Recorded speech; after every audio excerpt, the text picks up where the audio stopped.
I'm a rock star. Yeah, Rock star. Ay, ay, ay. I'm a rock star, baby. I'm a rock star. I'm a rock star. I'm a rock star. I'm a rock star. Panggil aku rock star. Ini kejohanan kita semua orang rock star. Kita rockstar, kita buat saja gaya kita. Makin panas apinya sudah membara. Macam mana pun kau menempuh segala. Demi negara kau buat semua bangga. Step into my world, you know I'm always in my zone. You know I got my team, know I'm never alone. Bring out my best, buat yang terbaik. Jadi juara perlahan kita Get on my way, naik. aku nak push. Naik-naik jadi lebih bagus. Jadi hero, ku ada skill. Berapa banyak musuh aku dah kill. Ramai cuba mencabar, cause they envy me. Tiap game aku pasti jadi MVP. Easy. I'm a rockstar, baby, I'm a rockstar. I'm a rockstar, I'm a rockstar. I'm a rockstar, panggil aku rockstar. Ini kejohanan kita semua orang rockstar. I'm a rockstar, baby, I'm a rockstar. I'm a rockstar, I'm a rockstar. I'm a rockstar, panggil aku rockstar. Ini kejohanan kita semua orang rockstar.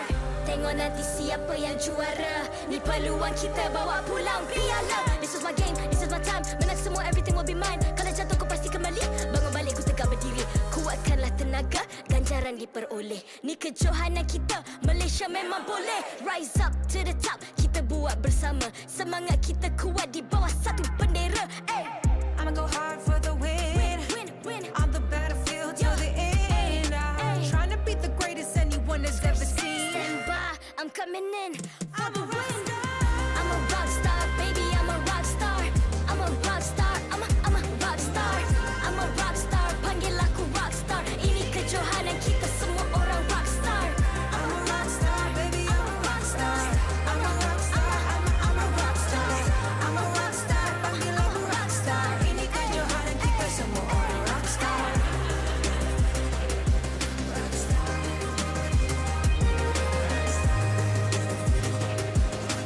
Ini kejohanan kita semua orang rockstar. I'm a rockstar, baby, I'm a rockstar. I'm a rockstar, I'm a rockstar. I'm a rockstar, panggil aku rockstar. Ini kejohanan kita semua orang rockstar.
Ay. I'm a rock star. Yeah. Rockstar. Ay. I'm a rock star, baby, I'm a rock star. I'm a rock star, I'm a rock star. I'm a rock star, panggil aku rock star. Ini kejohanan kita semua orang rock star. Kita rockstar, kita buat saja gaya kita. Makin panas apinya sudah membara. Macam mana pun kau menempuh segala. Demi negara kau buat semua bangga. Step into my world, you know I'm always in my zone. You know I got my team, know I'm never alone. Bring out my best, buat yang terbaik. Jadi juara perlahan kita Get on my way, naik. aku nak push. Naik-naik jadi lebih bagus. Jadi hero, ku ada skill. Berapa banyak musuh aku dah kill. Ramai cuba mencapai, cause they envy me. Tiap game aku pasti jadi MVP. Easy. I'm a rock star, baby, I'm a rock star. I'm a rock star, I'm a rock star. I'm a rock star, panggil aku rock star. Ini kejohanan kita semua orang rock star. I'm a rock star, baby, I'm a rock star. I'm a rock star, I'm a rock star. I'm a rock star, panggil aku rock star. Ini kejohanan kita semua orang rock star. Tengok nanti siapa yang juara. Ni peluang kita bawa pulang piala. This is my game, this is my time. Menang semua, everything will be mine. Kalau jatuh kau pasti kembali. Bangun balik ku tegak berdiri. Kuatkanlah tenaga, ganjaran diperoleh. Ni kejohanan kita, Malaysia memang boleh. Rise up to the top, kita buat bersama. Semangat kita kuat di bawah satu bendera. I'ma go hard for the win. Win. On the battlefield till the end. I'm trying to beat the greatest anyone has ever seen. Stand by, I'm coming in for I'm the a rock win. star. I'm a rock star, baby, I'm a rock star. I'm a rock star, I'm a rock star. I'm a rock star, panggil aku rock star. Ini kejohanan kita semua orang rock star. I'm a rock star, baby, I'm a rock star. I'm a rock star, I'm a rock star. I'm a rock star, panggil aku rock star. Ini kejohanan kita semua orang rock star. Rock star.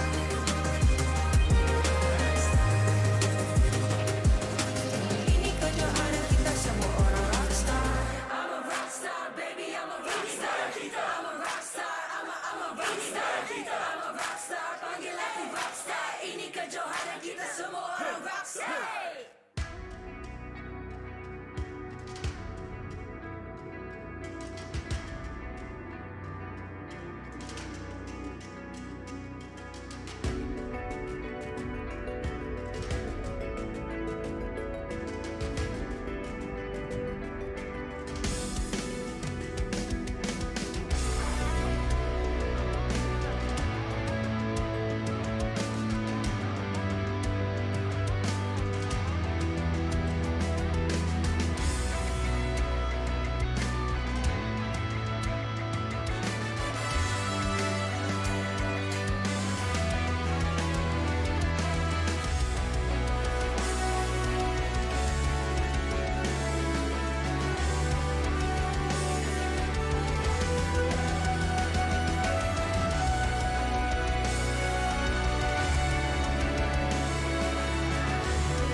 I'm a rock star.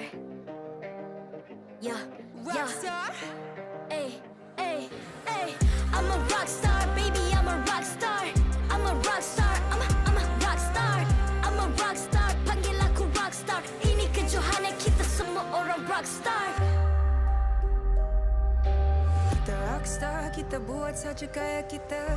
Makin panas apinya sudah membara. Macam mana pun ku menempuh segala. Demi negara ku buat semua bangga. Step into my world, you know I'm always in my zone. You know I got my team, no I'm never alone. Bring out my best, buat yang terbaik. Jadi juara perlahan kita Get on my way, naik. aku nak push. Naik jadi lebih bagus. Jadi hero, ku ada skill. Berapa banyak musuh aku dah kill. Ramai cuba mencapai, cause they envy me. Tiap game aku pasti jadi MVP. Easy. I'm a rockstar, baby, I'm a rockstar. I'm a rockstar, I'm a rockstar. I'm a rockstar, panggil aku rockstar. Ini kejohanan kita semua orang rockstar. I'm a rockstar, baby, I'm a rockstar. I'm a rockstar, I'm a rockstar. I'm a rockstar, panggil aku rockstar. Ini kejohanan kita semua orang rockstar.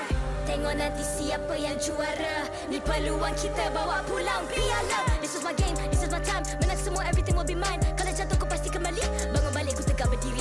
Kuatkanlah tenaga, ganjaran diperoleh. Ni kejohanan kita, Malaysia memang boleh. Rise up to the top, kita buat bersama. Semangat kita kuat di bawah satu bendera. I'ma go hard for the win. On the battlefield till the end. I'm trying to beat the greatest anyone has ever seen. Stand by, I'm coming in for I'm the a win. rockstar.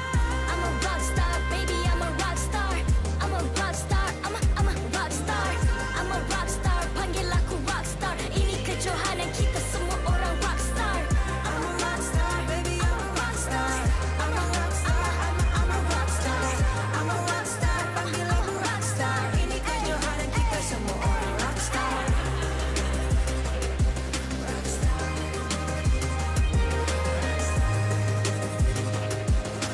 Ini kejohanan kita semua orang rockstar.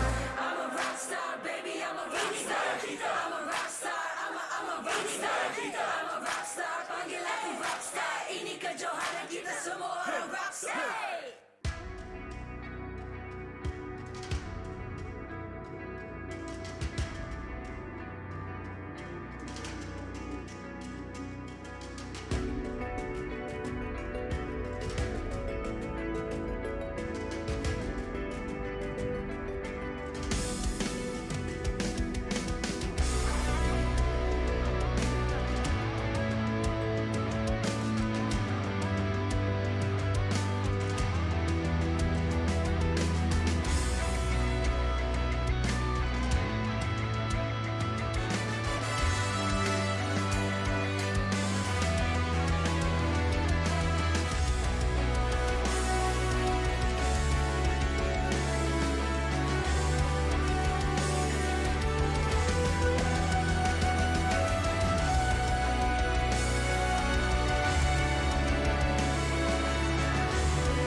Ay, ay. I'm a rock star. Yeah, yeah. Rockstar. Ay, ay, ay. I'm a rock star, baby, I'm a rock star. I'm a rock star, I'm a rock star. I'm a rock star, panggil aku rock star. Ini kejohanan kita semua orang rock star. Kita rockstar, kita buat saja gaya kita. Makin panas apinya sudah membara. Macam mana pun ku menempuh segala. Demi negara ku buat semua bangga. Step into my world, you know I'm always in my zone. You know I got my team, no I'm never alone. Bring out my best, buat yang terbaik. Jadi juara perlahan kita Get on my way, naik. aku nak push. Naik-naik jadi lebih bagus. Jadi hero, ku ada skill. Berapa banyak musuh aku dah kill. Ramai cuba mencapai, cause they envy me. Tiap game aku pasti jadi MVP. Easy. I'm a rockstar, baby, I'm a rockstar. I'm a rockstar, I'm a rockstar. I'm a rockstar, panggil aku rockstar. Ini kejohanan kita semua orang rockstar. I'm a rock star, baby, I'm a rock star.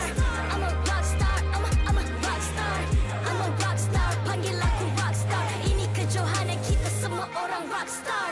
Tengok nanti siapa yang juara. Ni peluang kita bawa pulang piala. This is my game, this is my time. Menang semua, everything will be mine. Kalau jatuh kau pasti kembali. Bangun balik, ku tegak berdiri. Kuatkanlah tenaga, ganjaran.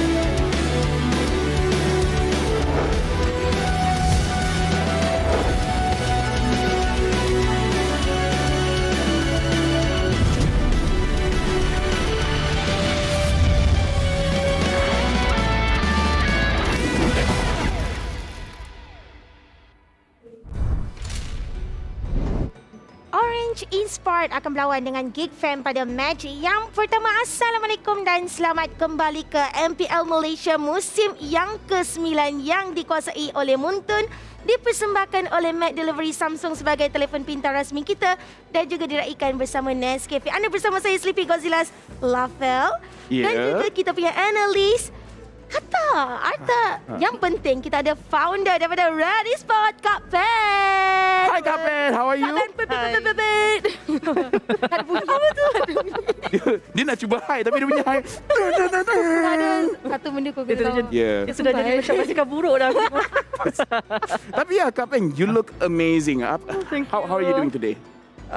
Okey lah. Makin sihat daripada season lepas, makin sihat ni. Makin sihat. Bagus kalau makin sihat. Tapi Arta pun okey Alhamdullah. Kat semalam pun kita tahu something happen to Arta. Tapi Kak Pen, Aisyah ada soalan untuk Kak Pen. Walaupun Kak Pen baru datang ke Kita tak pernah jumpa lagi. pre-show. Okey. Pre-show. Jadi Kak Pen, soalan yang pertama, macam mana Kak Pen bahagikan masa untuk RED ESPORTS dan juga personal Kak Pen? Persoalan terus keluar soalan Soalan. Terus tak sabar nak tanya soalan. Macam mana saya bagi masa actually daripada awal tahun sampai bulan 3 saya memang tak buat apa. Saya memang kebanyakan kerja saya dekat rumah je. Tapi sepanjang masa 3 bulan ni lah saya banyak jaga tim saya lah. Tak adalah jaga tengok macam tu. And then season ni sebenarnya saya tak busy sangat sebab of course sebab ada Sora berbanding season lepas. So tapi start minggu ni saya dah start busy tadi. Saya dah tak available, so luckily saya boleh ada kat sini untuk bersama dengan semua orang lah hari ni. Alhamdulillah lah orang cakap. Tadi pun kita tengok tengah-tengah makan pun tengah meeting. Kesian Kak Pen, betul-betul busy. Busy betul. Tapi kan Kak Pen, just macam kita pun dah fasa yang kedua untuk MPL Malaysia. Jadi untuk sepanjang perjalanan dalam MPL musim yang ke-9 ni, Kak Pen rasa macam mana performance untuk RED ESPORTS berbanding dengan SEM lepas? Kalau okey, macam apa saya punya, macam mana saya nak cakap kan, kalau season lepas of course saya kecewa kan. Tapi kecewa tu kena kejap je lah sebab ni memang saya minat bidang yang saya suka dan saya harap boleh pergi jauh. So bila season ni saya cuma cakap dekat budak saya, saya nak lepas playoff je. Saya tak letak expectation tinggi, saya dah tak nak dah. Nanti punah harapan, nanti aku menangis. Sebab season lepas tak nangis. Tak ada. Season lepas saya okey je, saya chill je lah. Cuma sedih lah, of course lah. Sedih kan, terkeluar kan.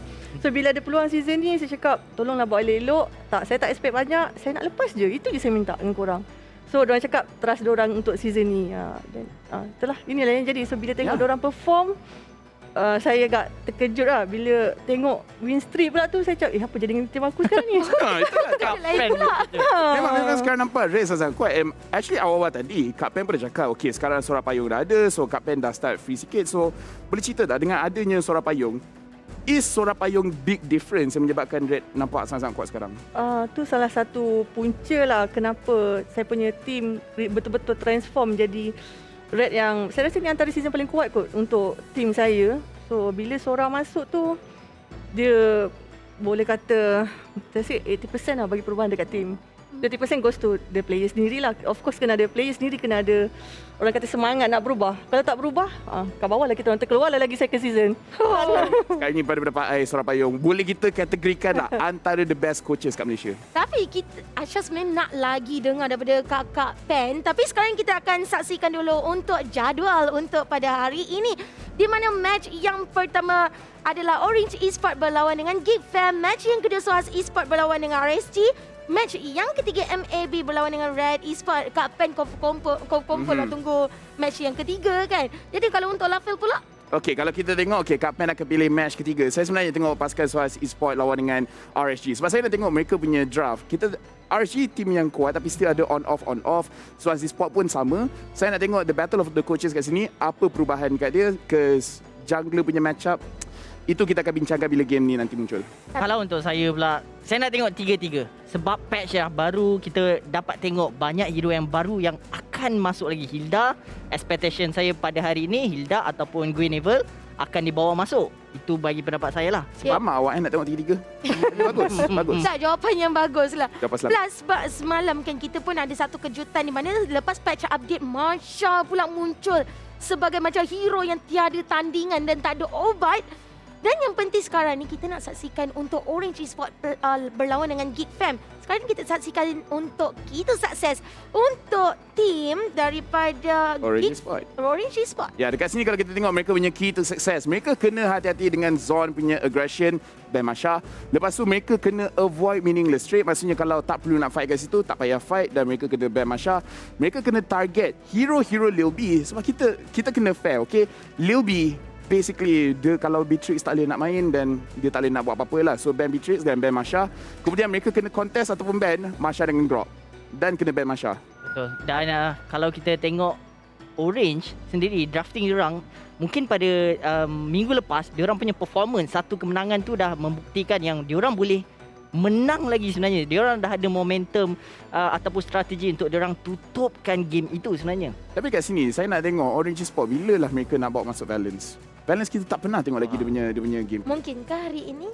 Mungkin kita tak tahu. Diorang dah menang. Kalau mereka boleh kekal mereka punya win streak, mereka nampak sangat-sangat kuat. Sekarang kita kena tengok ini untuk Orange Esports. Manakala untuk pasukan GEEK Fam, mereka kena fokus kepada draft mereka sendiri. Kerana kadang-kadang pasukan GEEK Fam mereka akan fokus pada enemy punya draft, cuba untuk counter draft. Kadang-kadang menjadi, kadang-kadang tak menjadi. Mereka kena menang pada mid game transition. Selepas laning phase, apa yang mereka nak kena lakukan? Adakah mereka nak fokus pada turtle ataupun fokus kepada turret?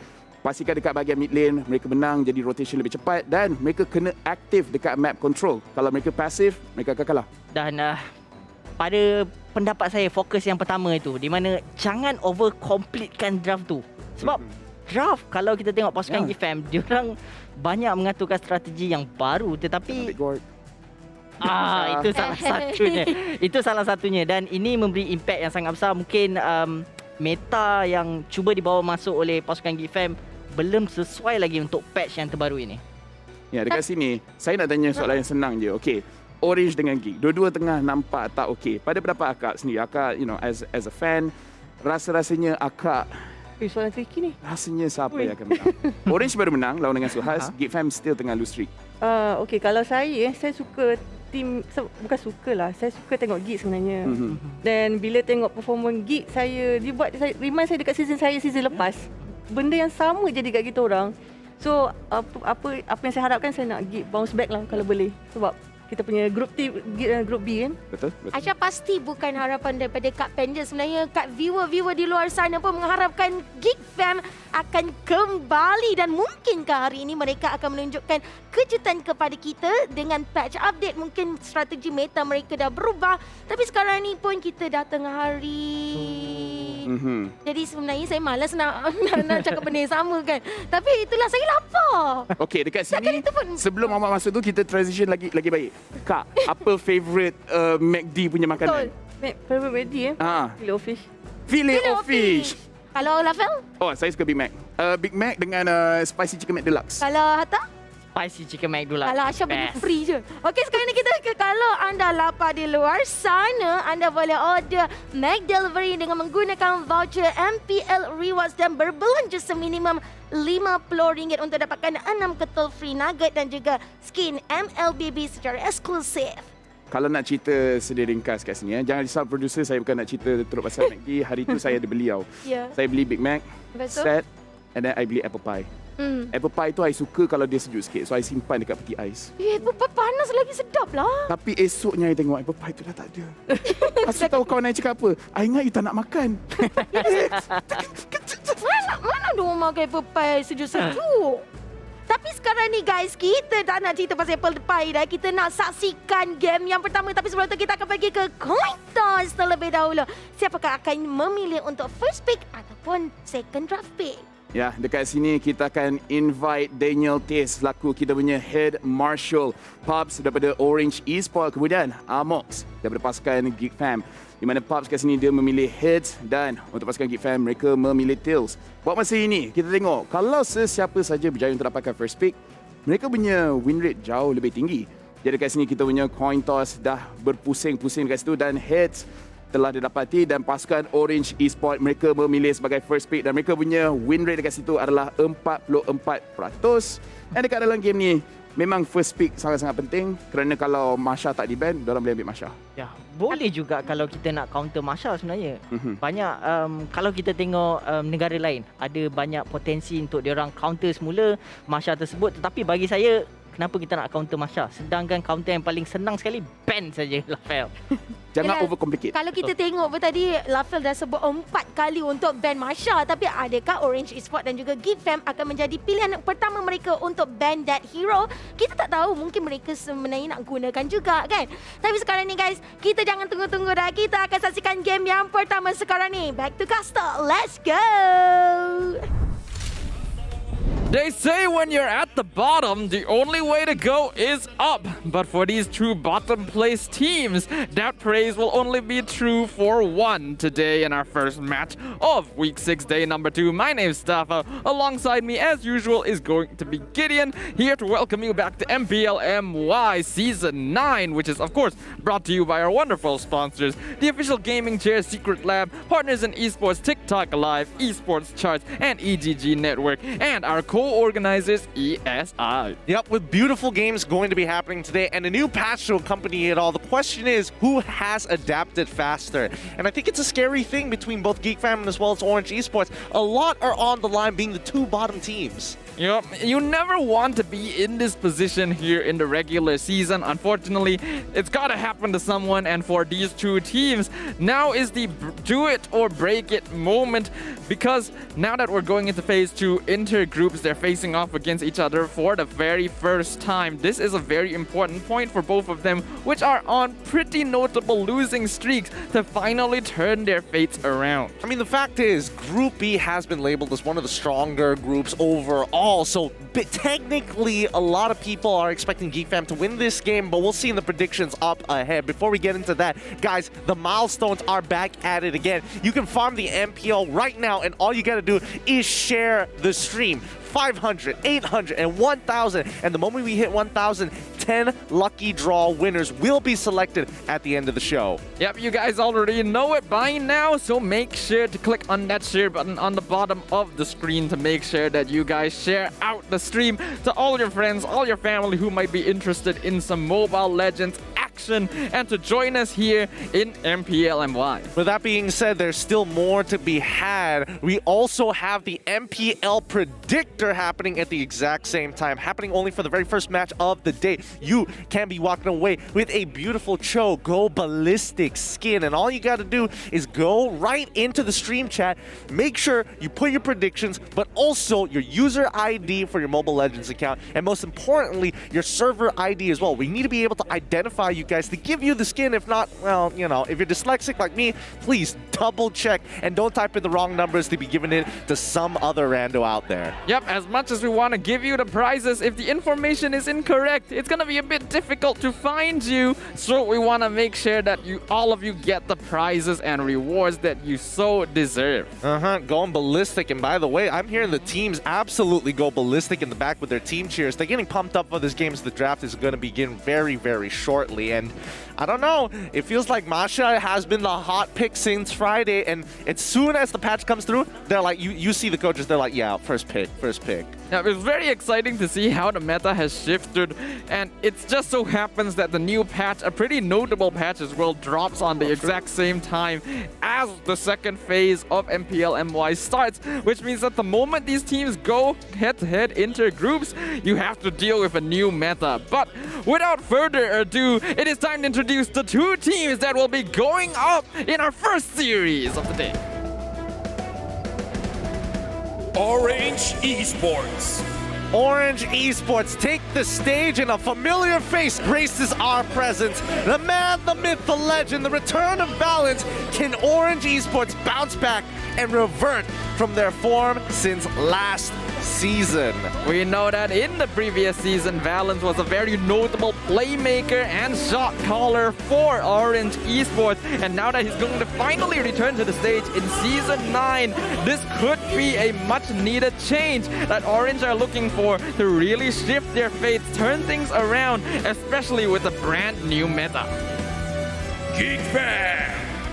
Geek fam, now currently with a losing streak, are looking to bounce back and break that curse. Will Geek fam take this chance and the stage with their own comeback? We can see that Dominus will be returning to the main lineup after Maimar was taking his spot for just a short while in the previous weeks. So will this primary lineup of Geek fam be able to finally achieve victory once again against similarly positioned opponents? Oh, it's gonna be a tough call here. Burpee will have to take the stage once more. His confidence needs to be high if they're gonna be breaking out of this current loss streak. But this is their time to do it, if any.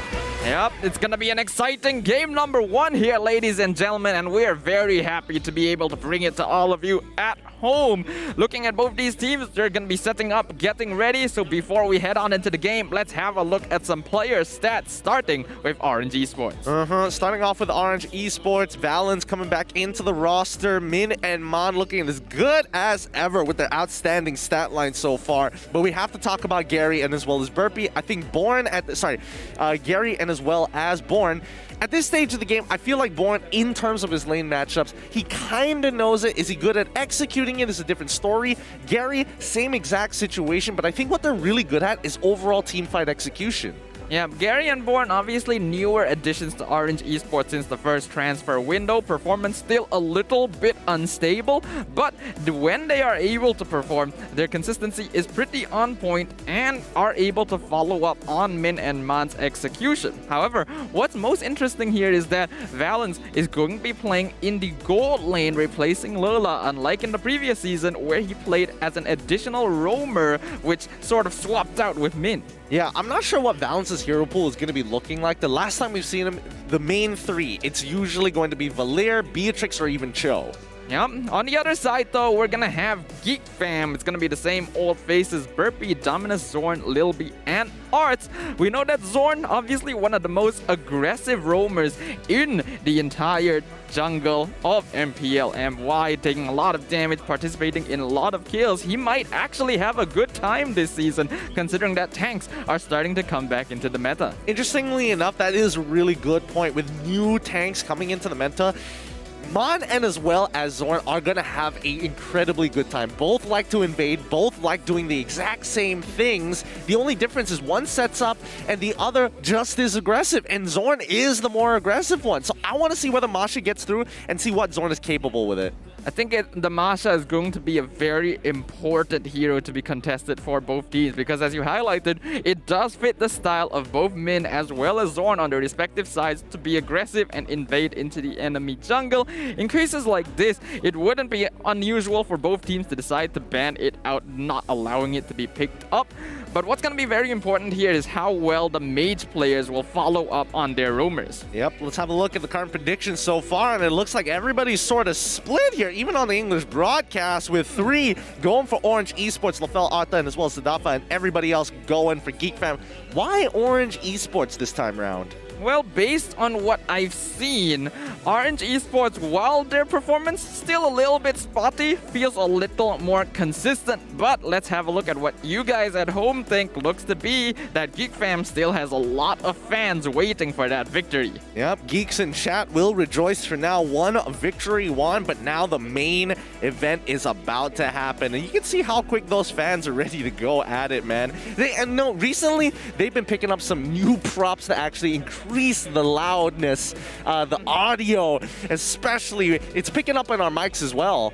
Yep, but if you guys want to have not just some better audio, but better gaming experience when you're grinding your Mobile Legends rank, look no further than MPL MY Season 9's official smartphone, Samsung, notably the Samsung Galaxy A52 S5G. Yep, guys, you can be earning yourself a Samsung Galaxy A52 SG right now. All you gotta do is find the post on social media at MPL Malaysia and quickly search for it, like, and make sure you start listing out your predictions to earn yourself this phone today. You want a phone with a sleek design? This is your one chance, one opportunity to do so as we go into the draft. Orange Esports, as we saw in the coin toss, are going to be drafting on the blue side. Geek Fam will be drafting on the red side. Selena being banned by Orange and Valentina banned by Geek Fam. straight away we're seeing traditional bans here for now. We're waiting for the out-of-pocket bans, something from the new meta that'll be interesting to see. And we're already seeing, hovering over tanks. Hopefully it's what we're low thinking is going to happen, but it feels like Orange Esports once again making sure that they have banned out the Phoveus. And seems I would have expected GEEK fam to do so, but hey, to each their own. I think in this case, Orange Esports are banning out the Phoveus because they know that Burpee likes to play these higher mobility junglers like the Lancelot, like the Paquito as well, just as a bit of a predetermined counter ban. And since they are on the first pick, if we were to follow the previous meta, they do have first access to Lancelot. It's just that nowadays, I don't think the hero is that important to pick up first anymore. Yeah, but that's the thing. When you are on that blue side, it feels like you need to have an answer to something, right? And there we go. GEEK fam are making sure that they're banning out Masha straight away. They don't want Burpee being interrupted in the jungle, and this allows Zorn to still invade their opponents. There are, well, one particular hero which I'm excited to see if it's going to be brought out today, and it definitely fits Zorn's style of play. I would still expect Man to still be looking for Franco, or something along the lines of being disruptive, but at a safe distance. Yeah, I absolutely can see the Franco being picked up by Orange Esports. After all, Min was the first one to bring it into Season 9, so that's something that they're known for. What I am interested in, I don't know if you might be thinking the same thing, is going to be that Zorn Grok. Because if we remember in previous seasons, he was the one to bring in the high-end dry Grok first. Yeah, there we go. We see, oh man, they banned out the Hilda this time. This game is already no fun for me. We don't get to see two hyper-aggressive styles of supports, but that's fine. That's fine. There's still other options on the table. Let's see what they're looking for, and especially for GEEK, Fanny is wide open. Yep, the Fanny is something that they have to consider. We've seen Orange Esports play the Fanny before, and it's possible that GEEK fam might think, actually, we can kind of deal with it, because I'm not sure if Gary is that proficient with the hero. We'll see whether or not GEEK fam will respect it enough to go for it. As the Beatrix also going to be a big question, something that both Valens and Man are known to be quite good at. Yeah, let's see where it's going to go. They're hovering over Esmeralda, and they ban out the Esmeralda this time round. First pick and priority going over to Orange Esports. Let's see how they're going to start off this draft. Alright, the Franco is going to be open, but I don't think that's something they have to pick up in the first phase. Beatrix would be a pretty obvious choice, flexed into both the mid lane and the gold lane for Orange Esports. Other than that, what other options can Orange look for at this point? Maybe denying the Grok or the Cho away? Grok or Cho? I can understand Grok. Cho, I feel like they can pick it up for themselves if they really wanted a flex pick to fit the build. But now, oh, looks like it's going to be Fanny going to be selected in. It looks like Gary has capabilities. Okay. GEEK fam, they're the ones who have elected to let this go through. I wasn't too certain if Orange would take the bait, because from what we saw previously, Gary's performance on this hero, while pretty okay, was nothing to really have to fear. So I think that's what GEEK fam are playing off of here. Hopefully there has been some improvement in that regard, but Fanny will have a bit of difficulty against the newer, tankier heroes such as this Grok, instantly locked in by GEEK fam. Yep, flex pick coming in with Paquito. Grok gets locked in, and we've seen Grok coming in from Red Esports. Ren QT was playing it the other time down in the EXP lane, and same went for Irfan when they were up against the Homeboys on Friday, and I don't know whether this is the exact same situation. Yeah, that's true. Based on what we mentioned earlier, this does feel like a Zorn hero, but it is still possible that it could be flexed into the EXP lane by Arts, for example. And maybe something like the Natalia could end up seeing the light of day, another hero that Zorn likes to play very much. Orange Esports, though, it's going to be their turn to draft. Will the Franco come out? We're already hearing the Yves coming out. A really good hero in the meta so far. Wan with the recent changes in the patches, also pretty decent herself. That's good. Okay, so this does kind of tell us that, Valence is confident in a Popo and Koopa matchup if it does happen, if Lilby is going to whip it out. But so far, based on what we've seen, Lilby has been the dedicated Beatrix player, and now GEEK fam have to make a choice. Do we lock in Beatrix now? Are we looking for that counter pick? Are we going to give Lilby like Moskov or Carry, something else that may have a chance against Wan, even though they have less range? Based on Geek Fam's track record, I feel like this is where they lock in the Beatrix, because if they don't do so, it's very likely that RNG Esports will deny it away from Lil B in the second phase. Not too certain if there's any other lanes they would really want to prioritize, so yeah, that's gonna be the answer from Geek Fam. Surprisingly enough, out of the 63 times Beatrix has been picked, 60% win rate overall. Beatrix has been doing the meta good. You can't deny that. Every single team in MPL has been flexing this Beatrix. They know how strong the hero is, not just in lane, but in her scalability as well. But with the first 3 heroes locked in, second phase of bans comes out. Geek Fam instantly going to be banning out Min's Franco again to make sure that Burpee has a better time in the jungle. So OE are currently missing a roamer and an EXP laner. If you look on over to the side of Geek Fam, they're missing currently a mage as well as technically an EXP laner. Could be a jungle. Really up to you as the Paquito flex pick is going to be efficient. Priority will be given over to Geek Fam after this phase is done. Hayabusa gets banned out for the side of OE. Okay, I suppose that's all right at this stage of the game, but I feel like Burpee, if anything, would probably go for the Ling rather than the Hayabusa. At this point, I feel like Burpee is going to be playing that Paquito, but I suppose Orange Esports just want to respect the possibility of it going to Arts instead. Like you mentioned, I don't really think the Hayabusa is worth banning out, especially in this current meta. I'm not sure if Hayabusa is quite as effective anymore, but we can see that Orange Esports doesn't have very tanky heroes on their draft just yet, so I guess they're afraid of the Ogi Shadow Kill being able to stick on top of Gary on this Fanny. Yeah, and let's not forget that right now, Geek Fam, they banned out Glue, they've already banned out the Esmeralda, which doesn't leave a lot of options for the EXP lane, right? You have Yutong, you possibly could, if they really wanted to, throw Cho in there as well. Dairoth and Khalid would be pretty great, but it's very situational counter picks, especially when you're up against Uranus. As long as you don't make like any bold moves in lane, generally going 50-50 is the game plan. I'm pretty sure Geek Fam want to lock in the Yuzong for themselves. The fact that they didn't ban it out, and it is one of the few heroes we've seen in Born's hero pool, means that they want to lock this in and basically block out his entire hero pool, since they have first pick in the second phase.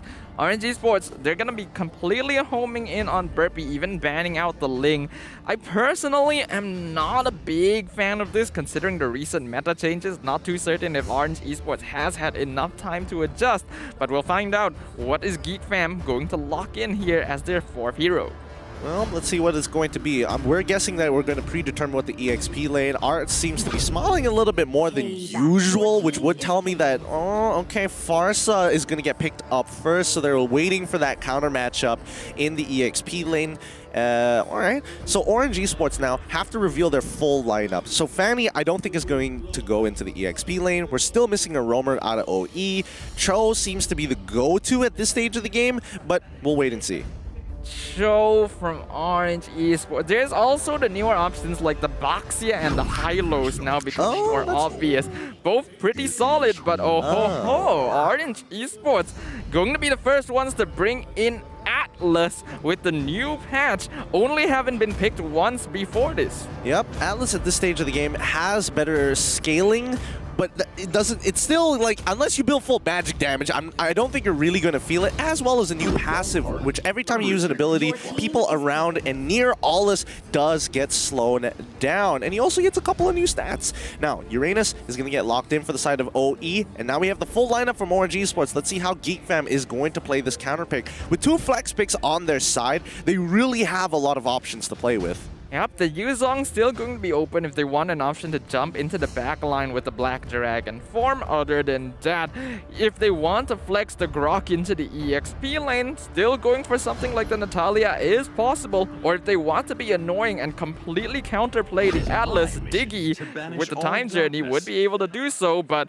oh, looks like they are going to go with the Lancelot after all. I like Geek Fam's plan, right? Like, the thought process is probably along the lines of, okay, if we put Grok in the EXP lane, what do we get, right? Not a lot. At the end of the day, the big issue is whether or not you kill Wan, because that's going to be a large majority of the damage on top of the Yve. You have Grok that can cancel it already. You lock in a Farsa, so therefore having a Paquito that could potentially catch out that Wan is going to be the answer. Yep, now that both teams have locked in their drafts, we're about to enter the land of Dawn for the very first time today. Whoever comes out on top in game number 1 will be able to cement themselves a solid position into claiming a victory against their lower-ranked counterparts in the opposite group. Looking at their lineups, Orange Esports has a pretty strong team fight with the Fatal Links and the real-world manipulation, as well as ways to be mobile and jump into the back line. But GEEK fam, they're all about that. Highly mobile, lots of dive potential, lots of AoE damage. Their heroes are individually strong compared to the team fighters on the side of Orange. Only one of these teams shall prevail as we enter the land of Dawn. Somebody's going to be walking away a winner and the other a loser. Let's find out which is going to be which. It's going to be Orange Esports up against GEEK fam. Orange on the blue side, GEEK fam on the red. All right, Zorn already starting the invade. I'm curious to see, yes, this is going to be a high and dry grok, something Zorn has been known to play, and basically the pioneer of this strategy in MPL MY a few seasons ago. He's going to immediately harass as Dominus gets first push. Mon is chilling here, but he hasn't hit his level 2 just yet. Zorn overall doesn't mind getting hit by all these abilities, but it's more important that he has vision over the enemy. And now Zorn comes and tries to go for a steal, but no, it's too late. Gary has already cleared it and will now move over to his orange buff. But Paquito shoved in his lane as well and is looking to apply pressure. What is important about that invade by Zorn is that even though he wasn't able to steal the purple buff, he was able to force the retribution. And now Min going in, gets the freeze on Dominus, but guess what? Instantly ganked and the Guardian's Barrier finds the kill. Wow, I did not expect the Guardian's Barrier to deal that much damage, but okay, fair enough. Min, despite the fact that he got some extra magic resist on top of extra armor when he casts his abilities, just was not enough to deal with the raw damage coming in from Grok. Yep, that's going to be first blood bounty taken by GEEK fam. Slight misplay coming out from Min, but he has pulled yourself together, so that doesn't matter too much. A curious choice considering you wouldn't expect an Atlas player to want to dive in and expect to get taken out as often as that, but looks like Min going for the aggressive play. Lil B is already getting some good attacks onto Valence so far. The changes to 1-1 has been great, but you can see that Gary's on top of Zorn already has used the cutthroat as well. He needs to finish him off, but he's not allowed to get it close enough. Mon is using his auto attacks, but he notices that he's already dead. Mon secures the kill, but the Phantom Execution comes out coming in from Burpee to get on top of Min. He's closed that distance. Min should be dying here again over to GEEK fam. Burpee now starting to snowball with the help of Zorn. Yep, once again, a 1-for-1 trade for both teams here as Min gets caught out yet again. Orange Esports obviously don't mind this too much. We've already highlighted he has the emblem that reduces his respawn timing, but Min obviously doesn't want to give over too many kills to his opponents, especially to Burpee, because a snowballing Lancelot is going to wreak havoc on the squishier lineup of Orange Esports. Yep, they've already gotten that first turtle, but notice that Orange Esports is playing for topside. They find the pick on towards Lil B to give Valence the kill, and they have opened up the lane. Zorn and Dominus look to protect it and try to minimize the damage, but Gary is here to continue the snowball on top of Zorn so far. He doesn't have his ultimate just yet, and he still secures the kill with the help of Min. That movement speed slow reduction is annoying. Yep, we haven't gotten to see Fanny in a while since teams usually will ban out the hero, but this is the power of the high mobility assassin that is Fanny. Gary doing a pretty good job of keeping up with the opponents and solidifying some kills, and right now it looks like Min and Zorn are dictating the tempo of this game by playing incredibly aggressively on basically every part of the map. They are playing for Valence's lane. They're expecting Born to be okay down on the bottom side. He can proxy waves. He generally should be fine with Purify as well as Concentration, both of which take away crowd control and keep him immune for a little bit, and giving him that extra bit of regeneration, which makes the signature Uranus pick so frustrating. But speaking of which, GEEK fam, right? They know this. So what is their response? They still lose control over the mid lane, but they have Zorn already in position by Tribrush. Zorn looking to see if he can make a play from the back line since he knows there's multiple up here. Gonna be able to scout out Gary as he comes up top to take the gold crab. Important information for the rest of his team, but he's gonna reveal himself here. Yep, he's already stolen it. He's got power of nature to keep himself okay. Dominus, on the other hand, might get a kill onto Born here, but he sidesteps the first one. Feathered airstrike able to secure. He managed to land the good amount. 3 out of the 4 shots, more than enough to take him out. Yep, Born unfortunately underestimating Dominus a bit too much. He almost got the kill and was ready to walk out, but the stun from the Farsa catches him at the perfect time, keeping him under the tower long enough to be able to get picked off despite his attempts at sidestepping. So right now both teams are actually playing quite evenly, only a slight, basically negligible net worth lead for GEEK fam. Yep, but here comes Gary attacking Zorn straight away. Min looking for an opportunity to get on top of him, and yes, it works out, but it doesn't matter as the wild charge does get him out scot-free, and that power of nature being absolutely abused here. Min unable to follow up with any kind of CC at all, but here comes Arts. He's gonna fall into 3. He doesn't have the Bloodlust Axe to survive, but Min, he finds 2 with the Fatal Links. A perfect match to secure a double kill. A beautiful execution by Min, jumping in with the flicker to get the 2-man Fatal Links and set up for the rest of his team. Gary nearly finishing off Zorn by himself, but gets some assistance to complete the job. He has gone for a first item Malefic Roar, so it looks like he's going to primarily be targeting this Grok since he knows Zorn is going to be extending quite far most of the time. Good itemization here, but notice that GEEK fam was able to get to bottom tier 1 as well. That's why Paquito was able to come up here, and Art's now going to be matched up against Born. Wan's main objective, figure out how to crack open this next tier 1 turret, but on the other hand, Lil B, he's got to be very careful. I think he's looking for a first... Wait, I would have thought he wanted to go for a first item Hunter Strike, but it looks like he might be changing his mind and going for a BOD. Yep, a little bit greedy from Lil B, but maybe necessary if he really wants to start outputting some damage overall. As Min now might be biting off a bit more than he can chew, gets the Fatal Links onto Burpee. He's okay with sacrificing his life because he sets up the crossbow of Tang. Oh, that's perfect. That is perfect. But now Lil B is all by himself. Gary doesn't have enough energy to fall forward as they crack open the mid lane. It looks like GEEK fam, despite sacrificing a kill as well as a turret, GEEK fam open up a very strategic point in the map.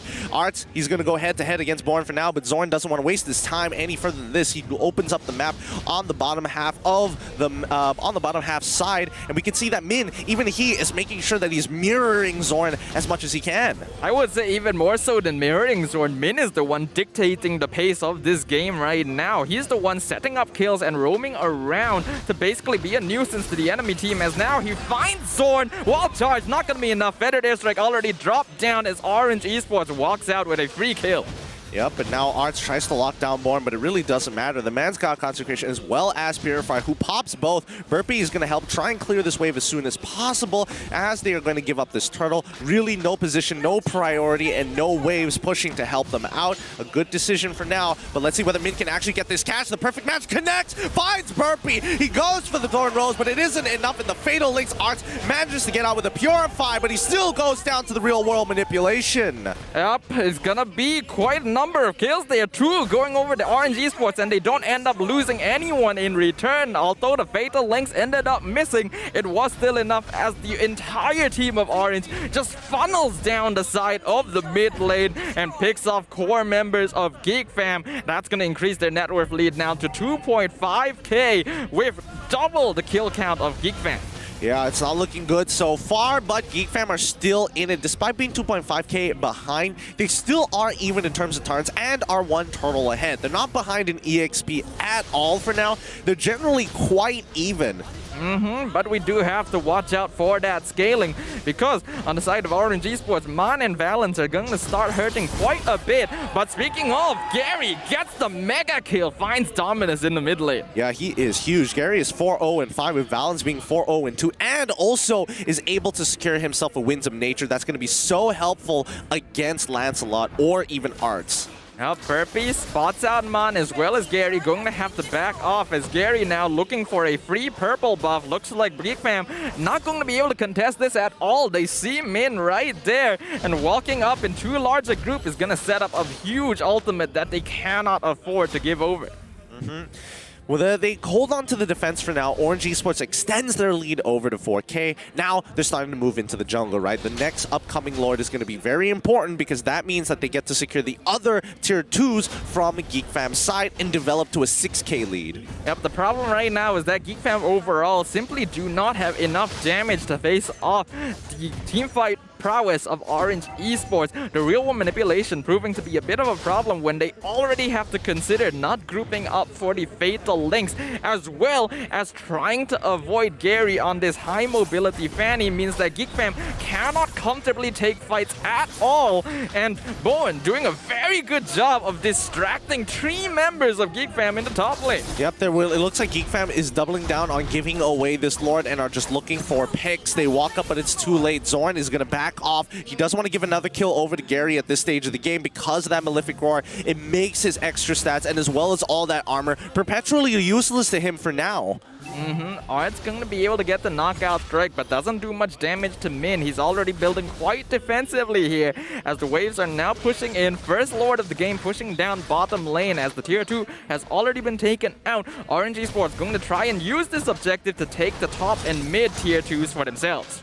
Zorn now in the middle of the action as Born is able to reposition in front of the lines. They will be taking mid tier 2 and top tier 2 with Lord slowly delayed on the bottom side of the map, which will be crashing in a little bit later. Valens now gets his Wind Talker. This is great as Orange Esports have developed into that 6k lead, and if they open up an inhibitor, that's going to be 7k guaranteed. Yep, a 7k net worth lead at 10 minutes into the game is very difficult to have to deal with. Lil B finally gets the Wind of Nature, but I wonder if it might be too late as the fight now starts. Feather District comes out as Gary instantly goes on to dominance. He's able to get away with the Wings by Wings. Lil B gets jumped on, but the Wind of Nature gonna keep him alive for now as the Lord breaks open the bottom inhibitor. GEEK fam now forced to defend the other lanes. Yep, well played, and I think GEEK fam, they've taken some losses, but not enough to put them out of the game, and I think this is as good as it gets for now for them, as Orange Esports now very clearly 7k ahead of their opponents. It's 6.9, but if they take one jungle camp, it's going to bump up to 7 just like that. If they can get another inhibitor, that's going to be a huge win for Orange. Born looking for an opportunity to get onto the right target to slow them down. Min is looking to crack that turret, but there we have it. Valens in the back line, absolutely demolishing with that crossbow of Tang, and he's already used his Winds of Nature. He's trying to outplay Burpee, but he finally gets shut down. A double kill, but that just might be game already as OE cleanly take GEEK fam down. 1-0, GG, well played. 11 minutes into the game. A clean and quick, decisive victory coming out of Orange Esports, not taking any risks at all. Impressive performance as the final crossbow of Tang from Valens takes out 3 members of GEEK fam all by himself, even in their own base. Looks like it's back to the drawing board for GEEK fam as Orange Esports comes out 1-0. A really great play coming in from Valens. Absolutely phenomenal. It was great to see him come back and make impacts for OE. GG, well played. But we have to talk about this a little bit more because so far, I think when it comes down to the draft, and especially with that Fanny, Zorn got a little bit too aggressive and wasn't checking. The fact that Malefic Roar was built on Fanny means that Zorn has to back off.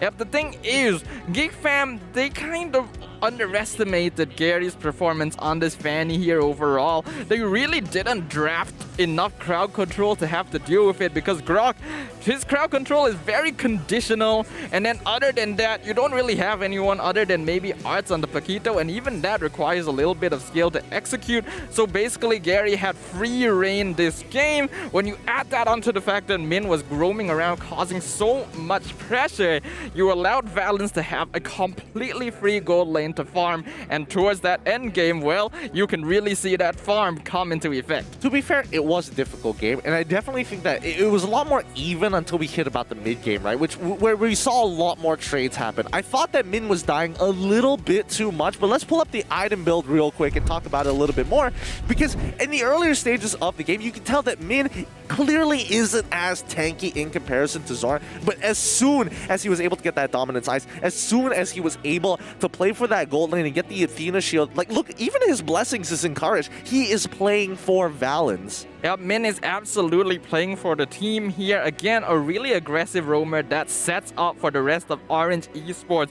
Going for the pull yourself together on Atlas, not particularly common considering that Atlas in the first place isn't a hero we get to see very often, but you usually don't want to die very much. Min, understanding that he's going to be playing aggressively opposite Zorn, and that GEEK fam has pretty solid early game potential because of Burpee on the Lancelot, elected to go for that emblem and was willing to sacrifice himself multiple times to ensure that Orange Esports would come out on top in terms of objectives.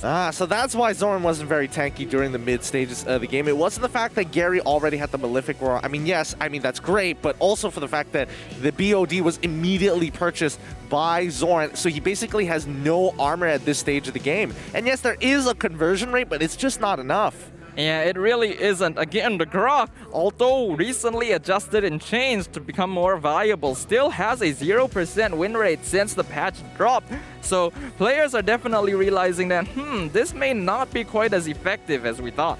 Yeah, if only the previous emblems. Man, attack and defense, like, gosh, I do kind of miss it at this stage of the game.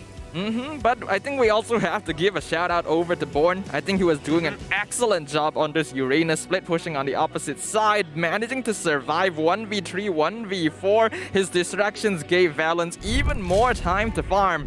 And now MVP of the game going over to none other than Valens in his debut match in Season 9. He played a solid game, 7-1-3, only dying right at the very end when he was just flexing and farming for KDA. With a 67% match KP, his team was playing around him. He really benefited heavily off of the encourage, and Wanwan in particular loves the extra attack speed, almost having a perfect game. Yep, you can see he also had an 835 match GPM. That is basically matching some of the faster junglers in the league. So Valens was definitely having a very good time. You can see that by his farm as well, having 4 items completed, going for that Corrosion Scythe as per usual, but also the Demon Hunter Sword to even further break through Zorn's defenses. Yeah, Valens, especially if you are a Wanwan player, this is your time in the meta to play Wanwan into basically anything.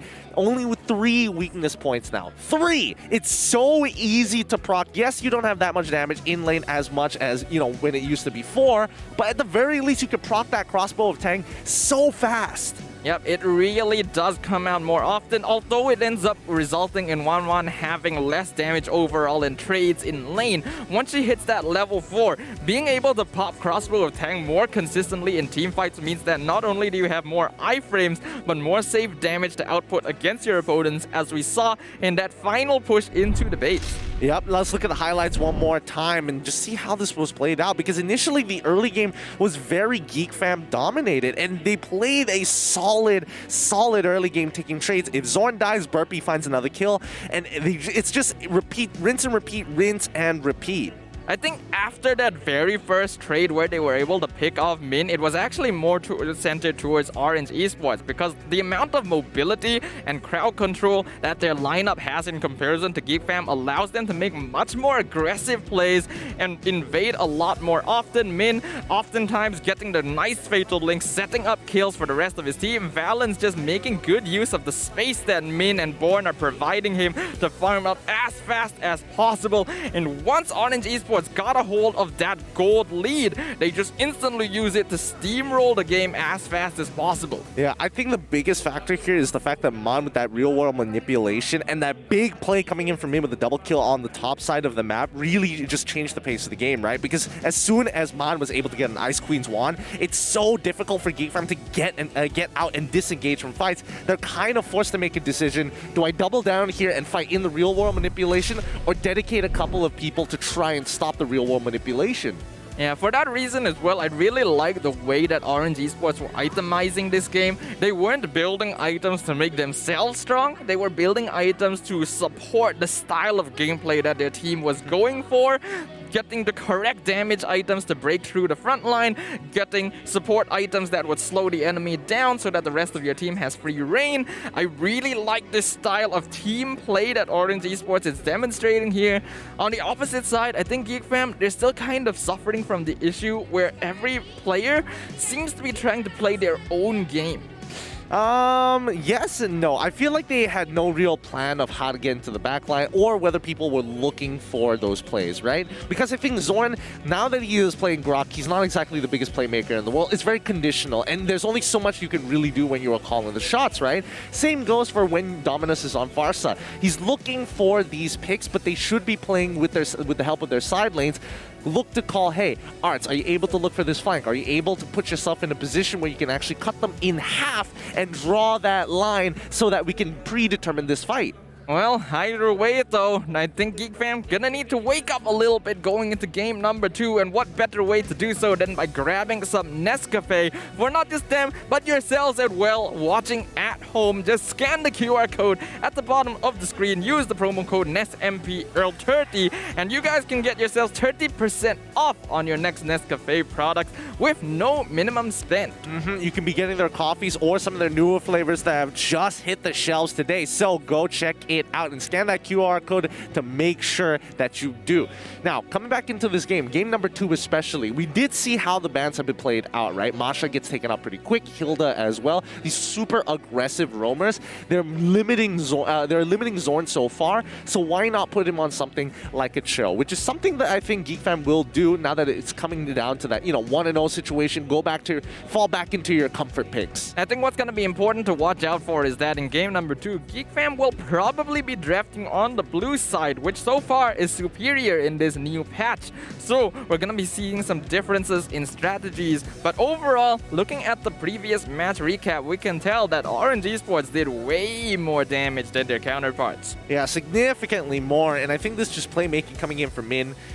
I think back on it again, and pull yourself together is actually not bad. The fact that you get reduced battle spell cooldowns allows him to be more versatile and allow him to make more plays in a game than usual of Concussive Blast, for an example. Yeah, I think it was excellent here because Atlas, one of the main problems the hero suffers from is a lack of a way to really effectively engage with the Fatal Links if your flicker is on cooldown. So having that reduced CD helps Min set up more aggressively, more consistently. But overall, I think RED Esports just did a really good job here. Valens, Man, Gary, all of them doing over 30k damage. Not a single member of Geek Fam even nearing that amount. Yeah, it's about reaction time, right? Because when you're using that perfect match, you can literally see Mr. Octopod walking up to you before the armor starts zooming by, and you can just position yourself well. You can time your flickers. There's so much space that you can actually outplay it. So with Flicker, it just feels like it's instant value. Now, as we can see, Franco and Glue got banned out within the second phase coming in from Geek Fam, right? Do you think those are going to change? Personally, I think Franco might just be will be banned in first phase, maybe? It's something that Geek Fam will have to consider if they end up on the blue side here, because I'm pretty sure that Franco isn't the hero that they're going the first pick. Which does beg the question now, will RED Esports be the one to ban out heroes like the Fanny, like the Masha, if they're drafting on the red side? I think Fanny for sure. I think now that Gary has kind of shown them, hey, I'm capable of playing Fanny. I punished you really hard for overextending. Now Geek Fam have to respect it in the draft. But what do they give up in response? That is always the question, isn't it? That's why the draft is always such an interesting portion of the game. People sometimes don't think very much of it, but a lot of mind games, a lot of mental strength is required to be able to outdraft your opponents, especially in the current meta. Being able to get those lane priority picks, getting favorable matchups in the early game is so important for setting yourselves up well to scale into the rest of the game. Yeah, scaling is key, but oddly enough, this is a really fast game coming up from RED Esports, lasting about, let's round it up, 12 minutes at that stage of the game. We don't get to see that too often. Most of the time, these games push on over to 16 minutes. Yeah, I personally love it. RED Esports, that was a really decisive choice. We see nowadays a lot of teams that they really don't like taking risks. They're very disciplined, but that also comes at the cost of being a little bit boring sometimes, trying to drag out the game for as long as possible to 100% secure their wins. I want to see more games like this from RED Esports, where the moment they realize, okay, we have a strong net worth lead, look for the pickoffs, look for the end of the game. We don't need to wait for the Luminous Lord, because the longer we wait, the more opportunities we give to our opponents as well. Yeah, and hopefully other teams in the MPL start picking up on OE's example, which feels a little weird to say because they're at the bottom of the standings, but that might just change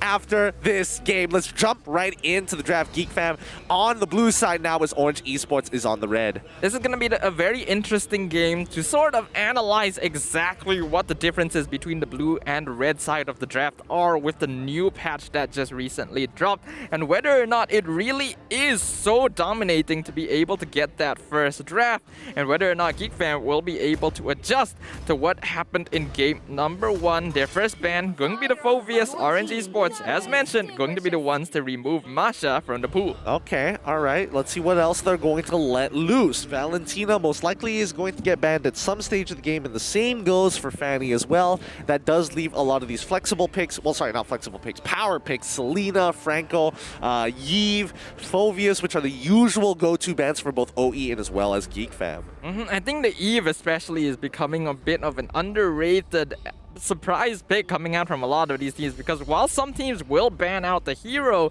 a lot of other teams will typically prioritize the more traditional bans like the Fanny, like the Selena, and so on.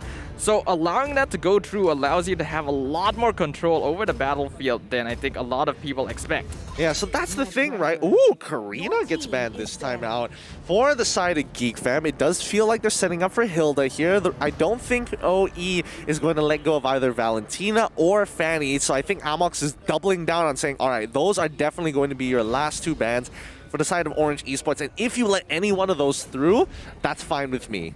To be honest, part of me is considering that Orange might actually let the Fanny go, because if Geek Fam lock that in, then Orange have an easier time locking in heroes like the Eve, like the Franco even, that do have solid CC for dealing with it.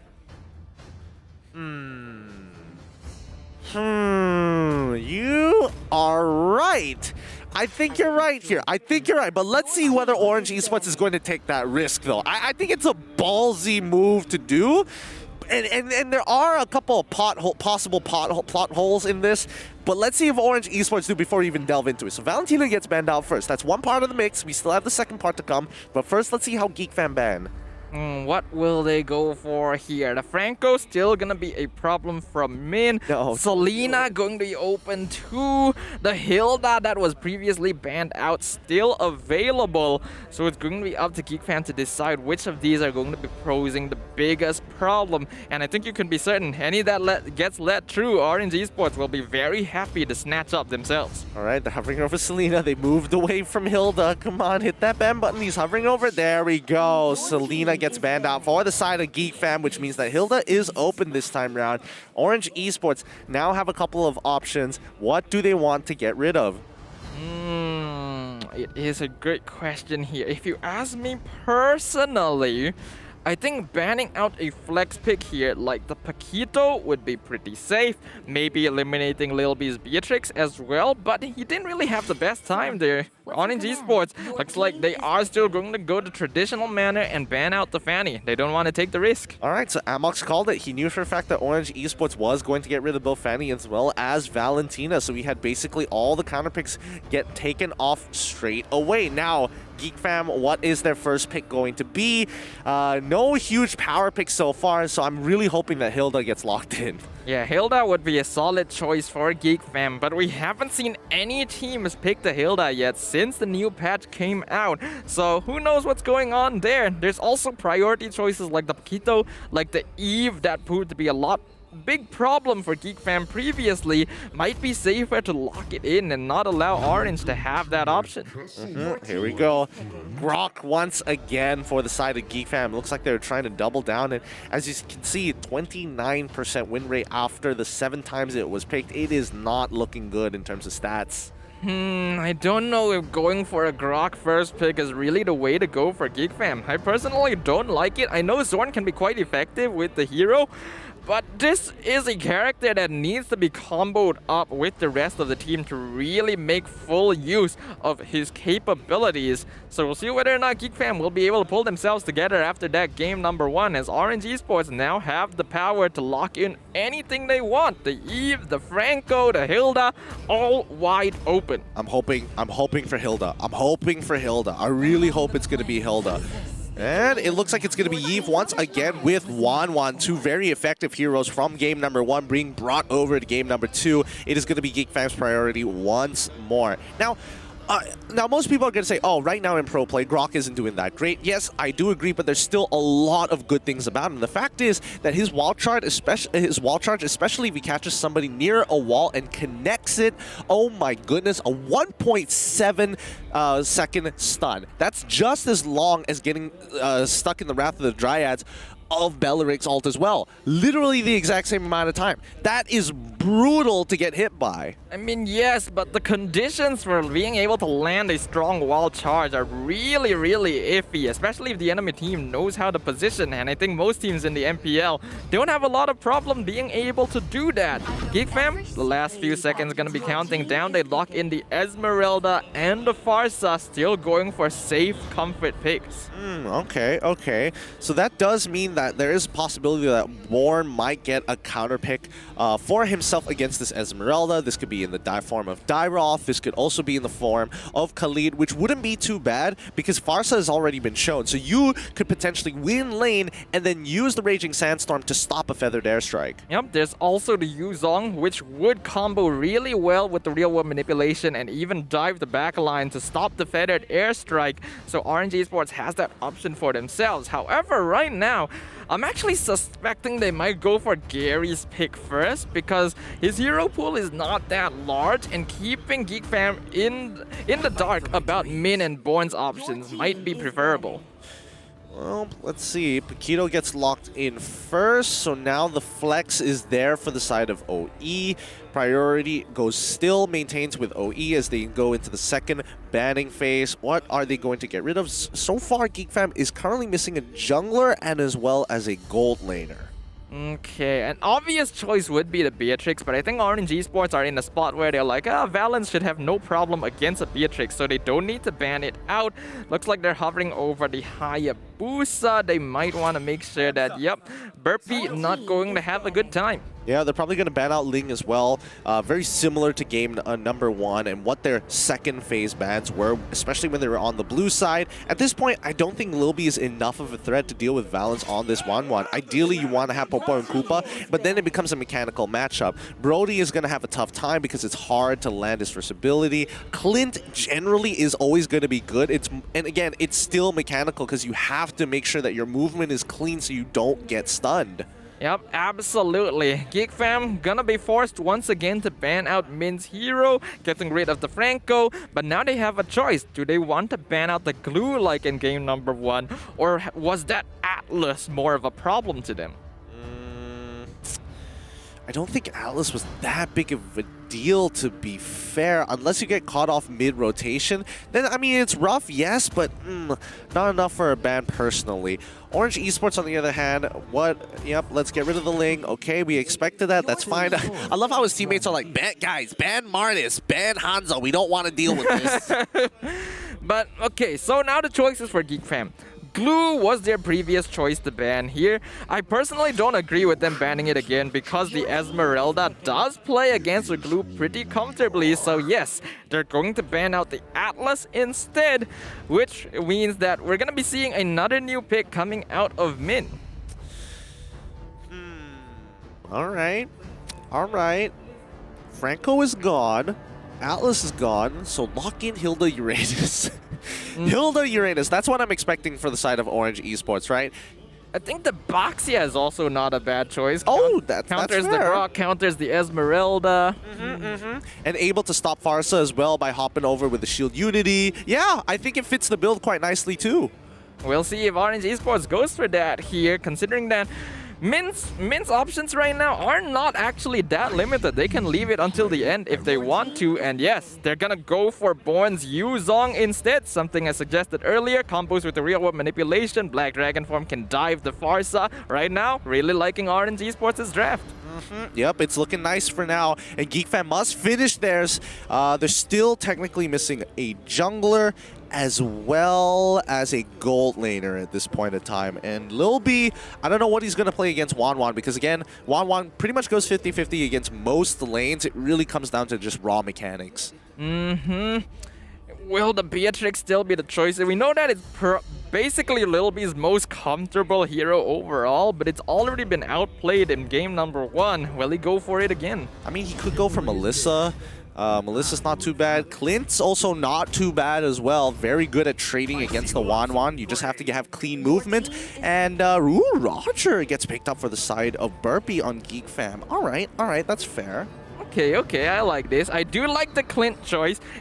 it will have a slightly better time in the lane compared to a Beatrix when up against a 1-1. So it's going to be up to Lil B to decide whether or not he can match up in the 1v1 in the gold lane. Roger, just a safe choice in the jungle overall. But I think if Orange Esports goes for something like a Hilda right now, Burpee basically isn't going to be playing the game. Yeah, so I would like to see that happen. Although, to be fair, Clint does have some pretty good wave clear in level 1. So I think if GEEK Fan play towards the strong sides of the map, they'll have some good options.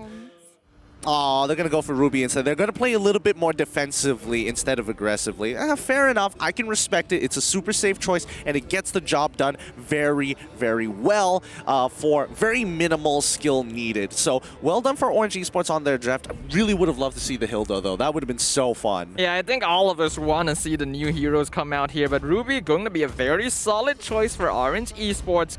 Lots of crowd control to be able to keep people inside the teamfight potential of both Born as well as Man. So again, Orange Esports going to be playing aggressively to ensure that their team fight is going to come online towards the midpoint of the game and allow Valence to scale up. Whereas GEEK Fam, they do have some more solid options in this game, but Zorn really needs to be able to do something on this Roamer Grok to start making space for the rest of his team. Looking at the lineups overall, pretty balanced, solid early game, solid mid game for the side of GEEK Fam. Orange Esports though, their team fight is, woo, that's going to be very scary to watch out for. And if Valence, he's going to have all the CC in the world to work with to get off that crossbow of Tank. I mean, if we're talking about space, this is where they're going to battle it out in the Land of Dawn. It is going to be GEEK Fam on the blue side versus Orange Esports on the red. Let the games begin in game number 2 of this best of 3. Mid lane is going to be so important here for both teams. And yep, it's going to be incredibly essential for Zorn to be able to stop Gary from getting that early game farm, because if Apokito gets that snowball, it's going to be hard to deal with. But the combo coming from Zorn and Dominus, chunking Min out real low. Yeah, so I mean, Litho Wanderer is now wide open. Gary's going to be walking up as Paquito, but Arts has already shoved out his lane. Litho Wanderer doesn't even stand a chance. Born was a little late on that rotation, but you can't really blame him because he's not going to be able to really trade level 1 against someone like Esmeralda. And we can see that GEEK Fam is starting to rotate more aggressively as a team here. They know they need to solidify that early game, so pulling 4 members at once to secure the Little Wanderer and prepare for any potential aggressive movements from Orange so that they don't get that early game lead that GEEK Fam might be afraid of. Yep, and now you can see that Arts is proxying the wave very early on at level 3, making sure that he minimizes his trades against the Yu Song. Well, looks like the Shao residue has been procced, but Arts really doesn't care. He's already got that first initial push, and Yu Song is forced to run all the way back down towards his turret to catch that wave. Yep, as long as Arts can continue cutting off the lane in the back line, it doesn't matter how much health he loses because he's forcing Born to have to stay in lane to clear up the minion wave and not participate with the rest of his team, who is now caught out by the wall. Yep, Gary ends up going down. First blood going over to Dominus. That's a little sad. It should have gone to Burpee, but that's going to be more than enough damage to put Gary behind. Yep, that's rough. A good Guardian's Barrier from Zorn finally going to be cutting off the rest of Orange Esports from their jungler and allow them to pick off a cheeky first kill, first blood bounty going over to GEEK Fam. Yep, and now Burpee is going to fight Born in the lane with Dominus to back him up. Born doesn't stand a chance here, dies instantaneously. And oh wait, topside Valence able to find that initial kill. Zorn is dealing with Min, but unfortunately was not able to make it in time to save his buddy. 1 level up, Valence takes full advantage of his wave clear to take out Lil B. Yeah, we can see GEEK Fam is now playing around the bottom side of the map so they can secure the first turtle. But Orange Esports, we know that this game plan is to play around Valence and give him as much farm as possible. So even though they lose Born, being able to trade for the enemy gold laner is something that they don't mind doing at all.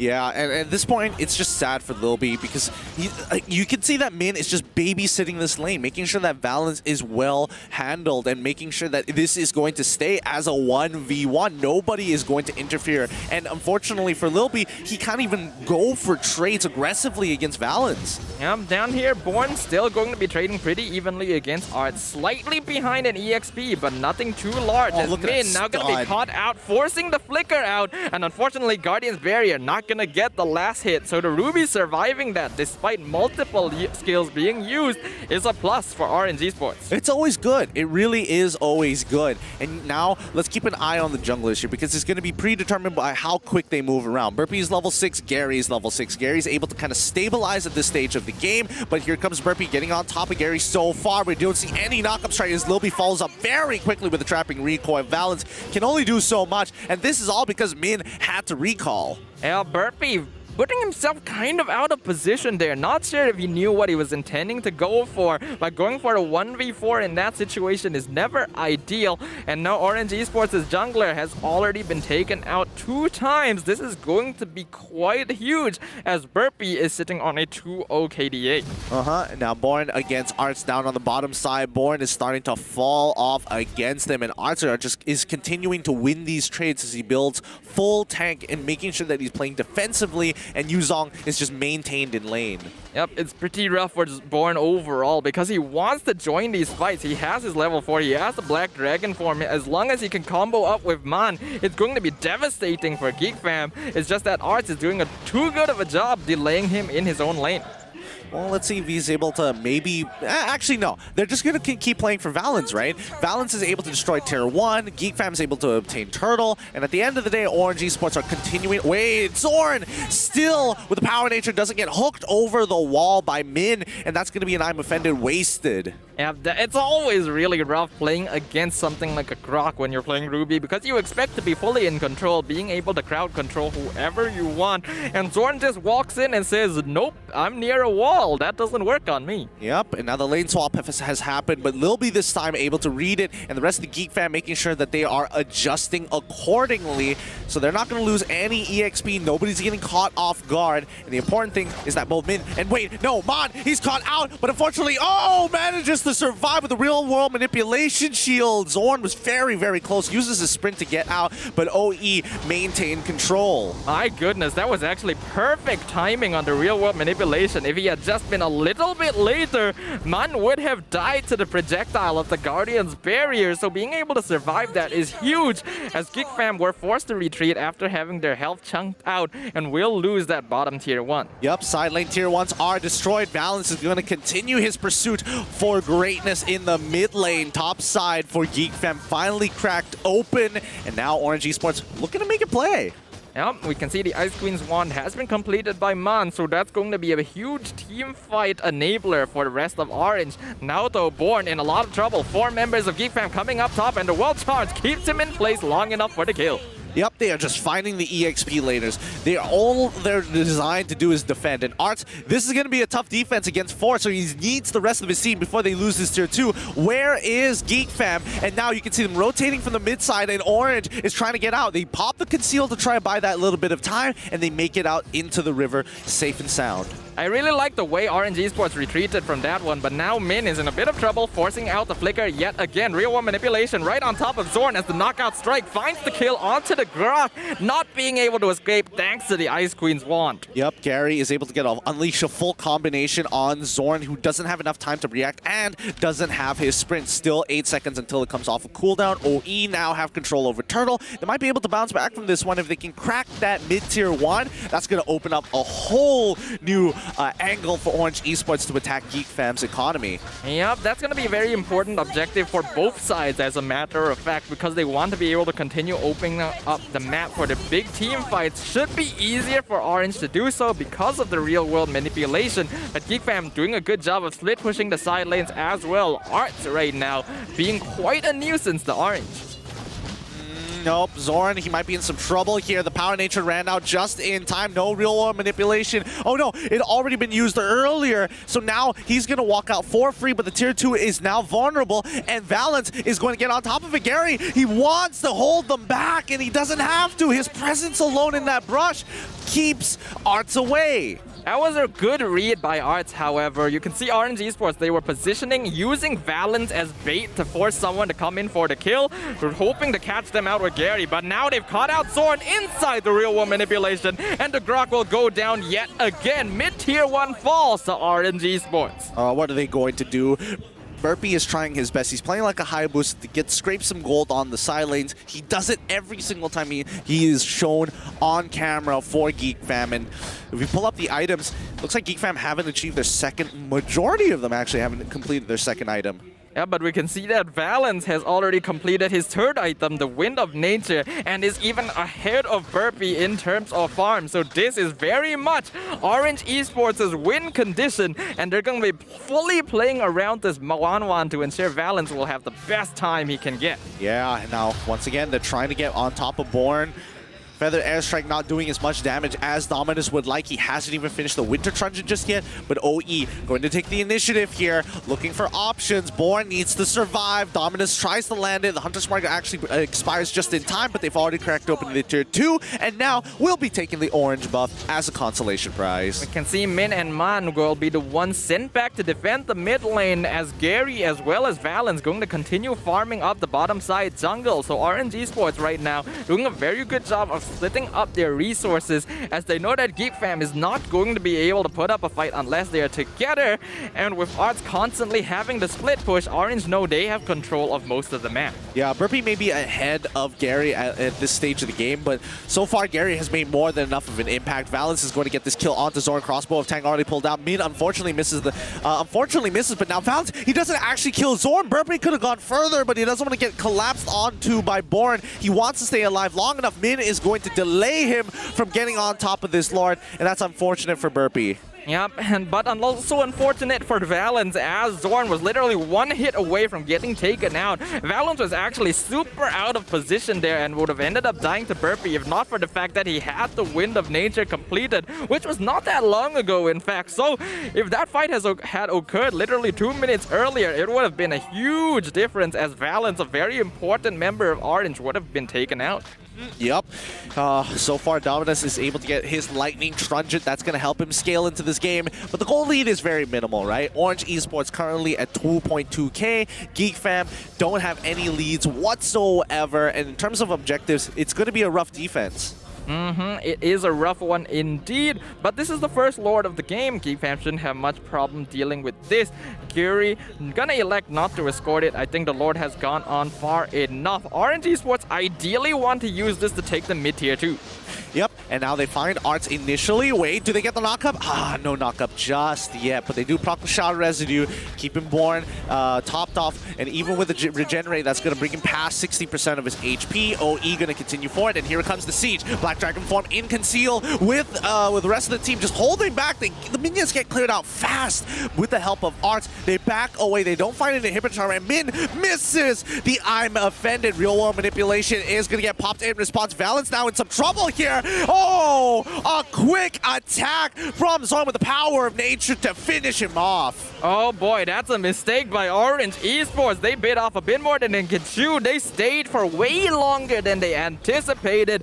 And once they weren't able to make their initial break into the enemy base, they positioned themselves too close together and allowed the wall charge to get the knockup, not just canceling the real world manipulation, but getting multiple kills onto Orange, including that of Valence. And without their primary core, Orange Esports is not going to be able to take that fight at all. And that's why Grok is good, that 1.7 second stun. Oh, here we go again, Min quickly getting locked down, but manages to survive it as he pulls on back. And unfortunately for Zorn, he goes down with the help of Arts as well. Also dying, Dominus is on the run. Shao Residue hasn't proc just yet, but Lilby survives for now. But Gary is running through with an onslaught. Burpee looking for the first initial kill. He can maybe go for a second one, but it's really risky with Valence on his back. Mon is making sure that nobody gets further, and he backs up his boys. Right after getting punished for a mistake themselves, Orange Esports instantly snipe up on the opportunity of GEEK Fam playing a little bit too aggressively. They got the wall charge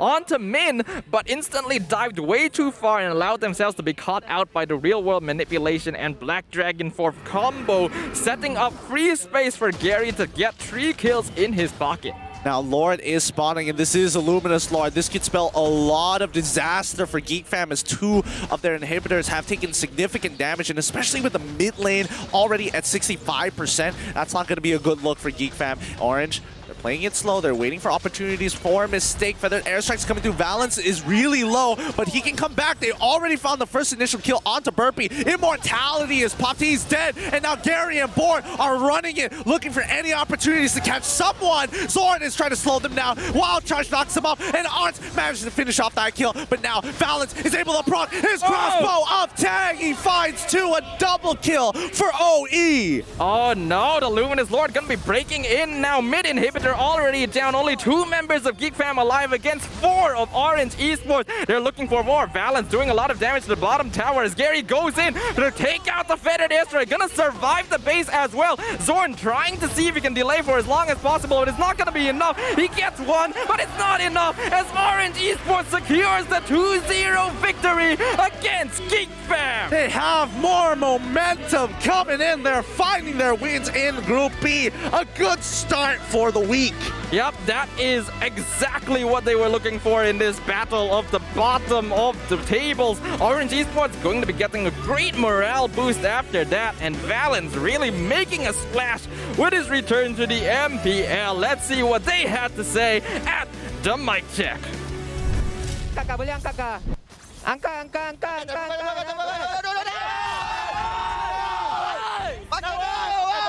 Saya mohon sikit. Gue udah clear ya. Betul. Bantai. Aku hati ya. Mahalau. Bantai. Aku zonik. Dah. Tengok. Terus. Lebih. Tengok aku dah fikir. Dia nak outi tu. Ni pasal ni. Tolong Min tu. Nice. Makan. Mati tu. Nice. Tiap buru. Ni aku dah tu. Santai. Tengok wave. Binabi. Gerati. Be. I mati. Be. Santai boleh. Roger. Makan belakang. Go. Pasukan Orange Esports lagi sekali berjaya untuk mendapatkan kemenangan. Dan bersama dengan saya adalah Valence. Dan kepada semua fan kat sini, tolong berikan tepukan kepada pasukan Orange Esports dan Valence. Ais memangnya kena tanya, you guys berjaya untuk kalahkan GEEK fam 2-0. Macam mana perasaan Valence sekarang? Saya rasa gembira. Excited juga. Boleh main backstage. Ya, dan bila cerita berbual pasal main dekat dalam stage, Valence dah berminggu-minggu tidak boleh main dengan tim sebab jauh dan SPM dan sebagainya. Jadi macam mana perasaan sekarang dapat main dekat atas stage? I rasa excited lah sebab saya nak bantai. Nak bantai, dan kita boleh tengok berjaya untuk dapatkan 2-0, performance yang sangat-sangat baik. Dan Valence, saya juga nak tanya, patch baru keluar. Macam mana pasukan Orange Esports punya training untuk adapt kepada patch yang baru? Kita training macam biasa, jam scrim sehari 3 kali. Lepas tu coach kita Paps, dia tolong baca draft, analyst. Lepas tu kita keluarlah draft ini. Ya, kita boleh tengok di mana Coach Paps lakukan tugas dengan sangat-sangat baik. Dan dekat sini Valence, ada tak apa-apa yang Valence nak cakap kepada semua peminat-peminat Orange Esports? Kepada semua peminat Orange Esports, thank you lah sebab sokong kami kan. Walaupun kita tengah kalah. Overwhelming. Ada orang punya sokongan memang sangat-sangat hebat. Ya, thank you very much Valence. Kita dah dengar kat sini di mana Valence dia rasa sangat-sangat excited dapat main dengan dia punya team. Saya dengar tu dekat bahagian audience. Tetapi ini saja kita punya interview segment. Kita nak tengok analysis. Jadi kita akan terus pergi pada bahagian post show untuk tengok apa yang mereka nak cakapkan. Kemenangan kedua untuk Orange Esports. Anda bersama saya Sleepy Godzillas dan juga Arta dan tetamu khas kita Kak Pen. Tadi kita baru tengok permainan Orange Esports dan juga GEEK fam. Jadi daripada pandangan permainan mereka macam mana Kak Pen? Hari ini saya sebenarnya agak impressed dengan Orange. Sebenarnya kemasukan Valence tu betul-betul dominate the game, the whole game. Daripada first game dengan second game. Dan untuk GEEK, saya nak cakap macam mana untuk saya tengok daripada tadi saya datang sampai sekarang saya tengok GEEK adalah tim tim saya season lepas. So tim saya yang saya boleh nampak, bagi saya lah, ni personally pendapat saya, untuk GEEK saya rasa macam kurang chemistry as a team. So kat sini orang kata beri kelebihan besar dekat tim lain untuk orang kata dapatkan poin lah. Ya, sebenarnya Aisyah setuju dengan Kak Pen punya, di mana kemasukan Valence membalancekan Orange Esports dan gameplay mereka seakan-akan berlainan sedikit daripada minggu-minggu yang lepas harta. Ya, kita akan masuk kepada itemization kita, di mana kat sini kita boleh lihat beberapa kali pemilihan Grok bukanlah pemilihan yang berkesan untuk patch yang terkini. Tetapi kalau kita lihat bagaimana pencaturan daripada pasukan GEEK Fam, draft hampir sama seperti game yang pertama tadi. Cuma dia menukarkan tadi Pak Kyuto sebagai selaku EXP laner, tapi game yang kedua ni dia orang letak kat Esmeralda. Ada ketahanan sedikit, tetapi impact yang diberikan kepada pasukan Orange kurang, sebab kita nampak Valence daripada side atas dia cuba mendapatkan turret, dia pergi bawah pula dapat juga turret. Beberapa kali rotasi daripada Valence ini berjaya untuk mendapatkan beberapa turret dan membuatkan pasukan GEEK Fam tertekan pada minit-minit selepas 3 minit ke atas. Jadi kalau kita tengok macam tadi Arta cakap, draft yang dipilih daripada GEEK Fam hanya perubahan sedikit je. Adakah ini bermakna mereka salah susunan draft pick ataupun macam mana Arta? Kalau berkenaan dengan drafting, saya tak ada banyak komen sangat sebab ini antara coaching yang diorang aturkan strategi. Tapi daripada corak permainan pasukan GEEK Fam, sama seperti Kak Pen cakap, chemistry kurang sedikit. Chemistry kurang dan kemungkinan yalah, sebab chemistry itu perlukan masa. Tapi itu permainan yang ditunjukkan untuk Orange Esports dan juga GEEK Fam. Tapi daripada segi Orange Esports, kalau kita tengok permainan mereka sejak daripada minggu-minggu lepas pun, mereka punya perubahan koordinasi dan lebih tersusun gameplay dia, Arta. Ya, kat sini kita boleh lihat bagaimana pasukan Orange beberapa kali menukar player mereka, dan saya dapat merasakan ini antara line up yang terakhir yang diorang boleh fix, kerana kestabilan yang ada pada pasukan Orange ini dah menunjukkan yang pasukan Orange ni antara pasukan yang boleh bounce semula. Kalau kita lihat kepada post game stat ni, di mana kalau kita lihat kepada total heal yang lebih kepada side Orange, dan yang paling penting sekali, damage to turret. Di mana kita beberapa kali nampak Valence melakukan rotasi, berjaya mendapatkan turret, tetapi damage yang dikeluarkan oleh Gary sangat-sangat banyak, 43,000. Ini membuatkan yang kita nampak seperti pasukan Orange ni, diorang ada power spike yang diorang perlukan. Cuma pada fasa awal tu diganggu oleh Grok saja.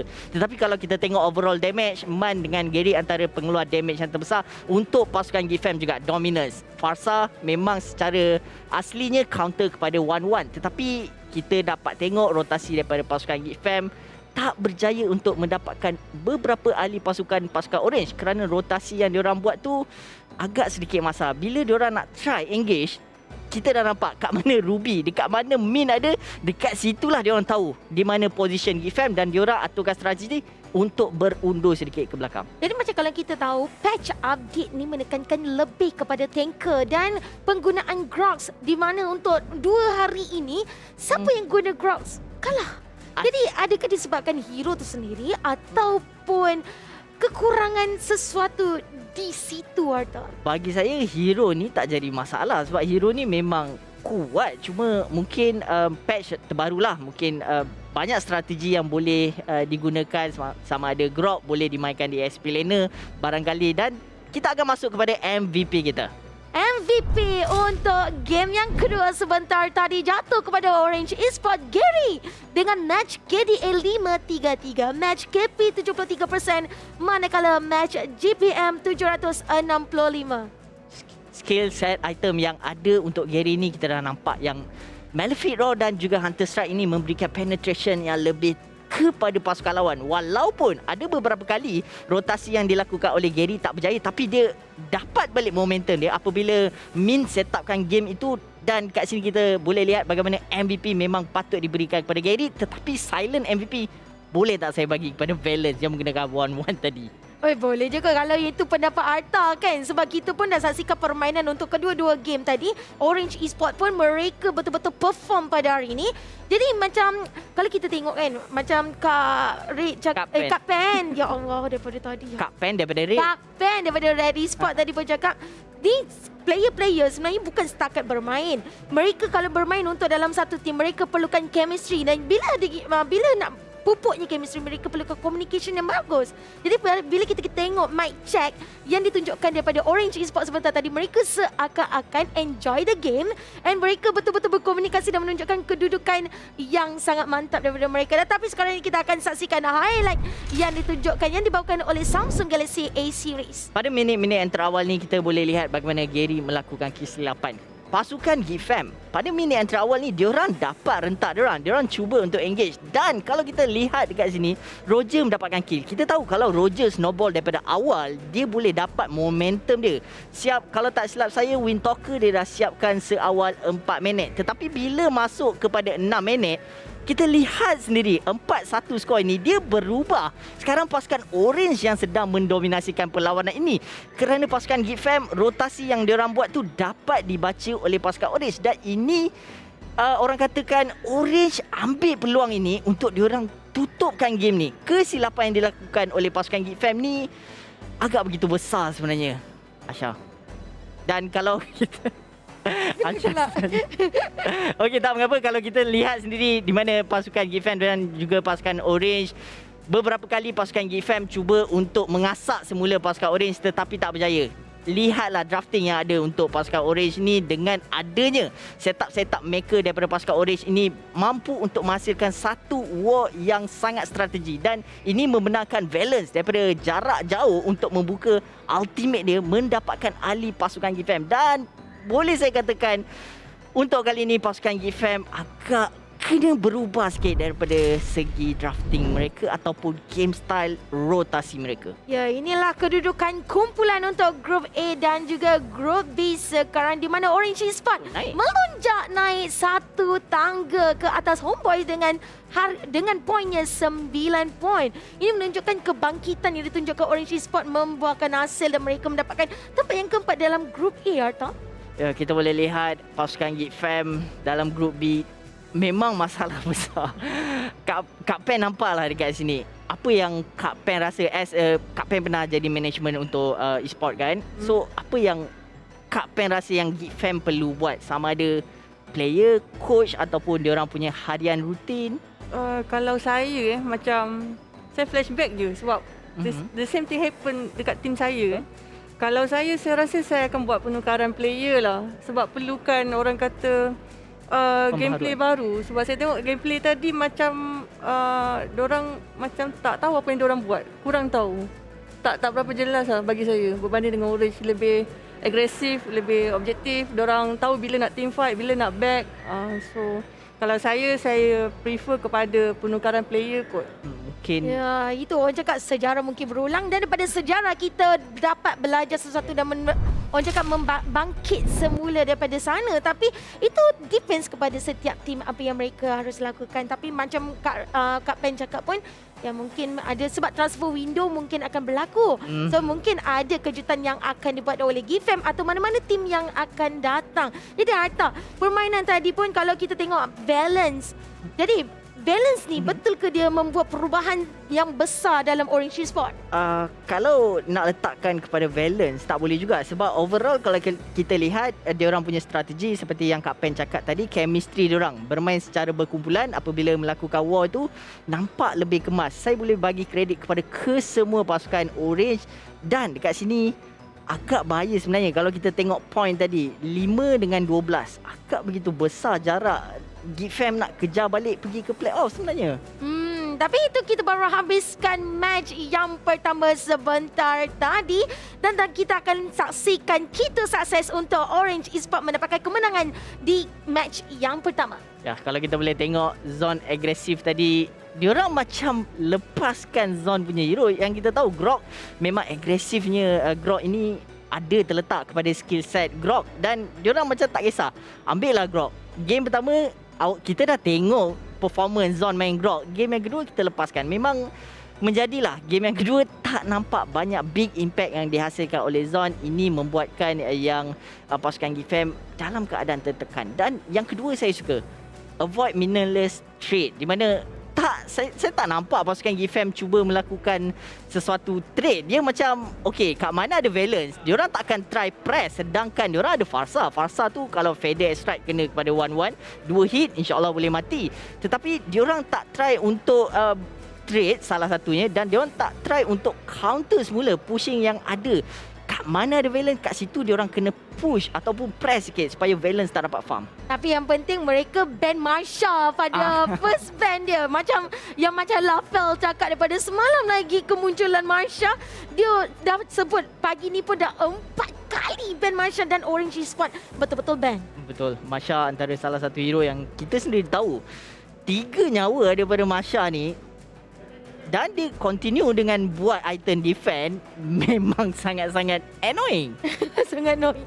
Tapi kita baru saja habiskan match yang pertama. Sekarang ni lepas ini kita akan pergi terus ke match yang kedua, di mana SUHAZ Esports versus dengan RSG. Jadi Kapten sendiri, SUHAZ Esports ataupun RSG? SUHAZ kot. Saya prefer SUHAZ lah. Prefer SUHAZ. Okay, kalau Arta sendiri, SUHAZ Esports dengan RSG, dua-dua pun kita tahu mereka punya performance macam mana. Dengan RSG, SUHAZ Esports pula, dia memang macam minggu lepas pun mereka bangkit bila diorang kat rumah tu. Aisyah tengok performance diorang sangat terbaik. Okey, kat sini kalau kita lihat semalam, hari yang pertama minggu yang ke-6 ni, Grup B mendominasikan. Apa kata kalau hari ini Grup A pula yang tunjuk belang? Sebab Grup B semalam dah menunjukkan yang Masha memang patut kena ban. Dan Grup A kali ini saya meletakkan SUHAZ bagi pendapat saya, sebab RSG kita tahu performance diorang agak kuat juga, tetapi pasukan SUHAZ saya kena beri sokongan juga, sebab diorang sekarang ada masalah kesihatan kan, dengan COVID cases yang melanda di Malaysia ini. Game ni memang best sebenarnya. Memang best. Dan Aisyah yakin di luar sana banyak viewer ternanti-nantikan perlawanan yang kedua sebentar nanti antara SUHAZ Esports ataupun RSG. Sebab kita pun tahu masing-masing punya supporter kemain lagi. Untuk SUHAZ Esports macam hari tu, memang penonton mostly SUHAZ Esports dan RSG memang lawan, dorang berlawan. SUHAZ RSG bila ada perlawanan mereka. Jadi sekarang ni kita akan terus pergi ke MPL Learning Shoutout yang dibawakan oleh Nescafe, di mana pemain manakah yang berjaya mendapatkan assist terbanyak? Adakah Mom, Zakus ataupun Saiful? Untuk Kapten sendiri, siapa rasanya? Oh, saya player saya lah. Mom. Player. Of course lah, ada player dia dekat situ. Mesti dia bagi Arta, bagi clue, jangan bagi betul. Saya bagi clue yang kita sendiri boleh lihat lah. Saya kemungkinan akan tolak Saiful, sebab game style Saiful kita sendiri tahu. Cara bermain Saiful lebih kepada Digi. Digi dia tak agresif. Mungkin dia akan jaga kepada bahagian belakang. Dan saya tolak Saiful. Mungkin anda boleh pilih sama ada Mam ataupun Zaku. Iaitu orang cakap talian hayat. Okey, kepada anda di luar sana, scan QR code dan menjawab soalan ini dengan betul. Dan make sure sebenarnya huruf besar dan ejaan yang betul. Kalau anda adalah pemenangnya yang betul jawapannya, anda akan menerima random satu skin daripada Mobile Legends dan Bang. So sekarang ini kita akan saksikan untuk MPL Predictor Winner. Anda hanya lihat saja dan make sure komen dengan betul siapakah yang akan menjadi pemenangnya pun dapat hadiah. Di mana tahniah kepada ketiga-tiga pemenang, Muhammad Muhaimin, Iskandar Zulkarnain, Razwan Arif HR. Arta, why not Arta cerita sedikit kepada viewer macam mana nak menang untuk MPL Predictor ni? Sebenarnya kita kena letak hashtag MPL Predictor, dan jangan lupa kita kena predict juga tim mana yang akan menang. Dan yang paling penting sekali, match ID disertakan dengan server ID untuk kita menang. Dan bukan kena masuk email ataupun bukan kena login mana-mana. Just tulis saja dekat mana tempat social media yang anda lihat ataupun tontonkan live stream ini. Betul. Kurangkan negativity, tingkatkan predictor anda. Predict je. Sebab kadang-kadang kan bila match yang kedua tu kan, dan antara SUHAZ Esports ke RSG, saya rasa RSG. Tunjukkan di bahagian komen anda. Tapi sekarang ni kita akan saksikan TikTok campaign di mana hashtag ini gaya kita. Anda boleh sertai dengan membuat video sekreatif mana di TikTok dan hashtag ini gaya kita daripada 14 Februari sehingga 29 April 2022. Kak Pen sendiri ada tak buat TikTok untuk ini gaya kita? Ui, tak sempat lagi. Coming soon buat. InsyaAllah buat. InsyaAllah. Itulah kita mengharapkan daripada Red Esports buat lah. Saya pernah tengok Red Esports sekarang dekat TikTok banyak konten-konten yang menarik. Even menari pun ada. Saya tengok, player ni pernah menari. Tak ada, dia menari juga. Menari dia happy fun. Mungkin Kak Pen tak nampak lah aku kan player buat. Tapi saya nampak je apa yang pasukan Red lakukan dekat TikTok sebenarnya Kak Pen. Dia belakang-belakang lah kot sebab mungkin malu dengan Kak Pen kan. Tapi make sure anda di luar sana sertailah, membuatlah video sekreatif mana pun. TikTok paling kreatif akan menangi telefon pintar rasmi daripada Samsung A series, kerusi Secret Lab M3 eksklusif ataupun MLBB Diamond setiap minggu. Hanya melihat saja, komen, macam-macam you guys boleh dapat kan. Daripada, sebab apa orang cakap kan, duduk tak buat apa, share. Yang penting share. Yang penting tekan like. Yang penting sekali involve dengan apa yang kita buat. Tapi sekarang ni kita akan berehat terlebih dahulu dan kita akan jumpa anda di match yang kedua. Jumpa anda sebentar lagi.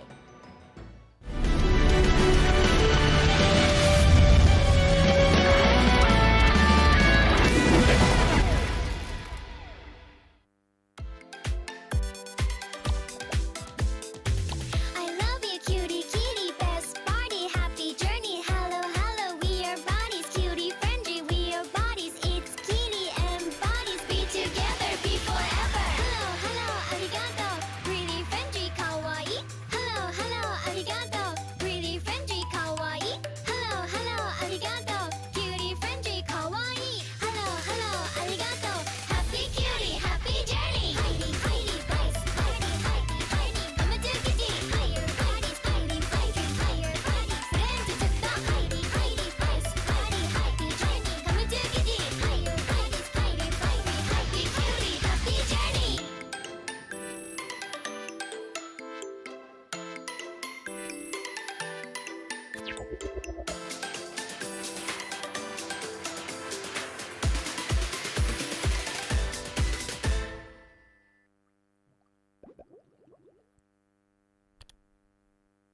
What's up, everyone? Welcome to the latest episode of Hero Spotlight, featuring Xavier, the third hero of the Forsaken Light series.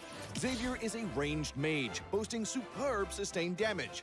With his unique skill set, he can extend his attack distance almost infinitely and enhance his power each time he lands a skill shot on an enemy.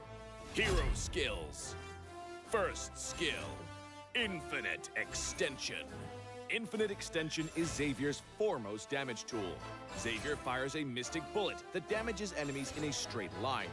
The bullet's flying distance increases each time it hits a target. Second skill, Mystic Field. Mystic Field is a functional skill that integrates pursuit, escape, and crowd control.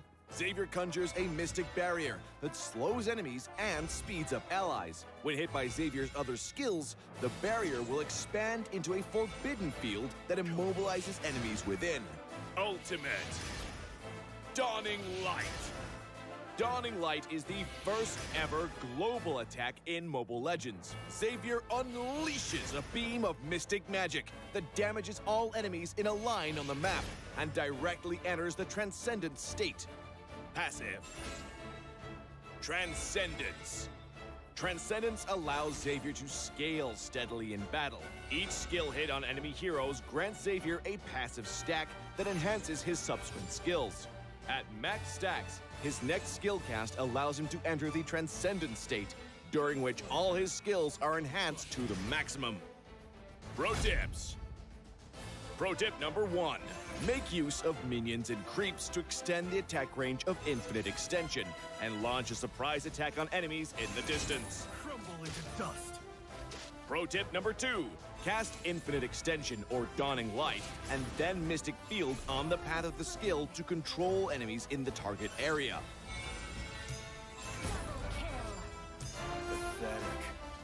Pro tip number 3. For positional teamfights, accumulate 3 passive stacks with Infinite Extension and Mystic Field.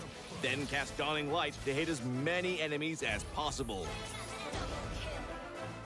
For sudden encounters, directly cast Dawning Light to enter the Transcendent state. Then spam the enhanced Infinite Extension and Mystic Field for damage. Skill combos. Laning phase. During the laning phase, use Infinite Extension for wave clear and poke.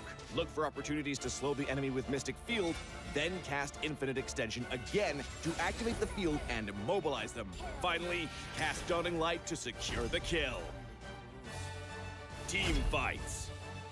In team fights, cast Mystic Field to restrict the enemy's movements, and then Infinite Extension to activate the field for crowd control. Launch Dawning Light on the immobilized enemies and enter the Transcendent state. Then finish them off using the enhanced Infinite Extension. Double kill. Not even close. Tactics. Early to mid-game. Xavier's performance in the early to mid-game is mediocre. Relying heavily on cooldown reduction, he needs to wait until he gets his hand on a few pieces of equipment to unleash effective attacks during the Transcendent state. Late game. Xavier's damage will skyrocket in the late game. Once with sufficient cooldown reduction, he can easily enter and extend the Transcendent state and chuck out the enemies with his enhanced skills. Enemy has been slain. Triple kill. For equipment, we suggest this build for maximized cooldown reduction and magic power. For emblem, choose the Mage emblem to further boost Xavier's cooldown reduction and damage capabilities. As for battle spells, Flicker is recommended to make up for Xavier's lack of mobility. Well, that's our new hero, Xavier, the Defier of Light, coming on March 22nd. And until next time, we'll be seeing you in the Land of Dawn. Defier of Light, Xavier, coming on March 22nd.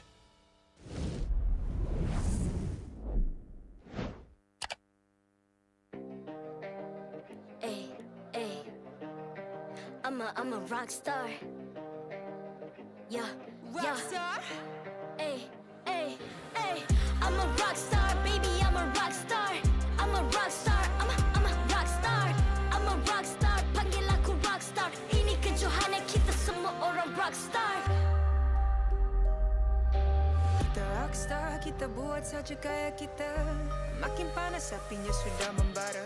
Macam mana pun kau menempuh segala. Demi negara kau buat semua bangga. Step into my world, you know I'm always in my zone. You know I got my team, no I'm never alone. Bring out my best, buat yang terbaik. Jadi juara perlahan kita Get on my way, naik. aku nak push. Naik-naik jadi lebih bagus. Jadi hero, ku ada skill. Berapa banyak musuh aku dah kill. Ramai cuba mencapai, cause they envy me. Tiap game aku pasti jadi MVP. Easy. I'm a rockstar, baby, I'm a rockstar. I'm a rockstar, I'm a rockstar. I'm a rockstar, panggil aku rockstar. Ini kejohanan kita semua orang rockstar. I'm a rockstar, baby, I'm a rockstar. I'm a rockstar, I'm a rockstar. I'm a rockstar, panggil aku rockstar. Ini kejohanan kita semua orang rockstar. Tengok nanti siapa yang juara. Ni peluang kita bawa pulang piala. This is my game, this is my time. Menang semua, everything will be mine. Kalau jatuh kau pasti kembali. Bangun balik ku tegak berdiri. Kuatkanlah tenaga, ganjaran diperoleh. Ni kejohanan kita, Malaysia memang boleh. Rise up to the top, kita buat bersama. Semangat kita kuat di bawah satu bendera. Ay. I'ma go hard for the win. Win, win. On the battlefield till the end. I'm Ay. trying to beat the greatest anyone has ever seen. Stand by, I'm coming in for I'm the a win. rockstar. I'm a rock star, baby, I'm a rock star. I'm a rock star, I'm a rock star. I'm a rock star, panggil aku rock star. Ini kejohanan kita semua orang rock star. I'm a rockstar, baby, I'm a rockstar. I'm a rockstar, I'm a rockstar. I'm a rockstar, panggil aku rockstar.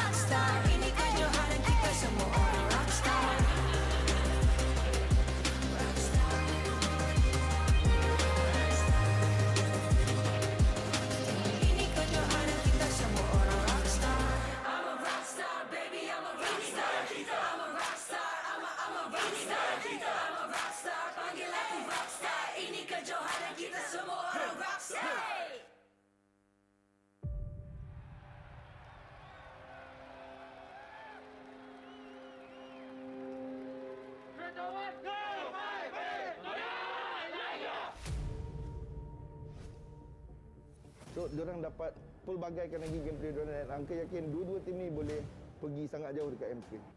He actually pushed everyone to harder, could be more stressful. Pushes the limit of Mobile Legends in terms of meta, in terms of players' mentality, in terms of stamina. This is how you be a professional player. Esme OT, skill satu dia dah mati, Mak. Terus ini for apa? Malaysian meta is very chase the dopamine sort of meta. You perlu telan rasa pahit tu supaya you boleh rasa kemanisan yang akan datang.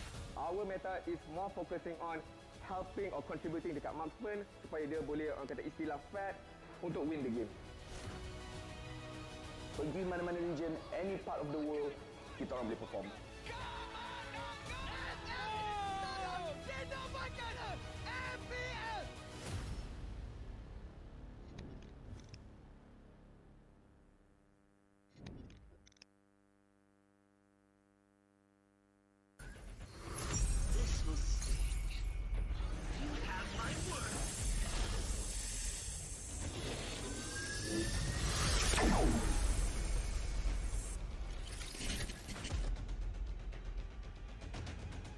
Saber guys just can't stop preaching.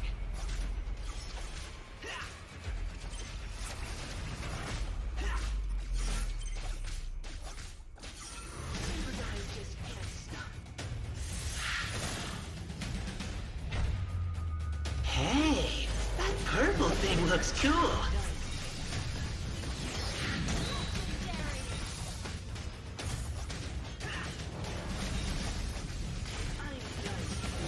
Well, who's the hero now?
Hi everyone, it's Angela here. Feeling a bit nervous now. It's my first time meeting you all like this, after all. But don't worry, I will try my best. I will not let you down. So, everybody, do you know about Mobile Legend Bang Bang's latest collaboration with Sanrio? 4 all-new collab skins featuring super cute Sanrio friends were released. They are... Ta-da! Here they are! Our 4 adorable friends. They're also the inspiration for this collab series. Let's take a closer look one by one. The first one is... Oh, it's me! What comes to your mind when you see this beautiful dress? I'd say it's lovely Kitty and her red bow tie. A classic school uniform gets a touch of playfulness combined with iconic Kitty accessories and patterns. Look at this metal Kitty brooch on my bow tie. Super lovely. On both sides of my dress, there are gilded Kitty patterns. Majestic. Do you think that's all we've got? Look carefully at my balloon sleeves. Next. Oh, let me show you my favorite part of this outfit. Yes, I got a limited edition Hello Kitty backpack. Take care and keep it away from Claude. His little friend might just grab it and take it away. Oh, speaking of Claude and his friend, they also got some pretty cool outfits this time. Why don't we take a look? Wow, they are just cool. Black and yellow just look perfect on Bats and Claude. Everything's just hip, from the white hair with dark highlights to the unique Batsmaru headset. That's exactly what Claude's all about. As for Bats, he's also showing us his coolness on Claude's t-shirt, shoes, and even the back of his holographic jacket. I can already picture Bats rolling his eyes at opponents. Let's see, anything else we've missed? Aha, look at Claude's belt. Right on the spray bottles are some cross and circle signs. They're also on his headset. I think we all know what they mean. Yeah, it's Batsmaru's name. Bats is on the side of Claude's gun as well, just like a little wingman. And Bats himself has a gun too. Watch out for this sharpshooter and his super cool bubble blaster. Next is Florin and Cinnamoroll, both dressed in blue and white, elegant and fresh at the same time. She wears a bonnet ornamented with a lace-over band. Its two ends hang at the sides of her face, resembling Cinnamoroll's long ears. And under it is her glistening hair cascading down her back, as curly as Cinnamoroll's tail. Also, look at the white lace and pink bow ties over her bonnet and sleeves. They just perfectly complete this sweet, fabulous Lolita dress. Wow, and the accessories! The plush Cinnamoroll bow tie, Cinnamoroll metal brooches, and the Cinnamoroll crossbody bag. Aww, the cuteness is killing me. Last but not least, the finishing touches of the collaboration. Chunga is here. This time she becomes the little artist, and the outfit is just right for her. The beret, exactly the same kind as Piran's. Her hair tied up with a Piran hairband. That's what a pro does. The painter apron has Piran's face on it, neat and cute. The fuzzy Piran slippers feel just cozy. And the Piran backpack, big enough for all the brushes and even the board. Now, she's sitting under the Piran lights, hanging on the tree, taking a break. It seems that she has just finished an artwork on that Piran drawing board. What did she draw, you may ask? It's Piran with a pearl earring, of course! What a brilliant idea! Good job, our cutest artist ever. So, that wrapped up our introduction of the Sanrio collab skins. Hope you enjoyed my debut show. If you find any other details that I missed out on, please do let me know. My cute friends and I will be waiting for you in the game. Can't wait to play and fight together with you. Thanks for watching. See you next time. Bye-bye.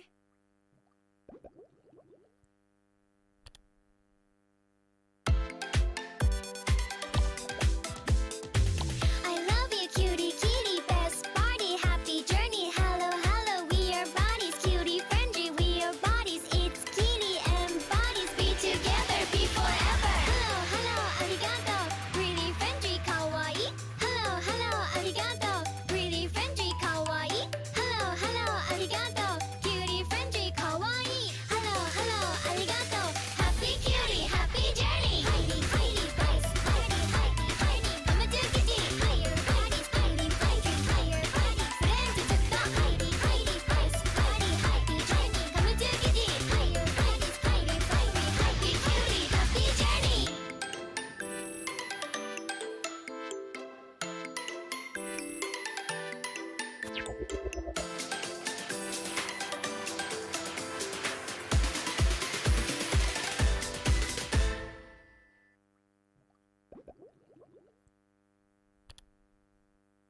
What's up, everyone? Welcome to the latest episode of Hero Spotlight, featuring Xavier, the third hero of the Forsaken Light series.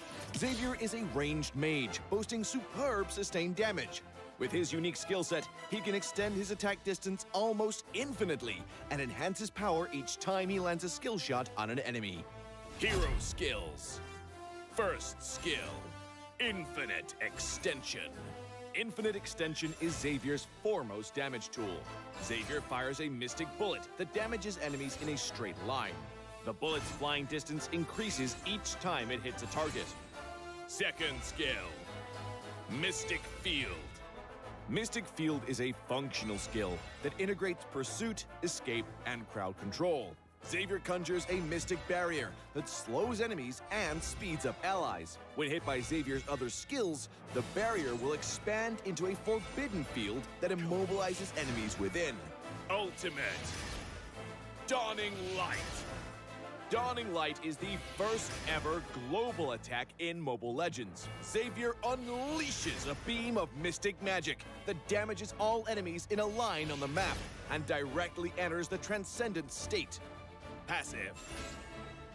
Transcendence. Transcendence allows Xavier to scale steadily in battle.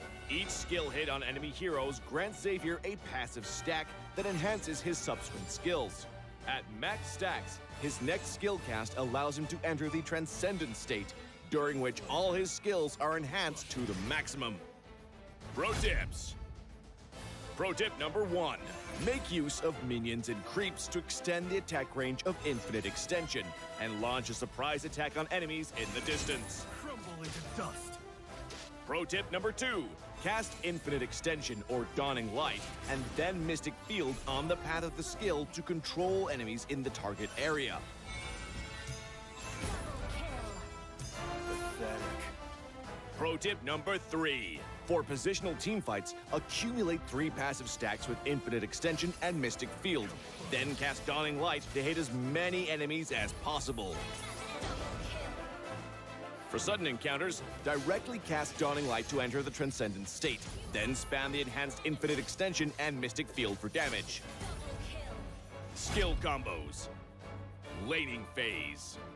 During the laning phase, use Infinite Extension for wave clear and poke. Look for opportunities to slow the enemy with Mystic Field, then cast Infinite Extension again to activate the field and immobilize them. Finally, cast Dawning Light to secure the kill. Team fights.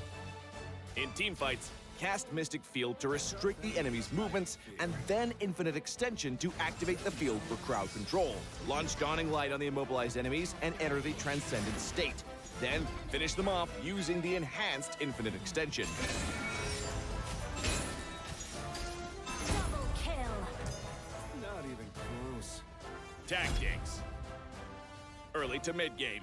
Xavier's performance in the early to mid-game is mediocre. Relying heavily on cooldown reduction, he needs to wait until he gets his hand on a few pieces of equipment to unleash effective attacks during the Transcendent state. Late game. Xavier's damage will skyrocket in the late game. Once with sufficient cooldown reduction, he can easily enter and extend the Transcendent state and chuck out the enemies with his enhanced skills. Enemy has been slain. Triple kill. For equipment, we suggest this build for maximized cooldown reduction and magic power. For emblem, choose the Mage emblem to further boost Xavier's cooldown reduction and damage capabilities. As for battle spells, Flicker is recommended to make up for Xavier's lack of mobility. Well, that's our new hero, Xavier, the Defier of Light, coming on March 22nd. And until next time, we'll be seeing you in the Land of Dawn. Defier of Light, Xavier, coming on March 22nd.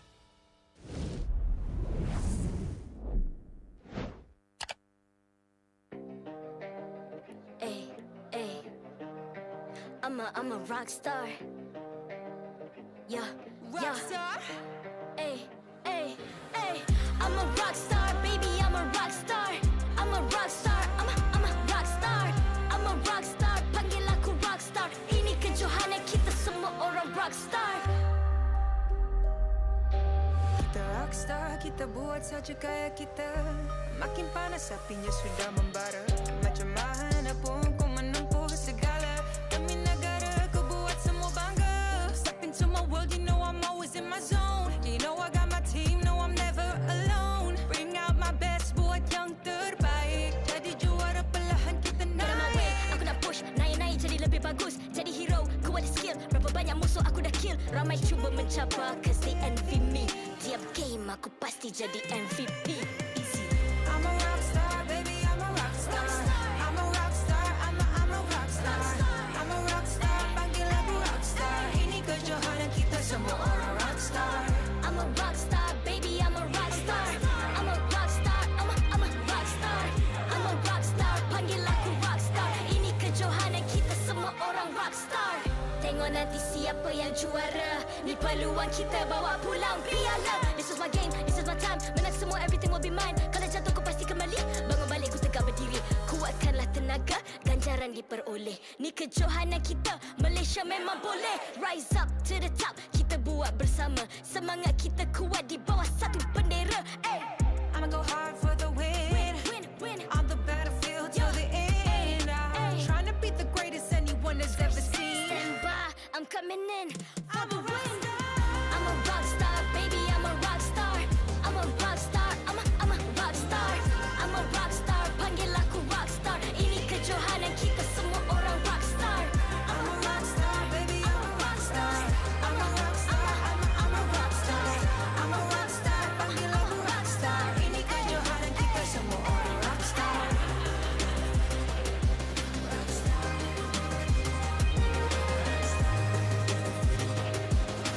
Ini kejohanan kita semua orang rockstar. I'm a rockstar, baby, I'm a rockstar. I'm a rockstar, I'm a rockstar. I'm a rockstar, panggil aku rockstar. Ini kejohanan kita semua orang rockstar.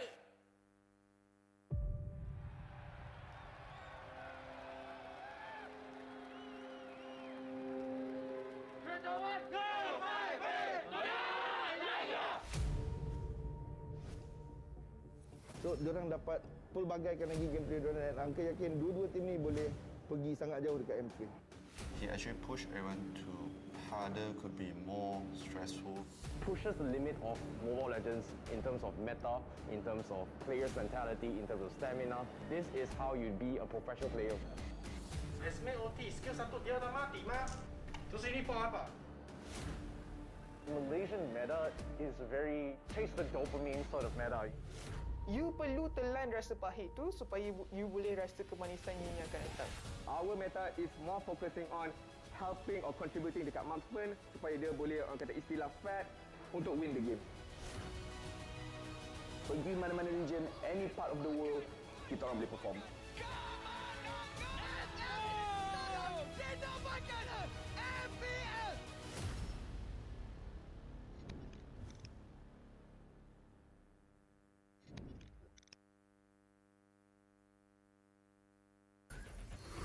This will sting. You have my word.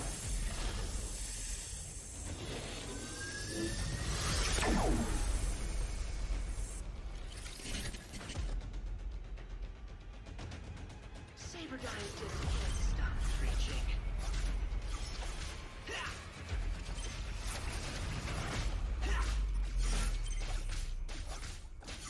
Saber guys just can't stop.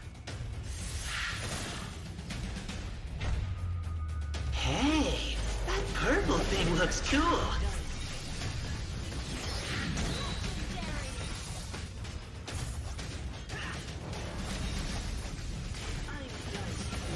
Well, who's the hero now?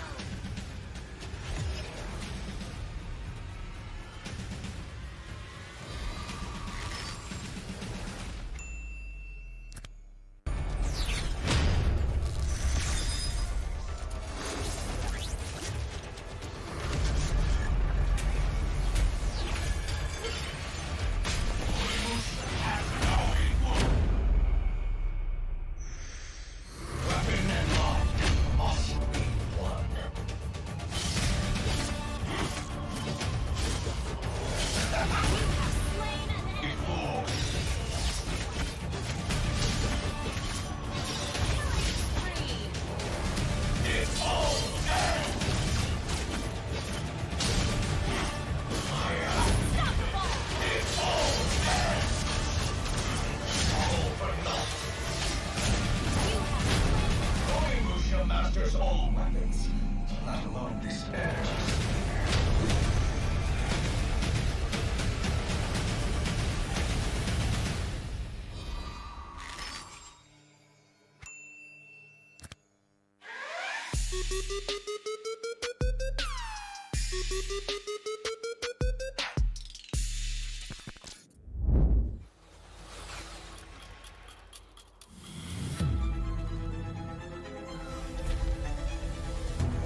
Hold on! You have slain an enemy. You have slain. Let's see static stars. Killing spree. Monster kills. Mega kills. Godlike out.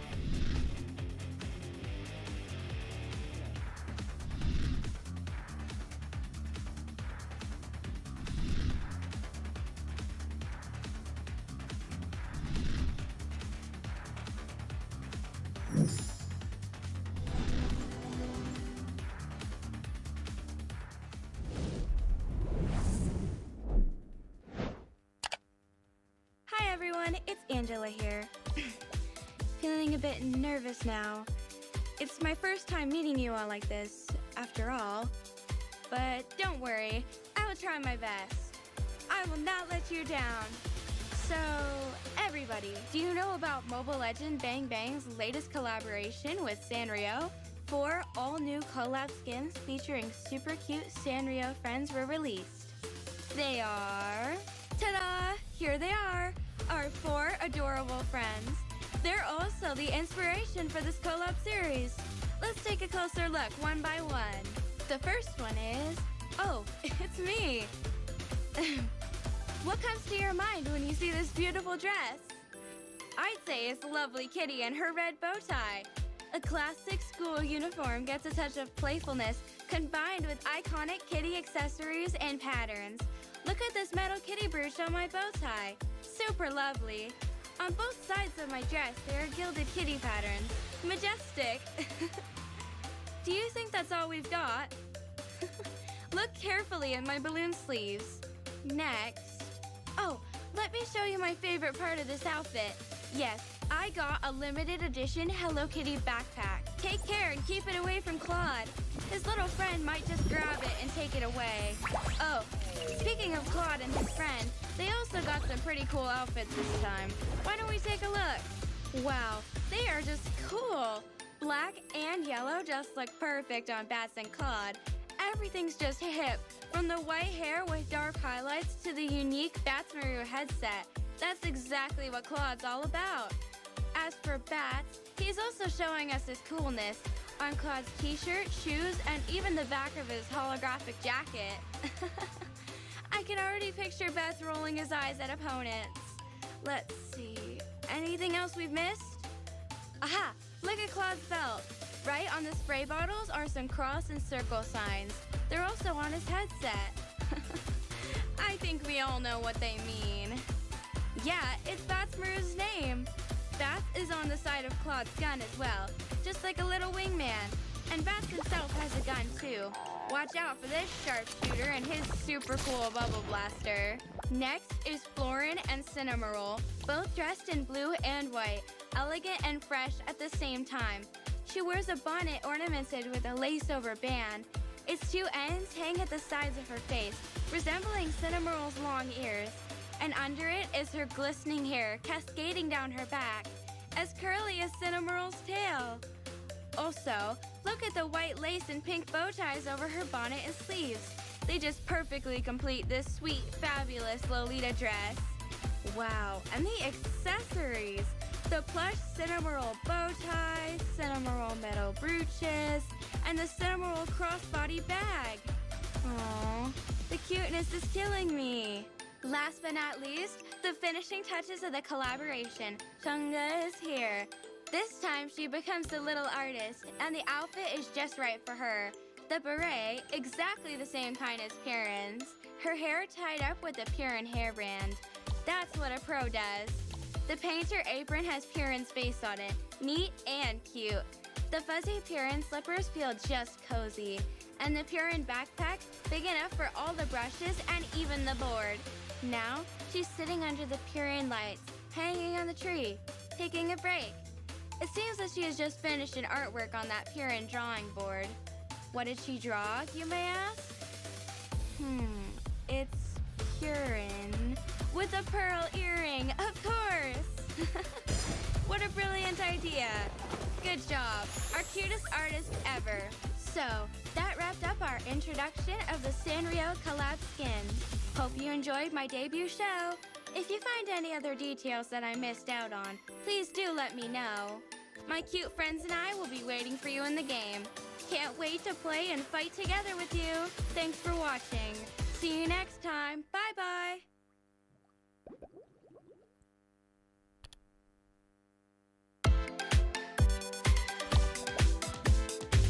I love you, cutie, kitty, best party, happy journey. Hello, hello, we are bodies, cutie, friendly, we are bodies. It's kitty and bodies, be together, be forever. Hello, hello, arigato, really friendly, kawaii. Hello, hello, arigato, really friendly, kawaii. Hello, hello, arigato, cutie, friendly, kawaii. Hello, hello, arigato, happy cutie, happy journey. Heidi, Heidi, Vice, Heidi, Heidi, Heidi, come and do kitty. Higher bodies, Heidi, Heidi, higher bodies. Then to the Heidi, Heidi, Vice, Heidi, Heidi, journey. Come and do kitty. Higher bodies, Heidi, Heidi, happy cutie, happy journey.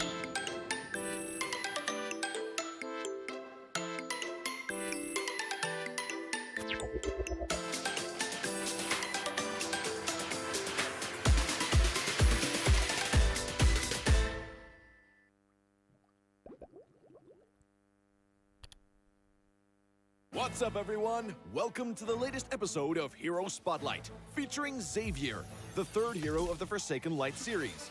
Xavier is a ranged mage, boasting superb sustained damage.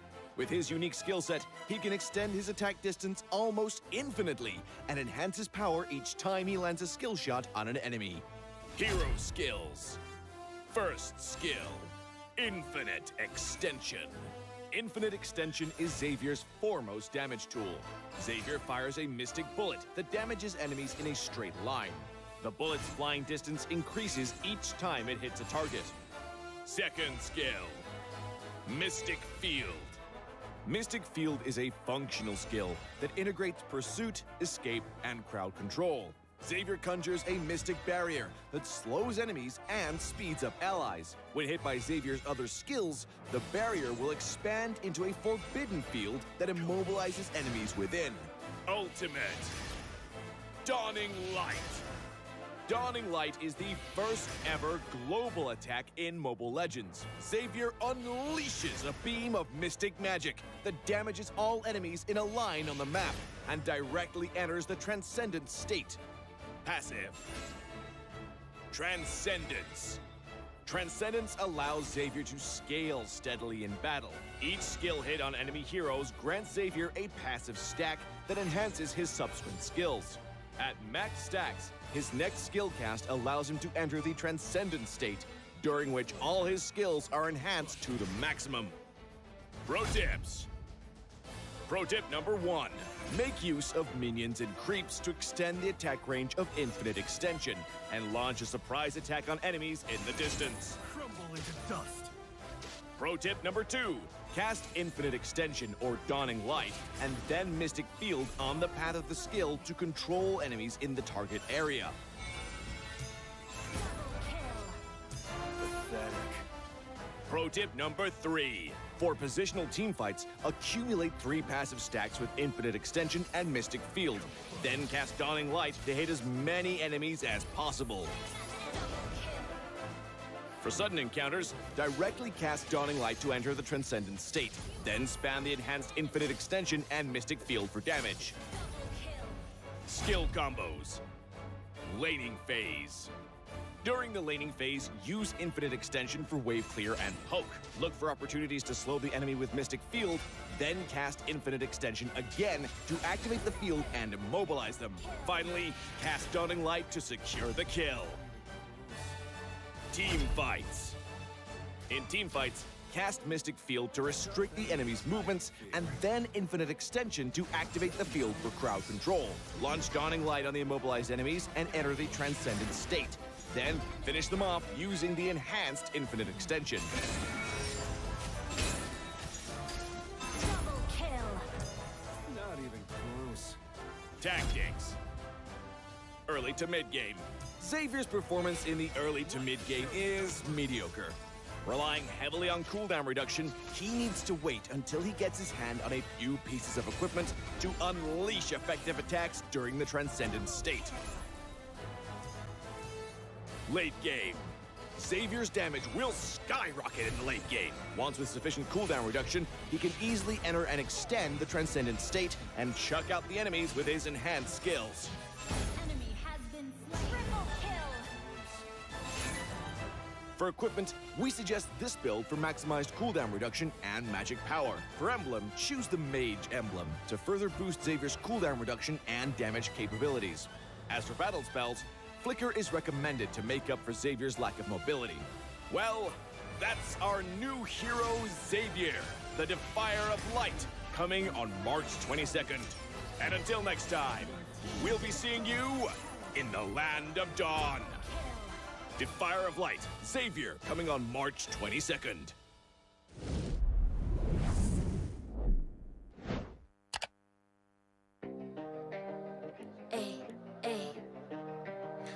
I'm a rock star. Yeah, rock star. Ay, ay, ay. I'm a rock star, baby. I'm a rock star. I'm a rock star. I'm a rock star. I'm a rock star. Panggil aku rock star. Ini kejohanan kita semua orang rock star. Kita rockstar, kita buat saja gaya kita. Makin panas apinya sudah membara. Macam mana pun kau menempuh segala. Demi negara kau buat semua bangga. Step into my world, you know I'm always in my zone. You know I got my team, no I'm never alone. Bring out my best, buat yang terbaik. Jadi juara perlahan kita naik. Aku nak push, naik-naik jadi lebih bagus. Jadi hero, ku ada skill. Berapa banyak musuh aku dah kill. Ramai cuba mencapai, cause they envy me. Tiap game aku pasti jadi MVP. Easy. I'm a rockstar, baby, I'm a rockstar. I'm a rockstar, I'm a rockstar. I'm a rockstar, panggil aku rockstar. Ini kejohanan kita semua orang rockstar. I'm a rockstar, baby, I'm a rockstar. I'm a rockstar, I'm a rockstar. I'm a rockstar, panggil aku rockstar. Ini kejohanan kita semua orang rockstar. Tengok nanti siapa yang juara. Ni peluang kita bawa pulang piala. This is my game, this is my time. Menang semua, everything will be mine. Kalau jatuh kau pasti kembali. Bangun balik ku tegak berdiri.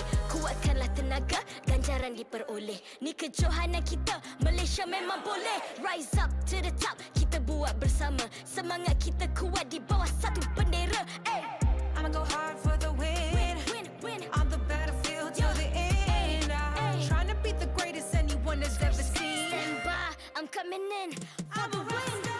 I'm a rock star, baby, I'm a rock star. I'm a rock star, I'm a rock star. I'm a rock star, panggil aku rock star. Ini kejohanan kita semua orang rock star. I'm a rockstar, baby, I'm a rockstar. I'm a rockstar, I'm a rockstar.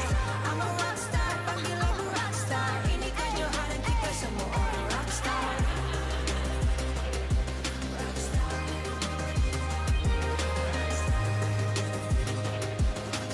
Ini kejohanan kita semua orang rockstar. I'm a rockstar, baby, I'm a rockstar. I'm a rockstar, I'm a rockstar. I'm a rockstar, panggil aku rockstar. Ini kejohanan kita semua orang rockstar.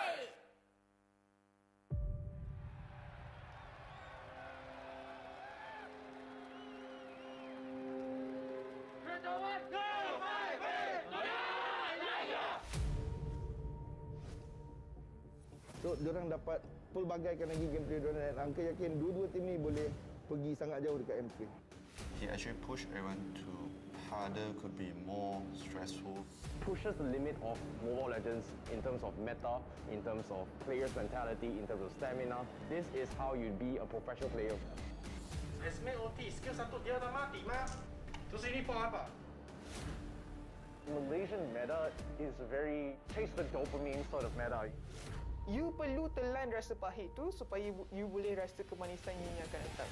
Our meta is more focusing on helping or contributing dekat marksman supaya dia boleh orang kata istilah fat untuk win the game. Pergi mana-mana region, any part of the world, kita orang boleh perform.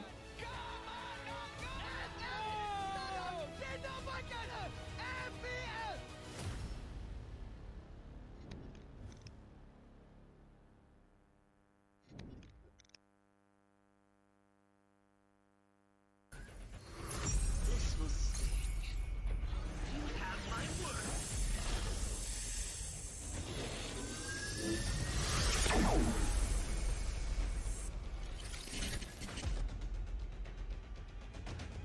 Saber guys just can't stop preaching.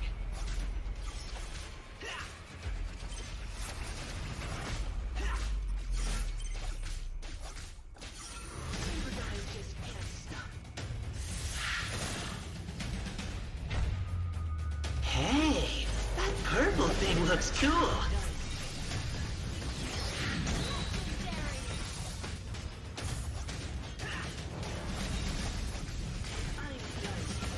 Well, well, who's the hero now?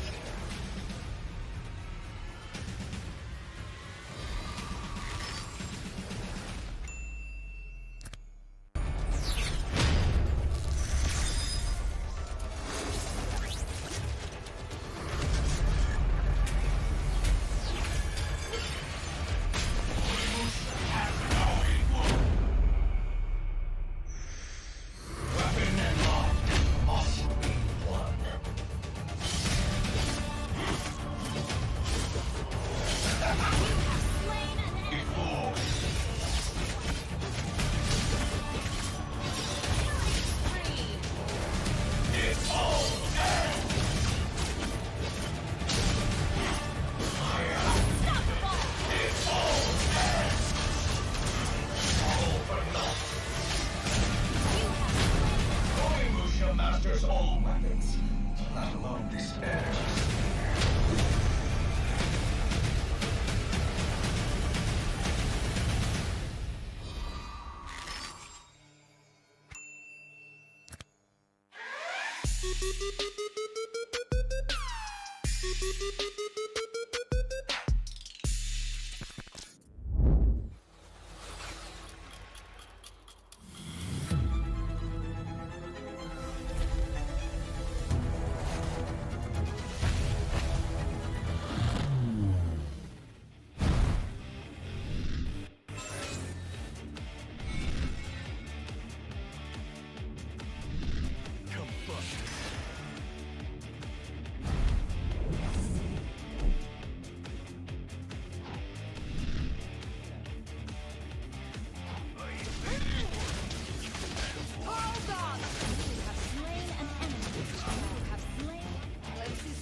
Hi everyone, it's Angela here.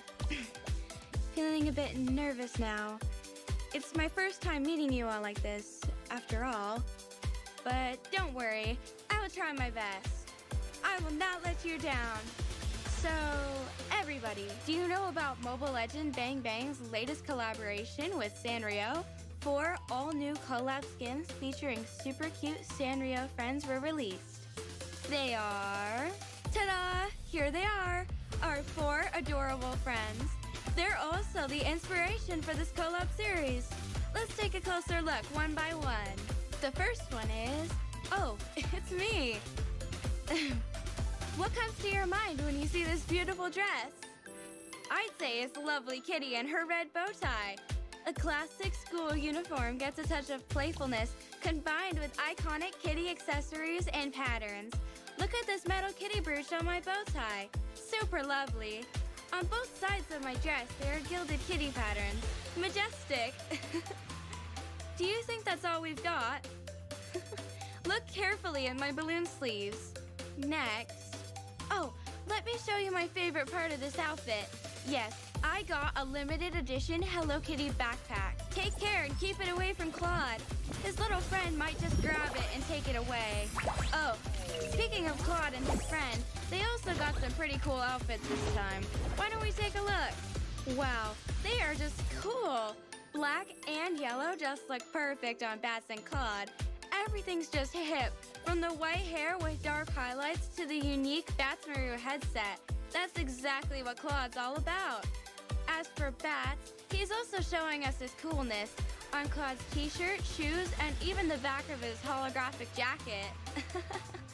I can already picture Bats rolling his eyes at opponents. Let's see, anything else we've missed?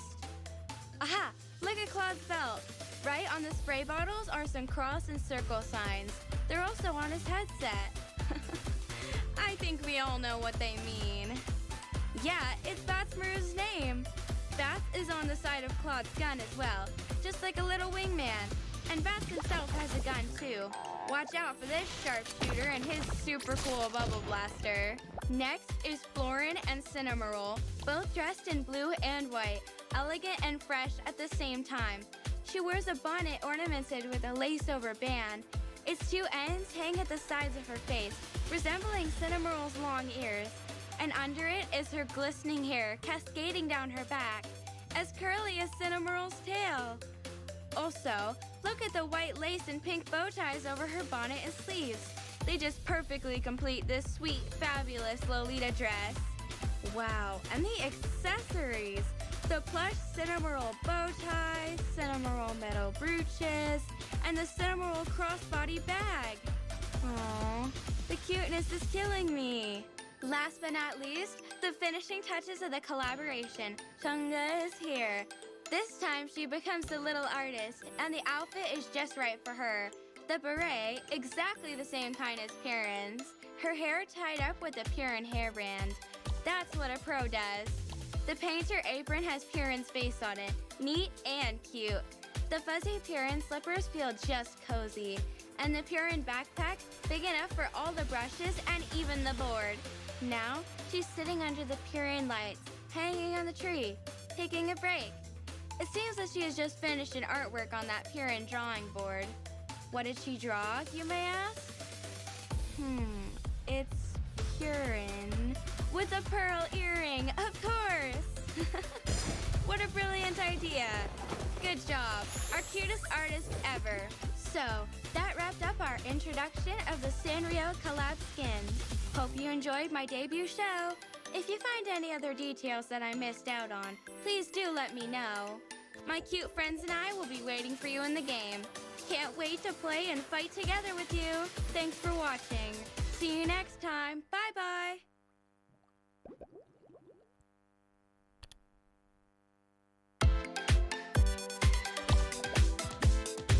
I love you, cutie, kitty, best party, happy journey. Hello, hello, we are bodies, cutie, friendly, we are bodies. It's kitty and bodies, be together, be forever. Hello, hello, arigato, really friendly, kawaii. Hello, hello, arigato, really friendly, kawaii.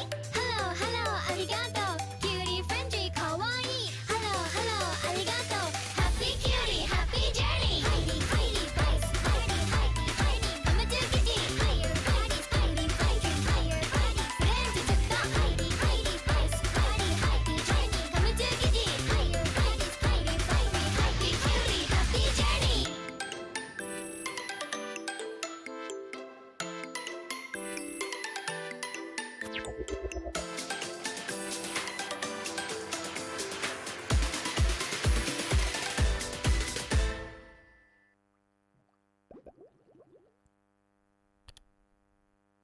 What's up, everyone? Welcome to the latest episode of Hero Spotlight, featuring Xavier, the third hero of the Forsaken Light series. Xavier is a ranged mage, boasting superb sustained damage.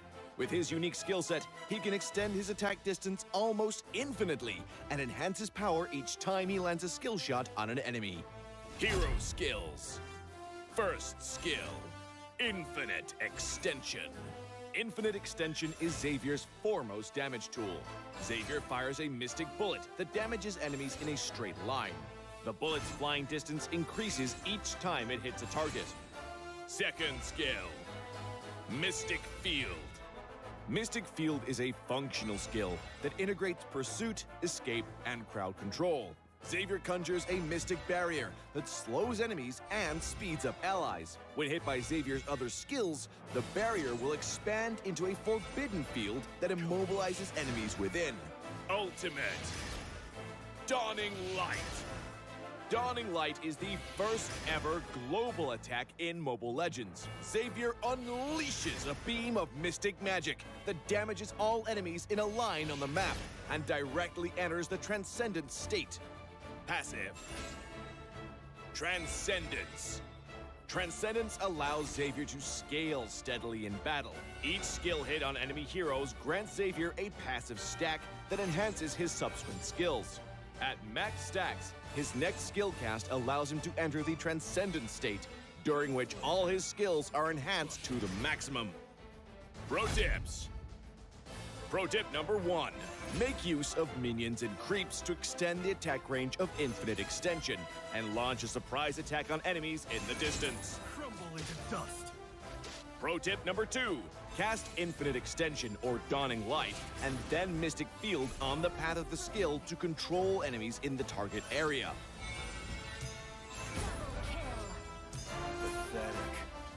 Pro tip number 3. For positional teamfights, accumulate 3 passive stacks with Infinite Extension and Mystic Field. Then cast Dawning Light to hit as many enemies as possible. For sudden encounters, directly cast Dawning Light to enter the Transcendent state. Then spam the enhanced Infinite Extension and Mystic Field for damage. Skill combos. Laning phase. During the laning phase, use Infinite Extension for wave clear and poke. Look for opportunities to slow the enemy with Mystic Field, then cast Infinite Extension again to activate the field and immobilize them. Finally, cast Dawning Light to secure the kill. Team fights. In team fights, cast Mystic Field to restrict the enemy's movements, and then Infinite Extension to activate the field for crowd control. Launch Dawning Light on the immobilized enemies and enter the Transcendent state.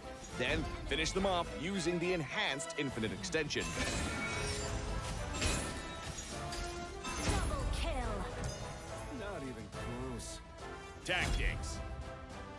Early to mid-game. Xavier's performance in the early to mid-game is mediocre. Relying heavily on cooldown reduction, he needs to wait until he gets his hand on a few pieces of equipment to unleash effective attacks during the Transcendent state. Late game. Xavier's damage will skyrocket in the late game. Once with sufficient cooldown reduction, he can easily enter and extend the Transcendent state and chuck out the enemies with his enhanced skills. Enemy has been slain. Triple kill. For equipment, we suggest this build for maximized cooldown reduction and magic power. For emblem, choose the Mage emblem to further boost Xavier's cooldown reduction and damage capabilities. As for battle spells, Flicker is recommended to make up for Xavier's lack of mobility. Well, that's our new hero, Xavier, the Defier of Light, coming on March 22nd. And until next time, we'll be seeing you in the Land of Dawn. Defier of Light, Xavier, coming on March 22nd.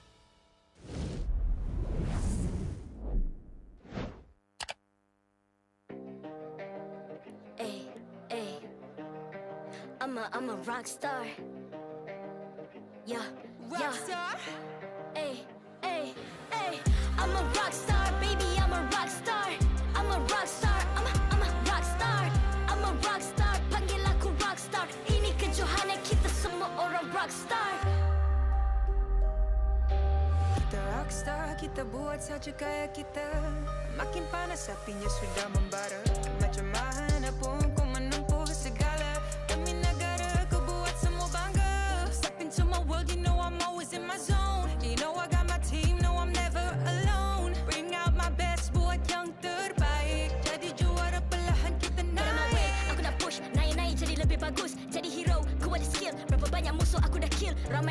mencapai cause they envy me. Tiap game aku pasti jadi MVP. Easy. I'm a rock star, baby, I'm a rock star. I'm a rock star, I'm a rock star. I'm a rock star, panggil aku rock star. Ini kejohanan kita semua orang rock star. I'm a rock star, baby, I'm a rock star. I'm a rock star, I'm a rock star. I'm a rock star, panggil aku rock star. Ini kejohanan kita semua orang rock star. Tengok nanti siapa yang juara. Ni peluang kita bawa pulang piala. This is my game, this is my time. Menang semua, everything will be mine. Kalau jatuh kau pasti kembali. Bangun balik ku tegak berdiri. Kuatkanlah tenaga, ganjaran diperoleh. Ni kejohanan kita, Malaysia memang boleh. Rise up to the top, kita buat bersama. Semangat kita kuat di bawah satu bendera. Ay. I'ma go hard for the win. Win. On the battlefield till the end. I'm trying to beat the greatest anyone has ever seen. Stand by, I'm coming in for the win. I'm a rock star, baby, I'm a rock star. I'm a rock star, I'm a rock star. I'm a rock star, panggil aku rock star. Ini kejohanan kita semua orang rock star. I'm a rock star, baby, I'm a rock star. I'm a rock star, I'm a rock star. I'm a rock star, panggil aku rock star. Ini kejohanan kita semua orang rock star. Rock star.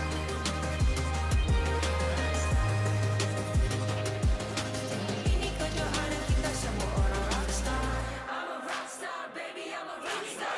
I'm a rock star, I'm a rock star. I'm a rock star, panggil aku rock star. Ini kejohanan kita semua orang rock star.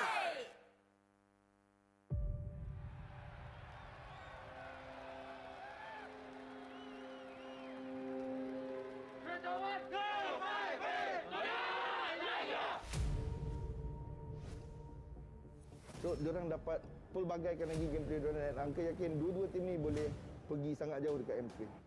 He actually pushed everyone to harder, could be more stressful. Pushes the limit of Mobile Legends in terms of meta, in terms of players' mentality, in terms of stamina. This is how you be a professional player. Resme OT, skill satu dia dah mati, Ma. Terus ini for apa? Malaysian meta is very taste the dopamine sort of meta. You perlu telan rasa pahit tu supaya you boleh rasa kemanisan yang akan datang. Our meta is more focusing on helping or contributing dekat marksman supaya dia boleh orang kata istilah fat untuk win the game. Pergi mana-mana region, any part of the world, kita orang boleh perform.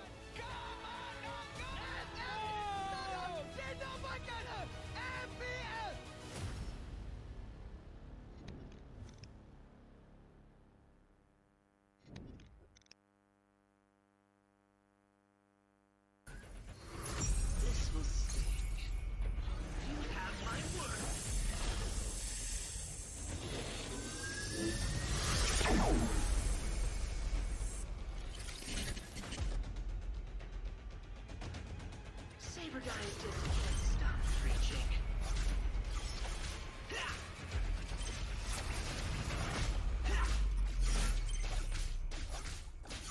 Saber guys just can't stop. Hey, that purple thing looks cool.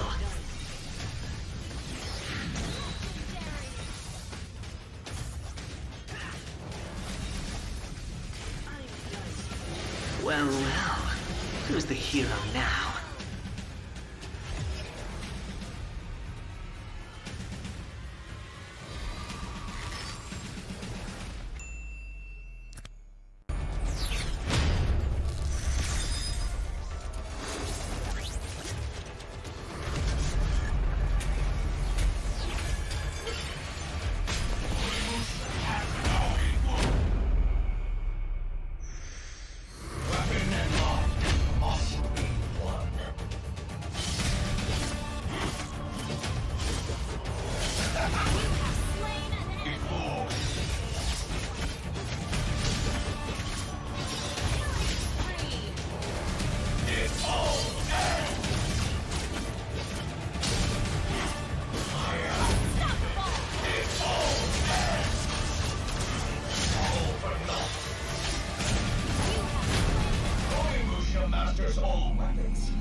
Hi everyone, it's Angela here. Feeling a bit nervous now. It's my first time meeting you all like this, after all. But don't worry, I will try my best. I will not let you down. So, everybody, do you know about Mobile Legend Bang Bang's latest collaboration with Sanrio? 4 all-new collab skins featuring super cute Sanrio friends were released.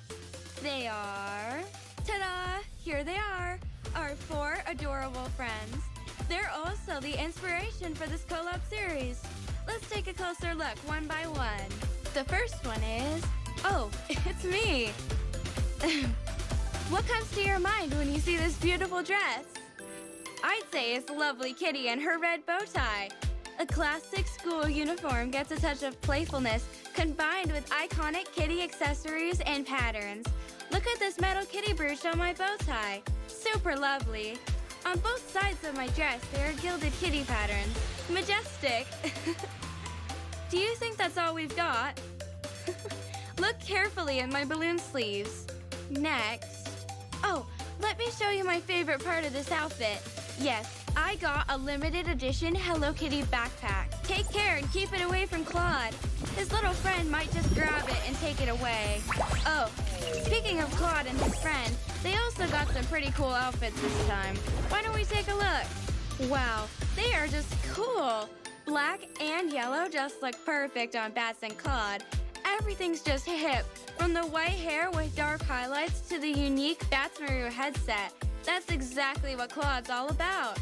As for Bats, he's also showing us his coolness on Claude's t-shirt, shoes, and even the back of his holographic jacket.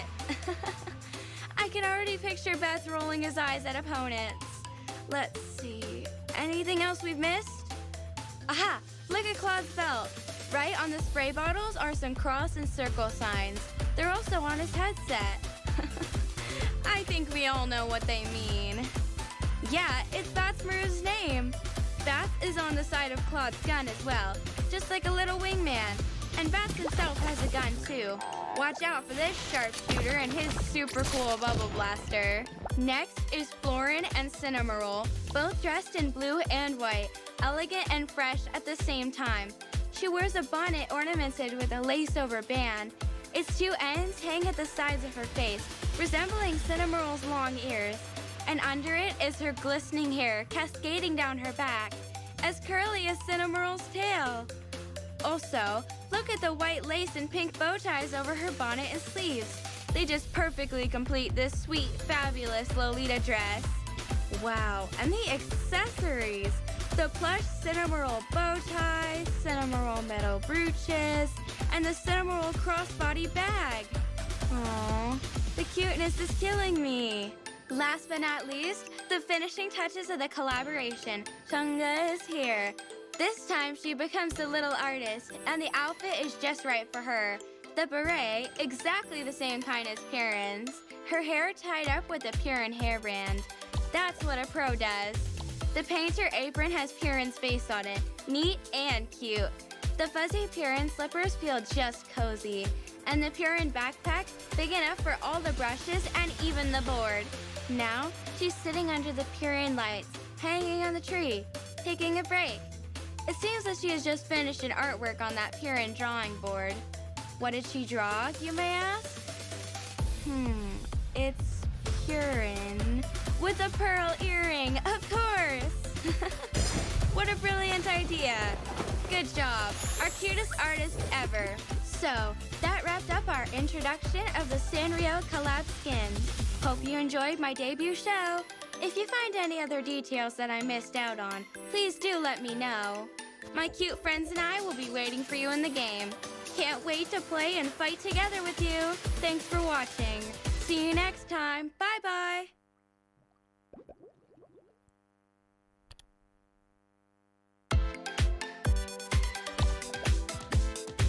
I love you, cutie, kitty, best party, happy journey. Hello, hello, we are bodies, cutie, friendly, we are bodies. It's kitty and bodies, be together, be forever. Hello, hello, arigato, really friendly, kawaii. Hello, hello, arigato, really friendly, kawaii. Hello, hello, arigato, cutie, friendly, kawaii. Hello, hello, arigato, happy cutie, happy journey. Heidi, Heidi, Vice, Heidi, Heidi, Heidi, come and do kitty. Higher bodies, Heidi, Heidi, higher bodies. Then to the Heidi, Heidi, Vice, Heidi, Heidi, journey. Come and do kitty. Higher bodies, Heidi, Heidi, happy cutie, happy journey.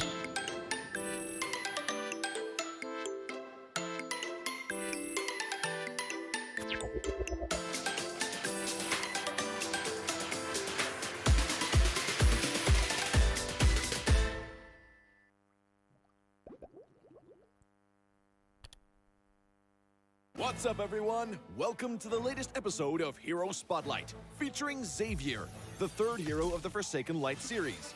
Xavier is a ranged mage, boasting superb sustained damage. With his unique skill set, he can extend his attack distance almost infinitely and enhance his power each time he lands a skill shot on an enemy. Hero skills. First skill, Infinite Extension. Infinite Extension is Xavier's foremost damage tool. Xavier fires a mystic bullet that damages enemies in a straight line. The bullet's flying distance increases each time it hits a target. Second skill, Mystic Field. Mystic Field is a functional skill that integrates pursuit, escape, and crowd control. Xavier conjures a mystic barrier that slows enemies and speeds up allies. When hit by Xavier's other skills, the barrier will expand into a forbidden field that immobilizes enemies within. Ultimate Dawning Light. Dawning Light is the first ever global attack in Mobile Legends. Xavier unleashes a beam of mystic magic that damages all enemies in a line on the map and directly enters the Transcendent state. Passive. Transcendence. Transcendence allows Xavier to scale steadily in battle. Each skill hit on enemy heroes grants Xavier a passive stack that enhances his subsequent skills. At max stacks, his next skill cast allows him to enter the Transcendent state, during which all his skills are enhanced to the maximum. Pro tips. Pro tip number 1. Make use of minions and creeps to extend the attack range of Infinite Extension and launch a surprise attack on enemies in the distance. Crumble into dust. Pro tip number 2. Cast Infinite Extension or Dawning Light and then Mystic Field on the path of the skill to control enemies in the target area.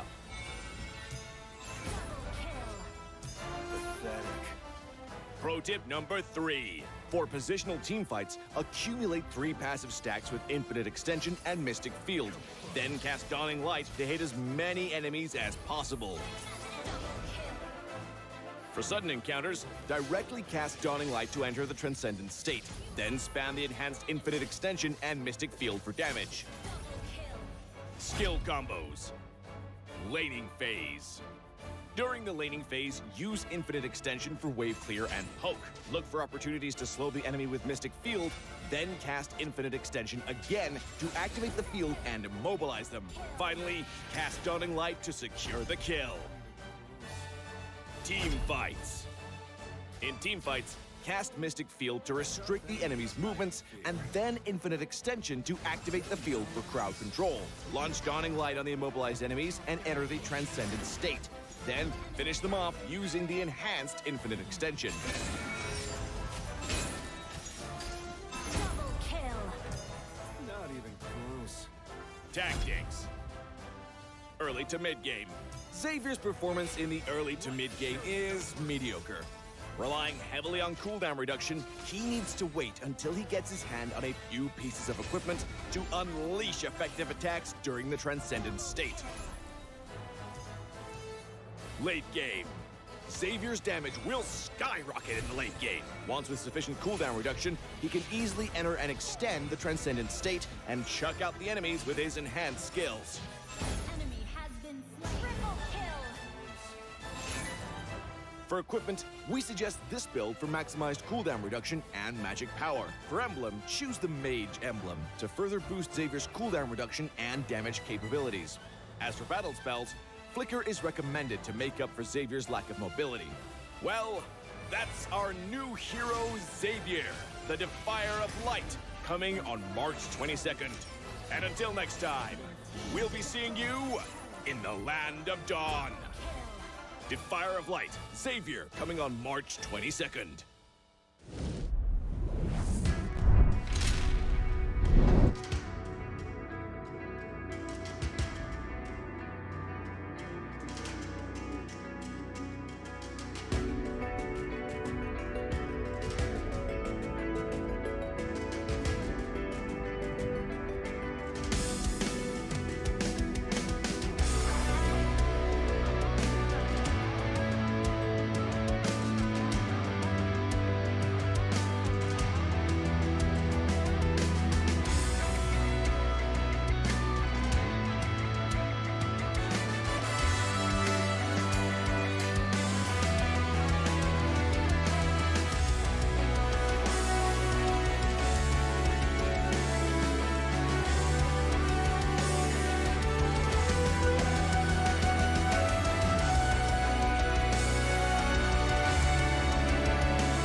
I'm a rock star.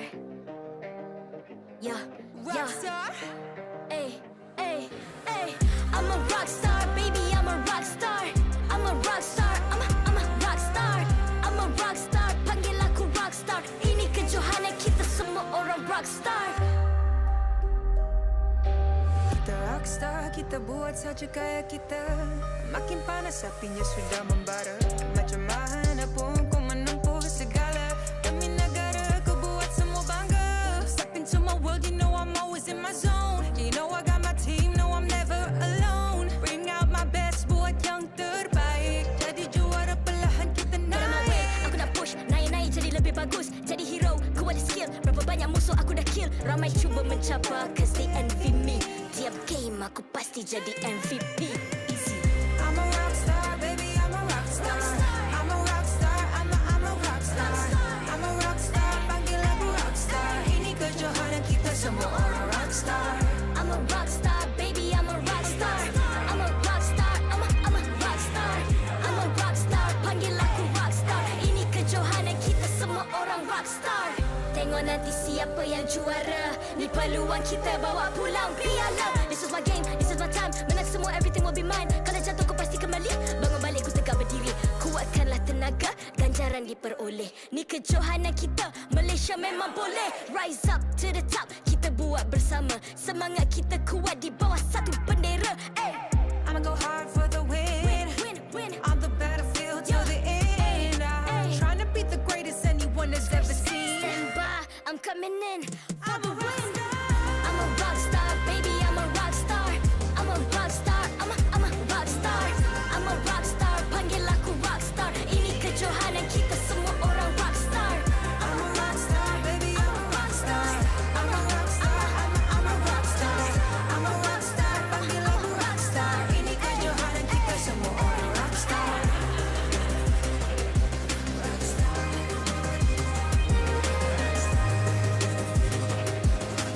Ini kejohanan kita semua orang rock star.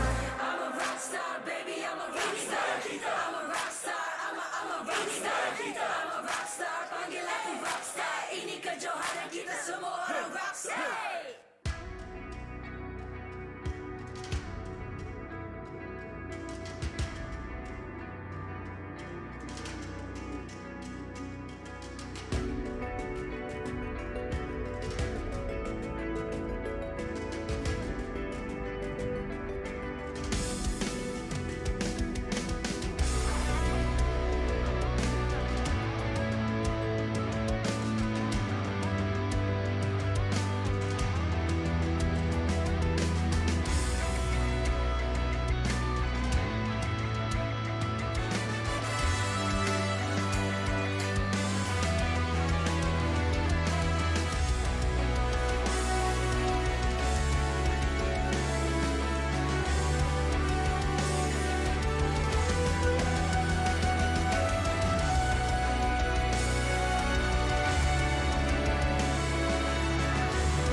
I'm a rock star. Yeah, rock star. Ay, ay, ay. I'm a rock star, baby, I'm a rock star. I'm a rock star, I'm a rock star. I'm a rock star, panggil aku rock star. Ini kejohanan kita semua orang rock star. Kita rockstar, kita buat saja gaya kita. Makin panas apinya sudah membara. Macam mana pun kau menempuh segala. Demi negara kau buat semua bangga. Step into my world, you know I'm always in my zone. You know I got my team, no I'm never alone. Bring out my best, buat yang terbaik. Jadi juara perlahan kita naik. Aku nak push, naik-naik jadi lebih bagus. Jadi hero, ku ada skill. Berapa banyak musuh aku dah kill. Ramai cuba mencapai, cause they envy me. Tiap game aku pasti jadi MVP. Easy. I'm a rockstar, baby, I'm a rockstar. I'm a rockstar, I'm a rockstar. I'm a rockstar, panggil aku rockstar. Ini kejohanan kita semua orang rockstar. I'm a rockstar, baby, I'm a rockstar. I'm a rockstar, I'm a rockstar. I'm a rockstar, panggil aku rockstar. Ini kejohanan kita semua orang rockstar. Tengok nanti siapa yang juara. Ni peluang kita bawa pulang piala. This is my game, this is my time. Menang semua, everything will be mine. Kalau jatuh kau pasti kembali. Bangun balik ku tegak berdiri. Kuatkanlah tenaga, ganjaran diperoleh. Ni kejohanan kita, Malaysia memang boleh. Rise up to the top, kita buat bersama. Semangat kita kuat di bawah satu bendera. Ay. I'ma go hard for the win. Win. On the battlefield till the end. I'm trying to beat the greatest anyone has ever seen. Stand by, I'm coming in for the win. I'm a rock star, baby, I'm a rock star. I'm a rock star, I'm a rock star. I'm a rock star, panggil aku rock star. Ini kejohanan kita semua orang rock star. I'm a rockstar, baby, I'm a rockstar. I'm a rockstar, I'm a rockstar. I'm a rockstar, panggil aku rockstar. Ini kejohanan kita semua orang rockstar.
kemenangan untuk match kedua ini, SUHAZ Esports ataupun RSG. Anda bersama saya Sleepy Godzilla dan juga Lavel.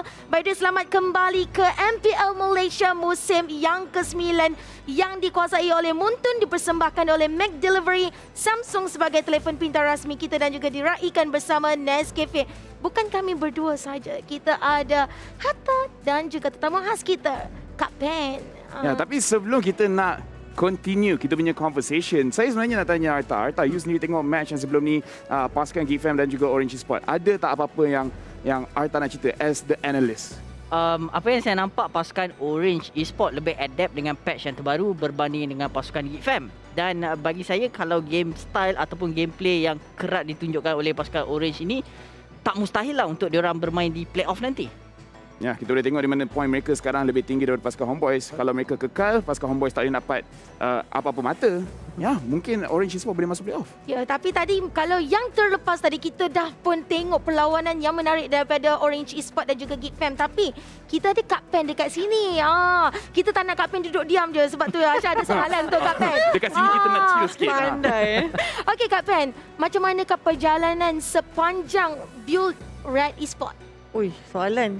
Ya, macam mana kita rebuild balik? Sebab yalah kita tengok perubahan yang terlampau besar. Jadi apa yang tukar daripada season lepas dengan season sekarang? Okay, first of all, after dah kalah tu, saya sebenarnya nak pencin dah.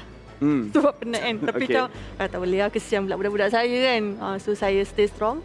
And then apa yang saya buat, kita tengok balik apa masalah tim sebenarnya.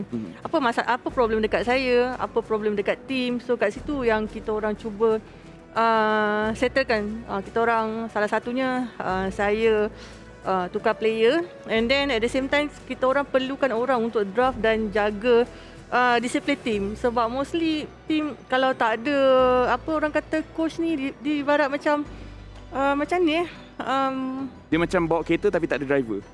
Ya betul. Mampus salah mantap tu. Kalau semua penumpang tak ada driver, macam mana nak bergerak? Dekat sini memang saya translator terbaik, tapi dekat sini sebab akak dah berbual pasal player dan akak dah berbual pasal Sora Payung sikit. Saya nak tanya macam mana pembuka salam tu, macam mana kenal dengan Sora Payung, lepas tu macam mana masukkan balik MAM dekat dalam line up RED? Okey, soalan tricky betul Okey, Sora Payung ni bermula sebab saya nampak season lepas saya tak ada coach. Bila tim saya tak ada coach, ibarat orang kata kereta tak ada enjin lah.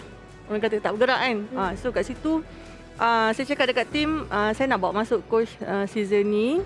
And then saya dapat slot daripada bosku. Thank you dekat Daddy sebab bantu tim kita orang. And then bagi peluang lah orang kata. So kat situ saya cakap season ni saya betul-betul nak orang kata bagi all out lah. Padahal setiap season saya bagi all out. Tapi season ni lagi all out, tak tahu lah celah mana lagi saya boleh bagi kan. Tapi saya cuba bagi yang terbaik. So saya cari a few coach, and pas bincang dengan team, kita orang decide untuk ambil Sora. Lepas tanya a few orang lah kan. Then tanya-tanya dapatlah Sora daripada masa tu dekat somebody lah.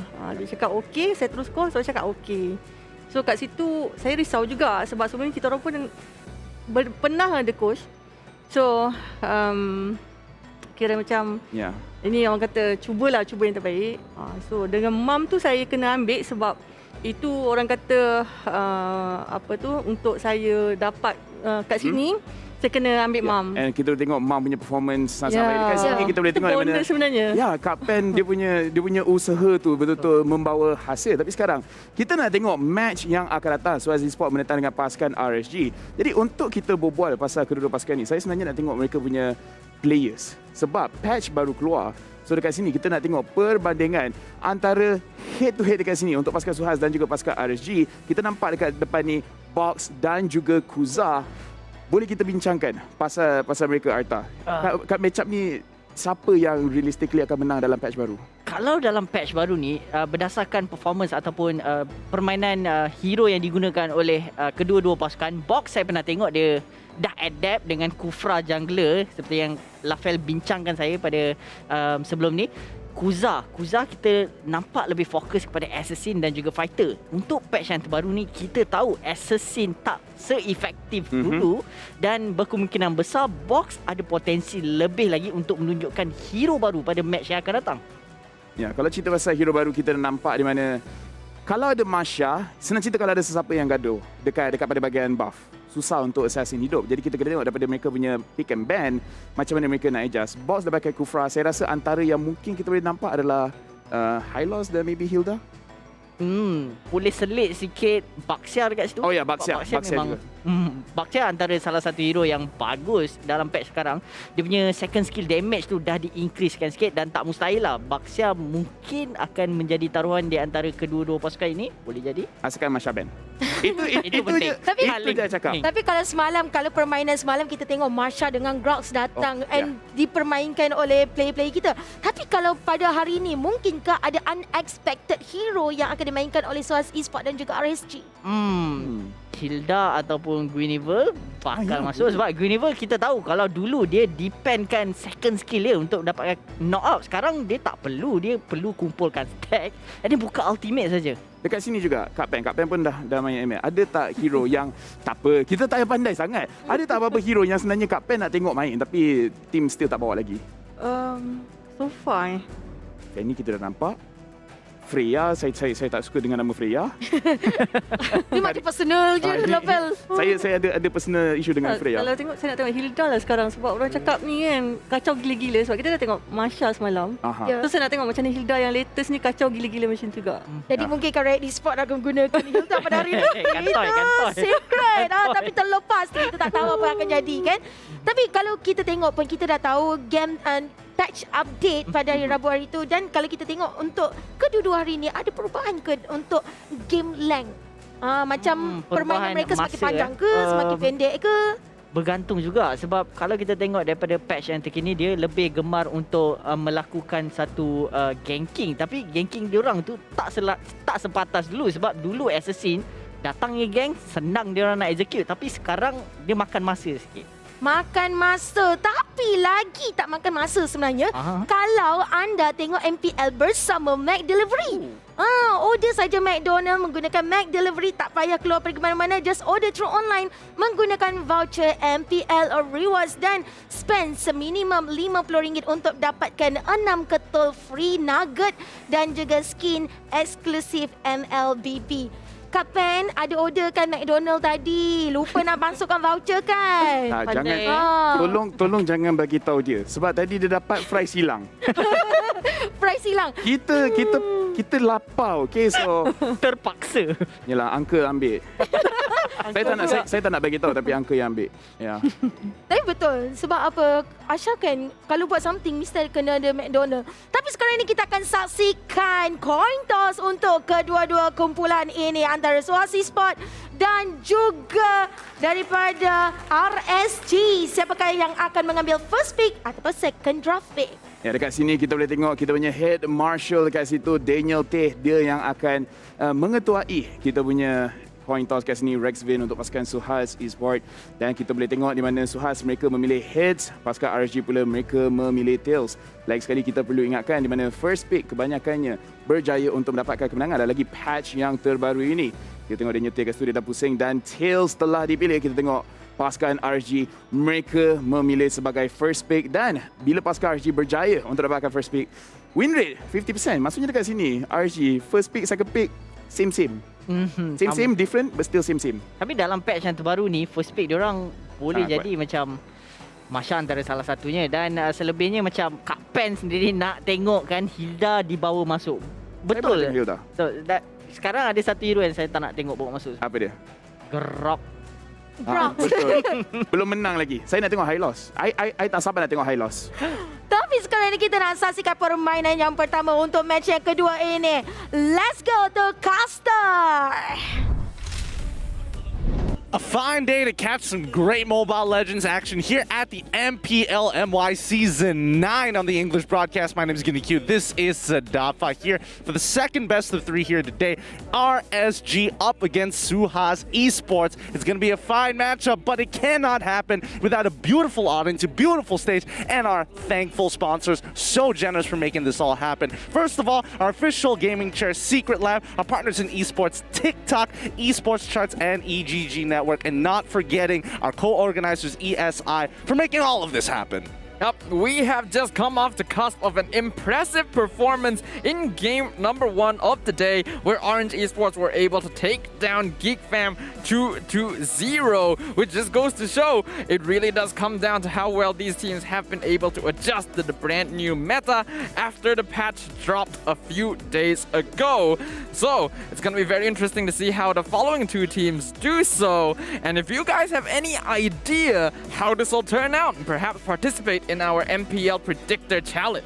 It's very simple. All you gotta do is comment in the chat itself on stream. All you gotta do, predict which team is going to win, and make sure that you also provide your in-game user ID as well as server ID so we can identify exactly who you are. That way we can send the skins real simple and easy. Don't have to worry about it, and make sure you get it right, because I've seen a lot of people, they're like, I just missed out like one number. They'll know, right? No, it doesn't work like that at all. You'll be giving some rando your free skin. So if you guys think that you're confident in your ideas of which of these teams are gonna be the winner, no reason not to participate. Even if you get it wrong, you don't lose anything, and if you win, you stand a chance of getting yourself some nice rewards. But moving on from that, we are going to be seeing SUHAZ Esports go up against RSG MY in our second series of the day, ladies and gentlemen. So without further ado, let us bring out the players onto the stage. SUHAZ Esports. SUHAZ Esports making adjustments for that new patch, and it seems, they're going to be bringing back Akim into the, they're going to be bringing out HY into the lineup instead of AJ to take his spot for now. A good time to start experimenting with a variety of hero pools you can have in the mid lane. Indeed, SUHAZ Esports, we've already seen this team try to experiment with different drafts. They are one of the few teams to bring out the tank jungler before this patch. Will HY be able to spice things up in the mid lane to win them the game? RSG MY.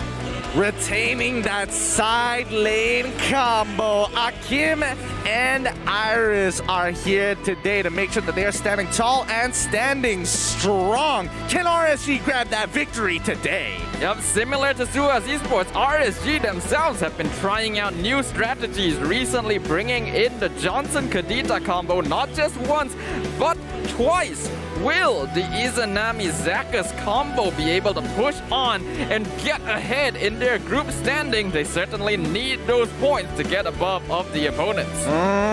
Group B has been tough on them, and they're so close at overtaking Team Karkal in Group B, and that's just going to help them even further push their agenda into that upper brackets for playoffs. With that being said, let's have a look at the player stats for both of these teams, starting off with SUHAZ Esports. All right, we got EV Bucks, the ace, HY replacing AJ today, as well as Zed in the gold lane. It's going to be very interesting to see how HY will perform in the mid lane. We have seen him play mages in the gold lane before, such as the Farsa, but I'm hoping that he will have a more varied hero pool to prepare for what the opponents will throw in his direction. If I remember correctly, history may repeat itself, and HY, the last time we saw him in towards this side lane utilizing a mage, if I remember correctly, it's supposed to be Harith, Lunox, Farsa. These are the 3 that stand out to me, and hopefully that's going to be enough, and no enemy team RSG doesn't know about it.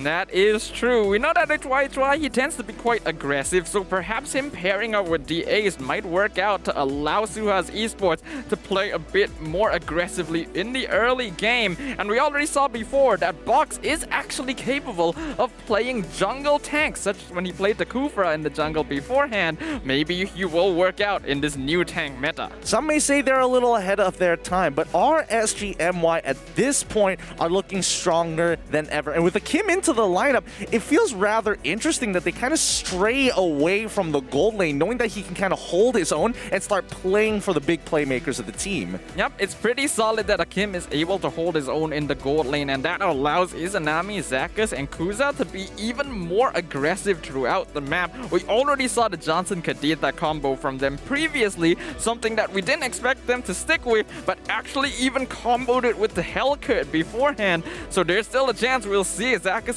Johnson today, especially since the hero was recently buffed. I mean, look at I mean, look at that average KP, right? 81.3%. If he's going to get aggressive, he's going to lose out on that kill participation most of the time to actually annoy their opponents. We saw how Masha performs. 16% yesterday, and as well as what? 53 or 63% in that second game?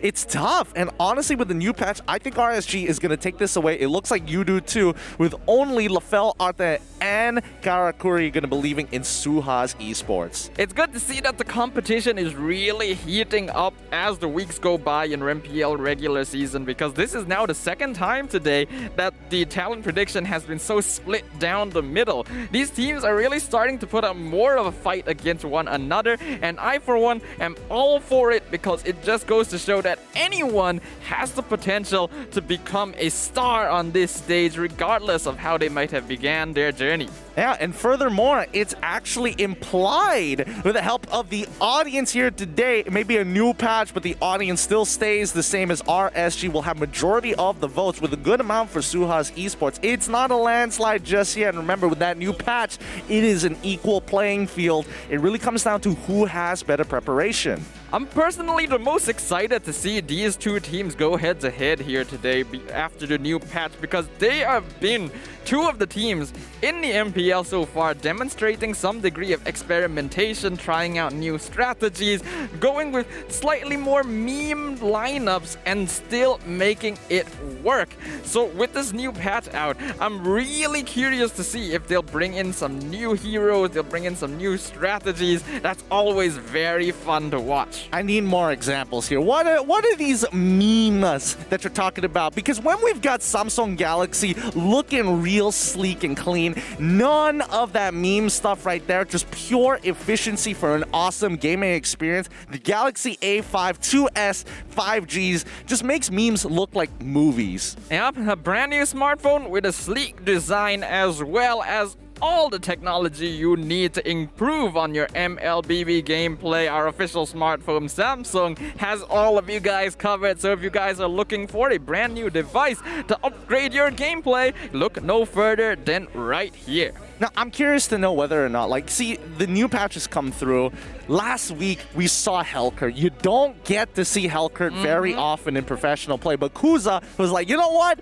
Just before the patch, I'm going to show you how it's done. But now with the new patch, is his relevance still going to be there on these assassins? We've seen time and time again Masha either being banned, and the moment it's let through, it is devastatingly oppressive. Yep, Masha is something that both teams will have to keep an eye on here. And the Hilda as well, I think, is something that both these teams will be prioritizing. Even though up until now, we haven't actually seen any teams pick up the hero. I think RSG MY and SUHAZ Esports are perhaps two of those teams that might lean more towards having this Hilda to become a nuisance on the opposite side of the map. With that being said, welcome to the draft of the very first game here in this best of 3 RSG versus SUHAZ Esports. Let's see how this round is going to go. And we got to talk about Zakison as well as the Ace with the new patch coming in and about being aggressive as that jungler. Both of them have history of playing both Hilda as well as Atlas, both of which have been buffed significantly in this patch. Yeah, that's what makes this exciting. What kind of heroes will these two teams decide to bring up now that the patch has changed, the meta has changed, heroes are becoming less or more popular? Masha instantly going to be banned out by SUHAZ Esports. This is gonna basically be a default red side ban from now on, I think. I feel so too. I really do. And especially when you have to worry about Fanny and as well as Valentina. Yes, they kind of nerf Valentina, but not enough to really take her out of the meta. Just means that she has less roam capabilities. Oh my goodness, the hand signals coming out of, I'm guessing, Izanami. Let me have a quick look back. Could be the Ace for all I know. Man's got it down. Yep, looks like it. But more importantly so, Grok gets banned out for the side of RSG, despite the fact that it hasn't been doing too well in pro play. I am suspecting here that RSG are banning out the Grok because they want to play Johnson again. And Grok having the passive to negate crowd control when he's near a wall would be quite a problem to that strategy. They're going to continue by banning out the Fanny. SUHAZ, as usual, ban out the Valentina. All right, standard bans coming in from from RSG, making sure they're taking out the meta stuff. I'm okay with the fanning, but I would have liked to see them kind of let it through to make sure that SUHAZ is the one that ends up banning it and wasting a ban. Lilia gets taken out. I think that's a really good option. Izanami is really good on it. And you want to take away these mage bullies because remember, HY, I'm guessing he's new to the position. And if he's got a losing lane matchup, it's going to be rough for him to come back in compared to other more experienced mid laners. Yeah, I can definitely agree with that, but that means that Selena is going to be wide open for RSG MY, something Izanami is quite terrifying on. Will RSG MY decide to prioritize that? I get the feeling SUHAZ, they let this through because they know RSG wants to play the Johnson Kadita, and now they're making RSG choose. I like it. I like it. First pick coming in from RSG is going to be Paquito. Even though he's been banned 25 times and picked 54 times, it still has a positive win rate. 61%. Absolutely devastating numbers. Paquito first pick from RSG MY, going to be defying many expectations here. Solid flex pick. We know that both Iris and Kuza will be able to play this hero with no problem, but that leaves the Selena open for SUHAZ Esports now if they want to go for it, as well as the Hilda going to be open. I really hope Hilda gets shown today, maybe even an Atlas arguably. Really want to see how impressive this Hilda can be in the roamer position. But Esmeralda gets locked in first just in case the EXP lane has to face up against Iris using this Paquito. You can go 50-50 in the lane, and then you'll eventually outscale him. We also get that Hilda. Let's go! Getting picked up by SUHAZ Esports. The ace, you can see he's like, all right, yeah, this is going to be fun. You guys can already hear the cheers of the audience the moment they see the Hilda get locked in. Even they are just as excited as we are to see this brand new hero on the land of Dawn. But RSG MY instantly respond, locking in the classic Angela Ling combo. Yeah, this is a really good answer.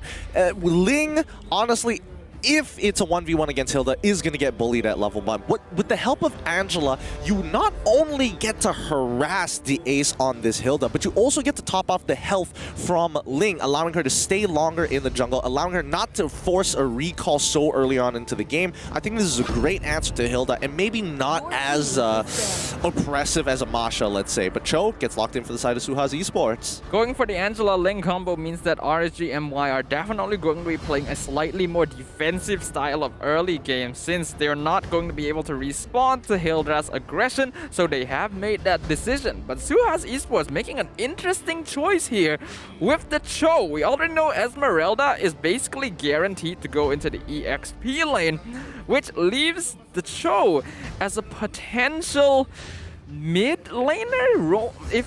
I think it's going to be a mid laner for HY. It would only make sense, right? Like, Esmeralda in the mid lane doesn't clear as fast. At the very least, Cho is kind of able to match rotations, even if he does get shoved in. And now we see SUHAZ Esports, they're starting to ban out mages again, getting rid of Yi first. Okay, bear with me here. What if this is a roamer Cho and a jungle Hilda? Ooh, jungle Hilda? I don't think she really scales that well, though. I don't know, but the thing is, Jungle Hilda hurts a lot. I've already tried it out in Classic myself. I don't have a lot of games with it, so I can't exactly be certain, but it's definitely an option for SUHAZ. It can still go in the mid lane as well, because we know that HY does play the hero, and RSG, they're aware of HY's hero pool as well, banning out the Harif. Okay, respectable. I wouldn't be too surprised if they also get rid of something like Lunox. That would make sense, and at the very least, RSG might have ways to get on top of artillery mage, the only other artillery mage, which is going to be Farsa at this stage of the game. SUHAZ, they ban out 1-1. Really like it. Now Zed can have a 50-50 lane. He plays Popo and Koopa, which generally just abuses and bullies out their opponents while still shredding turrets. Yep, that's a solid choice here. RSG MY now going to be looking for their final ban. Will they again try to home in on HY's mage pool? The Lunox is still around, but I'm not sure if it's something they'll prioritize. I guess it will. It's gonna be the final ban. Yep. They want to make sure, since Zakas himself isn't going to be too aggressive and going to play defensively on the Angela, I think it makes sense that at the very least they need to give Izanami a hard winning lane to maintain that control over the map. So I think that's fine. SUHAZ Esports now are given that priority. Where are they going to lead towards? EXP lane is basically settled here at this stage of the game. They could flex it around. Gold lane, I think they're going to wait until the very, very end. So therefore, do they take their mid laner at this stage? Karina, no. It looks like they're going to predetermine their jungler. So that means it is going to be HYHY on that show. Okay, so this is a mid lane show and a roamer Hilda. Okay, pretty typical here coming out of SUHAZ Esports. I like the Karina as well. Tank Karina, even more terrifying than before with the recent changes to Bloody Retribution. RSG MY going to be locking in the glue. So this is going to be the EXP laner. So that, wait. Hold on a moment here. So, about the gold lane. Wait, what is happening? I mean, you have to put Lee in the jungle, right? So that means Paquito is going to go into the gold lane. They need a mage right now. And it looks like it's going to be the Lo Yi this time to make sure that these team fights are going to be highly effective and you're able to pull one person out of position and then clump them up together with the help of Paquito's KO strike. This is all speculation here, as SUHAZ is probably looking at this and they're thinking, okay, Zed, what's something that you can play that can deal with this Paquito and you win that lane? Popo and Koopa is not bad at the very least, but there are plenty of ways for Paquito to get on top of that Popo and Koopa. But I think it's probably still going to be one of the safer options because Paquito can be very oppressive against squishier heroes like Marksman in the gold lane. So I guess we have to see exactly what Zed is going to be fielding here, and it is going to be the carry. Alright, changes to carry aren't too bad, to be fair. It is not too bad, and based on what I've heard, you can actually build full tank carry and make sure you have like an endless battle, arguably even a thunder belt. Some like to go for the golden staff as a second item, and then after that just full tank carry at that point of time.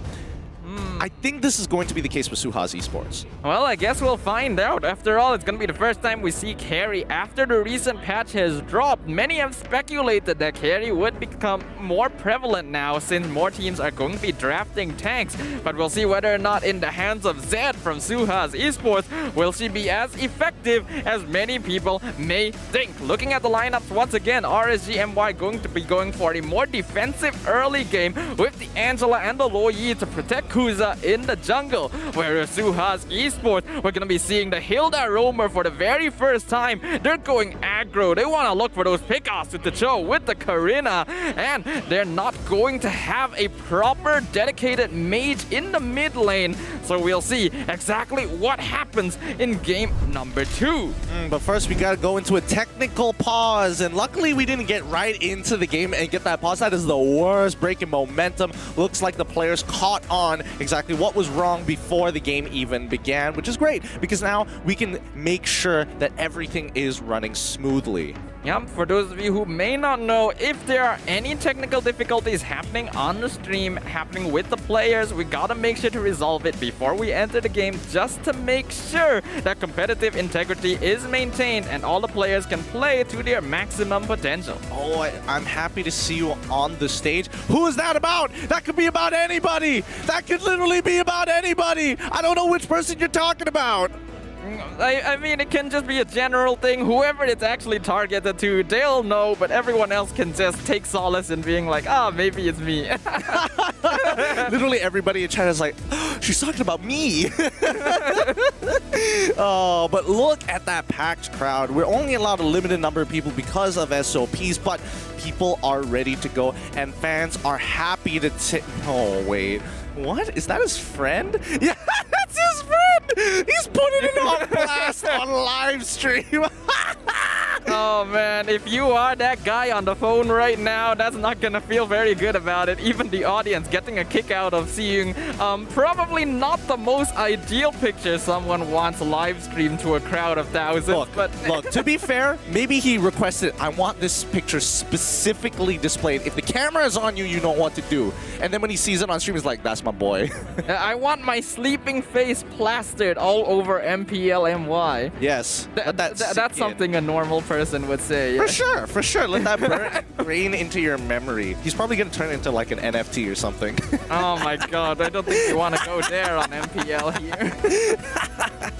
But you can see that the fans are excited for this game as much as we are. Hopefully the technical issues clear up as soon as possible, because I want to see Hilda run in at level 1 and start guessing where exactly is this jungler. We've already seen exactly how oppressive Masha is in the roamer position, so I'm very curious to see whether or not Hilda can match up in terms of how aggressive the hero plays, how much they can mess with the opponent's farm, and if they can, SUHAZ Esports will be able to set themselves up very well, because RSG MY traditionally as a team seem to rely a bit on that early game momentum. They need the Zakus Izanami combo to make something happen. Otherwise, they tend to have a bit of difficulty scaling up towards the late game. Well, man, if we're talking about scaling up into towards the late game, right? I mean, Carrie is phenomenal at that, right? She absolutely shreds through. It doesn't matter what kind of quote-unquote armor you have, the more HP, the better it is for Carrie to proc her passive multiple times. And she just basically scales off with true damage in a sense, which is very brutal as a marksman. Tank players are crying, fighter players are crying. If you're playing tank jungle, you're also probably going to cry at some point of time. But can you reach that stage of the game? Yep, Carrie unfortunately will still suffer from the same old issue of not having a attack range to the level of many other marksman heroes, which generally will put her at quite a bit of risk, especially since Zed on the carry is going to be playing against a Ling. That's a lot of mobility, and the Angela on top of that will make it quite difficult for Zed to be able to escape from being dived by the Tempest of Blades. Well, at the very least, SUHAZ does have an Esmeralda to steal away that hard guard in case Ling or even Paquito, if they get too far ahead, starts rampaging through that backline, right? I think that's the important... Oh, another one of his boys is back. I guess everyone is just getting that free shout out, right? Yeah, I'm quite... What is that even?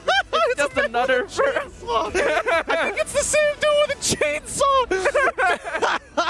You know, I'm liking this new audience meta right now. Yo, just showing meta? Weird pictures of your friends on stream. I love it. I love it personally. What else does he have in the catalog for us? This is a lot more entertaining than I thought. We can definitely see who's shy in the audience and people who just do not care and will do anything to put their friends on blast. My primary question is why he has those pictures of his friend in his phone.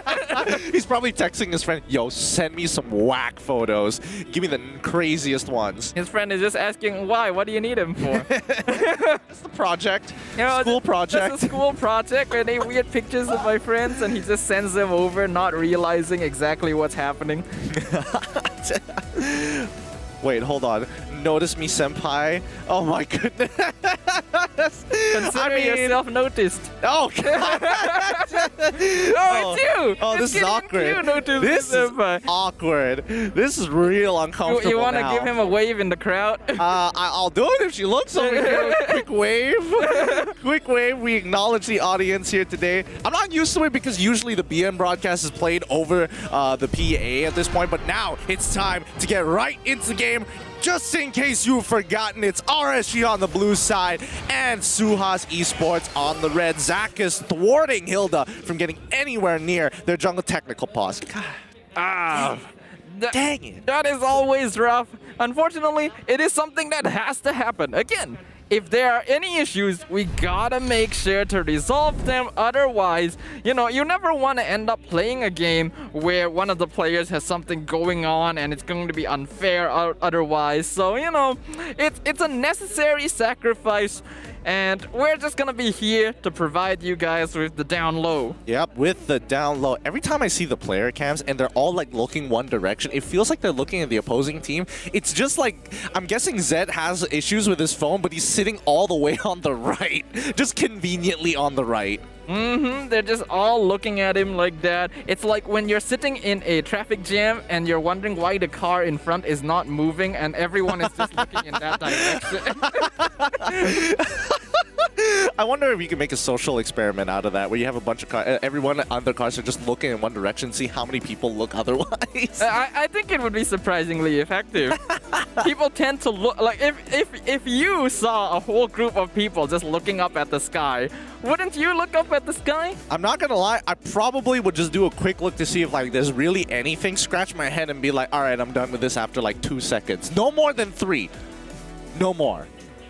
Exactly 3 seconds. No, like before it even, like the most I'll give it is 2.99 seconds. I see. Do you have a way of measuring that exactly? How quick I get bored. As soon as I get bored, I'm like, I'm not interested anymore. This ain't worth my time. But now we're back into the game. Let's see how they play this out. HY is already level 2 compared to Izanami, who hit his level 2 as well. The Ace continuing to be annoying and is going to run onto the opposite side of the map just to match against the Ling.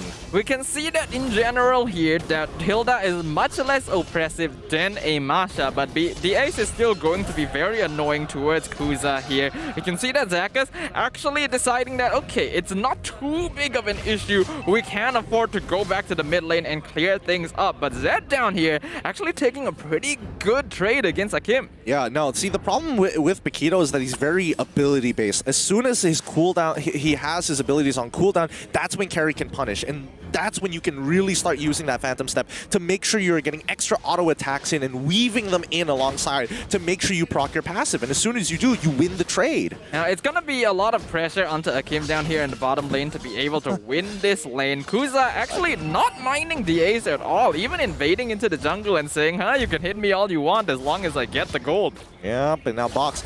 Fortunately, he's already hit his level 4. Kuza has hit his level 4 too. He does have the Demon Slayer on top of it all. And Eevee now here to join the abused Kuza train here as long as possible. But Iris is very good at matching him. Yeah, Kuza has been able to keep up with farm very well, though Box is going to be the one to get on top of the turtle first. Looks like RSG MY are okay with giving this over. Again, their style of play right now is going for a more defensive early game to make sure that Kuza gets enough farm to start making things happen. And I'm getting flashbacks of when Diggy feeding was a thing, and the only way to deal with it is having a Hilda to actually farm off of the Diggy's death, so you have like max stacks the moment you hit level 4. But now, with Hilda not being as oppressive as Masha, you're able to kind of do these moves where you're constantly keeping in mind where Kuza is on the map all the time. So now that they have the information he's on top side, oh, Box, he's sitting right in front of the orange buff. Yep, really good invades coming out of SUHAZ Esports, making sure that they identify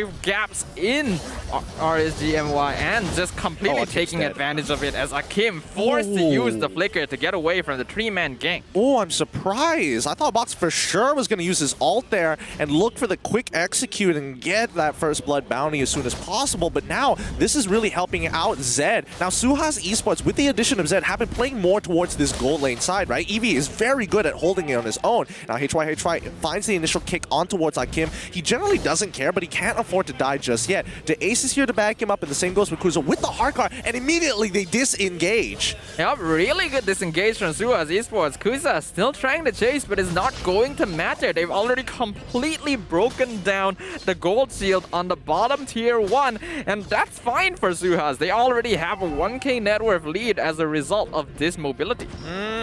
And as you can tell, Glue, despite the fact that Iris is doing a pretty good job at managing it, oh, Akim trying to keep them under turn for as long as possible, but Box already has the tank emblems. He ain't dying as quickly as he thought he was. First blood bounty achieved straight away by SUHAZ Esports and first turret. Now, this might be an unfortunate rock, paper, scissors situation for RSG MY because they tend to leave Akim alone in the gold lane, and when you're playing against SUHAZ, who wants to make sure that Zed has a good time, then, well, there's a lot of pressure on this Paquito to be able to survive things. But Izanami coming up top to provide backup with the rotation, gonna be able to set things up for Eevee, tanking a lot of damage, and Iris finally gets the kill. This is really worth it. He was able to steal a little bit of the shields from Izanami to survive a little bit longer, and now the counterattack from a SUHAZ. HY is here to catch that wave, and the Ace absorbs the brunt of the damage. So far, RSG MY going to be able to match the rotation somewhat, but SUHAZ Esports are ahead because they've been able to get some decisive kills as well as farm the gold shield, which puts them still slightly ahead in terms of farm. Kuza starting to build up damage, Box completing his Thunder Belt as well. Yeah, speaking of damage here, right? Kuza has been farming very efficiently. He's going to get attacked and the hard card instantly popped to save his life. I think that was a little bit of waste because Kuza technically still has more than enough energy, but he wanted to greed out for the gold crab, so might as well take advantage of the shield while it still lasts. Yep, it's one of those situations where like, okay, we've used this resource, let's see if we can get more out of it, as HY going to miss the way of the dragon here, kicking Izanami back back into safety. So right now, not a lot of aggression coming out from both teams just about yet, and not really trading kills. Even when they get these... Oh, what a second there. Oh my goodness. Oh my god. The ace chunking 50% of Akim's life. Now Zed, he's on the run. He's going to get hit by the yin-yang reaction here. And now Box is going to get on top. Is going to get topped by the split. Iris is going to pull him back in towards the fight. But HY is here to try to help. Ling immediately there helps to secure that kill. HY might be the next to fall as he gets chased down by Kuzo with the help of the Heart Guard. Eevee and the AZ finally able to get back in, but the split from Iris gets popped one more time. How obnoxious. A solid engagement by SUHAZ Esports, but got caught out by RSG MY, who now want to repay the favor with a falling Star Moon. Akim and Kuza, they just don't care. It's like, well, we lost Zakus, but we're gonna take your mid-tier 1 in exchange. Akim's dead here. The ace, he's getting his ultimate back, and he's already chunked him out. He finds another kill for himself. I really wish they had the indicator for how many stacks you get for your ultimate at that point in time. But hey, you know, it's the ace. You can just look at his KDA. Yep, overall, you can see that the ace is doing a pretty good job so far. But what you might not know here is that the stacks on Hilda's ultimate have changed. She does not have the stacks anymore. The way that it works is actually different now.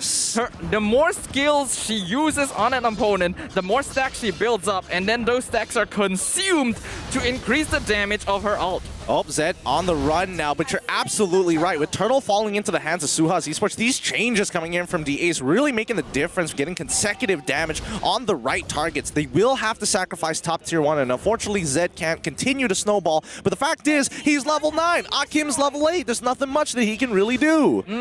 Well, RSG MY have been able to take down a fair number of towers. SUHAZ Esports have still been able to maintain the gold lead, and that's mostly going to be on Zed, as he has now been able to farm the lanes quite comfortably on his own. I'm actually surprised that Box has not been participating in many of these fights, considering he's playing on a Karina. Personally, I think it's a little tough, mainly because RSG is really good at team fighting, right? Iris is going to pull him out of position, and if he falls into the wrong place at the wrong... Oh, Kuza, he's in trouble now. The Heart Guard is going to pop, but Eevee, honestly, he should just keep on fighting and absorb as much of the shields as possible. But it's going to be Izanami being the big deterrent. That yin-yang reaction in the early game really does take a toll, especially if you don't have an Athena shield or even a Radiant armor. The diversion coming in from Izanami and Zakus to provide backup to Kuza to get the kill up in the top lane. Unfortunately, not quite working out. For a moment, I thought they were going to use it to back up Iris in the mid lane, but looks like he was fine in a 1v3. Box now stealing the orange buff, getting jumped on. Yep, Zed has to maintain his distance here. Here we go. As we see, straight away, Kuza is able to get the mechanics down, finds that kill onto Karina, and also takes the head of the ace at the same time. The wrecking ball of RSG. Oh no, Iris, he's on top of Zed. He might actually die here, but the Heart Guard saves his life. He ends up dying in the end, but Zed is already dead. But HY saves the day, saves the situation, turns it for a 3-for-3 trade. Now Eevee jumping on top of Izanami. He's got a lot of HP, but Kuza going into backup. Double kill going over to Eevee. Kuza wants to chase down the Esmeralda, but Eevee going to be able to get away just fine, and he's turning it back around again. He can't stop him now. Eevee, oh no, he takes all the fruits as well. He's going to sustain even more. Time for the item list. What in the world does Eevee have, and what does Izanami have? Looks like Izanami is going for a traditional scaling mage build. He's not going to greed out, trying to go for a talisman on top of a genius wand.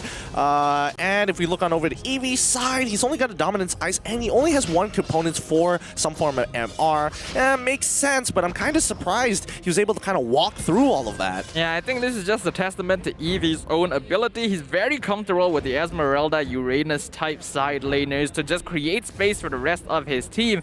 And even though in that last big skirmish, it looked like RSG MY had an excellent engagement, getting a 3-man Tempest of Blades, SUHAZ Esports instantly turned things around, paying them back for their over-aggression and getting multiple kills under their own turret. Yep, speaking of which, Eevee in the middle of all four. He's taking way too much damage. He jumps down with the falling Star Moon, manages to survive, but gets hit by the yin-yang reaction. That's what you don't want to see. Now the ace, he's on top of Zach, is looking for that kill. Yin-yang reaction again stops him in place. HY finds the kick onto Hakim so far, but he manages to tank all the way through. He ends ends up dying to Kuza, and Akim trades his life for it. Zed, last one alive, flickers away. Box all by himself, unable to finish the job onto Kuza, and split from Iris pulls him back in to get attacked by all 3 members. Yeah, but do they have enough damage? Box still surviving all of it, gets pulled back a second time. Literally cannot catch a break, and RSG MY get a great trade-off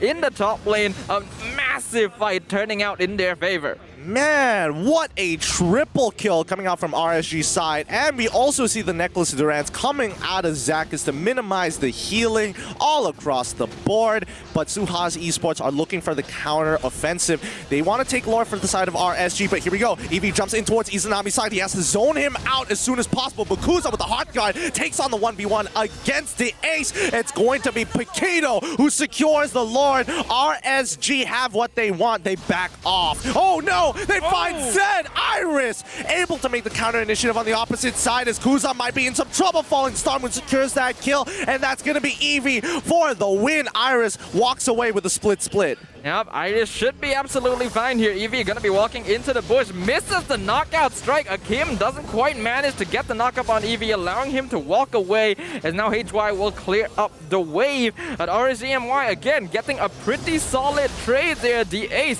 taking so much damage from Kuza there in that trade. Though the Ling is finally going to get taken out for the first time this game. Yeah, they probably need something along the lines of Twilight Armor maybe to reduce the critical damage that's coming out of Kuza. It feels like the nerfs aren't really affecting him that much. Like, he seems to be able to get all 4 of his Divine Swords from the Tempest of Blades to get that Divine Sword to proc so often. It's really, really quick fingers. Yep, it's really impressive. We've already known that Kuza traditionally is a very mechanically skilled player in terms of his own individual micro ability. You just see the speed at which he's able to gather up the Divine Swords in the Tempest of Blades, and you can tell that he has absolutely no problems with the new updates that Ling got, especially since it gives him more damage as well. So that consistent DPS is actually contributing a lot more than the previous Ling would have done so in many of these fights. RSG now rotating to the top side, trying to get this tier 2. Eevee can only do so much knowing that Izanami is nearby. Akim is there just to zone.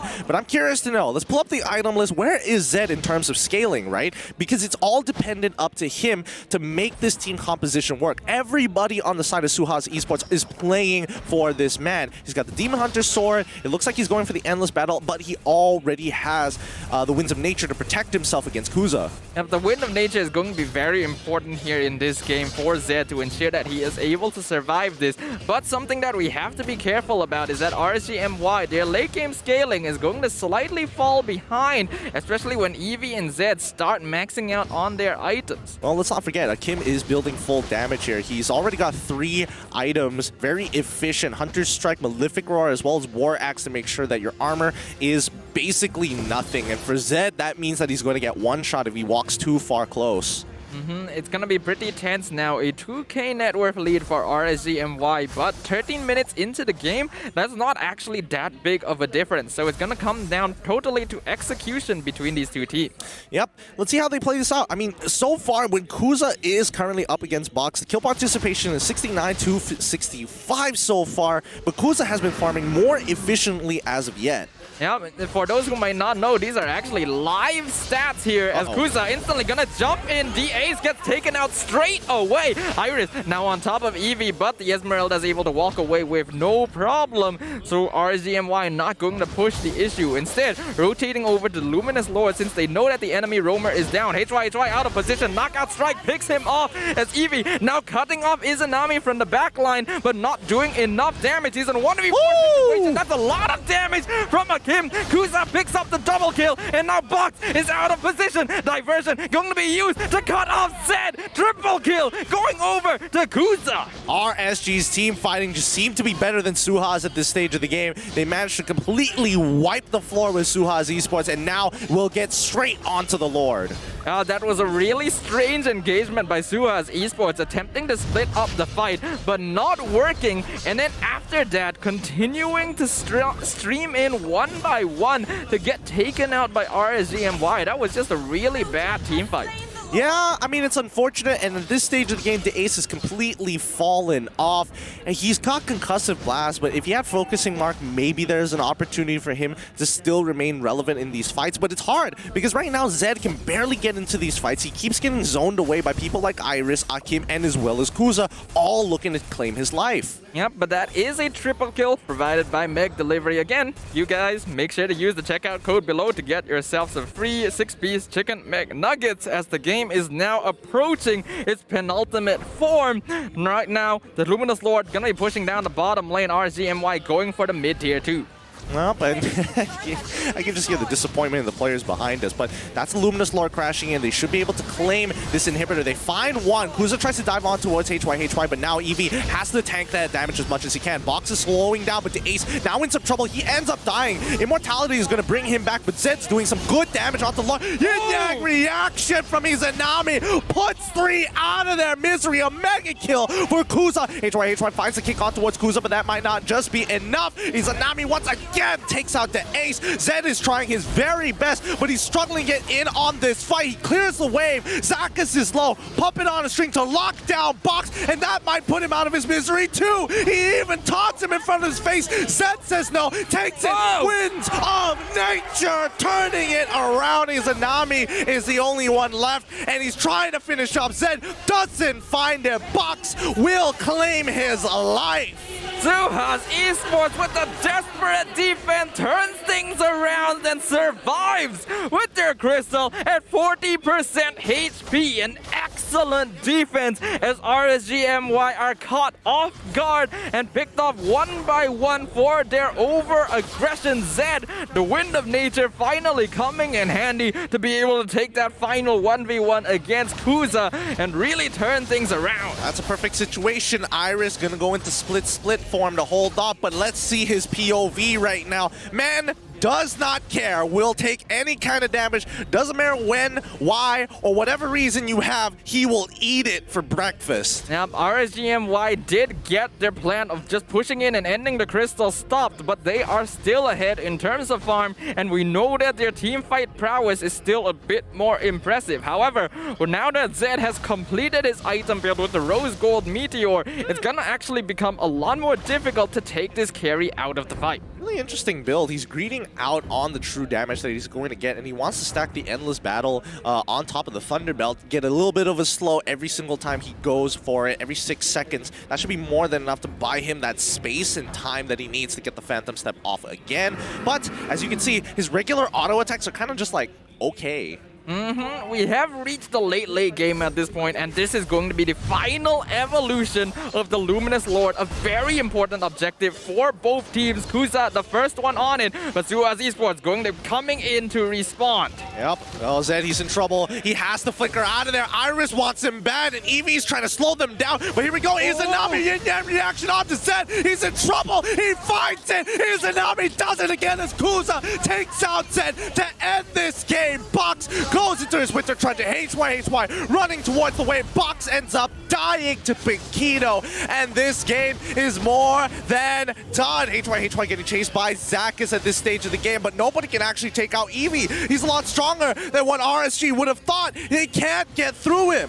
Yep, this is the final iron wall for SUHAZ Esports as Zakas is preventing HY from retreating to the base. Akim and Kuza right on top of the crystal. Eevee attempting to clear up the minion wave, but it is not enough as RSG MY finally able to break open the base thanks to an excellent diversion cut off by Izanami to close out game number 1.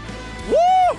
What a hell of a performance coming out of Izanami to make sure these team fights, they didn't. SUHAZ did not stand a chance with that yin-yang reaction. Get too close together, you just ignite the fire. GG, well played to RSG MY. Looks like it's gonna be back to the drawing board for SUHAZ Esports as despite their best attempts and the fact that they were able to turn some counter-attacks in their favor, RSG MY still came out on top. Looks like with the recent changes, Ling's late game consistent DPS has become much more of a thing in the hands of of a skilled player. Absolutely, and we do see that, you know, Carry going with this super... I believe it's quite a greedy build because at this stage of the game, it's really hard to get your damage out. You need that survivability, you need that time and space, which unfortunately, Paquito is great at that, but instantly, Akim making that difference, making everybody just regret playing the game. It was a really solid performance from Akim, from RSG MY in general, because when you look at their draft, you assume this is actually a bit of a risky draft. You don't have a really solid late game scaling because you're going to have the Paquito in the gold lane instead of a typical marksman. So it's all coming down to whether or not Zakis can protect Kuza once that late game comes around, and well, I think they did it very well. Yeah, they just snowballed their way. A big daddy composition coming in from RSG MY as they absolutely came in like a wrecking ball against SUHAZ Esports, and all SUHAZ Esports had to do was peel them off. Very difficult job, especially since, look, even Eevee purchases an Ice Queen want to try and slow down RSG MY's attacks. Yeah, I think Eevee did do a pretty good job this game. He's on his comfort hero. He was basically an iron wall for RSG MY to have to try and break through. The only problem here is SUHAZ Esports, their lineup is just about as greedy as RSG MY. It relies fully on Zed to be able to dish out that late game damage because Box isn't going to be doing much. The Ace and HY build, both going to be building tank. So yeah, even if they're able to get the CC down, it doesn't really matter in the late game, and Kuza just has free reign. Yeah, Kuza able to jump wherever he wants, but personally for me, I think the MVP of this game kind of has to go to Izanami there. That was some really great low E play, great use of that ult to teleport behind enemy lines to immediately try and group together.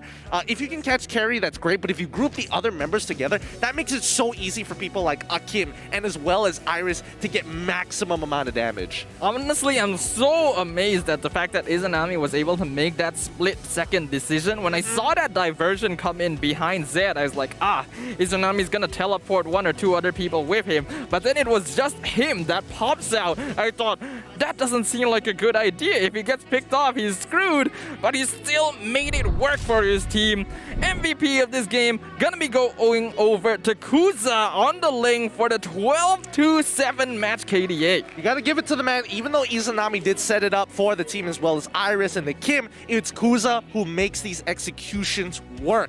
He has some of the fastest fingers I've seen, especially when he's dropping down that Bladed Tempest. He is picking up all 4 of those swords so quickly. It really is so speedy the way that he's able to play this hero. And we can see he participated in 86% of the kills that RSG MY were able to pick up that game and still maintained a 900 match GPM. Kuza just absolutely speeding around the land of Dawn, not just participating in fights, but getting the farm to match up to Zed and even overpower the rest of SUHAZ Esports. What a mad lad here, but you can see the adaptations being built. No more endless battle. No War Axe coming out of Ling anymore. You see Demon Hunter's Sword, you immediately see Windtalker, Berserker's Fury, and then your fourth item, whatever you'd like, usually a Malefic Roar. Let's check out these highlights one more time, brought to you by Samsung Galaxy A series. Yep, we can see in the early game, Akim was actually having a really rough time because SUHAZ Esports were prioritizing Zed's lane to make sure the carry could come online. But once they started going for these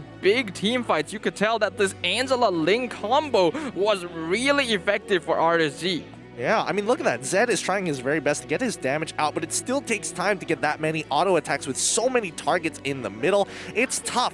And I think, you know, even though HY traditionally doesn't play the mid lane, did a pretty good job on show in salvaging a lot of these situations. I do still think, though, that a regular mage pickup would have worked out more for SUHAZ Esports because going for a double tank in the mid lane means that your wave clear is going to be a lot less than your opponents. You're going to be lacking on a lot of that early to mid game damage overall, and that's why Kuza was able to have such a free time, because normally you would expect Ling to be a lot squishier. He obviously has the heart guard, but when you don't have an enemy mage to have to consider as well, Kuza can just dive into the back line, doesn't care at all.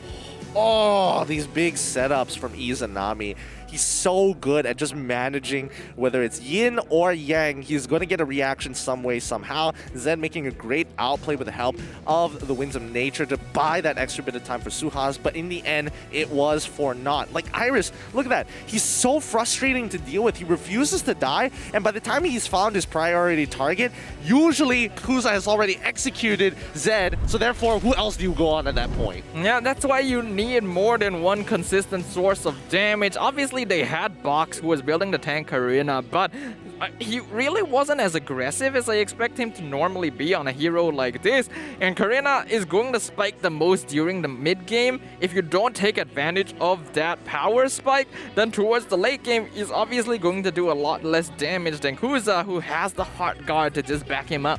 Ideally, I would have liked to see SUHAZ Esports actually punish Zakas, because a lot of the time when you see DeAce make a move, right, it's about controlling that mid lane. Either you target Izanami or you target Zakas, because it's one of the two gatekeepers from stopping SUHAZ Esports from getting into the enemy jungle. So utilizing that information that DeAce is providing, they could have made more aggressive plays. Yeah, it is surprising that they didn't just decide to go for Zakas, considering they have the Hilda, they have the Cho, they have the Karina. It should be easy to just farm this Angela over and over again, because you know that Kuza is going to be focused on farming his jungle instead. Instead, they constantly wanted to go for Kuza himself. He just jumps away, they look for the big fight, then the rest of RSG comes in with Iris and Akim to set things up for the rest, and it just snowballed out of control from there. Yeah, and I think, you know, Hilda isn't as brutal as Masha. Masha, with that 3 HP bars, can stand in there for a very long time. Hilda has that sustained by hopping from bush to bush, but at the end of the day, right, in terms of damage, was it enough? Personally, I don't think so. Yeah, overall though, we have to remind you guys again of one of our sponsors, Nescafe. If you guys are interested in grabbing some Nescafe for yourself so that you can stay awake, refreshed, and excited for the remaining games of Week 6, Day number 2, then scan the QR code below. Use the promo code NESMPL30 to get yourselves 30% off on your next Nescafe purchase with no minimum spend. You know, based on what I've heard so far, it felt like a lot of people were starting to get tired, because, I mean, it's a long day. There's a lot of people working on the MPL, and they're like, man, how do I stay awake here? And instantly, Nescafe is like, you know what? Here's like 200 boxes. We got you guys covered. So we're up and fresh, and we're always sharp every step of the way. So thank you, Nescafe. So help them out. Scan that QR code and do it right now. Anyways, I find it funny that the 200 boxes of Nescafe isn't even an exaggeration. No, it's not. It's very real. I mean, we could probably provide a picture of it later, but I don't know. It's scattered everywhere at this point. It doesn't look as impressive as it was coming into the MPL. With that being said, game number 2 is going to be starting very shortly. What are the adaptations here? Because I feel like, as of now, Hilda and as well as Masha struggle when they're up against something like Angela, like Valeria, things that really benefit for having long, prolonged fights, especially at level 1. I think that's what SUHAZ Esports needs to do here, is since we know RSG MY, they're gonna prioritize the early game very heavily because they like to snowball. So SUHAZ Esports should try to play around that timing as well, try to get the more aggressive lineups here. But I can see what surprises you about the damage done that last game. Yeah, Eevee was actually almost matching Kuza, as a lot of the members from RSG would bundle up together and try to battering ram SUHAZ open to try to get to the back line. And it's rough, it's tough, and Eevee benefited a lot from it. We can see in the crowd we got some SUHAZ fans overall. They're gonna be feeling a little bit disappointed after their game number 1, but I think that SUHAZ Esports, they've already shown in the past that they are able to adapt and grow from these situations. So I'm very interested to see how they might modify their draft overall. But 100,000 damage done by Ling is really impressive, considering that before this, the hero's late game scaling tended to be a bit iffy due to how squishy he was. Yeah, and considering how well Izanami played and how many people he caught with his AoE, I'm surprised that Kuza was able to get damaged like this.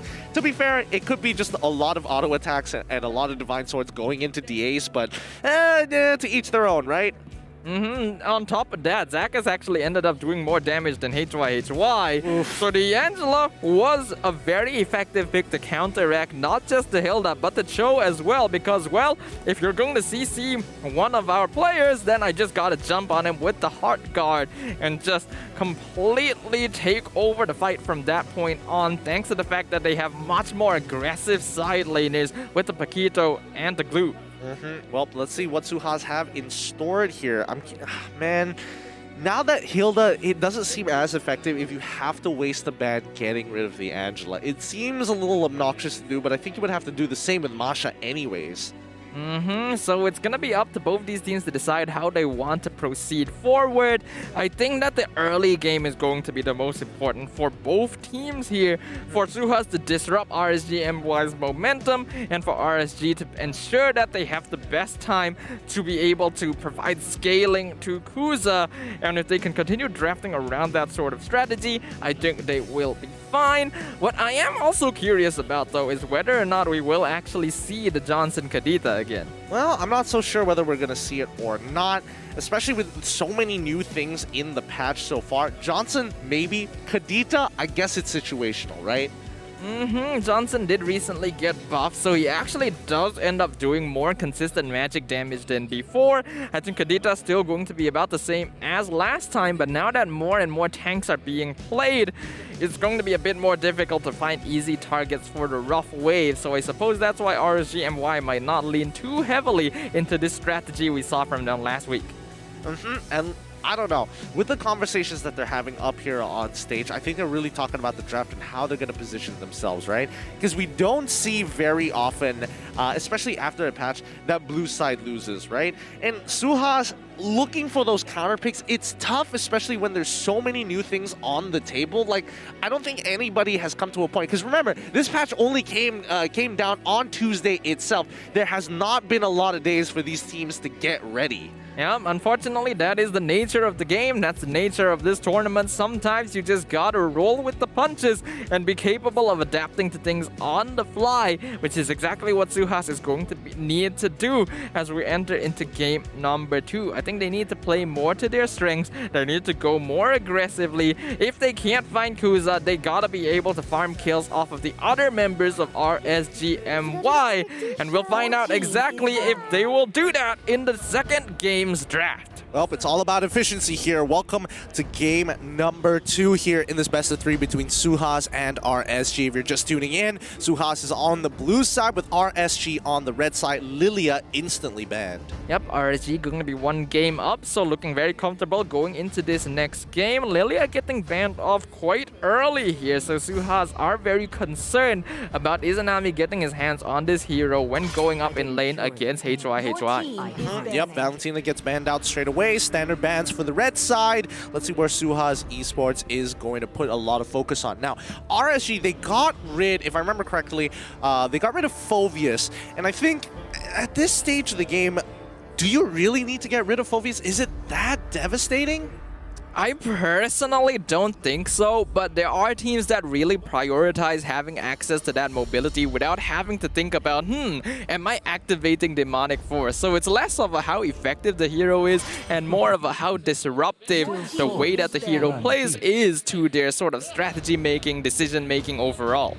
And I think, for RSG, it makes sense for them because they're drafting around picking up Ling at the end of the day, which is something that SUHAZ Esports have heavily disrespected, and especially against Kuza, the man who has been destined to play Ling since he was born. You gotta make sure you give him that respect. He's got the mechanics to make it work. Fanny, the next ban coming in from RSG, priority back to SUHAZ Esports. SUHAZ, what are they going to ban out here? Masha is still going to be open, but I'm pretty sure they're not going to be the ones to ban it out since they are on the blue side, so I wouldn't be surprised if that was the final choice for RSG MY. If they do let it through, wouldn't be surprised if they started picking up the Angela or even the Valier again. I'm not sure because Masha still hasn't gotten banned just yet, right? So I think SUHAZ, they're probably not going to touch Masha. They're going to let RSG kind of handle that situation. No, they're hovering over it. You got 9 more seconds. And yeah, they ban out the Masha. That's interesting. I would have thought this was a hero that the Ace would have no problem playing, but SUHAZ Esports electing not to go for it. I guess they're just concerned that having to deal with the Angela is just a bit too much of a pain and want to give RSG MY less reasons to draft it. Yeah, I think RSG, they're thinking about, should we get rid of Phoveus? We can play Lancelot, we can play Hayabusa. Both are open for Kuza right now. And yep, there we go. It's going to be Phoveus banned out for the side of RSG. SUHAZ Esports will take first pick. Yep, that means that the Lancelot is going to be wide open. But since recently Box has been leaning away from these types of assassin junglers, not too certain if that's what SUHAZ Esports would go for, even if the Phoveus has already been banned out. SUHAZ Esports, let's see. First pick, looks like they have already locked in the Grok this time. Last time it was banned out by the side of RSG. Possibly could be played by Eevee, but I'm pretty sure the Ace is going to be the one who picks it up. Yeah, this is a the Ace classic. It's been so many seasons since the last time we see him pick up this hero, so I'm very excited to see it return to the Land of Dawn once again. RSG MY now going to have to make a choice. The thing about this Grok is that even though he does do a lot of damage, the hero is a lot squishier than you might assume, so I still wouldn't be surprised if RSG went for these enchanter type supports like the Angela, like the Matilda, simply because Grok does not have a lot of magic defense. Yep. Do they want to actually go for the Hilda this time? No, it's going to be Karina first. Okay, that's fair. It looks like both SUHAZ as well as RSG really like the Karina, as well as the Beatrix. Haven't seen this in a while. Akim will get access to it, and I think this is a matchup that at the very least Zed can handle. That does mean that SUHAZ Esports probably need to start picking up Zed's hero pretty soon, because if they let it through the first phase, RSG MY will look to start banning it out pretty quickly. I think why RSG go for this Karina here is because, as I highlighted, the Grok doesn't have a lot of magic defense and Karina does magic damage. So it's one of the junglers that would have no issue dealing with the Ace if he becomes too aggressive. So it does mean that he probably is going to look like first item Athena Shield probably. We'll see what his build is going to be later into the game. But SUHAZ with priority have the next two picks to finish off the first phase. They're going to be locking in both Paquito as well as Esmeralda. Okay, going for the Paquito flex pick here. Pretty safe for SUHAZ Esports as well as the Esmeralda. We already know Eevee is very comfortable with this hero overall. So SUHAZ leaning more to the realm of safety here, while RSG MY are gonna take a slightly more flashy approach by locking in the Eve. Now remember, Grok can cancel out Eve with the Wild Charge, with the Guardian's Barrier to make sure that you can knock her even slightly out of position. It cancels the real world manipulation straight away. RSG, they ban out the Kimmy. Ooh, very interesting, very interesting. I think we have seen Zed play on this Kimmy before, but I think RSG and MY are also concerned about the possibility of HY bringing it into the mid lane, because they want to make sure that Eve is able to poke out the opponent without taking too much damage herself. SUHAZ Esports now, since they realize that RSG and MY have not locked in their EXP laner yet, going to be removing the glue that Iris played very effectively before. Yeah, no, I think it's a really good call here, because our RSG are just banning out HY's hero pool. We've seen Kimmy before in the gold lane, we've seen Harith before ages ago, and now SUHAZ Esports, they're focusing down on Iris. He's been able to make too much space for RSG, so take away glue. Find something really boring. If you want to create space, how about you create space on Uranus, something that they're more familiar with and doesn't have an ability to deposition you. I think right now SUHAZ should consider banning out the Yuzong personally, but they're gonna ban out the Cho, so the Yuzong is open for RSG MY, something we've seen Iris play before, combos well with the real world manipulation. Let's see, it looks like, oh, we're gonna be seeing the Baxia here. I like it, I like it. I think it's gonna be Baxia on Iris. It's a good counter pick, very classic and old counter pick. We haven't seen it in a while, but with the recent changes to Baxia, it is very fitting for this situation. SUHAZ Esports now need to finish off that composition. They still are missing a mage. They could flex here. They could throw Paquito into the jungle and then find a different roamer while leaving Eevee on. No, that wouldn't make sense. That wouldn't make sense, because then you would still have to leave the gold lane open to get bullied. I think, well, the Lunox is still open for HY. Pretty solid late game scaling, but so is the 1-1. It was banned out in game number 1. Zed going to get access to it. Already we've seen that 1-1 is very strong nowadays, and we're going to be seeing the Hylos as well. Huh. High loss. All right. Let's see what we'll come back to that in a little bit. I have a suspicion, but RSG MY at this point in time, they basically have everything that they need. All they need to decide right now, who do they want to throw in towards that roamer role? Do they want to see the Atlas all over again, so at least they have some really good combinations, or do they want to put Baxia as their generalized roamer and take something like Uranus, which is a more traditional matchup against Esmeralda, something Iris is very comfortable with as well?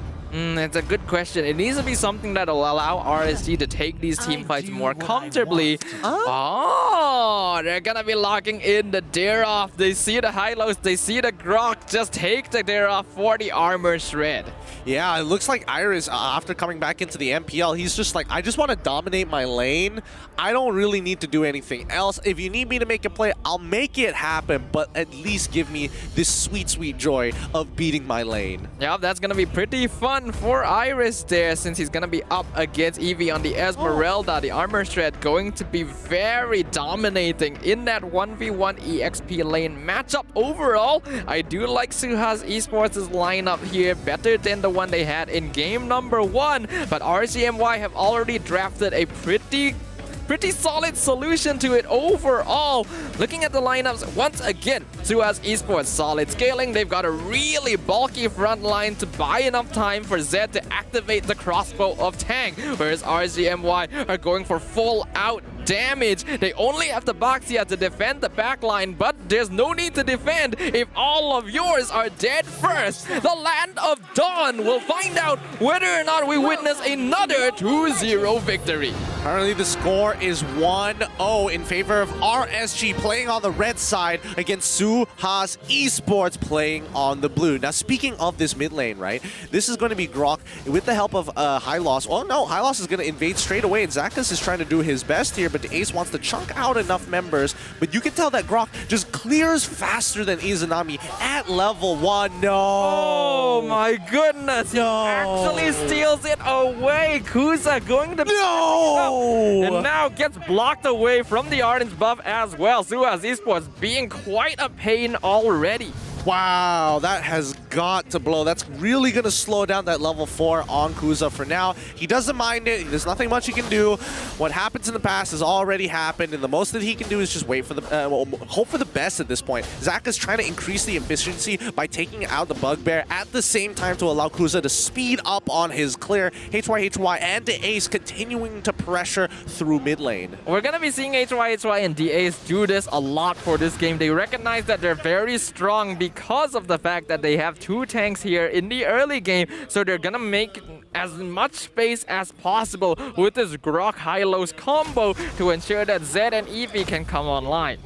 Yep, and HY just clears this lane so very quickly. Izanami cannot keep up until he has some items, but look down bot side as Box is looking for an initial engagement on towards Dairoth, who's now in trouble. Flicker instantly being popped. Yep, Iris going to be able to escape from that, but we're already seeing SUHAZ Esports really up the momentum this game. They recognize they were a bit too passive in the early game of game number 1, and now going to amend that mistake. Kuza, though, still keeping up in terms of farm. Yep, that level 4 and the help from Zakas on this Baxia has helped him get back into this game, but now it looks like Box is only 1 camp ahead of him. He will be taking this turtle to increase the EXP lead. To Ace and HY very patient in the mid lane. Yep, they're going to be able to defend Box once he takes that, but Zed tries to go and gets the crossbow of Tang, but he doesn't have enough items, and now he's caught out with low HP against Izanami. Going to be juking out all the Void Blasts, but Izanami finally gets the kill.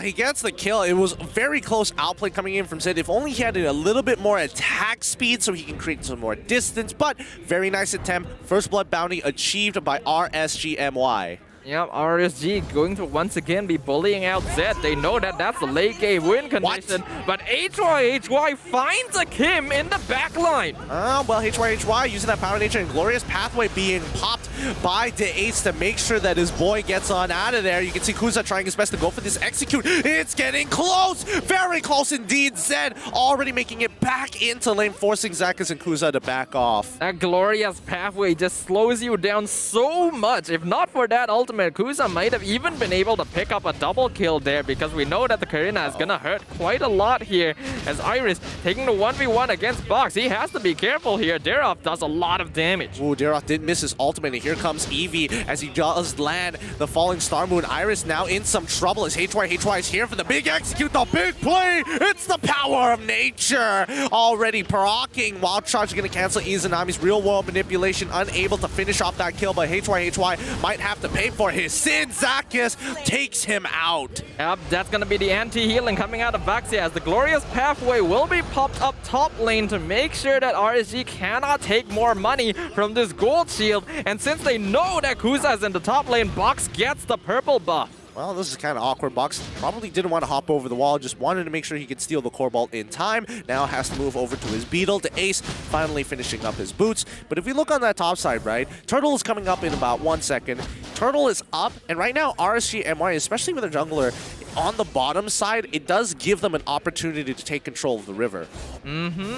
They're going to be matching each other's presence here. It's going to be a 3v3, now 4v4 situation from both teams, as Akim is trying to delay this turtle as long as possible for Kuza to come in, taking it real low. Wild Charge stopped him, and Box steals the kill, and now they're going in. Kuza dropping real low. Zacchus getting taken out with the crossbow of Tank, which now bounces over to Akim, almost taking him out. They pick up the high lows, but they lose Kuza on the side. Zed now in the back line looking for Izanami. I don't think he's in any danger here, as HY blocks him off. Some great mechanics coming in from Zed. The people need to remember that Wanwan, even though she auto-attacks and doesn't have a target, she still dashes, but it only happens for the first 3 auto-attacks, and after that you got nothing left. You need to find a target. HY trying to get on out of here. Zacchus just trying to finish the job, flickers away, but now gets locked down by Wanwan, and Box, he's in trouble, but Zed finally able to finish off that kill. Akim, unfortunately, doesn't have anything left. SUHAZ Esports really making good use of these early game tanks to take advantage of RSG MY.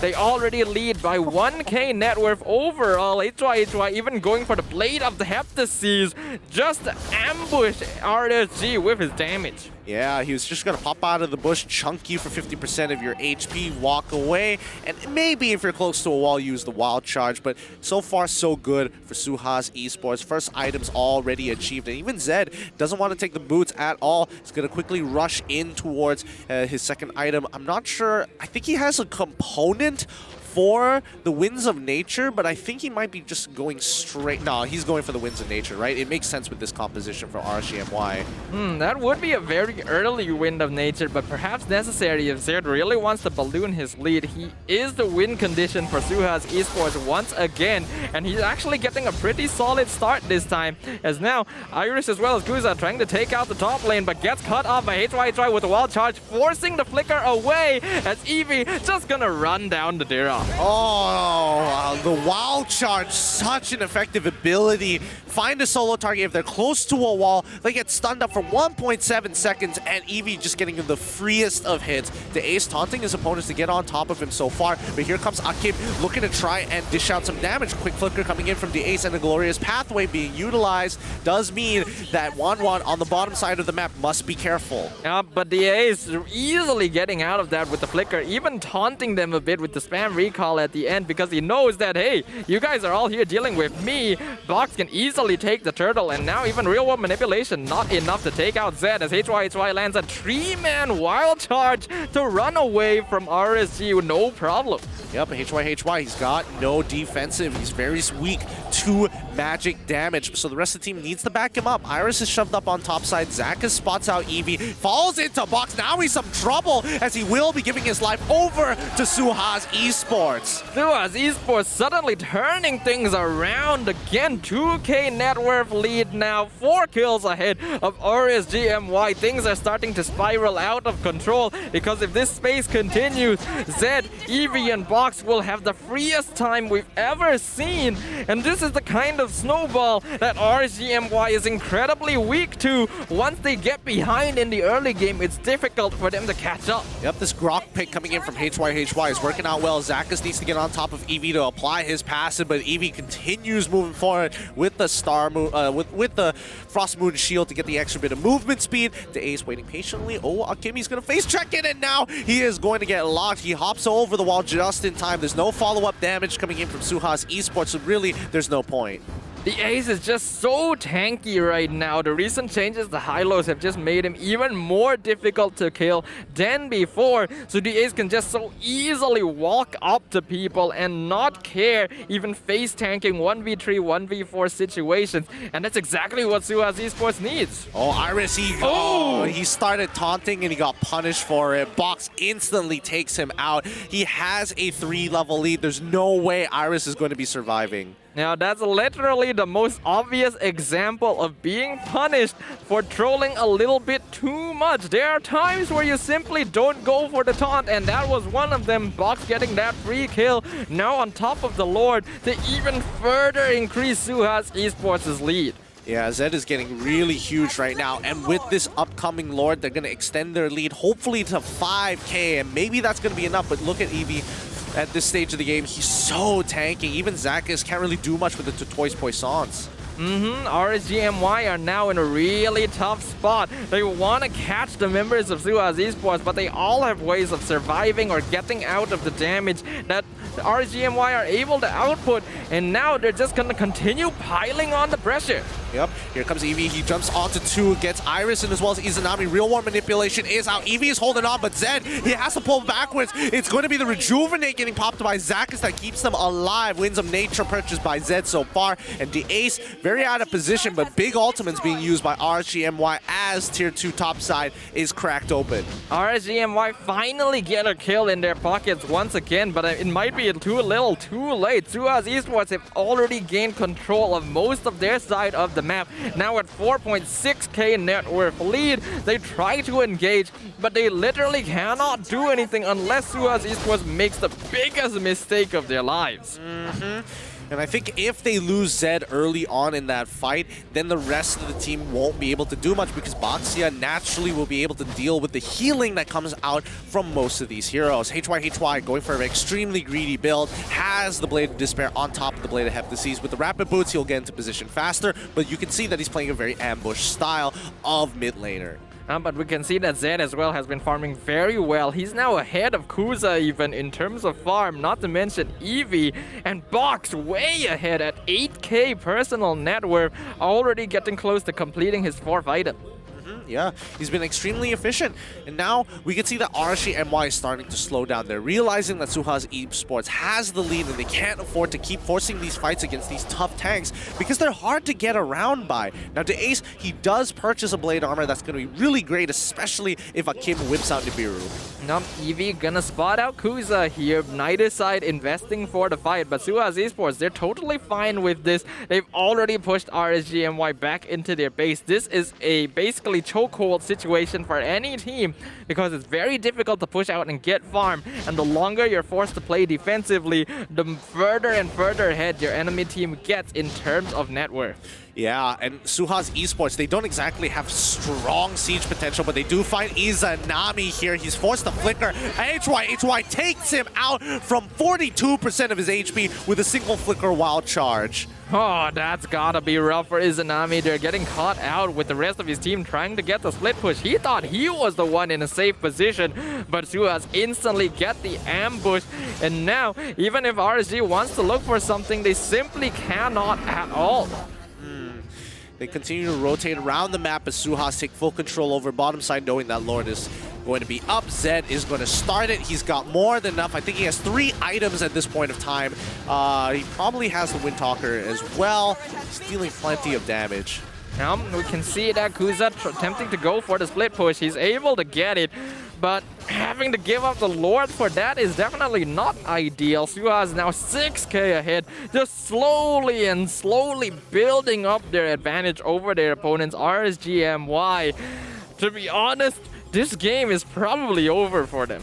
Yeah, I would think so too, but you never know with these professional games. Like, RSG MY do have a chance of coming back in, and it really depends on whether they can get that target priority on towards Zed. But he's very mobile. Every auto attack, he gets a free hop, a free dash, a free way to kind of kite around RSG MY. Yep, not to mention the fact that now it's a lot easier to proc the crossbow of Tang means that it's safer and easier than ever to play on this 1-1, and that is why we're seeing more and more teams pick up this hero and how effective it is in these big team fights with the amount of late game damage she's able to output. Okay, now Zed has the Windtalker. He had 3 items before, Winds of Nature, he's also got the Demon Hunter Sword and Corrosive Scythe. Now it's going to be more than enough attack speed. Look at him absolutely zip across the map, just auto-attacking the air as Luminous Lord crashes into the first inhibitor.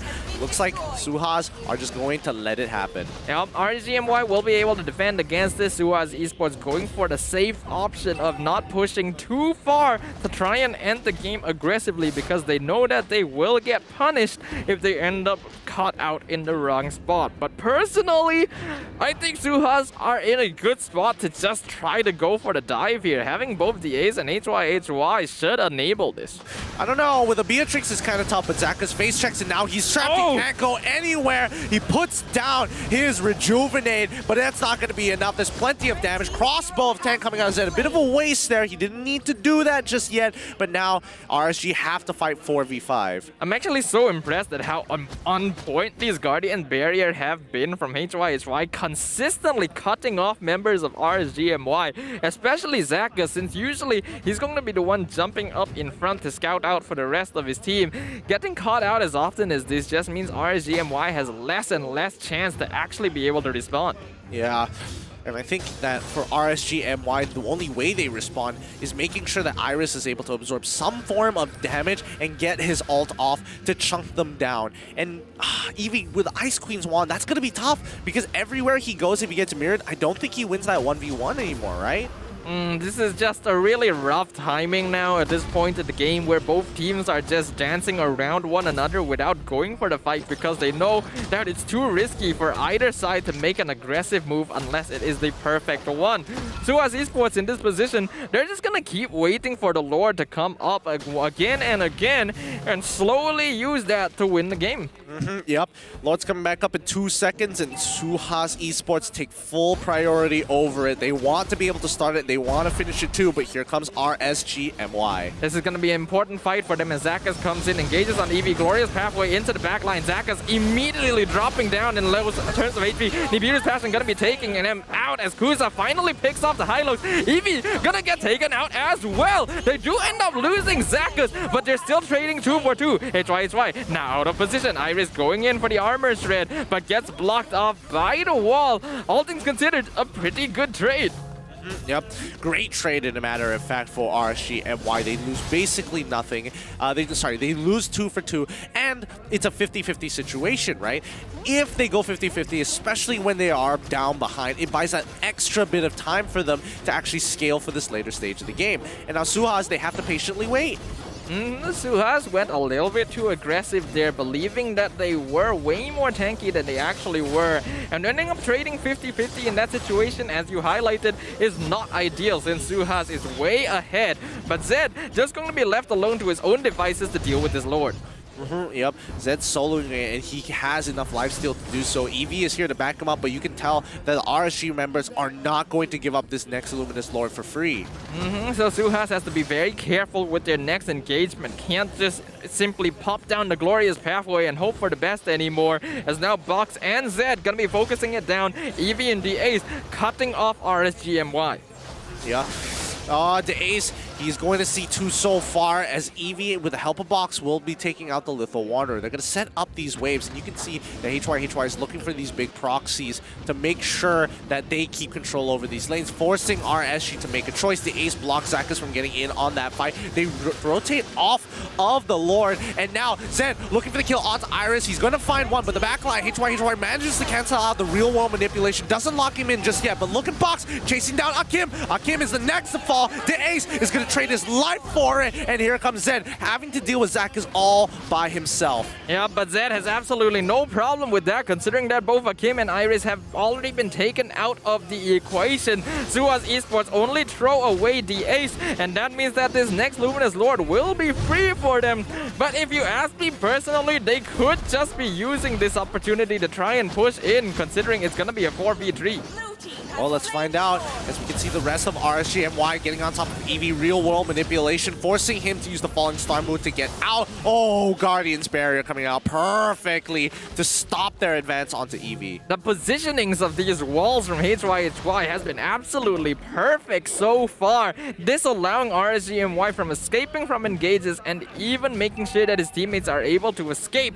Luminous Lord now can be pushing down the bottom lane. We can see that both sides are really starting to hit that max item cap. But since RSG MY only have 2 inhibitors to defend against this is going to be a really difficult fight for them as the Lord pushes in. It's a tough hold, but as we've seen before, it is very doable for RSG MY. The most important members like Izanami, he's got more than enough items to cut through the magic resist. Let's find out how they play this through. The Ace going to start things off with the Glorious Pathway to stun down Kuza. Eevee trying to clear the minions at the same time absorbing damage from all 3 members of RSG. On top side, that's where you see a majority of the members of SUHAZ Esports looking to try and crack open another inhibitor. It is unsuccessful. That was an incredible defense by RSG MY. A Luminous Lord at this point in the game and SUHAZ get nothing? That is unthinkable. Yep, it really is. And so far, SUHAZ Esports back away once again, waiting patiently for the Lord. RSG MY have now scaled. Zakus now going to be scouting things out, spots out HYHY, he's looking for it, he wants to cut off their escape. HYHY going to be able to get away with the Glorious Pathway as now DA is going to be delaying Akim. The real world manipulation comes out, but it doesn't do anything as Iris is delaying Eevee and Buff in the backline. Zakus now looking for Eevee as the rest of SUHAZ is looking to engage into the backline. Izanami getting cut off, forced to use the flicker to get away from Zed, but the Wind of Nature ensures the killing spree, and now Kuza going to be next one targeted. They already take out Akim as well. Zakus going to be next one to fall. It's a double kill going over to HYHY. They break open the mid inhibitor. This is now a 2v5 defensive situation as the Falling Star Moon catches 2 in the backline, and SUHAZ Esports instantly breaks through the crystal and takes it 1-1. Now they pull it back. Blue side seems to be the way to go to match their colors better than RSG. GG, well played to SUHAZ Esports, closing out that game. Took a bit of work, but they eventually got there. Wow, that was a slow burn, all things considered. RSG MY put up a very impressive defense overall, but once SUHAZ got that snowball rolling, once RSG MY weren't able to get that early game they were looking for, it cost them dearly, and the game gonna go over to SUHAZ. Yeah, now this is the first time we have seen Grok actually win a game properly, and coming in from HYHY, I can't wait to see the item build to see what he was going for after the Blade of Despair. I'm not sure what he went for. Now, who would have thought that in order to make Grok work, you just needed another tanky hero to just force your way into the enemy jungle and say, well, what you gonna do about it? We got these 2 big bulky dudes here right up in your face. Yeah, no, it really is impressive. He's able to clear faster than Izanami in the mid lane. Some very traditional techniques for Grok being utilized here.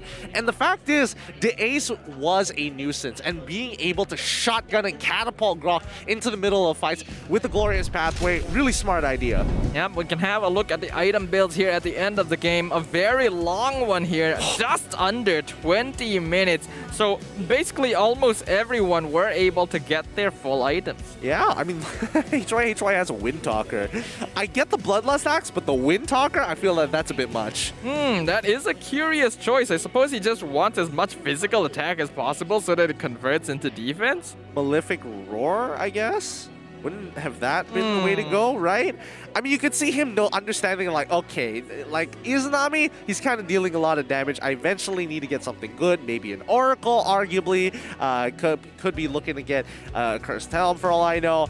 It's really up to him. Athena's Shield, even, would be pretty good. It's hard to say overall, but you can't deny the results. SUHAZ Esports were the ones coming out on top here. RSG MY, unfortunately, I think towards the end of that draft, their sort of strategy started to fall apart once they saw the Hylos come out. I don't think they were expecting that at all. And while they picked up the dare off to try and counteract it, unfortunately, that hero is meant to perform physical shred. And when you have 2 heroes that deal mainly magical damage, there isn't a lot that can take advantage of it. Yeah, truly wasn't this 19 minute 59 second game. Our MVP going over the box with this 5-1-5 KDA, match KP of 59% and a match GPM of 733. We already know recently that Box is starting to lean more towards these fighter type junglers, and you can tell that he can perform really well on them as long as his team is able to create a little bit of that space,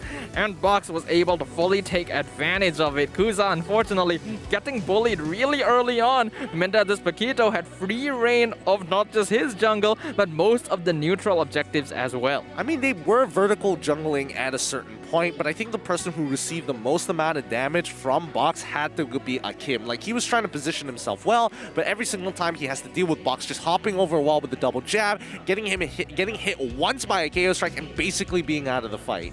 I think that from this we can kind of take the lesson that I don't think Beatrix is actually that much prioritized anymore, because although yes, she's still strong, she still has a lot of wave clear, it's very difficult to do that if you just have a Grok, a Hylos charging you down. Paquito on top of that, we can see in these highlights here, brought to you by Samsung Galaxy A series. Yeah, I mean, Akim, I think Beatrix is still good. Don't get me wrong. I think her ultimates give a lot of utilities in this team fight and a lot of damage, but just notice that Akim, he's trying his best to get in on these fights, but unfortunately the moment Zed forces him into a 1v1, there's basically no way for him to win. 1-1 is becoming quite a terror nowadays in the gold lane, and you can see that RSG MY, they don't have much of a front line. They're mostly built for damage, which means that Zakus is the only one that can open up the map, and more often than not, he ended up finding himself in the same bush with the Ace, with HY, and they have way more damage and survivability as compared to it, even with Baxia's built-in anti-healing. I mean, look at this fight. Look at the way that it's going. They find that initial kill on towards the Ace because of Akim. Once Akim scales with Nibiru, that's when he starts having fun in the game, right? But every single time these combos come up, look at that backline. HY is able to chunk out Izanami, and Zakus is trying to buy that extra bit of space, but it's always that launching catapult coming in from the Ace, right? With the glorious pathway that sends him flying into the back line. Unfortunately, RSG MY, their lineup here is a very fragile front-to-back combination. And when you're playing that against a tier that literally has 4 frontline heroes, it's kind of difficult to set up the fight in your favor, because they're just going to be looking to dive all of your backline DPS every single time. Yeah, it's a rough game so far, but the score is 1-1. It's still up in the air. It's anybody's game. Are you with RSG? Are you with SUHAZ?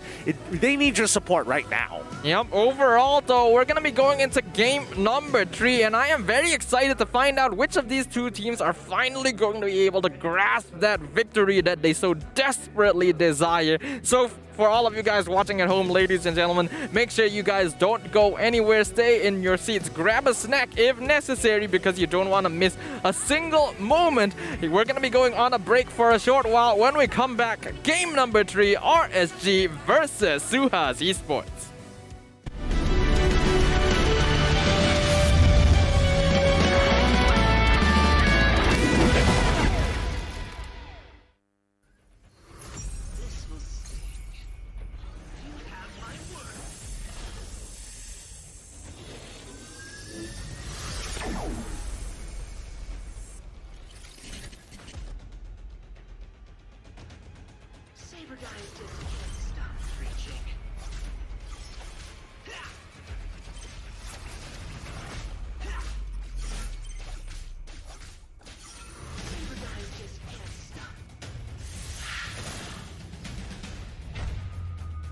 Hey, that purple thing looks cool.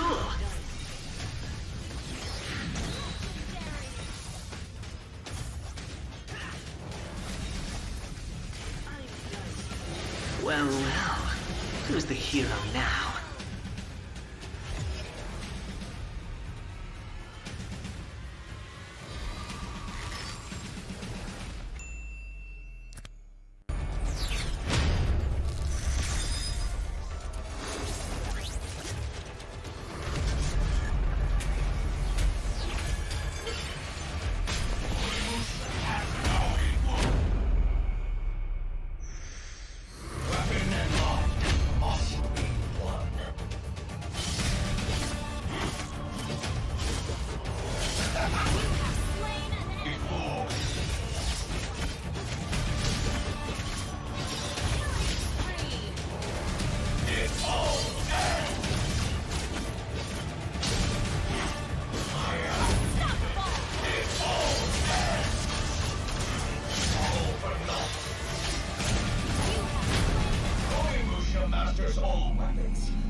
Every team in the MPL embodies the same old competitive spirit, and none of them are willing to just up and allow their opponents to take control, which is why we're going into game number 3 between SUHAZ Esports and RSG MY. Once again, ladies and gentlemen, my name is Dafa. Alongside with me is going to be none other than Gideon, here to welcome you back to MPL MY Season 9, which is of course brought to you by our amazing sponsors, the official gaming share Secret Lab, partners in esports TikTok Live, esports charts, and EGG Network, and our co-organizers ESI. Yep. This game 3 already happening with most of the new patch being utilized so far. We've seen a lot of cool stuff. I mean, we saw Hylos, we've seen Grok actually win a game, Hilda as well, and a great utilization of Wan. I want to see how far they want to go with this. How much of the patch have they prepared so far for a game number 3? I think now that we're starting to see a little bit about how teams want to play the patch, which heroes are starting to become more meta, which heroes are becoming less meta. I think right now in this series in particular, it's not really coming down more to the draft anymore. It's more about how the teams focus on that early game, because both games we've seen before have all come down to which team is able to secure that early advantage and then transform it into mid-game snowballs. Yeah, I feel like both teams are a little little hesitant, right? They still have their win conditions, having the Lord. Some of their compositions don't necessarily have that siege, clean siege, as a lot of the previous compositions in the previous meta. Now with this new patch, like looking at this, right? HY was able to do it all over again, clear up that mid wave, make sure that he was matching Izanami the entirety of the time, but they gave so much time, and that's the problem. RSG, they are playing hyper defensively because of that early game lead from SUHAZ Esports. Yep, and it all came down to the fact that the Ace was able to steal that very first buff away from Kuza, who tried to play it a little bit too greedy, electing not to use the Retribution because he believed he would be able to secure it no problem. Well, that ended up costing RSG, you could even say, the entire game. Yeah, and honestly, I think, you know, this Wan might be the go-to pick for gold laners at this point in time. Doesn't really have too bad of a matchups, even though her base HP is low and would pretty much die to anything. Left alone, it's quite a problem. And we can see from the damage done, Akim actually ended up doing a fair bit more damage than Zed overall, as did Izanami, almost matching Eevee. So it didn't really come down to RSG doing less damage, it's just that it's so difficult to break through the iron wall that is the Ace and HY.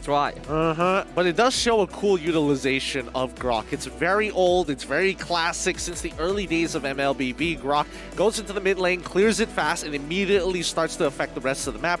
This time, the Ace is taking most of that damage, and HY just focuses on that wave clearing and can still make an impact. Very similar to game number 1 on this show, just doesn't have that spot CC. Having that Grok with the high and dry in the mid lane, just building out full damage, meant that Izanami could not participate in as many fights as he wanted to. You usually see Izanami and Zakas roam around to make pickoffs with Kuza, but because Kuza was delayed so much in his jungle, and Izanami was kind of forced to defend his lane most of the time, Zakas ended up by himself roaming around the map, which resulted in the Baxia getting caught out way more often than ideally they would have liked. Yep. Now for game number 3, what do you think the adaptations are going to be looking like for either side? I feel like Wan, it's kind of good. The Beatrix is where it gets a little iffy.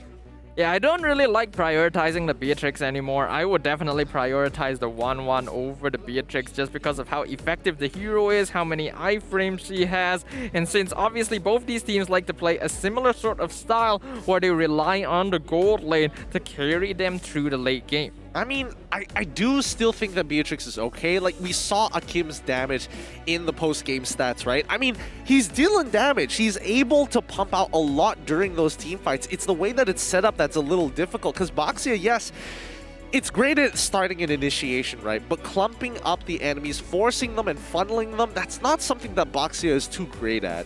I guess that is true, and when you consider that, it's a lot easier for DAs to do that with the glorious pathway and just completely zone out the enemy team, allowing SUHAZ Esports to take very split up fights, which is what Box is going to excel at with that Paquito, just constantly picking off single targets here and there and everywhere. Yeah, no, that's the thing. Fighting those single targets, if RSG was able to stick together and deal with that front line, it would have been a different story, but it's still tough. It's still tough with the disadvantage that Kuza had at level 1. Hopefully that doesn't happen again. Well, we'll find out exactly how these teams are going to make their adaptations, because we're going to be entering the draft for game number 3. RSG MY drafting on the blue side, SUHAZ Esports on the red side. All right, let's see how they're going to play this one out. Grok going to get banned out for the side of RSG. Izanami is done with it. He is sick of getting cancelled from his real-world manipulation and is going to be a constant nuisance in the mid lane, especially since HY is going to be replacing AJ for today. It is nice to see that Grok finally gets the respect that the hero deserves. So far, he had a 0% win rate since the patch dropped. Looks like SUHAZ finally turning that around and showing teams why it is important to respect this hero. Yeah. Now, speaking of which, blue side seems to be the way to go, right? SUHAZ Esports, the last time they lost their matchup against RSG in game number 1, they were on the red side. They have to get rid of these annoying picks every single time. But RSG, I think if they just stick to their guns, ban out their traditional Phoveus, continue to play the Ling, generally it's okay. Yep, I absolutely think so, and I think this is something that needs to be addressed in the overall state of MLBB as a game. Having this much advantage in the blue side, this meta, is a bit of a problem. Well, I think mainly because it's so fresh, right? We haven't really delved deep and dissected it to figure out how exactly are you looking for these counter picks, right? I feel like in the previous meta, red side started winning more once people had a really good idea of how to actually go for these counter picks at the end of the day. Now, we don't have that kind of information right now, and it's way too early to say. I guess that is fair, so it's gonna be up to these teams to be the ones to show us how things should go. I definitely am very interested in learning what is going to be the counter plays for various new strategies for my own information when I play my pubs. But RSG MY gonna continue up their bans, getting rid of that Fanny. I'm surprised that they always want to get rid of Fanny even though they're on blue side. I feel like there's more efficient picks at this stage of the game, but maybe well, I mean, I guess they could get rid of Lancelot if they wanted to, which I think is fine because Hayabusa into Ling, it's a little bit more Ling favored, and Hayabusa is just better at split pushing in general and getting into these 1v1s. Still, it comes down to mechanics. SUHAZ Esports, do they want to get rid of Glue? I think the more important question is, do they want to get rid of Masha? Because that is still open. RSG are on the blue side. Oh, don't ban Angela. No. Oh, they're letting Masha through. Okay, so now that Angela is gone, the only other counter to Masha at this point of time would be, well, Masha's going to get locked in straight away by RSG. I'm expecting Valir to come out of SUHAZ Esports unless they've got some way to deal with Masha. Yeah, it's gonna be very interesting to see whether or not they do have that way. Valir, obviously, one of the good options to deal with it. SUHAZ still going for that safe Esmeralda pick, but they're also going to steal the Ling away from RSG. Okay. I think that's fine for now. It really depends on the EXP lane, right? Because if RSG decides to say, you know what, instead of this Esmeralda, I'm going to look for something with early wave clear. I'm going to go for the Uranus and I'm going to immediately proxy your wave while Masha invades. That's when the problems start to occur, right? Because when you are playing with Masha, you still need a little bit of backup, right? So SUHAZ Esports, I think the counterplay that they have in mind is to play for the strong lane with priority. So that way you can call in another side laner to help you out once Masha is really stoking up the fire. Yeah, but if RSG just wants to respond to that, then the Paquito is still wide open. A hero that can clear up way very quickly and start roaming around even with the Masha to create pressure, and that is what they're going to lock in alongside the Kagura. It's about lane priority, right? We're getting Kagura as well. Not a lot of matchups actually go well in the lane, especially since Kagura can bully them out. I think especially at level 1 with Paquito, not that bad of an option, but I do feel like he's going into the jungle this time, bro. That is an option, but that is why Paquito is picked up early on in these drafts, simply because it can be flexed out. But SUHAZ Esports going to respond with the Kimmy. This can be either Zed or HY's hero, but I am leaning more towards the latter because we know that Zed doesn't want to show his hero too early on. Yeah, they're playing on red side, so it's all about that counter pick, right? Let's see. This could be the same situation where RSG says, you know what? We're going to put Paquito on Kim once again. You're going to lose for the first early levels, but as soon as you have a couple of damage items, you're going to be one-shotting the marksmen. No problem. Easy peasy. So as Esports, ooh, they ban out the Hellcurt. Oh, an interesting choice to ban out the Hellcurt at this point, since I don't really see any signs of RSG leaning towards it, but I suppose they're worried about the possibility of the Dark Knight Falls being used to obscure the Masha and just make it even more difficult to tell, like, where is this hero going to go in the jungle? Oh, okay. SUHAZ Esports thinking about banning Yin. I respect that. I respect that a lot. I don't think it's too bad of a ban. They're just trying to limit what Kuza can play at this point. Force him on something really boring, something generally slow, like a Hayabusa who's very dependent on his first item in level 4. But the Paquito can still go into the jungle, so SUHAZ Esports might be focusing a little bit too hard on this. We'll see if it works out for them. RSG already previously banned out the Hylos. Makes sense. This was a huge problem for them in game number 2. What else are they gonna go for? Hovering over the Franco. Looks looks like they'll ban out the Aces heroes this time. Okay, so the Ace is just particularly getting hard targeted here. That's fine for now. It feels like they both have a read on each other, but now for the last part of the draft, and the most important part, especially for Red's side, first pick, they can be looking for... the HY is most likely going to be on Kimmy, so that means that they're going to be looking for the roamer here, right? What roamers are left that are actually relevant enough to stop this Masha? I mean, they've already banned out the Angela initially. We could see like, hey, you know what? If you play Masha, I get to play Hilda, so therefore I get to run into your jungle and bully you. It is an option, but we've already seen that Masha is way more effective than Hilda overall, so I'm not sure if it's good enough. As SUHAZ Esports decide to lock in the Cho, RSG instantly respond with the Yuzong as well as the Hayabusa. Yeah, okay, that's totally fine here. So that means Paquito's going to go into the gold lane once more. Yuzong is going to be playing... Iris definitely likes the Yuzong for sure. He also likes Paquito, to be fair, but they don't know exactly what this matchup is going to be. I would highly think that it's going to be Yuzong into Esmeralda. Stands a lot better chance. Yeah, I agree as well. So now SUHAZ Esports will have to show us what is going to be that final pick. We don't know for sure if this Kimmy is going to be mid lane or gold lane yet. Same for the Cho. This could be even a gold lane Cho, a mid lane Cho, a roamer Cho. SUHAZ Esports still has plenty of options, but tentatively this should be Zed's hero here at the end, and the 1-1 is still open. 1-1 looking kind of nice. Popo and Koopa also looking kind of nice too. The ultimate answer. And there we go. It's going to be Hilda here. So Kimmy is going, and HY will be playing in the mid lane on this Cho, looking for pickoffs. Hilda is going to invade. Azakus is going to invade.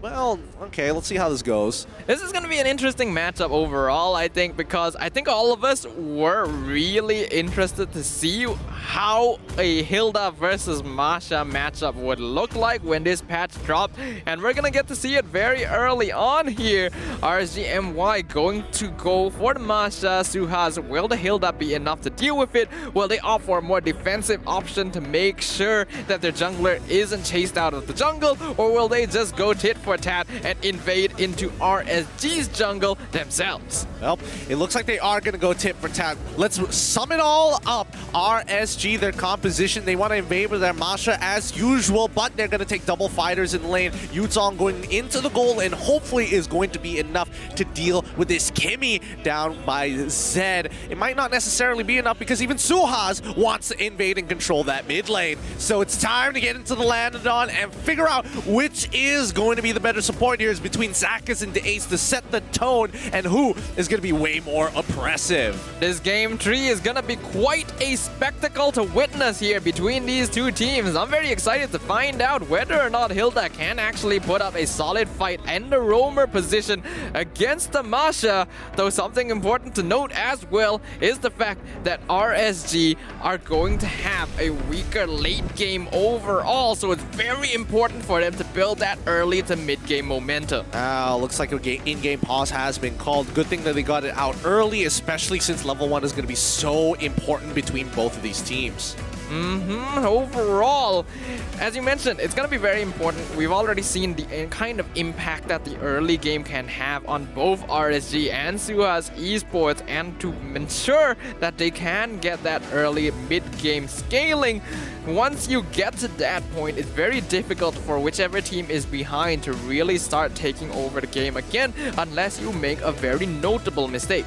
See, interestingly enough, SUHAZ drafted Kimmy rather early, and I thought this was going to be a great answer to actually deal with this Masha if they wanted to play defensively, because Kimmy naturally has a lot of auto attacks spamming out. And even though Masha, yes, I'm going to get on top of the Kimmy, I could try to kill the Kimmy, it probably isn't a good idea. Just the consistent kiting is good enough, and I think that once Kagura was shown, that's where they start to back away, right? Because Kagura is able to kind of bully her out of lane and force her away from level 2.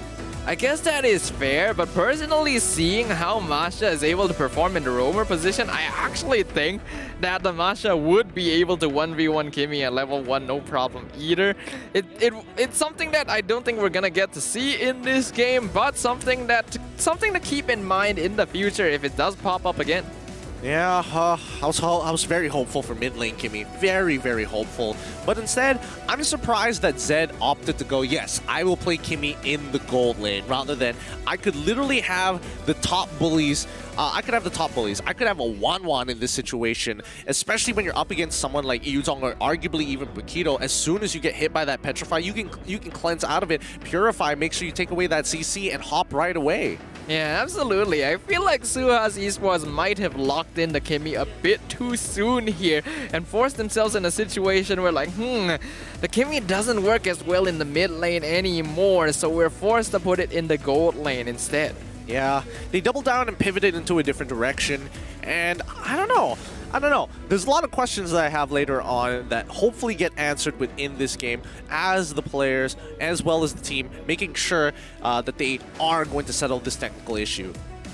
Once again, we gotta maintain competitive integrity after all, because if these teams aren't able to play at their maximum performance, well, you can imagine there would be a lot of disappointed faces, not just on the stage, but in the crowd as well. So hopefully all of you at home will be able to be patient with us and wait for this game 3 to begin. Oh boy, but what do you think about HY's performance in the mid lane so far instead of AJ? I think I'm actually kind of surprised that HY did not go for more mage options. It's not as if he can't play them. And yes, while RSG was banning out some of his more notable comfort picks, he did still have access to some of them. So going for these fighter mid lanes feels odd to me. Yeah, it does feel a little bit odd. All the boys are, taking their time here with the technical pause. They're just having fun with the camera while they still have... But they still have time. Don't even think the Ace real.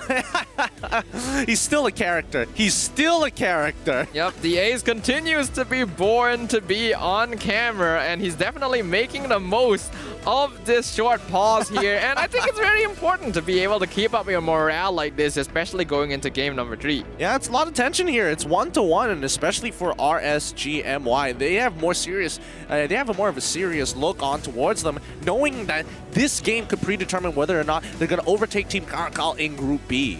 Yeah, what's notable here is that SUHAZ Esports right now are in a much more comfortable position in their group as compared to RSG, which is sitting quite precariously towards the bottom of the standings. So for RSG, it's very important for them to be able to secure this victory. Yep, hopefully they do so. In the meantime, wow, looks like this is a really big issue. It's not even the first one here. We already saw one happening earlier, so I am wondering if there are going to be some problems going up on stage. But no worries, ladies and gentlemen. Our marshals are going to be on the topic. They're going to be making sure everything is working in tip-top condition, and we should be able to enter Game 3 soon enough. Yep, especially with, all our head marshals and league ops working in tandem together. They usually get the issues done, unless it's a really, really big issue. There's only so much that they can do about it, but they will make sure that competitive integrity is maintained. For the time being, look back at the audience here. Most people are also patiently waiting as this game is so close to coming down to conclusion. I'm very excited to find out what's going to happen here. But since we have a little bit of time before we enter the game here, let me ask you real quick, Gideon. Recently in your games, which hero do you think has been the most interesting / fun to play / watch ever since the patch dropped?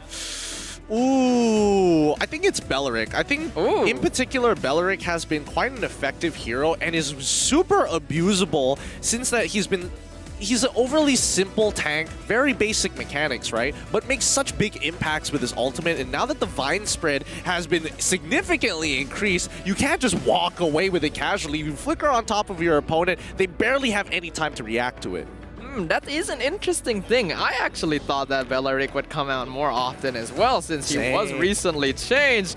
I guess the teams just haven't really picked up on it yet. I guess, if anything, most likely we might see it come out of, let's say, Todak, for example, because there was a while back where it was a Mobo signature pick. Yeah, that's the thing. That's the thing. I'm expecting Todak to actually whip it out, but none of their games are happening just yet. But once they do, I think we're going to have a very good spectacle. Speaking of spectacle, I'm expecting Game 3 will be something like that. And for all of you guys watching at home as well, since we are taking the time to wait a little bit for the problems to be resolved, how about you guys tell us in the comments as well, what heroes you guys have been enjoying ever since the new patch has dropped. Have you been enjoying terrorizing people in the jungle as the Masha? Have you been figuring out new strats with the Hilda? We want to know. And while you're at it, don't forget about the hashtag MPL Predictor here. We want you guys to be able to earn a Cho Go Ballistic skin. All you got to do is make sure you are predicting these games early on. Spam it in that chat and make sure that you have your user ID on top of your server ID to make sure that we know that the right person is getting the skin. Make sure you guys get that correctly. If you guys think you know who's gonna come out on top, if you guys think, hey, we can beat the casters at their own game predicting these victories, then make sure that you enter all of your personal information in accurately, because if not, we cannot find you. We are not psychic. Yep. You know, speaking of which, the other MPLs have been having to deal with this, new Masha problem as well. Some having a lot more success than others, and I think it's rather interesting that they may not necessarily have the same solutions. I don't know whether it comes down to proficiency or there's a proper counterpick to it, but so far, based on what we've seen, it's usually the easiest direct go-to is the Angela or the Valir. Yeah, that's what we've been seeing around here as well. Obviously, Valir hasn't been seeing the light of day because typically when teams get the Masha, they look for the Valir ban, so it's usually going to be the Angela. But I personally want to see Valir on the Land of Dawn again. It's been so long since we've seen this hero played at the MPL. Considering that he's actually effective once again, why not, right?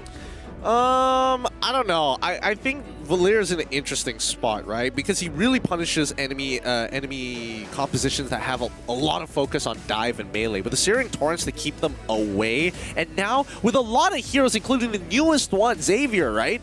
There's a lot of compositions you can build to actually counteract these strong melee, big team fight daddy comps. I don't know how else to describe them. That's a very interesting adjective here, but we can see here in the crowd we have some very dedicated fans. They are joining you guys at home in waiting for Game 3 to happen very, very soon. Again, it does look to be a bit of a notable issue, so we apologize for having to take this bit of time out of your day, but no worries.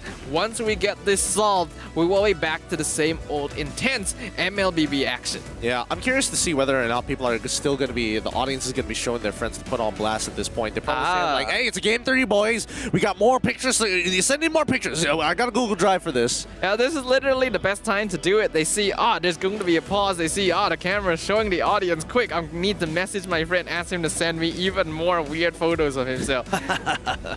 Wait. We've got a message down in the back. All the best, my favorite roamer. Hey!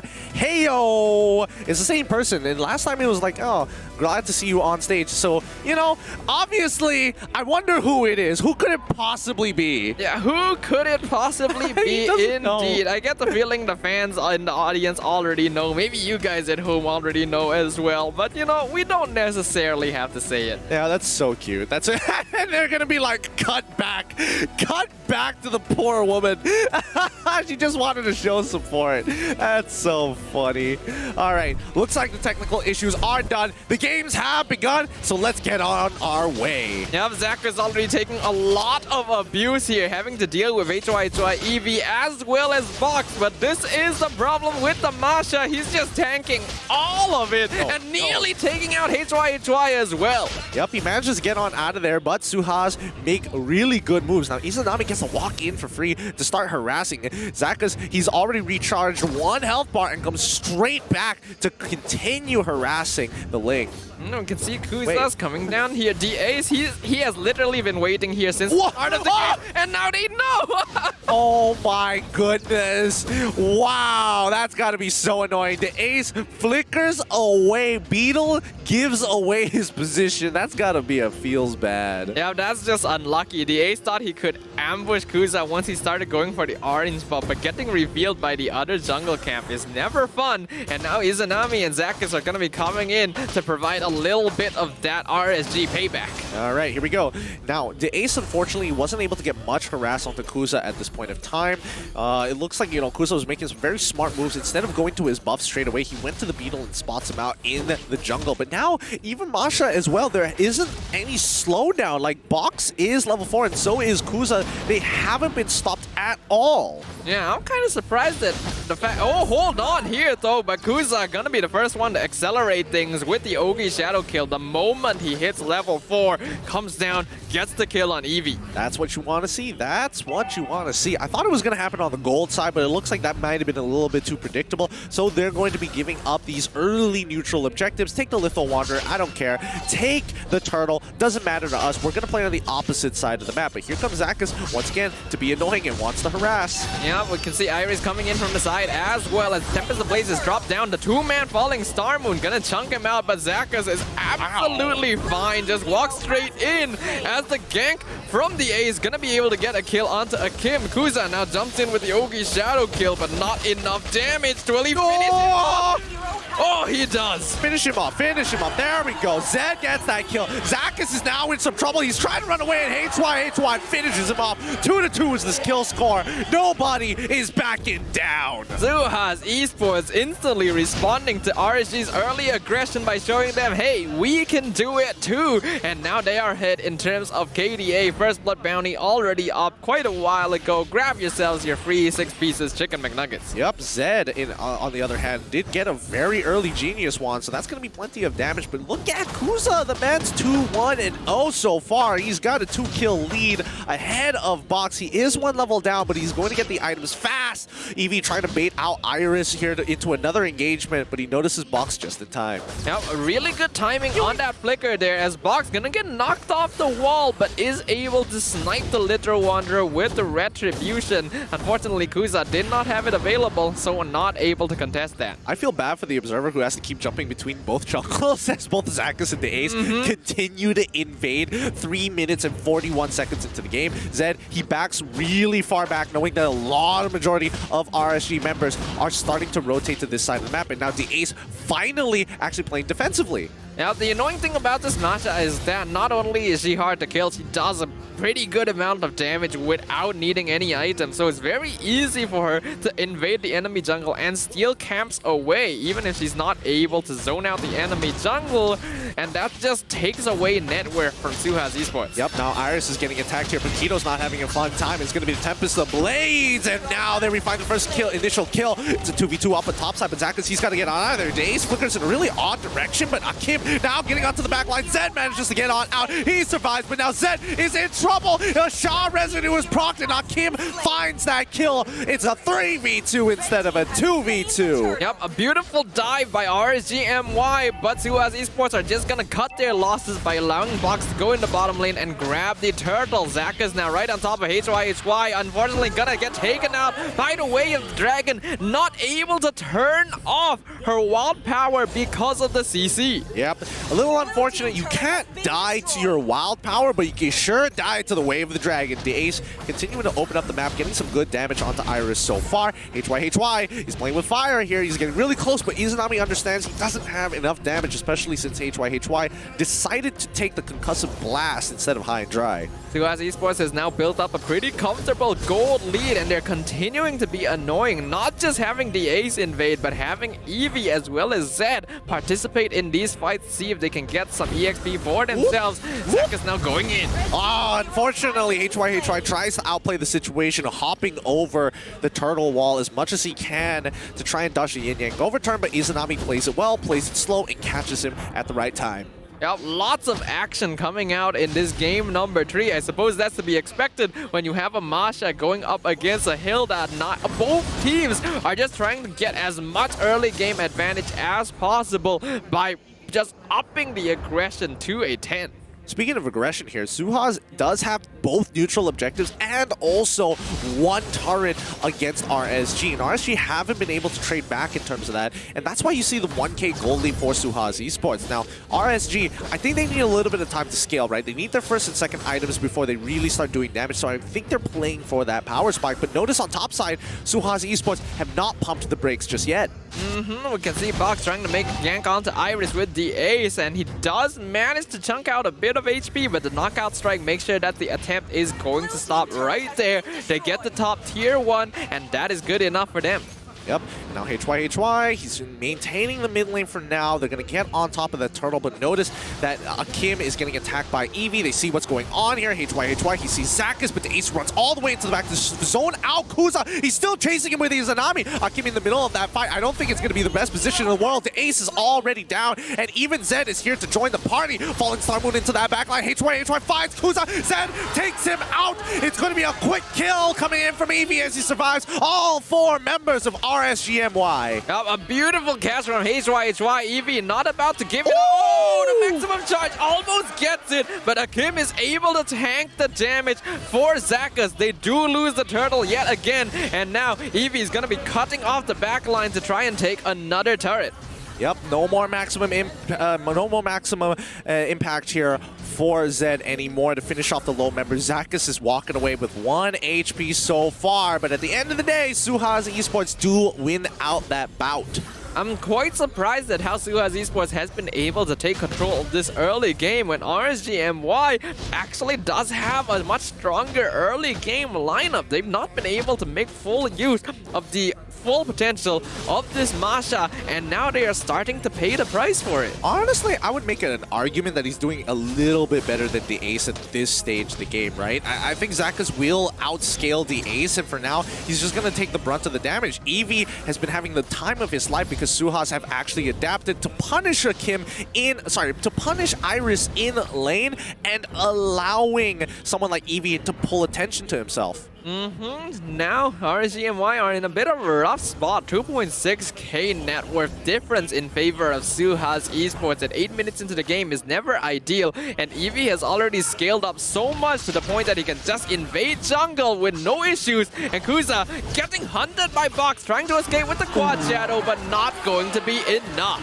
Good work, and now Eevee has to deal with a 1v3 situation down on bot side. He's more than strong enough to do with it by himself. Who else is next? The ace is going to fall into the grasp of the Kim. Yin Yang overturn is used. No more auto attacks for him as he gets disarmed. He runs away from the Shroud Residue as he flickers walls. But Zed now in trouble. He has to deal with it. Zakus takes him out. Unfortunately, Zakim flickers for Zed. He ends up dying to the Shroud Residue. And now here comes Box having to win this duel here. He still has his ultimate, manages to land it. And HY finds Izanami. Oh, a long series of skirmishes that results in SUHAZ Esports managing to match up the kill count despite getting caught off for their over-aggression in the beginning, just repeatedly streaming in player after player to make sure that they can catch out more members of RSG MY. The fights are pretty even, but SUHAZ still coming out on top in terms of total gold, as now the Lord will spawn and be available for both sides. Interesting. It looks like Box is going to go for the traditional build for Ling despite the changes. War Axe, Demon Hunter Sword into the endless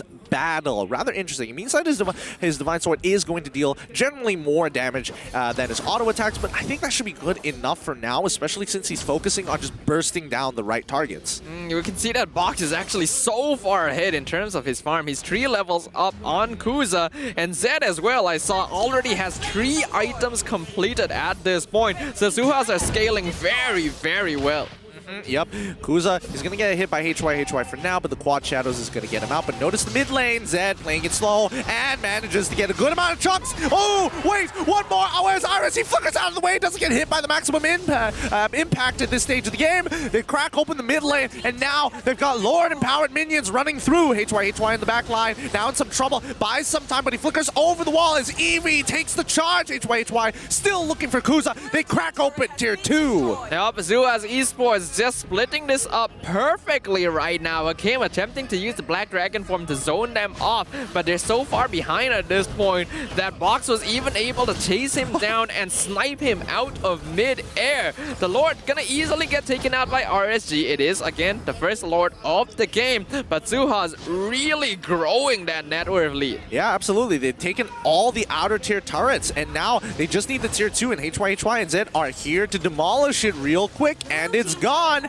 Now, that's a clean 5K lead for SUHAZ Esports. We've already seen this situation once before. Once your team is pushed into this situation where you have no outer turrets and are pressured by the enemy team to basically have to live in your base 24/7, it's just going to be a slow burn for RSG MY as SUHAZ Esports waits for the next Lord to start taking objectives. Yeah, and you can see the Ace on the opposite side. He's really playing with fire here. He doesn't want to get caught out, but he knows that he's way too tanky. Eevee clearly ahead of Iris here, who's been punished for his over-aggression and over-rotations for the sake of the rest of his team. And now SUHAZ Esports just taking their time. Wow! Eevee, how did he know? I guess he spotted Zakas out. I suppose so. Box, he's doing a good job and just keeping Kuza in line. Yep, Zakas trying to get the split push, and he's obviously not going to die to these ganks, but it's gonna force him to walk all the way back home instead of having convenient access to the recall. SUHAZ, they're just going to force RSG to stay in their base, waiting the next 45 seconds for the Lord to arrive on the Land of Dawn before going for a risky play. Yep, Zakas does buy a Dominance Ice here. He really, really needed that, but I think he also has a Sky Guardian Helm, and I think it's just a great item on Masha at this stage of the game. Oh wait, Eevee, he's getting pushed back. Let's form members. Yin Yang Overturn comes on through. Black Dragon Tail doesn't connect just as nicely, but the Oki Shadow Kill as well. He is in trouble. Akim is diving very, very deep. Flickers forward to try to take Eevee out. Shao Residue and manages to survive. My goodness, what an engagement. But now they're looking on to Zakas, who's going to pay the price in return. Box now seeing if he can go for the fight, but I don't think SUHAZ Esports needs to go for this. 5 seconds left before the Lord comes up, and they want to preserve the rest of their members to make sure they can take this neutral objective. No, this is great. RSG MY, and especially for Akim, he will be able to re-engage for this Luminous Lord fight, which is very valuable, even though he doesn't have Flicker to get on top of Zed, but it's more than enough to zone him out of that fight. But it looks like RSG MY have different plans. They want to play for the outer tier turrets. They don't want to clump together, and SUHAZ Esports quickly rotate down to the bottom side as HY have spotted them. Yep, I feel like this is not going to really pay off. A nice use of the dash by Izanami, but it's not going to matter as he's literally getting flexed on by the rest of SUHAZ. You get flexed on. Zed gets one shot in the process. Izanami bought it enough time and managed to take out a key component from RSG MY. That is literally the best example of karma I have ever seen in MPL. I am clipping that, and I love the fact that Izanami was able to identify the Kimmy there and get the one shot. SUHAZ Esports can't be too overconfident there, but Luminous Lord now pushing in. Yep. Going to be Akim who's going to zone the rest of them out. He's already procced Shah Residue. He can survive longer than usual, but more importantly, it gives Iris and Kuza the space and time needed to clear off, especially since they're both melee. But look on top side, Masha is now in some trouble. Zakas is going to give his life over to SUHAZ Esports again, but manages to clear the Lord-empowered minions. Honestly, at this point, Zakas dying isn't really that big of a deal because as long as he can get a little bit of split push going, it buys more time for RSG MY. But since their late game potential is really low, it's all dependent on the Kagura, who's getting jumped on in the backline. Monster kill immediately going over the boxes, gets the Tempest of Blades, and now Iris dropping real low as well. Eevee chasing him down. Black Dragon form coming out as Akim has fully healed from the base. Wants to stop them from taking the inhibitor, but not going to be able to do so as another turret falls to SUHAZ Esports. Oh, this is one of those moments where it feels bad to have Flicker instead of Petrify, but now it's going to be Winter Truncheon onto Zed. Already pop. Iris doesn't make the connection. position as Zed is able to get out of the way with the flicker, but back into the fight. HY finds Iris. Zakas now absorbing the damage as Akim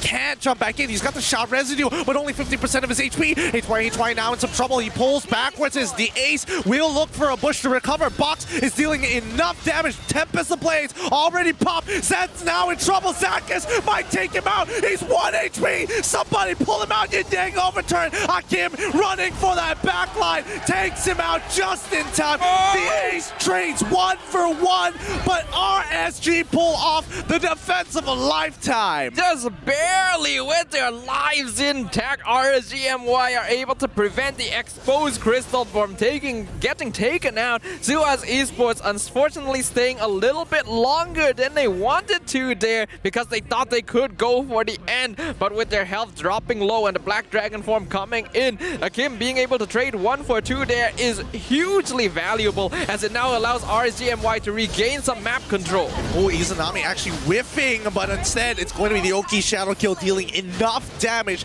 to take out Eevee. And that's a little unfortunate because now SUHAZ Esports, all their developments in terms of the early to mid has been wasted, but still Box manages to get his important purple buff. Iris continuing his zone.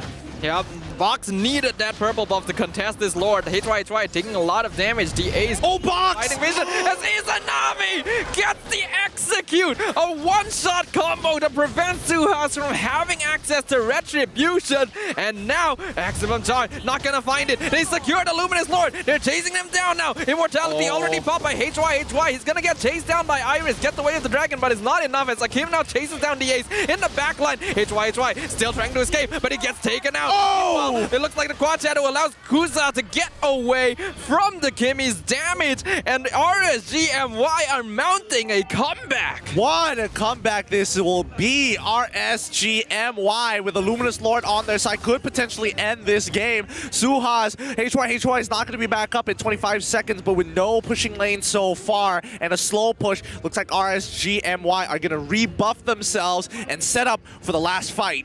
We mentioned before this that game 3 was going to be quite the intense one, ladies and gentlemen, but I don't think any of us were expecting this. 17 minutes in, RSG MY have managed to reverse the fates, and now they have the net worth lead and are pushing SUHAZ Esports into their own base. Yep, the ace going on top of Iris for now. Eevee's got to be careful. He cannot take as much damage as he thought he once could.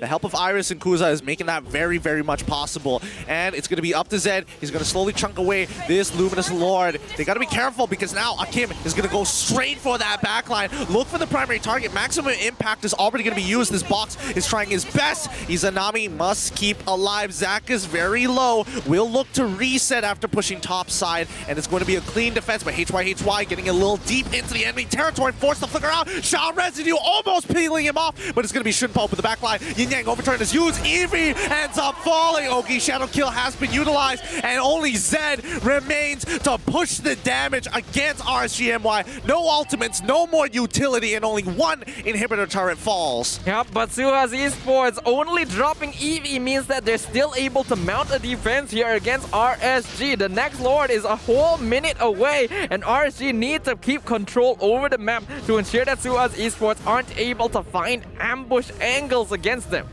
This is rough. This really is rough. Izanami has pulled this team back to life with the help of Akim taking out Zed at the right times, making all the difference in dragging this game out when SUHAZ Esports very clearly had the lead. Yep, this is all going to come down to a single mistake from either team right now, and you can feel the pressure that is on the backs of these players, the anxiety of being concerned with making a massive blunder that could cost their team the victory at this point. It's all gonna come down to this as the Winter Trunkian is purchased by Izanami to ensure that he stays alive long enough to get that one. Oh my goodness, the damage coming out of Zakas. Wait a minute.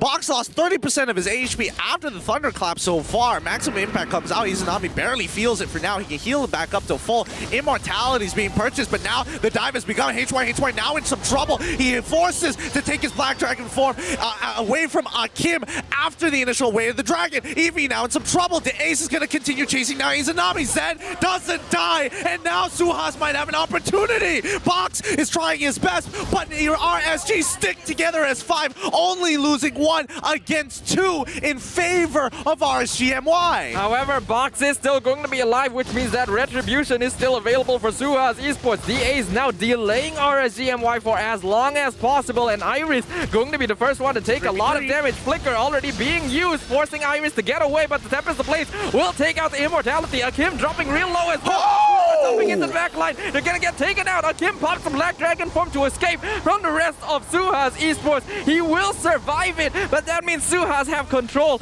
over this very important final Lord evolution. They break 2 immortalities at the same time. We got to pull up the island list while we still have the time to do so. It feels like Zakas is getting a good amount of damage, but here comes Zakas. He's running for Zed. He wants his target. He almost gets it as well. The Thunderclap dealing enough damage, forcing the Flicker. Zakas continues to chase, but Box is going to coin flip against Kuza in this battle, forcing out the immortality. All the Divine Blades are coming out, but Box gets one shot by Izanami. His immortality comes back up. The coin flip, Zakas finds his target. Box is already down. They don't have Retribution. Akim piling up on the space, and it's going to be Izanami who makes the difference. The Ace hopping from bush to bush. HY can only do so much as Eevee chases down Izanami, finds that kill, but notice Paquito is having to defend the base. Maximum impact kills off Zakas, and it's going to be SUHAZ who manages to win out this fight in the end. Akim finally falls to his knees. That leaves Iris the only survivor against 3 members of SUHAZ Esports. They have the final evolution of the Lord, but it is pushing out of the base, which means that Iris has to defend alone for the next 10 seconds at least. This is rough. This is really rough.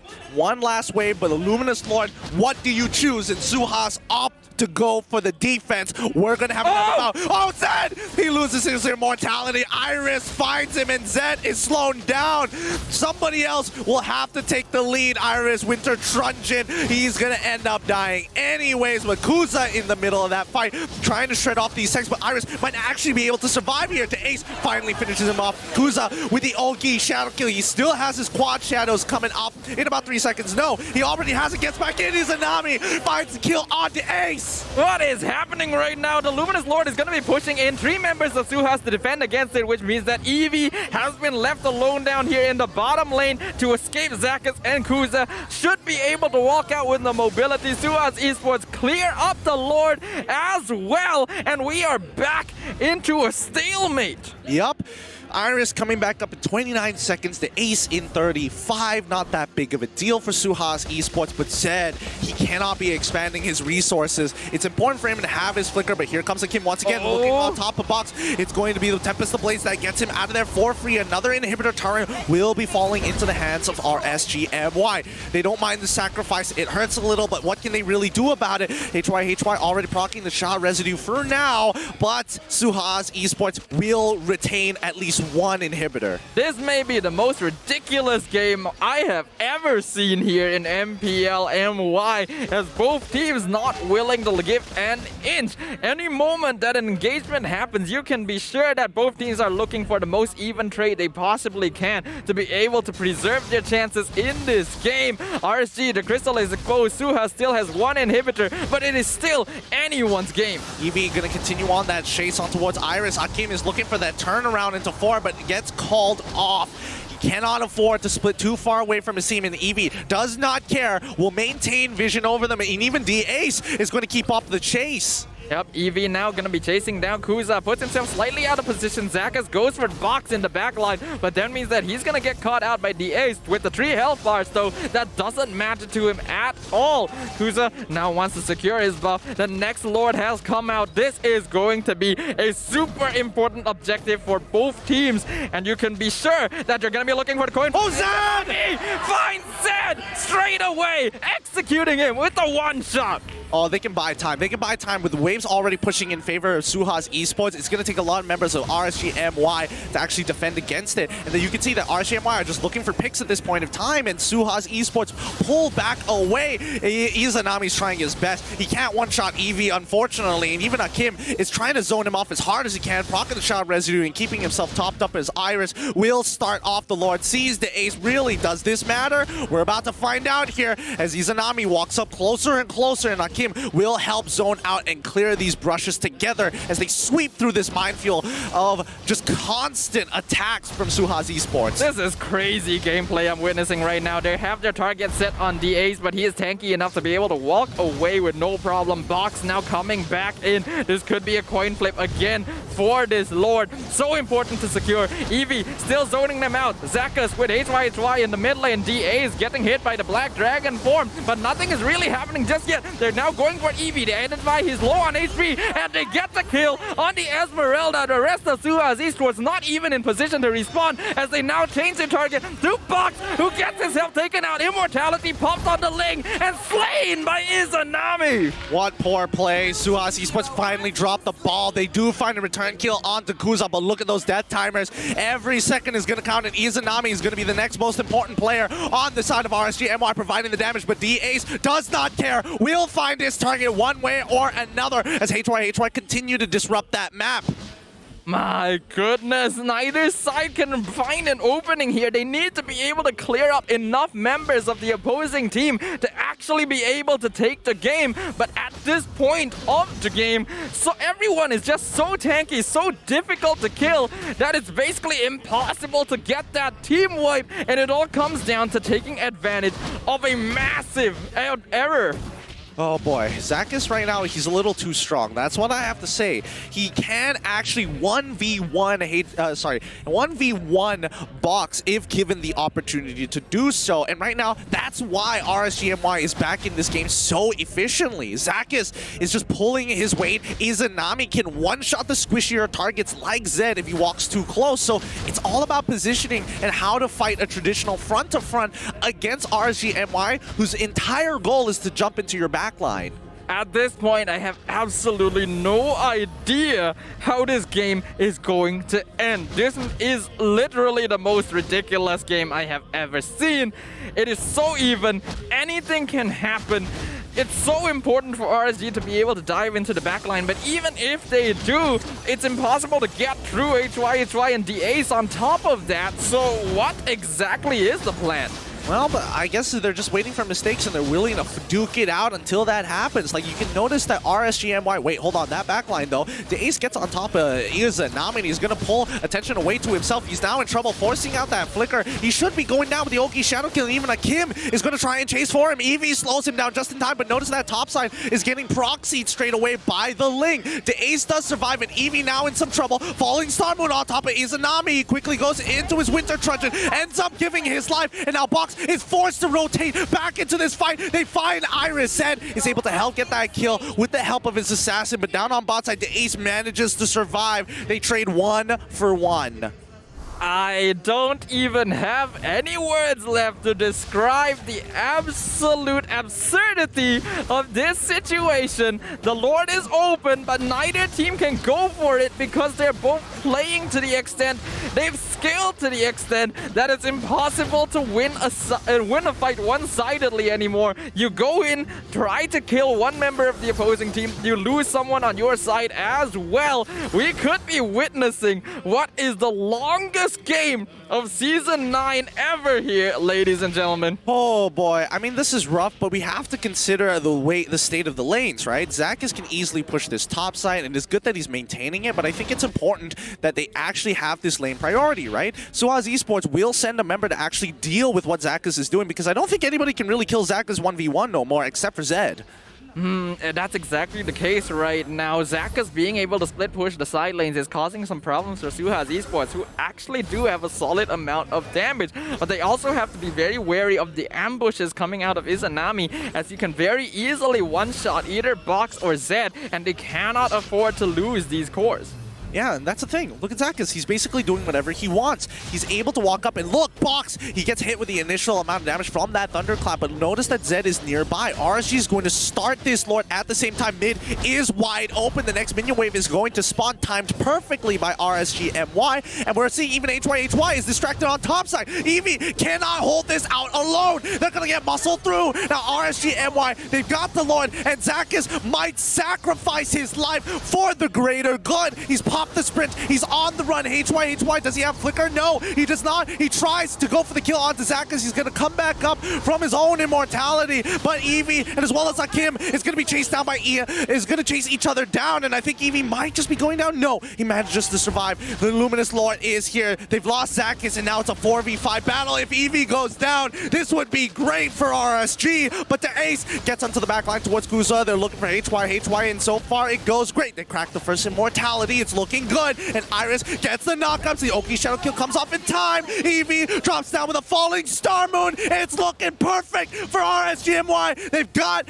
all that they could ask for. HY is dead. Lord is pushing on the middle. Box is starting a split push on the own side lane. And RSG are losing focus. Yep, they're still gonna be chasing down the Ace, but because Box was split pushing up in the top lane, that means that RSG is forced to respond to it, and Zed can simply pelt down this Luminous Lord, which means that RSG MY cannot use this to break into the crystal, and we might be seeing another Lord waited for here in the Land of Dawn. How upsetting. Even though RSG MY were able to set up a play for this Luminous Lord, they cannot break through against SUHAZ Esports. Both sides refusing to make mistakes, and unfortunately refusing to make really, really good plays. I don't even know what's going to happen here. Are we just gonna be locked in this eternal time loop here? I have no idea, because at this point of the game, it is impossible for either of these teams to make a move without the Lord, but the split pushing is just making it impossible for them to escort it. Well, the AC is about to die here. He flickers out of the way with a shot. Rezu continues to taunt his opponents, continue to try to break their mentality, but Zakas, he's been doing a lot of good work. He's able to 2v1 Box and Zed at the same time, as now he's punching Eevee down to the ground. I wonder if this is the opening RSG are looking for. The Ace is completely separated from the rest of his team, but can just easily run away from the rest of RSG, who, despite having Zakas deal with SUHAZ Esports 1v3, still aren't able to break things open. And Box! Hold on, though! They fight Box! Iris, he finds a great opening with the help of Zakas. More than enough damage, and even Zed almost getting one shot by Izanami, who Box out of the way.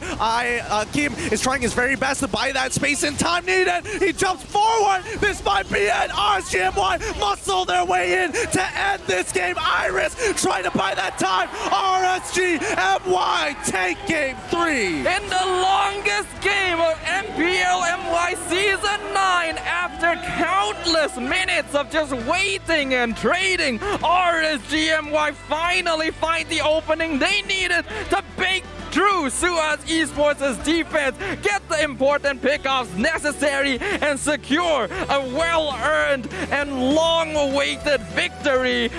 And RSG MY, they're gonna be feeling pretty good about that one. You know the saying, they play well. GG, well played to RSG MY. Let's listen to the mic check. Boleh Karina, dapat Karina. Karina, ada combo tak? Ada combo. Karina, dah, 5 second hati. Jap. Boleh. Aku dah hati dah. Hati kau. Dah kick. Ratakan je. Boleh. Sini dekat aku. Aku ada. Nice. Tony boleh. Hati mau. Tengok aku ya. Tengok. Go. Zone dua. Wei, buat apa ni? Boleh. Wei, buat apa? Kena langkah. Hati-hati, If.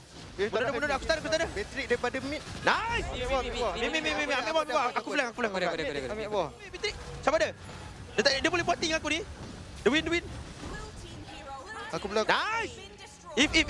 If depan ni bawa sebab tu. Oh, tak ada. Oh tu dia. Dah. Aku tak If. Dega aku. Tak If flicker. Boleh Azad sebelah main. Nice Azad. SN ni aku start Karina. Satu. Korang ni bos. Jangan tambah aku. Boleh. Kena aku datang. Tak link. Aku datang. Nampak Kim dia? Aku naga. Naik. Boleh. Aku naga. Smash dari belakang ya, smash dari belakang. Link aku. Aku sustain lah. Nice. Mantap. Ni. Cok. Smash dari belakang ya. Aku tutup game. Tengok aku. Aku mati. Aku mati ya guys. Kalau kamu rasa kamu boleh fight, gas je. Ni tak ada. Back aku. Atas. Minion. Minion tu. Minion. Santai. Mana korangnya? Cara kita dari TikTok. Gas. Aku mati. Guys, aku mati ya guys. Boleh. Perlawanan yang sangat sengit di antara pasukan RSG MY menentang dengan SUHAZ Esports di mana player main dengan sangat bagus, caster kita sangat semangat dan audience kita punya reaksi. Macam itu, ada seorang abang pakai baju putih. Tapi macam mana pun sekarang kita interview bersama dengan kita punya pemenang daripada pasukan RSG MY. Berikan tepukan gemuruh kepada Izanami. Apa khabar Izanami? Okey? Okey, dekat sini saya kena terus terang. Saya tengok match tadi, jantung saya berdebar. Muka Izanami nampak relax je. Tapi macam mana jantung sekarang? Lebih sikit. Game tu kami mau kalah lah, tapi dah tahu macam mana boleh menang lah. Ya, dekat situ kita boleh tengok di mana you sendiri menggunakan Kagura, impact yang sangat-sangat besar. Kita akan fokus pada game ketiga saja. Tadi, bila lawan dekat kawasan Lloyd, dua-dua jungler dah tak ada.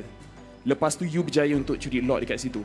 Macam mana you guys punya komunikasi, macam mana you punya mental state cuba untuk curi lot tersebut? Saya keluarkan 100% concentration lah. Ya, kita boleh tengok di mana you punya performance memang sangat-sangat hebat. Tapi dekat dalam game tu, you sendiri cakap nampak seperti RSG sendiri nak kalah.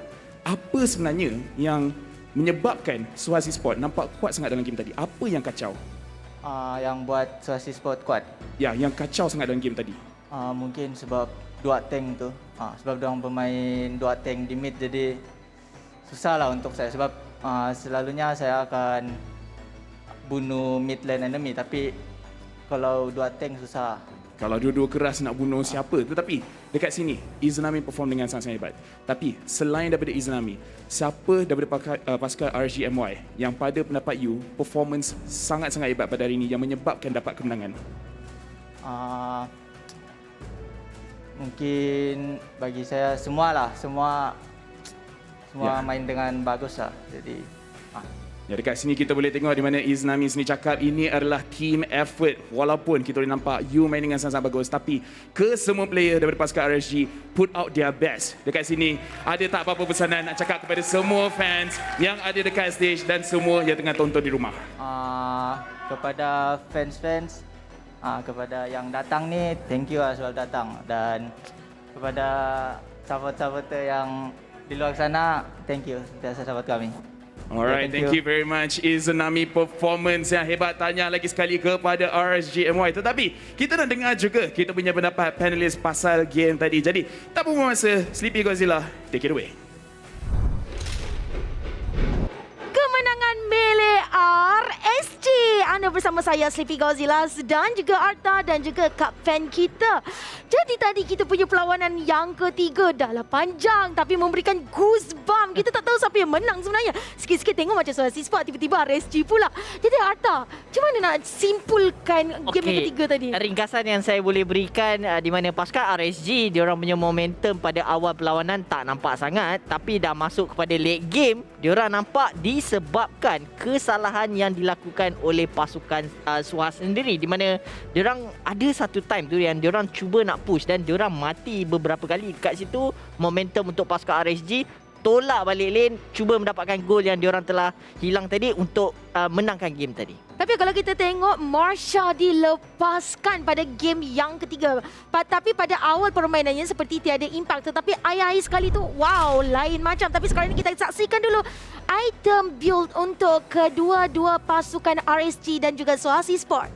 Sama seperti apa yang dikatakan oleh Izanami, di mana dia susah untuk pergi membunuh ahli pasukan SUHAZ kerana kita nampak sendiri Hilda disertakan dengan pemilihan Cho. Dekat sini itemization yang ada pada diorang memang fokuskan kepada defense. Seperti kalau kita tengok Hilda, yang kita tahu Hilda ni begitu banyak dia punya shield apabila dia masuk kepada bush, disertakan dengan Oracle. Sky Guardian Helmet ni boleh healkan dia. Lepas tu ada Oracle ni masuk kepada dalam bush, walaupun enemy ada dominance ice, tapi still Oracle punya impact tu memberi satu kelebihan dalam healing. Dan kalau kita tengok kepada post stat kita, di mana damage yang dikeluarkan oleh kedua-dua pasukan ini terletak, kalau kita tengok pada SUHAZ Z memang mengeluarkan damage yang banyak disertakan dengan EV, sebab game ni terlalu panjang. Banyak damage yang dikeluarkan disertakan dengan pasukan RSG, walaupun damage diorang agak sama di situ disebabkan apabila game awal tadi diorang punya impact lebih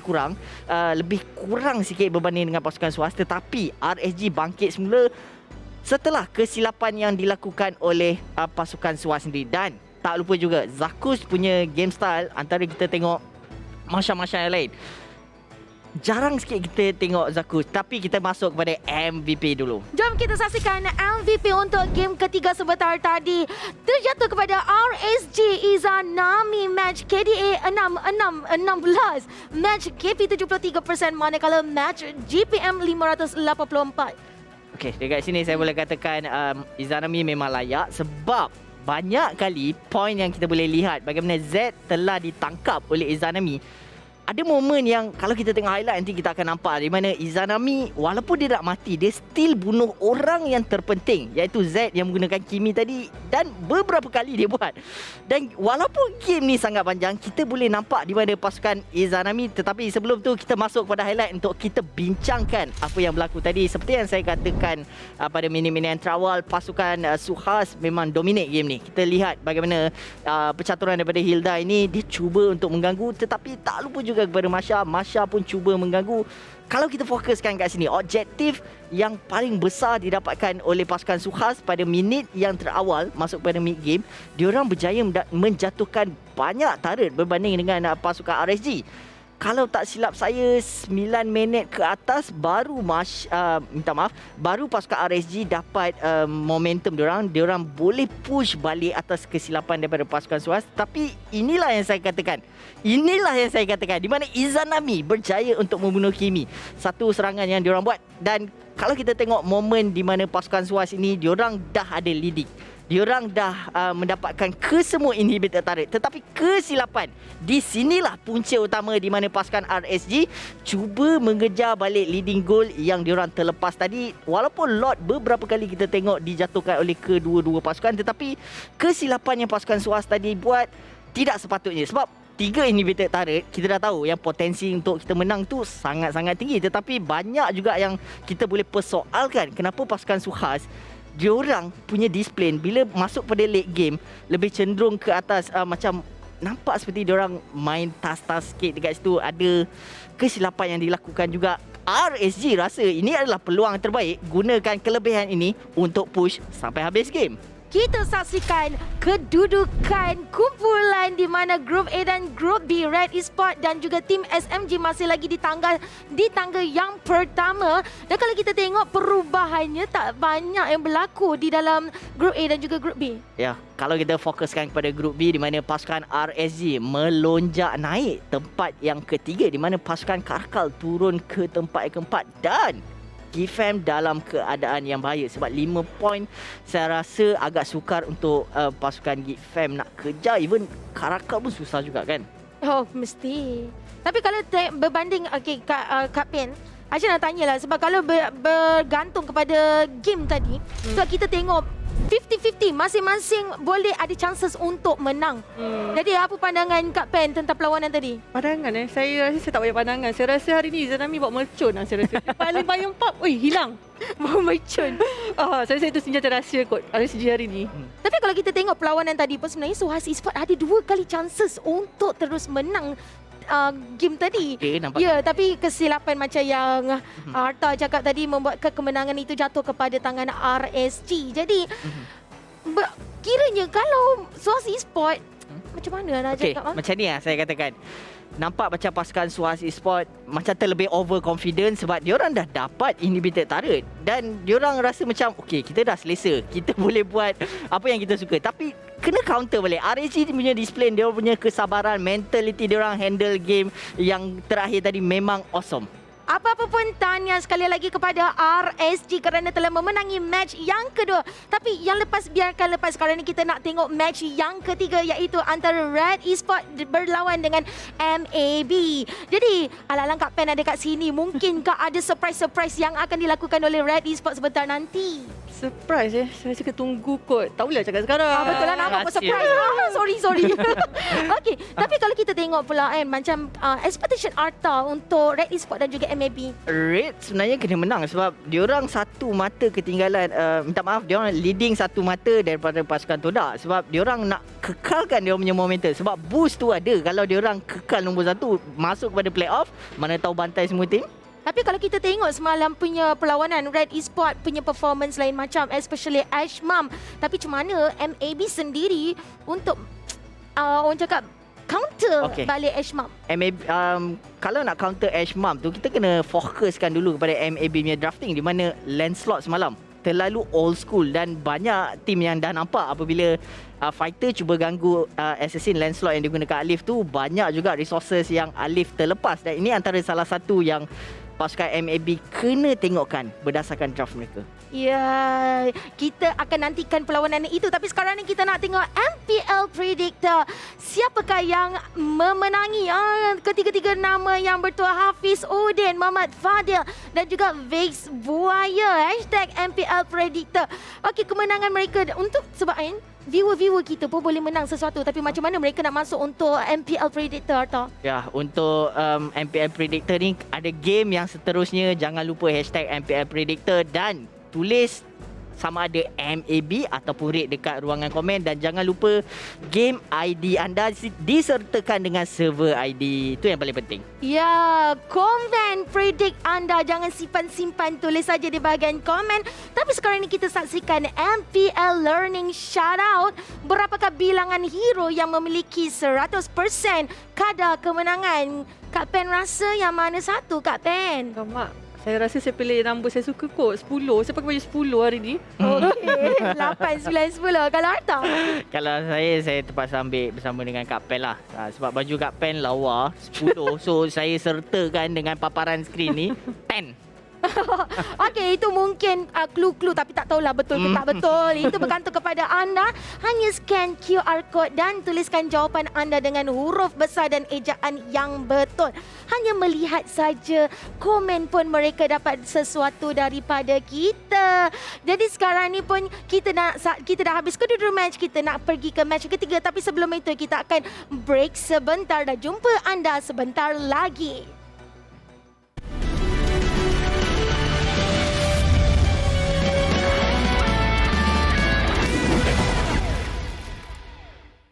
What's up, everyone? Welcome to the latest episode of Hero Spotlight, featuring Xavier, the third hero of the Forsaken Light series.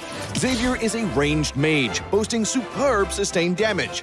With his unique skill set, he can extend his attack distance almost infinitely and enhance his power each time he lands a skill shot on an enemy.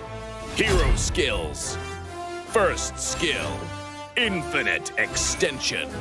Infinite Extension is Xavier's foremost damage tool. Xavier fires a mystic bullet that damages enemies in a straight line. The bullet's flying distance increases each time it hits a target. Second skill, Mystic Field.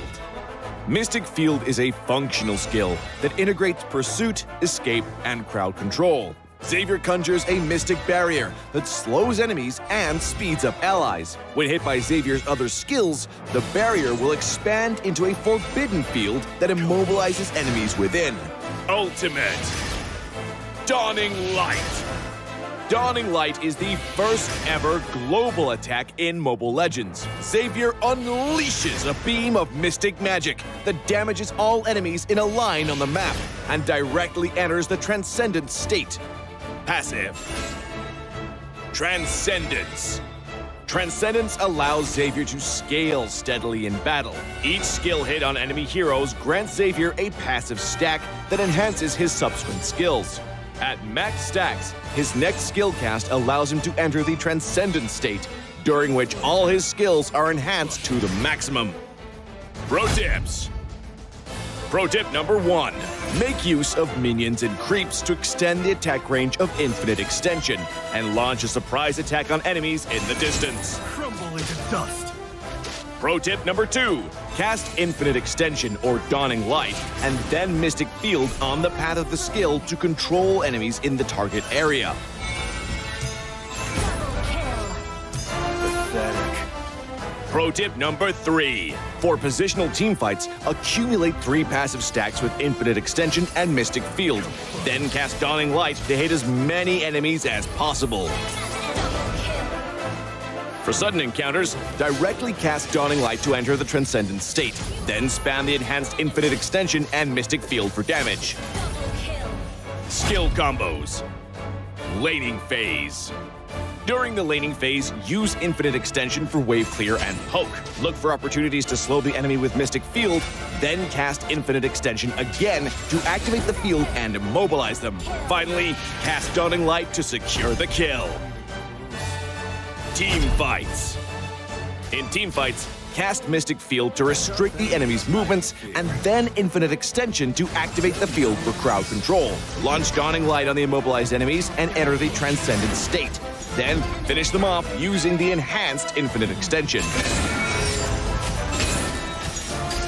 Double kill. Not even close. Tactics. Early to mid-game. Xavier's performance in the early to mid-game is mediocre. Relying heavily on cooldown reduction, he needs to wait until he gets his hand on a few pieces of equipment to unleash effective attacks during the Transcendent state. Late game.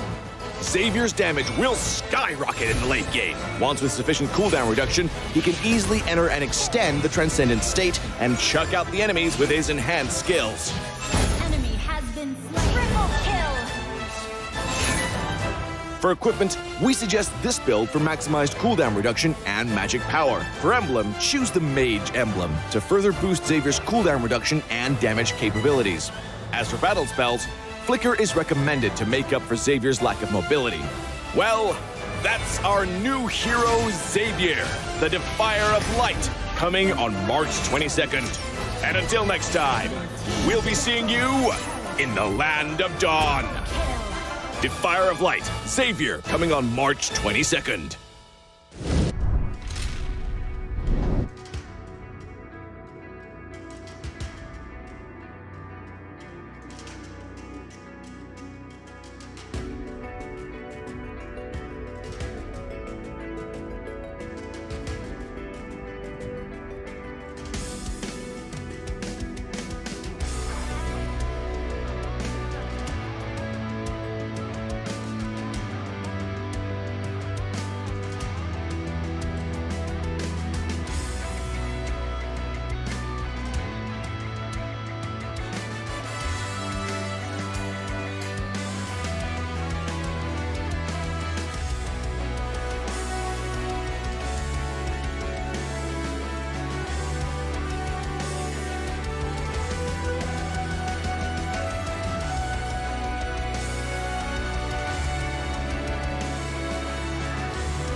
I'm a rock star. Yeah, rock star. Ay, ay, ay. I'm a rock star, baby. I'm a rock star. I'm a rock star. I'm a rock star. I'm a rock star. Panggil aku rock star. Ini kejohanan kita semua orang rock star.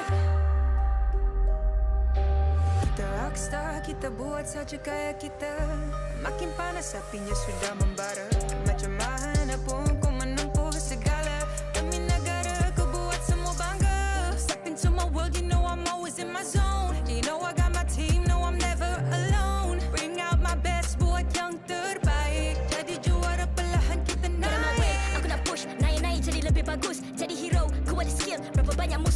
kill. Ramai cuba mencabar cause they envy me.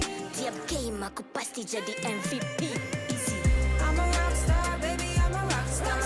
I'm a rock star, I'm a rock star. I'm a rock star, panggil aku rock star. Ini kejohanan kita semua orang rock star.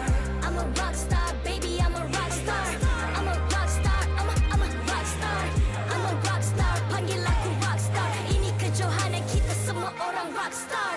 Tengok nanti siapa yang juara. Ni peluang kita bawa pulang piala. This is my game, this is my time. Menang semua, everything will be mine. Kalau jatuh kau pasti kembali. Bangun balik ku tegak berdiri. Kuatkanlah tenaga, ganjaran diperoleh. Ni kejohanan kita, Malaysia memang boleh. Rise up to the top, kita buat bersama. Semangat kita kuat di bawah satu bendera. Hey. I'ma go hard for the win. On the battlefield till the end. I'm trying to beat the greatest anyone has ever seen. Stand by, I'm coming in for the win. I'm a rock star, baby, I'm a rock star. I'm a rock star, I'm a rock star. I'm a rock star, panggil aku rock star. Ini kejohanan kita semua orang rock star. I'm a rock star, baby, I'm a rock star. I'm a rock star, I'm a rock star. I'm a rock star, panggil aku rock star. Ini kejohanan kita semua orang rock star.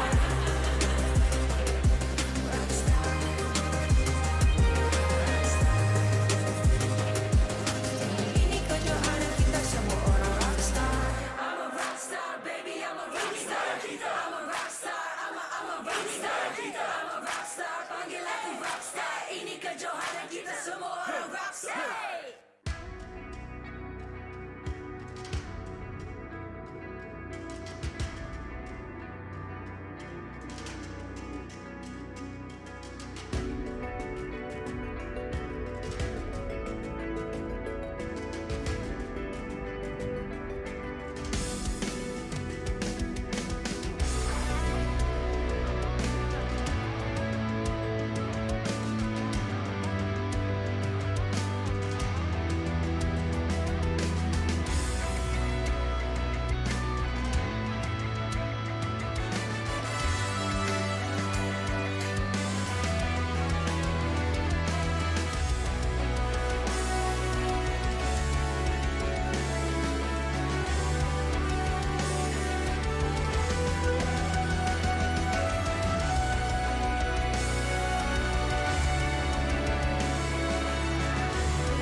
I'm a rock star.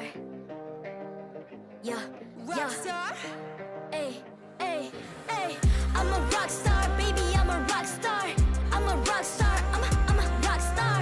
I'm a rock star, panggil aku rock star. Ini kejohanan kita semua orang rock star. Kita rock star, kita buat saja gaya kita. Makin panas apinya sudah membara. Macam mana pun kau menempuh segala. Demi negara kau buat semua bangga. Step into my world, you know I'm always in my zone. You know I got my team, no I'm never alone. Bring out my best, buat yang terbaik. Jadi juara perlahan kita naik. Aku nak push, naik-naik jadi lebih bagus. Jadi hero, ku ada skill. Berapa banyak musuh aku dah kill. Ramai cuba mencabar cause they envy me. Tiap game aku pasti jadi MVP. I'm a rock star, baby, I'm a rock star. I'm a rock star, I'm a rock star. I'm a rock star, panggil aku rock star. Ini kejohanan kita semua orang rock star. I'm a rock star, baby, I'm a rock star. I'm a rock star, I'm a rock star. I'm a rock star, panggil aku.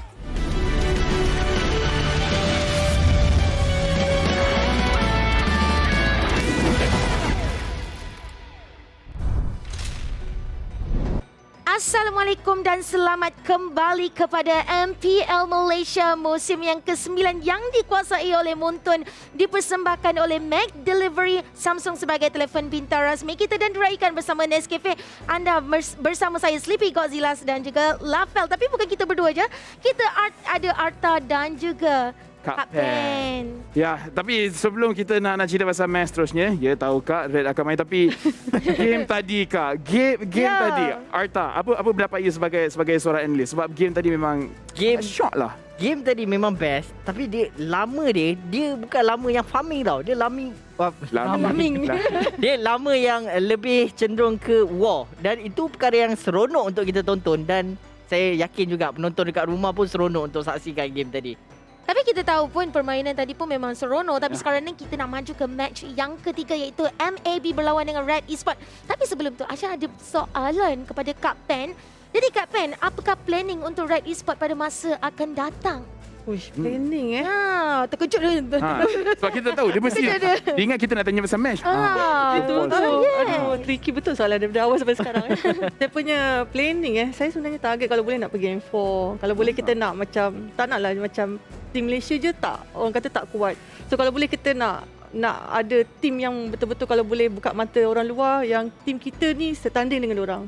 At least. Ya, dekat sini saya pun sebenarnya nak tanya sebab Kapten dah ada experience berapa season dah ada dekat MPL. So pada pendapat Kapten sendiri sebagai seorang owner, apa sebenarnya yang diperlukan dalam tim untuk jadikan tim tu sangat-sangat kuat? Apa diperlukan Macam sebelum ni Kak pun okey, just players, lepas tu tambah coach, lepas tu ada manager. So apa struktur yang patut ada untuk tim tu berjaya?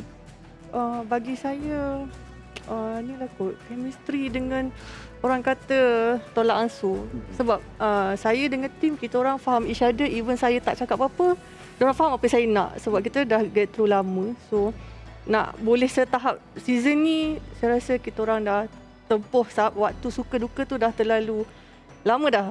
So rasa ni adalah result yang paling best lah season ni daripada tim saya untuk saya. Ya, jadi macam mana pun masa yang diperlukan sampai dah tengok je dah faham dah. Faham tak? Faham. Okey, tapi berbalik kepada perlawanan di mana MAB berlawan dengan RED ESPORts, ZQT versus Ash. Jadi macam mana? Ya, dekat dalam game ni kita tengok daripada segi mereka punya stats, perbezaan besar sebenarnya dekat pada bahagian average damage per minute. ZQT 3,423 dan untuk Ash 2,755. Tapi kalau kita tengok daripada segi KDA, kita tengok Ash lagi consistent 4.6 dan kill participation tak jauh beza 73% dan 72%. Jadi apa pendapat Arta? Kalau kita tengok dekat sini dengan skor yang telah ditunjukkan oleh kita, Ash punya game style dengan ZQT punya game style nampak berbeza. Ash season ni nampak hero yang dipakai tu hero yang agak agresif seperti Selena dan juga Kadita. Kalau kita fokuskan kepada ZQT, dia lebih kepada farming punya hero, lebih daripada Kagura dan juga Sicilian. Dekat sini dua-dua player ni diorang ada kelainan yang tersendiri. Ya, dekat sini juga sebab kita tengah berbual pasal kedua-dua mid laner. Sememangnya Kapten lebih kenal Ash. So boleh cerita tak perbezaan yang paling besar Ash season lepas dengan Ash season ni? Okey, paling ketara kalau season lepas lah, season 8 tu, Ash ni dia sebenarnya power. Cuma power dia ni tak boleh nak unleash season lepas. Kira macam dia letak dalam poket dia. Tapi season ni dia macam, saya rasa macam poket dia koyak. Poket dia koyak tu yang terkeluar. Itulah tu. Season ni dia macam mungkin sebab vibe baru, ada coach, orang kata teammate yang seronok, yang lebih understanding dia. So itu yang dia boleh, saya rasa dia dah boleh keluarkan apa orang kata power dia lah, power sebenar Ash. Power sebenar Ash bila poket terkoyak abang kata Lafel. Tapi kalau you guys nak makan, jangan risau, poket takkan terkoyak kerana ada punya voucher MPL Rewards untuk McDelivery. Anda boleh spend seminimum RM50 untuk dapatkan 6 ketul nuggets secara percuma dan juga skin MLBB eksklusif. Ya, dan again jangan lupa MPL Rewards. Dan semalam saya nampak Adin dia nak skin Masha. lepas performance tadi, walaupun kalah, saya nak skin Hilda. Hilda tu sangat annoying. Betul. Tapi skin tu kita tak boleh pilih kan. Itu Dia tak boleh bergantung pilih. kepada. Kita harap. Kita Kita just berdoa. harapkan lah. Tapi permainan ni sebenarnya kan, match yang ketiga ni Asha yakin memberikan debaran lebih kepada Kak Pen. Tapi sekarang ni kita nak juga saksikan coin toss untuk match yang ketiga. Red Esports, MAB. Siapa yang mendapatkan first pick ataupun second pick? Ya, dekat sini seperti mana kita nampak sebenarnya pemilihan yang sangat-sangat penting demi integriti kita. Kita invite Daniel T selaku kita punya head marshal untuk mengendalikan kita punya coin toss, jurung untuk pasukan MLBB Sport dan Mal untuk pasukan Red Esports. Dekat sini untuk kedua-dua pasukan kita boleh nampak betapa kuatnya kalau berjaya untuk mendapatkan first pick. MLBB heads, Red Esports tails. Dan dekat sini kita boleh tengok di mana Daniel T dia dah pusing dan heads. Pasukan MLBB boleh pilih dan mereka juga memilih first pick dekat sini. First pick win rate 50%. Jadi again, MLBB first pick, second pick equal win rate. Ya, saya sebenarnya tengah perhatikan jersey Red Esports. Lama kan?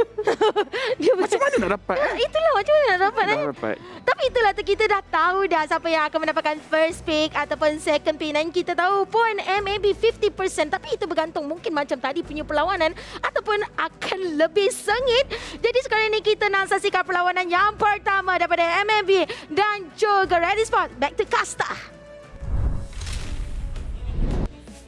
Thanks, Sleepy Godzilla. Once again, welcome back, everybody, to the MPL MY Season 9's English broadcast for our final best of 3 to end out day number 2. And especially for our special guest, Gak Ben, especially since she is the one who owns Red Esports, who is going to be up on stage real soon. My name is Getting Q. This is Sedafang. We have a lot of people to thank for making such a beautiful event happen. We've got an audience, we've got a stage, all thanks to our official gaming chair, Secret Lab, partners in esports, TikTok, esports charts, EGG Networks, and our co-organizers, ESI, for making it happen.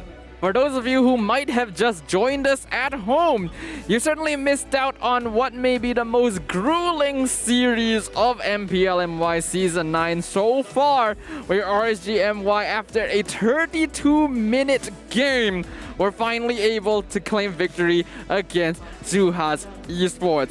But going into game number 3, if you guys believe you have what it takes to predict which team is going to be victorious, perhaps join our MPL Predictor Challenge. Yep, use that hashtag MPL Predictor and make sure that you are guessing what the result of today is going to be, and make sure that you include your user ID as well as your server ID so we know exactly who to give the codes to, the skin to, because right at the end of the day, during the post-show, those winners will be announced. Indeed, so if you guys want to participate, make sure you guys include the correct information. Your server ID, your game ID has to be accurate.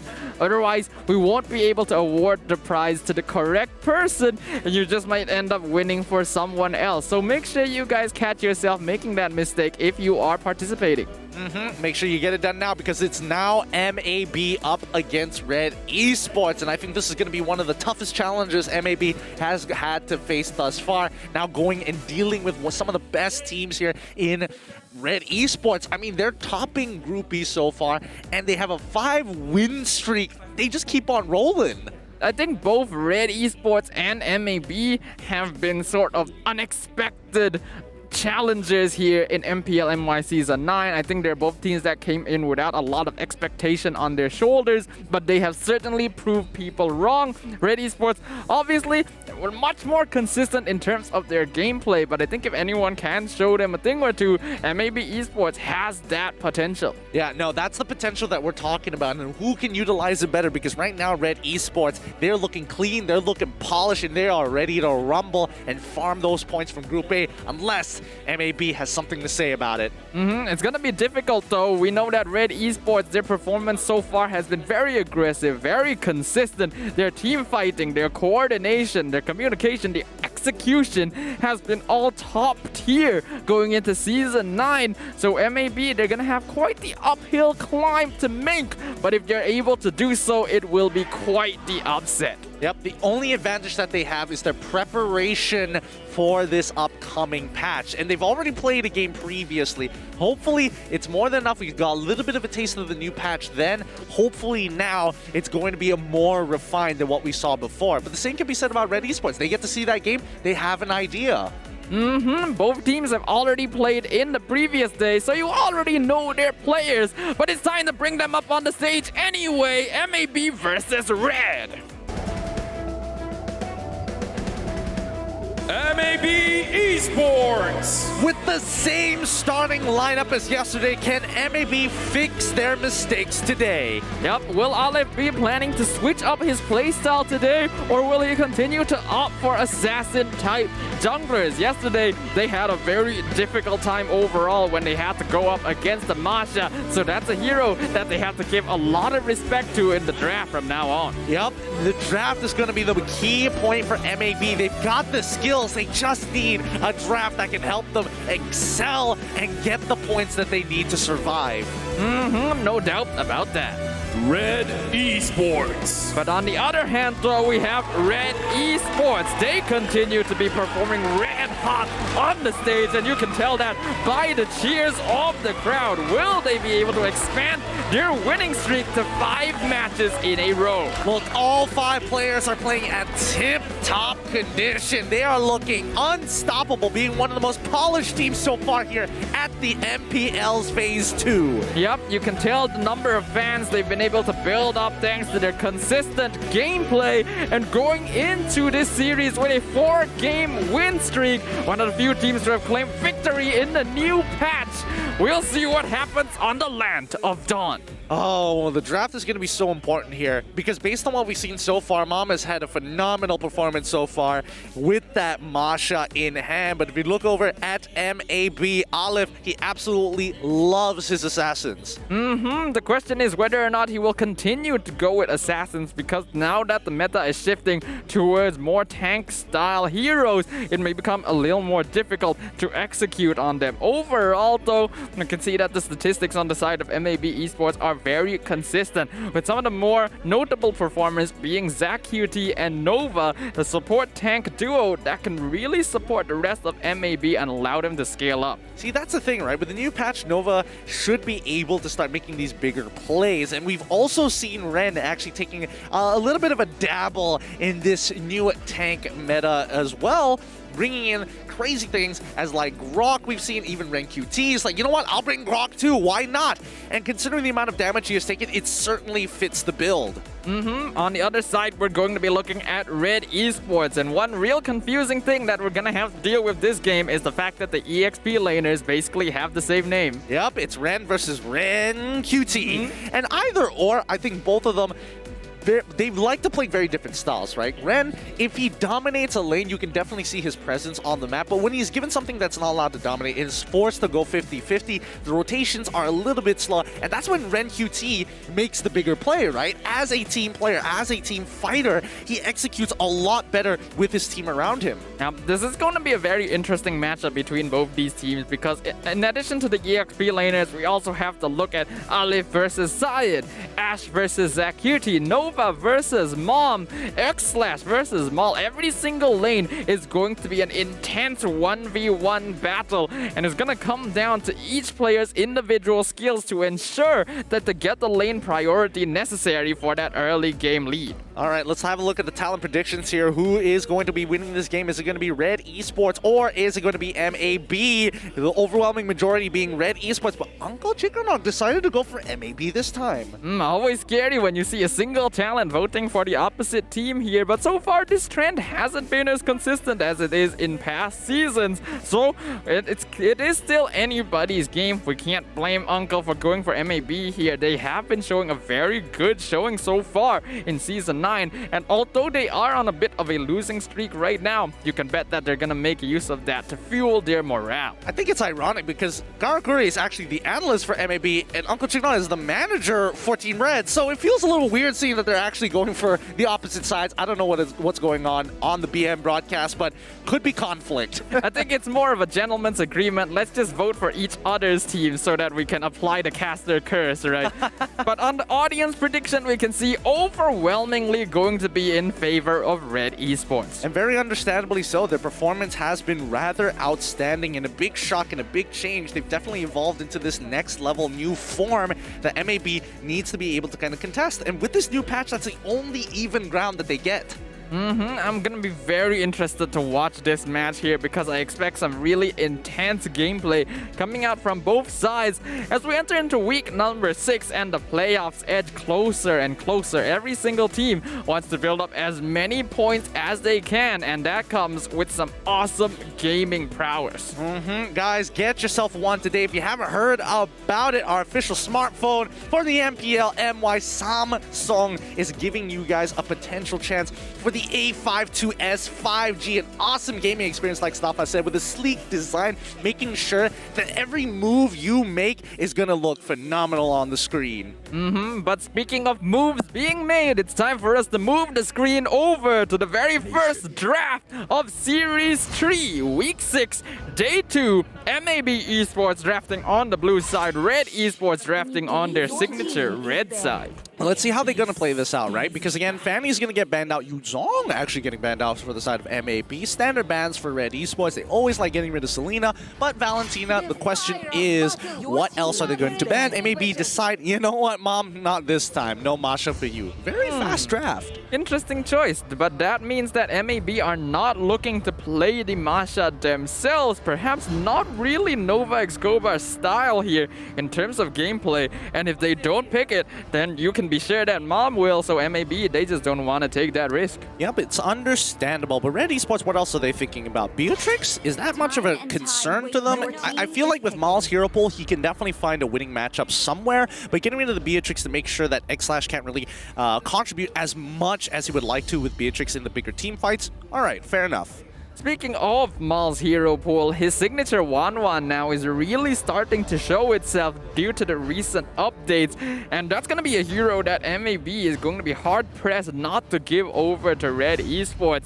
But with them having the first pick, we'll see what they're going to lock in first. And they're going to start off, interestingly enough, with the Baxia. This could be Baxia Jungle, this could be Baxia EXP lane, it could be a Baxia Roamer. We don't know. Let's see how RED Esports likes to respond to this. Esmeralda is if you want to pick Esmeralda now, you see Baxia, you're a little bit deterred. Same goes for Uranus. And I think even Belleric, there's an argument to be made there. That does leave certain options open though, considering the Lancelot is still there, the Ling, something that Zayed is comfortable with, as well as the Eve is going to be let open for RED Esports. Will they go with a safer pick? Maybe grab the Lilia to start things off. Maybe go for the Paquito so they can flex into multiple lanes. There are a fair number of options. Yep, Eve and as well as Popo and Koopa for the side of RED Esports. Personally, I would have liked to see the matchup between X-Slash versus Mal, where X-Slash does get the Popo and Koopa and Mal shows off 1-1, because it's not an easy matchup. It's very mechanical, but it seems like Mal, he wants to have an easier day today. He wants to make sure that he can focus on just winning his lane and peeling for the rest of the team. That is a very peculiar pick by RED Esports, showing the Popo and Koopa this early when so much of the gold lane hero pool is still available, which leads me to believe RED Esports might be using this as bait, because in the past we have seen Ash play the mid lane Popo and Koopa. Yeah, that is fair. That is fair. Let's see if they're going to fall for it, right? Because now Kimmy is going to get locked in. We don't know if it's going into the mid lane, neither do we know if it's going into the gold lane at this point, but we can kind of tell that Baxia has been limited to just, oh, they could go for Matilda, Mage, Baxia, Rome if they wanted to. Still, very flexible for the side of MAB. Not a predetermined draft just yet. So let's see how RED Esports finishes off the first phase of the picks. What is left in the pool? There's still plenty of options, but what does Red want to do to counteract this? Looks like they're going to be locking in their jungle pretty early on, and it's going to be the Hayabusa. I would have expected Ling in this particular situation. Scales a little bit better, but Hayabusa still has a lot of effect, especially the moment it hits level 4. Great at tower dives, really, really simple to use, and make sure that you don't have to worry too much about your positioning, especially once you kind of stretch your fingers after pressing the Oki Shadow Kill. That means that the first phase of picks have all been locked in. RED Esports going to have the first ban in the second phase. The thing about MAB Esports' draft right now is that every single one of these heroes can be flexed to at least 2 positions, which makes Red's job a little bit more difficult here, as they're gonna start off the bans with the Kagura. I think it's fine because at the end of the day, being on the red side, you get to see the full composition before you get your final pick. So generally, it's all right. Like, the fact that red is revealing this early isn't that big of a deal because now MAB, they only have to play off this information. They have to figure out, okay, they don't have a roamer, so let's start getting rid of those, right? Franco, big issue, is able to pull the buff away, really annoying to deal with. Red Esports, they ban out Kagura, because they want to limit down the pool and limit down the variety we can expect to see out of MAB. I think it's a very smart choice for MLBB Esports right now to target primarily Mom's heroes. Wouldn't be... no, I don't think it's worth banning out the glue at this point. The Grok is still an option, but I don't really think it's something that Mom will heavily go for. I feel like MAB want to pick Grok for themselves. They've done it before yesterday. They're probably going to do it again. Sicilion gets banned out as Zach QT is getting heavily targeted this time, and maybe he's going to get his hands on the Kimmy. We'll see as MAB with a final ban for the second phase. Let's see what they look for. The Grok is open. The glue is open. What other heroes on Mom are quite annoying to play against? The Cho is still there, but I think MLB Esports has ways of dealing with it thanks to the Matilda, so I don't really think it's worth banning out either. Okay, they're looking for tanks. Who are they getting rid of? It looks like Atlas is being hovered over, and Atlas is going to be the final ban for MAB. I think that's kind of interesting. We haven't seen Atlas come out too often, and more importantly so, Atlas is great at team fights. The way he sets up is just like none other, especially if you have another ability to combo or another two heroes to combo alongside him. Yeah, I guess that's why MLB Esports decided to ban out the Atlas here, because they already see the real-world manipulation in the form of the Eve, so they don't want to have to consider dealing with the Fatal Links on top of that. Makes sense. Now, Red Esports, they're still looking for an EXP laner, they're still looking for a roamer, and since right now MLB hasn't really shown their hand, it's a little bit difficult to decide which one to prioritize.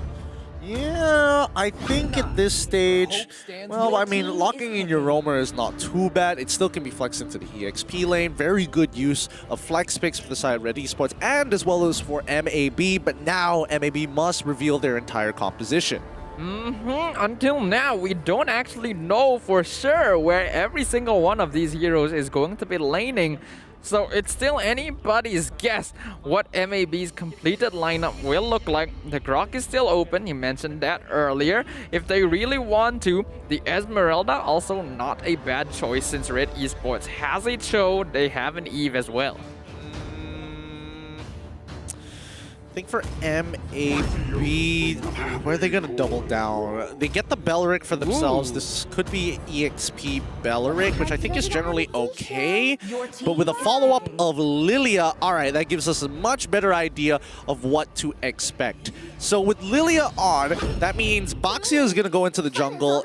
Nova is going to be playing Matilda as your support, and Wanwan gets locked in for the one and only Mal. So this is not a Ash Popolenkuva, this is a Mom Popolenkuva going to be playing it as the roamer once again. Ren QT going on the Cho in the side lane up against the Belleric, and this is indeed a Baxia jungle coming out of MAB Esports. Really interesting here how this matchup is going to go. Popolenkuva hasn't been used in the support position for a very long time as it was transitioned over to the gold, and scales much better with attack damage. So let's see how this plays out between the two teams. Yep, this is a pretty smart idea coming out from Red Esports, using the Popolenkuva to obscure Mal's Wanwan. On MAB Esports' side, they're gonna have a pretty solid early game and a good counter to the teamfight potential of Red Esports with the Belleric. But Red, having that real-world manipulation on top of ways to pick people off, is going to buy a lot of time for Mal to get off the crossbow of Tang and get those sweet kills with the Wanwan as we now enter the Land of Dawn for our final series of the day. Hear that crowd scream behind us here. It's MAB up against Red Esports. MAB on the blue side, Red Esports on the red side. Okay, starting things off. Nova not really going for a particularly aggressive invade, and we see Mom trying to do so himself, but Alif already reading it and going for the orange buff first. Yeah, I think this is a really good call here overall. Mom just patiently waiting. See Zach QT. All right, I'm backing out. There's nothing more I can do here as they started on the orange side, and they want that Lethal Wanderer, and Alif will get it. That's a pretty good start for MAB so far, but I'm really curious to see whether or not this tank Popol and Koopa is still gonna work as well, as Mom taking a lot of damage from both X-Slash and Zach QT. Yo, Nova, he's walking in, he's gonna get that first blood. Oh no, the Soul Bloom didn't get to the right target. Mom flickers out in time. Yeah, but we're already seeing a little bit of difficulty with this Popol and Koopa, not nearly as tanky as the hero used to be when it was mainly played in the roamer position. This could be a bit of a problem for Mom, who wants to be a lot more aggressive than this, but might be limited by the capabilities of this hero. I mean, he's already level 2, so he can quickly follow up. He's already dropped down the Frost Traps, and now Mom is in trouble. He's already used the Flicker. He has no way of escaping. He must double down. Ends up giving first blood over to Alif so very quickly. It's strange to see Alif not on an assassin, but he's already got first blood, so it's a very good start. It's not as if this is completely out of Alif's alley, though. We have seen him play the Aulas before, so it's not as if he can only play assassins. Getting that first blood, though, is going to be huge, because MAB Esports instantly recognized that, hey, this tank Popol and Koopa is a bit of a weak link that we can abuse. Both Zaid and Alif both trying not to use the Retribution, knowing that Turtle is up, but Alif gets the Gold Crab. Nova, Zach QT, and Ren are here. Ren could possibly flicker and go for a fat ult, but unfortunately doesn't find it just yet. Wrath of the Dryads only finds one, but Zaid dashes away just in time. They are able to secure the Turtle for the side of MAB Esports. This early game by MAB has been perfect so far. Already having a 1k net worth lead 2.5 minutes into the game is unheard of against RED Esports, knowing that they tend to be super aggressive. Right now, Mom really being limited by the capabilities of this roamer style Popol and Koopa. Nova taking a pretty bad trade there, but X-Slash does get his first Genius Wand, rushes it very, very quickly. Real World Manipulation coming out. Can they secure this kill onto Nova? They can't find it, but finally they do. He's able to hop on over there with the Guiding Winds and back down Ren and Ren QT go. Yep, that was a really smart play by Nova. They're recognizing exactly how a EVE player wants to get that kill, standing in the spot, not on the edge of the grid, and then using the Guiding Winds to escape when he doesn't expect it, allowed him a free ticket out. And a lot of people in that situation would have easily become a kill for it. Oh, Alif Shield Unity just stops in front of Ash. A little sad he didn't get the knock up there, but that's fine. Alif will be wow, he actually used the Retribution onto Koopa. All right, you don't see that happen very often. But now Zach QT gets his Talisman top side. We're seeing X-Slash having a little bit of troubles against Maul. Force the flicker, maximum impact comes through, but Alif is able to say, no, I'm not going to give you the kill. Give it to me, boy. The mobility of this Baxia jungle becoming a problem for RED Esports, as the rest of MAB is just providing backup to Alif in the jungle right now. Up in the top lane, Maul tried to go for an aggressive play, hoping to be able to hit every weakness of X-Slash. But X-Slash very wisely being able to predict that that is the case, flickers away to ensure he cannot hit the last weakness and putting Maul out of position. MAB feel oddly prepared for this matchup against Red. It looks like they've done a lot of research against this team, and once again, we're seeing priority over the Turtle commence, and RED Esports just waiting patiently by the river bush. Yep, they are in a bit of a bind here. 2k net worth difference at 4 minutes in is not ideal. Ren QT now has his eyes set on Zach QT, gets the way of the dragon, doesn't even allow the black shoots. Yep, really nice chain CC as they move away. They're saying, you can take it. We don't want to deal with Ren's Wrath of the Dryads here. We'd rather just give you the Turtle. We've already got one for ourselves. We will get the Lord later on into the game. You can have as many Turtles as you want, as topside needs to get protected. Alif is just walking over these Frost Traps. Really don't bother him at all. Now Alif gonna be farming up very comfortably. Already 2 kills on this jungle Baxia, and he is a whole level ahead of Zayed thanks to the Demon Slayer and the help from the rest of his team in securing the jungle for him. Up here in the top lane, Maul still doing pretty good against X-Slash, but he has to be careful because I'm pretty sure MAB are really gonna start shifting their priorities into ensuring this 1-1 cannot play the game. Zai gets on top of X-Slash for now, but the rest of the members are here to save the day. He's going to hop back out of there, doesn't really mind, gets more than enough information from the team to back off. Again, really good decision making by MAB Esports, not taking fights that they know they're not going to be able to win and playing very effectively off of information. But this conceal might catch Aleph off guard. Yeah, but Aleph with Shield Unity, he's totally fine. He gets the roll away with no issues whatsoever. Once again, Mom is going to lose his Wolf. Aleph just really doing this very well here. The mobility of the Baxia allowing him to make much more plays around the map than you'd normally expect a jungle to be able to set up. And now, RED ESPORTS, they're kind of stuck up here in the top lane preparing for this aggression. Yep, he is going to be using the Toys Poissons very early on. He doesn't want to give any more except for the turret. He can tank the damage for now, and he wants to take full advantage of that. RenQT is here looking for a potential pick. Who is going to walk forward? Nova does it first. Circling Eagle comes on through. They're trying to punish Nova, but he manages to get out with the guiding winds. Gotta talk about how smart it was the way MAB Esports played to take that turret. They knew they weren't looking for a fight. They just have Aleph stand in the back line, dropping the Tortoise's Poisons to be able to block off the tower and just have X-Slash pelt it down from afar to take it out without any casualties or risk to themselves. Speaking of risks, I think now is the time where RED ESPORTS, they can actually take some bigger fights now. Well, first items are starting to come through for them. MAB may have a little bit of a lead, but it's still tough. Zaid and as well as Aleph are both level 10. They will sacrifice and play on the opposite side of the map. They don't want to force big team fights. Yeah, but because of that, MAB Esports have been able to secure every neutral objective in the game so far. Their net worth lead is still 2k, about the same as it was a moment ago, so RED ESPORTS are keeping up, but they need to be able to find something here or be stuck behind forever, as RenQT, just not being noticed back here, gets the kick.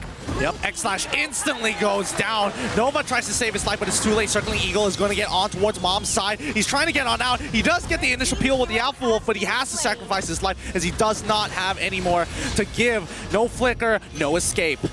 I cannot believe how long RenQT was in that bush and not a single member of MAB Esports decided to walk through it. So many of them just passed by, not realizing the Joe was there, and that allowed him to get a very cheeky kill onto X-Slash, but they still end up losing Mom in return. So this Popol and Goopa is still really squishy. Yep, a good play indeed, as Aleph is going to keep punting RenQT at this stage of the game, as Kimmy now swaps lane with Belleric to now attack the next turret of the game. This tier 1, it should be falling no problem, but that means that RenQT starts the initiation on towards Aleph's side. Nova as well as Mom are going into that big 1v1, and so far Mom is winning out. Aleph runs towards him to zone him out, but that's it. They have no waves to actually continue. Ash now in a lot of trouble as he's fighting. Aleph is a lot stickier than he expected, and the maximum charge gonna find the kill onto the Eve. MAB Esports, they haven't given up on taking this tower just yet, and since they know RED ESPORTS are down a man, they'll be able to take it out no problem. Yup, that's 2 turrets that fall into the hands of MAB Esports. They're just winning all across the map. Mom and as well as Mom, both are trying to beat RenQT at his own game, but it looks like Mal's just taking way more damage than he should, and even Aleph has rotated fast to get here. This is a potential punish, but Lilia isn't going to join that fight, so they continue to move down towards Lord. Just look at the damage reflect coming out of Ren right now. This is a really difficult opponent for Mal, because the more attack speed he has, the more damage he's actually doing to himself. If he's not careful, he could end up executing himself out of the fight, and MAB Esports still 2k ahead, in control of the map, take the Lord. Yep, they got the Lord for themselves now, and MAB Esports can continue their lead. Berserker's Fury finished on X-Slash's top side, finally should be falling down into the hands of RED ESPORTS. I don't think Red are out of this game yet. It took 2.5k gold lead, not really that notable at 10 minutes in, as RenQT finds the kick. They instantly pick off ZachQT again, not allowing him to even use the black shoes. Yup, perfectly. Chain CC ZachQT to the ground. Man can't even use his ult just yet, but now with the Lord pushing in, it's a little unfortunate, but it does mean that they should be able to take at least one of these tier 2s somewhere across the map. But RED ESPORTS spreading themselves out, making sure that they can clear those waves consecutively consecutively and not give away another objective. Looking at the item builds here, we're seeing that Red Esports is actually going for a very greedy lineup as Mom is building damage as Ren jumps in. He's looking for the Wrath of Dryad. It's not necessary to get the kick. Alif is going to be under the tower, but they've already lost Ash. Yep, Ash ends up dying. They lose a tier 1, but they manage to save 2 tier 2s in the process. Maybe even their mid tier 2 as well while you're at it. Radiant armor is being purchased quickly by Ren. They need to make sure they can survive that real-world manipulation to get close and cancel it. Maul now taking a lot of damage. Almost gets the crossbow of Tang, but isn't able to hit the final spot. MAB Esports are playing excellently around this 1-1. Yep. Changes to the 1-1s, the fact that the weakness points have been reduced from 4 to 3. So it's way easier to get all 3 at this stage. Wrath of Dryad's already coming up on top of Ren, but it doesn't matter as Ash manages to get enough damage off with the real-world manipulation before Nova cancels it out with the circling eagle. Speaking of which, Nova continues to be annoying knowing that he has favor. He can take this damage coming in from Mom.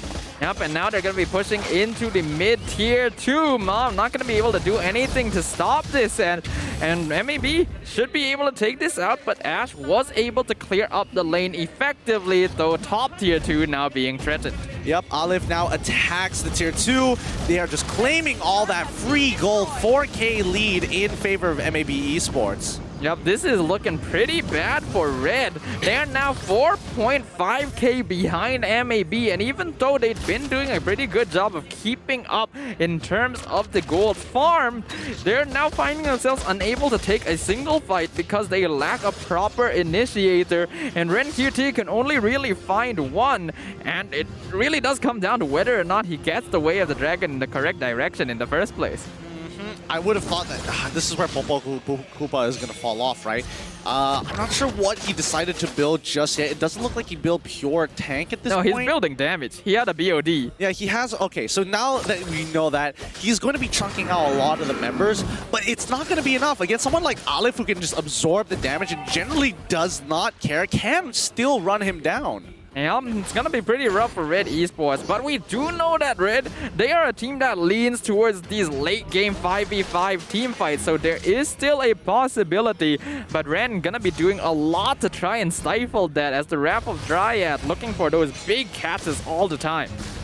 Yep, they continue to move on forward, and Ren QT hovers around the midsection. Zayed goes straight into the middle, gets hit by the Wrath of Dryads, manages to get out, but unfortunately the Soul Bloom does connect. Ash unfortunately out of position as Alim manages to pull through. Now Mal, he's all by himself. He can't do it without the rest of his team. No space is created. Maximum impact connects onto Mom, and now he is on the run for his life.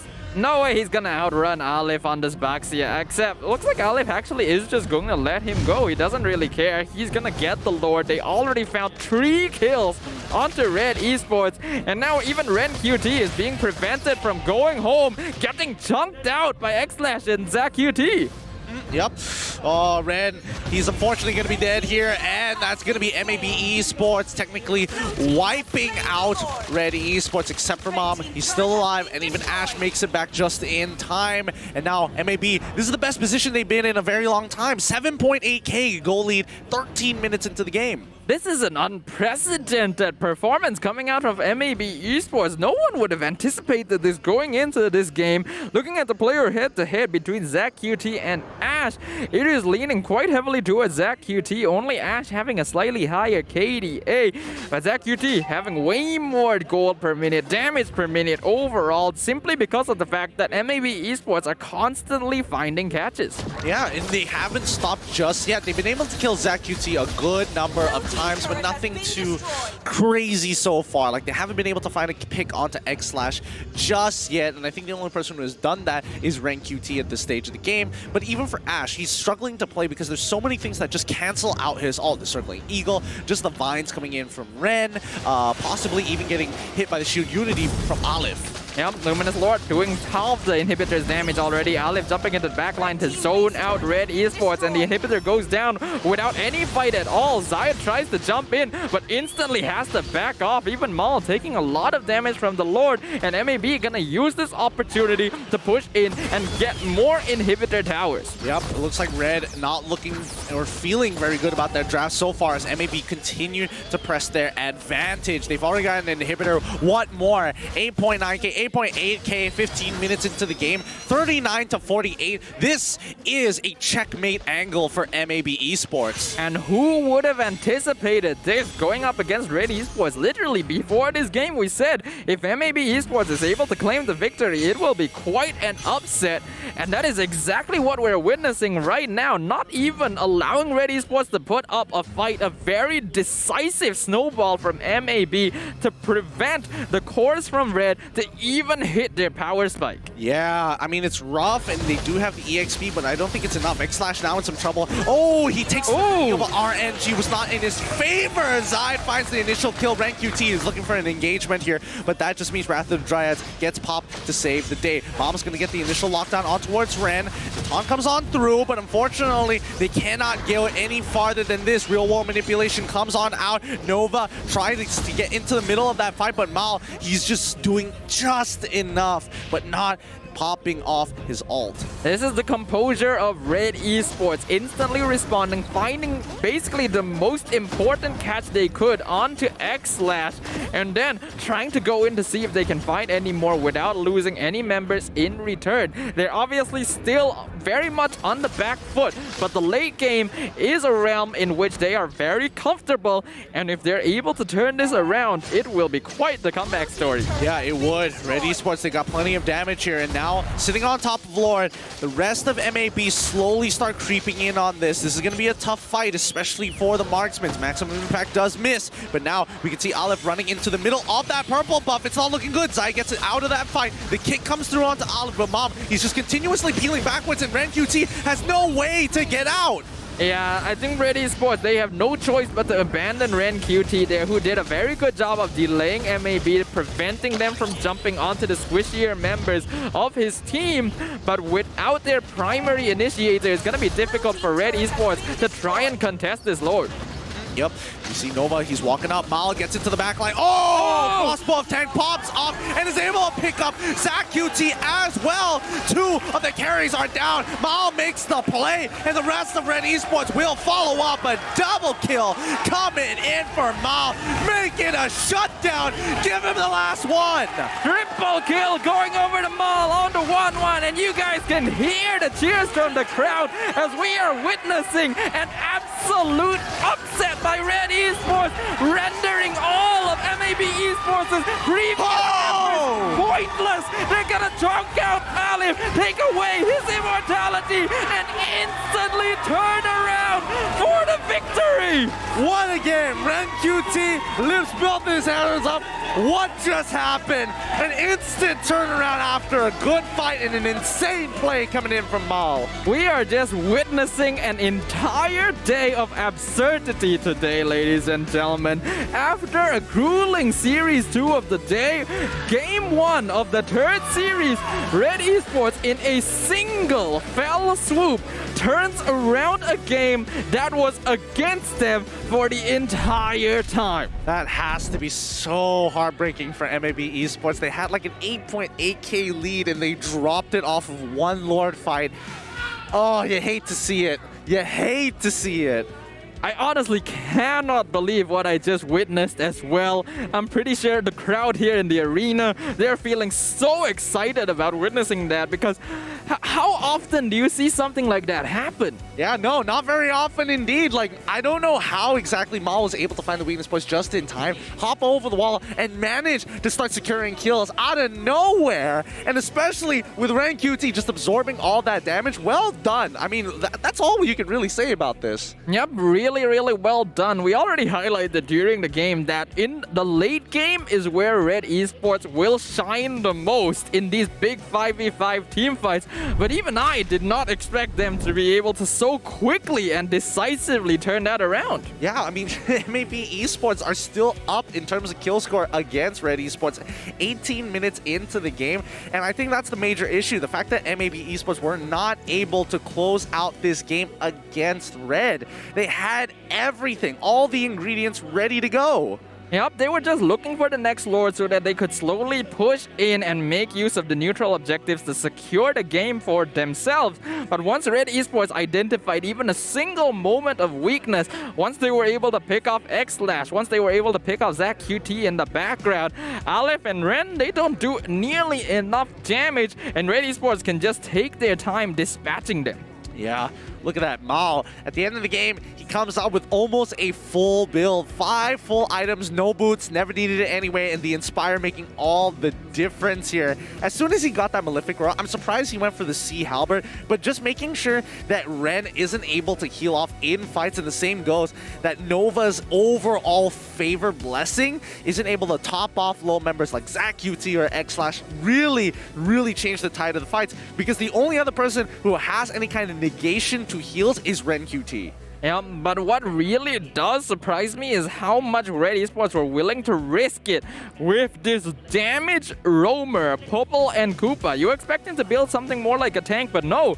He goes for the Blade of Despair, he goes for the Demon Hunter Sword, only getting a Tina Shield to protect himself, and we saw that he was having a really tough time throughout the game, and even then, Red Esports were able to come out on top. Absolutely ridiculous. MVP of this game gonna go over to Mal on his signature 1-1. Without a doubt, the man making a clutch play at the perfect time to turn this game on the heads of MAB Esports. You can't get more exciting as this. What an outstanding play from Mal. Yep, we just witnessed something incredible. Looks like week 6, day 2 is the day of miracles here as Red Esports in a very decisive turn take game number 1 again against MAB, who had been doing such a good job of controlling the map up until that point. Goes to show a little bit of discipline, being able to maintain your mentality and play for the final win is very valuable. Yep, rock solid. They were not shaken with the disadvantage that they were put in, and honestly, I thought that matchup was going to go so much better for Mal in his lane. But let's look at the highlights one more time and recap what has happened here. These highlights brought to you by Samsung Galaxy A series. Looking at these highlights again, this is just absolutely ridiculous because in the early game, MAB Esports were absolutely dumpstering Red Esports, roaming around with Aleph on this jungle Baxia, getting kills in every single lane. Red Esports, they were only able to really play off these Way of the Dragon kicks by Ren QT, and although he was able to get a solid number of them, MLBB Esports were still the ones in full control, just constantly running Red Esports down. Yeah, so unfortunate. I mean, all these kick setups from Ren QT was great, but you can see the adaptation instead by MAB Esports. As soon as they get into that backline and Aleph isn't the first initial person to get kicked, to start breaking down that front line, Red Esports starts to crumble instantaneously. It's just incredible how they were able to turn things around in the end. You can see here, even at this point, MAB is in full control, but the moment Mal gets that crossbow of Tang, instantly transfers it over to X-Slash, instantly the backline is gone. They don't have the primary DPS coming out of MAB Esports. Ren and Aleph, the only ones remaining, and they're not going to be able to defend 2v4 against Red Esports since they all have DPS. Well, of course, maybe not everyone, but at the very least, oh boy. Mal was in the right place at the right time to catch the backline and hops over the wall and abuses Wanwan's passive. Every auto attack gives you a dash and it just works out perfectly. Something that MAB have to be more careful of in this upcoming game. A single move, that's all it took from Red Esports to instantly flip the switch and turn things around for MAB. No one could have seen this coming. No one saw the MAB being able to control the game for like 80% of it. And then no one saw Red Esports instantly making the comeback. So I don't know what to expect going into game 2 anymore. Me neither, but I definitely think Red may have made a mistake during the draft, and it was tough to recover unless someone was able to make a god play and take out both the carries, and Mal was that guy. Hopefully they don't make that same mistake coming into the next draft, and they're going to be on the blue side this time. So things are going to start shaking up because blue side seems to be the overall winning side throughout this week. Yep, it's gonna be rough for MAB Esports, so we think it's time for them to re-energize and refresh with a little bit of Nescafe. And for you guys watching at home as well, if you're interested, make sure to scan the QR code below at the bottom of the screen. Use the promo code NESMPL30 to get yourself 30% off on your next Nescafe purchase with no minimum spend. You don't want to miss out this deal. Get it while it's still hot, and maybe check out some of their newer flavors up in the store. But they also still have their regular flavors. Their coffees are still there, so don't worry, that is not gone anywhere. And I think that's what we need to look for in Red Esports. Why did they suddenly divert into going, hey, I got Popo and Koopa, now all of a sudden I want to get Wan in the middle of the draft? Yeah, it is a very strange option because at first you would think, okay, they want to give the Popo and Koopa over to Maul, but at the same time, it doesn't really feel that way. I actually think Red Esports were legitimately going for the risky play of trying to bait out the enemy's draft and not prepare for the 1-1. I suppose. I mean, it was going to be punished one way or another, and yes, this just shows you why they kind of strayed away from Popo and Koopa being a gold laner more than a support. Regular supports, he just does not have the natural base stats, but if we look at that previous game, Mom was able to actually almost match up to the damage of Mal. You can see that overall, actually, MAB Esports did not do that much damage. It was simply that they were able to make very decisive plays and pickups against Red Esports, preventing them from really being able to do much. But in terms of damage, Mom on this damage Popo and Koopa, despite playing in the roamer position, was actually matching up. And of course, we don't even have to mention Ashe. Yeah, I mean, Ashe is doing a significant amount of damage, real-world manipulation. That's why Yves is highly contested for since the beginning of the season. Right up till now, nothing has changed for Yves. Yep, but what's going to be difficult for MAB Esports going into game number 2 is now that Red Esports will probably be drafting on the blue side, they not only have to pay attention to Maul's 1-1, but also the Mom Masha. Oh, I mean, the way the draft has been going has been interesting, right? I mean, just look at the way that they're banning. They're getting rid of things like Beatrix, which I personally think there was no need to get rid of Beatrix, right? It's always focused, it's very support-focused right now, and I think Mom is able to at least mirror what Nova is capable of doing. I mean, look at all these happy faces, all the Red fans here. Yep.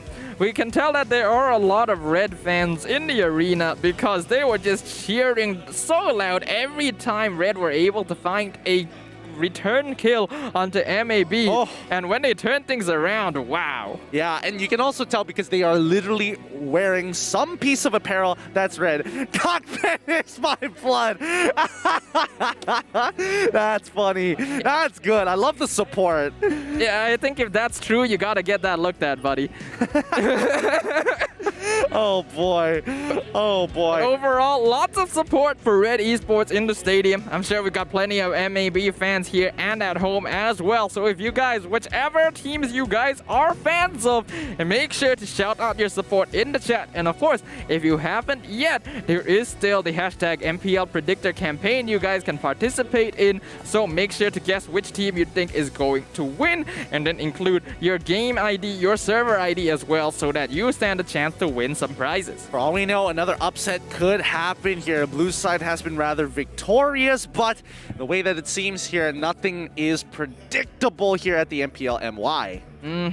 So we're gonna be preparing to head into draft for game number 2. If Red Esports is indeed on the blue side, MAB Esports now, it's basically gonna be impossible to ban out all of Red's comfort picks, so they themselves may have to consider picking up some of these heroes just to deny it away from Red.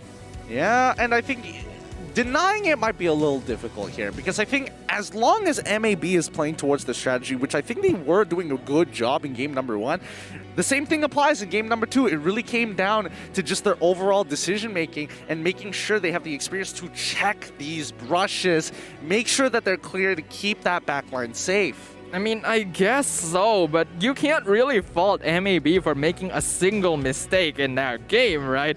Because no one really expects that, oh, the moment you just miss out a little bit, the moment you lose a little bit of that observation, Red Esports instantly snatches it up like a hungry predator and turns it around on your head before you can even realize what has just happened.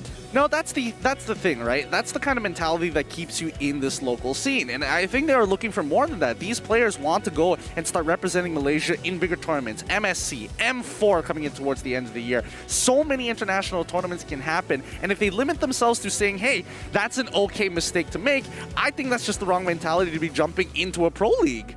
I guess that is fair, but it is a harsh life to be up there on the stage. Certainly glad that we're here behind the caster's desk and not up there, because woo, that's gonna feel pretty pressuring. So really kudos to all of these players for being able to show off the kind of capabilities they have so far in MPL Season 9. They truly are the brave ones here to put it all out there in the land of Dawn. With 42 more seconds, do you think the adaptations are going to happen? Are they going to say, you know what? Popo and Koopa on Mom? No go. No, that's not the main problem. You cannot give the Masha over the Mom. That is something they still have to ban out. They still have to watch out for the Franco, things like the Selena, the Ash Eve as well. The thing about being on the red side though is that they will be able to snatch up some of these heroes for themselves. So I'm pretty sure that they will want to prioritize heroes like the Eve, like the Wan, and so on for MAB this time. I think Eve definitely needs to go. I think Eve was a little too much for MAB to handle in a lot of these counter engages, but it's time for the draft. Let's see how this is going to go. Red Esports on the blue side with MAB Esports on the red side. Red Esports immediately making the read, not going to allow the Eve through because they know that it is more likely that MAB will be able to pick it up on the second side of the draft. Yeah, I don't think Red Esports is going to ban Masha either. However, there are some considerations, right? Angela always being so good at being able to not only heal your jungler, but also dish out the same damage with the love taps. As well, Selena, definitely a big shout out as well. We have seen a couple of times where Selena really make or break a game. If Red Esports do is decide to go for the Masha in the end, I actually don't think they're gonna ban out the Angela, because the first thing is, I don't think that's a really Nova style hero, and if they force him to pick that up, then Mom will be able to play a lot more aggressively. So Red Esports will ban out the Baxia instead. Yeah, Baxi gets banned out. There goes Masha for the side of MAB. Very, very fast draft. I really like the way that they're doing this. They're extremely prepared for each other. Now it is time for that first pick. Yep, will they go for something like the Cho early on to give Mom a more aggressive option? There are still also safer picks like the Lilia, like the Paquito, or if they really want to lock it in, the Popo and Koopa or the Wan for Mal. Tough call. Tough call. I think for Red Esports at this point, I don't think Zayed is going to be going on a tank anytime soon. I think he's too good of a playmaker on Assassins to do so. And so far, his RNG has been pretty good as well.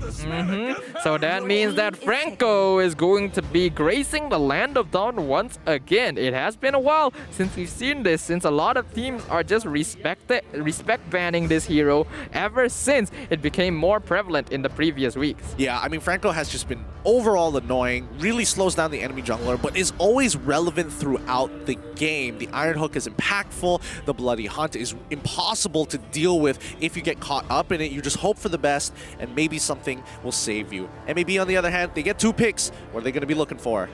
Okay, right now what they can consider is, what are the options they have for dealing with the Mom's Iron Hook? They could go for something like the Cho, but it requires like basically perfect timing. They could try to set up for something like a Diggy, because they could just completely avoid crowd control, but they're not going to show anything too obvious too soon. Instead, going for the safer options of locking in the Yuzong and the Karina. Yeah, it looks like they're... I don't know if they're going to stray away from double tank strategies at this stage. The fact that they have Yuzong does tell me that MAB generally want to be chunking out their opponents. I think they're just going to be playing for X/ once again. Perhaps so, but Red Esports, they're going to be locking in the Popo and Koopa again, creating the question in the minds of MAB Esports, is this going to be a mid lane Popo or a gold lane Popo? Even after the Franco has been shown, you can't be certain. Yeah, and the worst part is if Popo and Koopa is able to lock down somebody, even for a short period of time, a quick Iron Hook is going to be an easy follow-up. Vale going to get locked in for the side of Red Esports. I do like this option here. Vale, very solid at being able to deal with melee heroes that want to dive the backline simply because the wind blow is very easy to execute and can catch people off guard once he really starts scaling up into that late game. So Red Esports still leaning towards the mid to late game scaling that they are used to. Yep. Kagura is going to be the lock-in for MAB Esports. All right, this is understandable. Kagura can actually bully out the Vale before he hits his level 4, and Vale only starts becoming a real hero once he hits level 4 and gets the upgrade on his wind blow to get the initial knock-up. It really depends on the player, but most people generally go for the knock-up first before they start thinking about having the windstorm to have some extra damage. Looks like it's going to be Ling banned out for the side of MAB. Yep, MAB Esports most likely going to be targeting Zayed's hero pool for now. Wouldn't be surprised if they ban out the Hayabusa as well. As for Red Esports, I think they will more likely be targeting Nova's options since they want to make sure that he doesn't have access to enchanter style supports that can speed up the Karina, which is going to be strong in the early game. Do they? Oh, I'm thinking whether MAB want to consider getting Grok as their roamer generally. Because I mean, there's so much CC on Red Esports side already. You might as well be able to kind of get a, get out of jail card free with the power of nature. Yeah, actually, I do like that. That would be a solid counter to the Franco as well, because you see the Grok, you think, oh, I'm gonna hook the Grok, and then you realize, he's near a wall, my hook doesn't count. Yeah, that's what I'm thinking as well. Now, they want Zayed to actually go on this Hayabusa, unless he's got something else in mind here. They've already taken the Karina for themselves. Hayabusa in this composition for the side of Red Esports may not necessarily be the best. I think Roger would probably be the go-to because there's so many people who can actually chunk out the enemy team from a safe distance. Yeah, but there is also the safe option of grabbing the Paquito, so Red Esports still has that for themselves. They are also suspecting that, yes, the Grok would counteract the Franco, so they'll ban it out themselves. All right, so now it is MAB. Priority goes over to them for the first pick of the second phase. What are they going to be looking for? They still are missing their roamer as well as a goal laner. I'm guessing the roamer is going to get locked in based on their habits before. I wonder if they'll actually go for the 1-1 here, just in case Red Esports suddenly brings it out again like we saw in game number 1. Personally, I would like to see it. I really do want to see this overall mechanical matchup. But then again, Red Esports could be like, oh, you choose 1-1? That's fine. I'm going to go for something like Melissa, for an example. But Cho gets locked in for the side of MAB. Looks like Nova is going into, resorting to comfort picks. All right, so he's going to go for a more aggressive style. Cho does have a way of potentially avoiding the hook, but it requires perfect timing on the Shunpo, and usually isn't something most people can execute, so he's mainly going to be looking for that backline, maybe getting the Way of the Dragon onto the Veil to set things up for Ali. Yeah, and now Red Esports need to finish off their composition as well. Are we going to see, oh boy, I don't know. I think this is guaranteed to be Mal on the Popo and Koopa. The fact is, they can't switch on over unless Vale decides to be Rome, and then we expect Franco to go into the EXP, I guess. But even then, that wouldn't make sense. Uranus gets locked in, and as well as Yin locked in for Red Esports. Okay, so that is going to be a jungle Yin, and we've already seen before that this is very effective on the part of Red Esports for dealing with the Karina, simply because Zayed can very easily just lock down Alif in his ultimate and take care of him himself, allowing his team to take care of the rest of MAB. But they will indeed take the 1-1 away from Mal. All right, I think this is good. The composition from MAB, they have lots of different ways to actually bypass the CC that Red have ingrained in their team composition. Although it will take some time for Vale to come online, but the fact is the CC will be relevant throughout the game the moment he hits level 4. That's something that MAB Esports will have to keep an eye out on. But in terms of the draft this time, it is looking pretty even. I think both teams have a solid scaling curve in terms of the heroes that they've picked up, and it will come down to teamfight execution as well as the roamers being able to make pickoffs on the Franco and the Cho to see which way this game will go. Red Esports, their lineup as usual, going to be leaning more towards that late game to get scaling on Mal as well as Ash. Zayed going to be buying time by locking Alif down, who's going to be playing on the Karina and focusing more on a teamfight composition with the Kagura and the Yuzong, but solid ways of pickoff with the way of the Dragon to set up for X-Slash. Welcome back to the Land of Dawn, game number 2 between Red Esports on the blue side up against MAB Esports on the red side. 1 game away for Red Esports to continue their streak, and MAB just need to bounce back instantly. Purple buff is going to get yoinked. Yeah, that's to be expected. To be honest, I'm surprised that Nova did not anticipate this and try to defend against the possibility, because Mom, he's gonna look to try and get another hook. He actually, oh my god, he actually gets it. It's over now. It's way too slow. I'm surprised Nova wasn't the one who was actually trying to match Mom in this entire endeavor. And now that does mean that Zai does get the Little Wanderer for free. No, Zach QT manages to get it just in time. Yep, good timing from Zach QT there, but that slowdown on Aleph is going to be pretty notable. Getting his buff hook twice is not ideal. And again, Mom, really impressive getting the hook onto the buff when Aleph is trying to block it. I see. It looks like Nova has been annoying Zai this entire time, forcing Zai to use his Retribution early on, resulting in Zach QT actually getting a level ahead, and more importantly so, able to get the Lethal Wanderer because Zai didn't have his Retribution used earlier. X-Slash now going to get bullied in lane. This is a very mechanical matchup because as soon as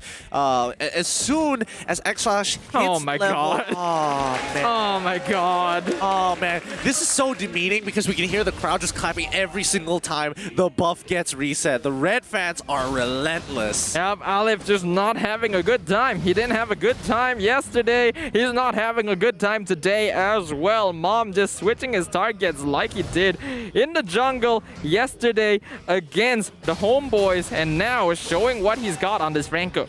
Yep, Aleph is getting some good damage onto Rank QT, but not enough to take him out. Ult being expanded as well, and Mom is going to start the turtle up, walk and see. Oh, Jax the Beetle as well.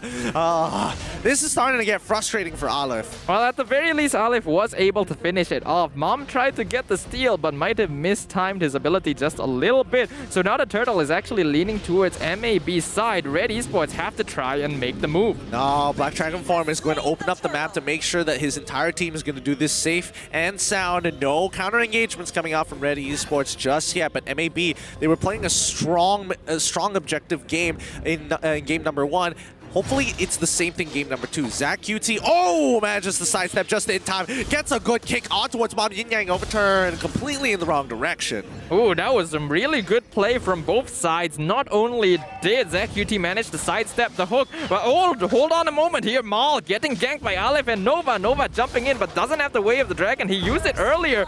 Aleph actually choosing not to pursue it, resulting in Zach QT becoming the first blood. Oh boy, MAB, the confidence, they're starting to get really sloppy mechanically. Unfortunate for them, but great for the Red Esports fans here in the room. Yep, Mom is gonna start roaming around and creating pressure now, since he knows there's gonna be a 1k net worth lead on the side of Red Esports, and we can see that Ren QT is gonna be cutting off the top lane, forcing Ren to stay in that lane to do the same. Yep. Once again, Zach QT will continue trying to bully Ash at this point, but Ash is doing a good job. He's playing passive, he's waiting for his supports, he's understanding of his jungler, and Ren, on the other hand, dealing with Ren QT is a little frustrating because you're trying to win this lane matchup, but this impossible iron wall. Wait, Mal, he gets kicked, but Nova is suppressed just in time. X-Slash, unfortunately, is able to get out of the iron hook just in time with his cleanse, but here comes the Yin Yang overturn from Zach QT. Mal trying to turn this around, and that's going to be it for the engagement. Oh my goodness, that was quite a series of events there, as Ash now going to come in. Knock up, he finds it! Ash finds the knock-up, but gets stunned by Zach QT. So again, really impressive mechanical exchanges from both teams. Oh, that was close. He could force something out of X-Slash there. He just needed to drop his ult, but the chain combo got stopped by Zach QT just in the nick of time. And just before that as well, Mom was able to get the hook onto X-Slash, forced the Purify to make sure he couldn't jump on top of Mal. Mal being able to avoid many abilities, and now the Turtle going to be contested. Mom gets the Bloody Hunt onto Nova. Looks like the Yin. Zayed able to get the one-on-one kill on Ren, but they lose the Turtle out because he goes for more. I don't think they mind that though. RED ESPORTS still ahead in net worth just by kills. Yep, and MAB Esports, they want to make sure they can maintain that EXP. It's important that they do so. X-Slash continuing to fight 1v1 against Mal. He's already lost the energy shields, but he hasn't taken any siege damage. Ash as well as Mom now playing for his side of the map. Must feel good for Mal for now. Ooh. But X-Slash, with the help of Olive, should be able to defend. That hook is always so scary. You can never really make an aggressive play until you know that it's gonna be on cooldown. And Mom is always going to be making good use of that knowledge to protect the rest of his team. Yeah, they just need a moment to breathe here. But Olive, he does get the Thunderbelt this time. X-Slash, he's taking a little too much damage, but he already has to Purify out of it. So that does mean that Mom has an opportunity to flicker on top of him. He does have it up. Ren QT will keep Ren in lane. Yeah, and it's got to be really frustrating for Ren as well. When you play on a Yuzong, you want to try and participate in fights because of your ult, but now Nova gets caught with a Bloody Hunt right into the Windstorm. Now Maul gonna be jumped on by Zach QT, but able to flicker away, and now X-Slash gonna be the next target. Look at that damage, my goodness, as Mom flickers in, gets the kill. Yep, RED Esports continuing playing for the gold lane. It's working out. Maul's mechanics are still looking sharp here. However, in the mid lane, Zion's in trouble. Oh, shot residue. Ren takes him out. Ren QT, unfortunately, unable to do anything, but it doesn't matter. RED Esports, they find a kill for themselves as well as the bottom tier 1. They're still up in gold. Things are falling into the favor of RED Esports. Yeah, obviously losing Zayed there is not ideal. I believe he did use his ultimate there, but wasn't able to get the kill, so that resulted in him getting caught off by Ren.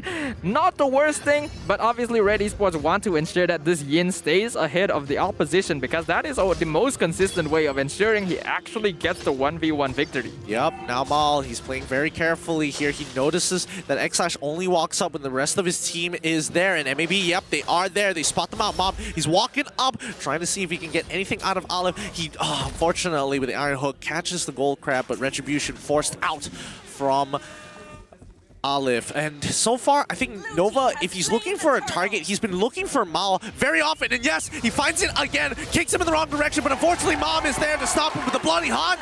Ah, that's just a mistake right there, and now they're looking for more. Mom gets the hook, but Zach UT times the dash just in time to ensure he is not pulled back. This, however, is buying so much time for Zayed, who gets the bottom tier 2 for free. Mom still continuing to zone out MAB and threatening them with the Iron Hook. Yup, 3.8k lead. If they can crack open the mid lane, this would be perfect. Red already have full control as they encircle it nicely. And now with mid open, the jungle is open. Mom, he needs to just open up this bush. He doesn't mind getting hit by a yin-yang overturn for all he cares. If he can land, oh, there we go. Zach QT is gone. Bye-bye. Oh, that's rough. But Nova gets the way of the dragon onto Mom. He is tanky enough, though. But the crossbow of Tang gonna come out as Ren comes in for the backup with the black dragon form. He's gonna be diving in for Ash. Gets the petrify, but not quite enough as the wind blow into the windstorm. Instantly gives the killing spree over to Ash. X-Slash diving way too deep as Maul jumps forward to get the kill. Gets the shield. Nova gets locked up and a double kill going over the ball. And Zion gonna find Olive with the ultimate as well. Olive going to be able to escape from him, but he knows the rest of his team isn't around, so the moment he pops back out, that's gonna be a free kill going over to RED Esports. They're trying to chase him down, but he's still alive. Ren QT gonna be keeping right on top of him. Zach QT gonna be the next target. They're gonna find him. The flicker forward. The hook going to miss. Zach QT survives, but Red finds 3. Oh my goodness. I think at this point, 5.8k gold lead, 8 minutes into the game. They've got everything. They've got the recipe. MAB have dropped the ball and have broken confidence after game number 1. And Mal is looking hella sharp today. Yep, Mal is having the time of his life here in the gold lane. And to think that entire exchange happened because Nova went a little bit bit too aggressive in his desperation to find a pickoff, diving too deep, and then the rest of MAB just not knowing where they wanted to go from there. Yeah, and Xlash unfortunately has lost his lane, and he's going to get outscaled very, very quickly. Mal, 3 kills up, level 10. He's going to be a full item ahead of him at this stage of the game. And now this next Lord is going to fall into the hands of Red Esports. After losing 2 turtles, the Lord was the most important one. They've already gotten 1 tier 2. The rest are about to fall. Yeah, we can see 3 members of MAB Esports trying to take the bottom tier 1, but Ren QT alone is enough to zone him out. Mom now coming in, goes for the flicker, gets X-Slash, instantly dead. Nothing he can do about that. Black Dragon form has to be used to just zone them out. Oh, this is a rough game for Xlash. He really can't be so far forward, especially with Mom playing Flicker. There's nothing much you can really do about it. You can't cleanse out of it. Really, really difficult game for MAB, because now, in terms of AoE, it's up to Zach QT to scale up in time, but he's 2 levels down on Ash so far because he keeps having to help the side lanes. Yeah, Mom gonna miss the Iron Foot. Nothing too lost there from Red Esports. Literally, Mom's presence itself is enough to inspire fear onto MAB and force them into playing much more defensively than they would like to. So Red Esports, they now have free raid. They have destroyed every single external turret and are looking for more. Yep. Oh, they let the initial hook onto Nova. It's going to be a full combo. Chain CC. This is what we're talking about. You have an initiator. Instantly. Popo, I'm angry. Frost Traps locked down. Ash with the wind blow. And get on top of Ren so far. Black Dragon form is through. Ren QT holds strong. But unfortunately, Ren unable to do the same. Zach QT will be dying shortly. Zai unable to have it get double stuns. And double knockouts. Perfectly played by Red Esports. Mom ends up dying, but Ashley's got to be careful. 1 auto attack is more than enough. Nova, the only one alive, gets knocked out again. 50% of his HP done. He's done for. GG.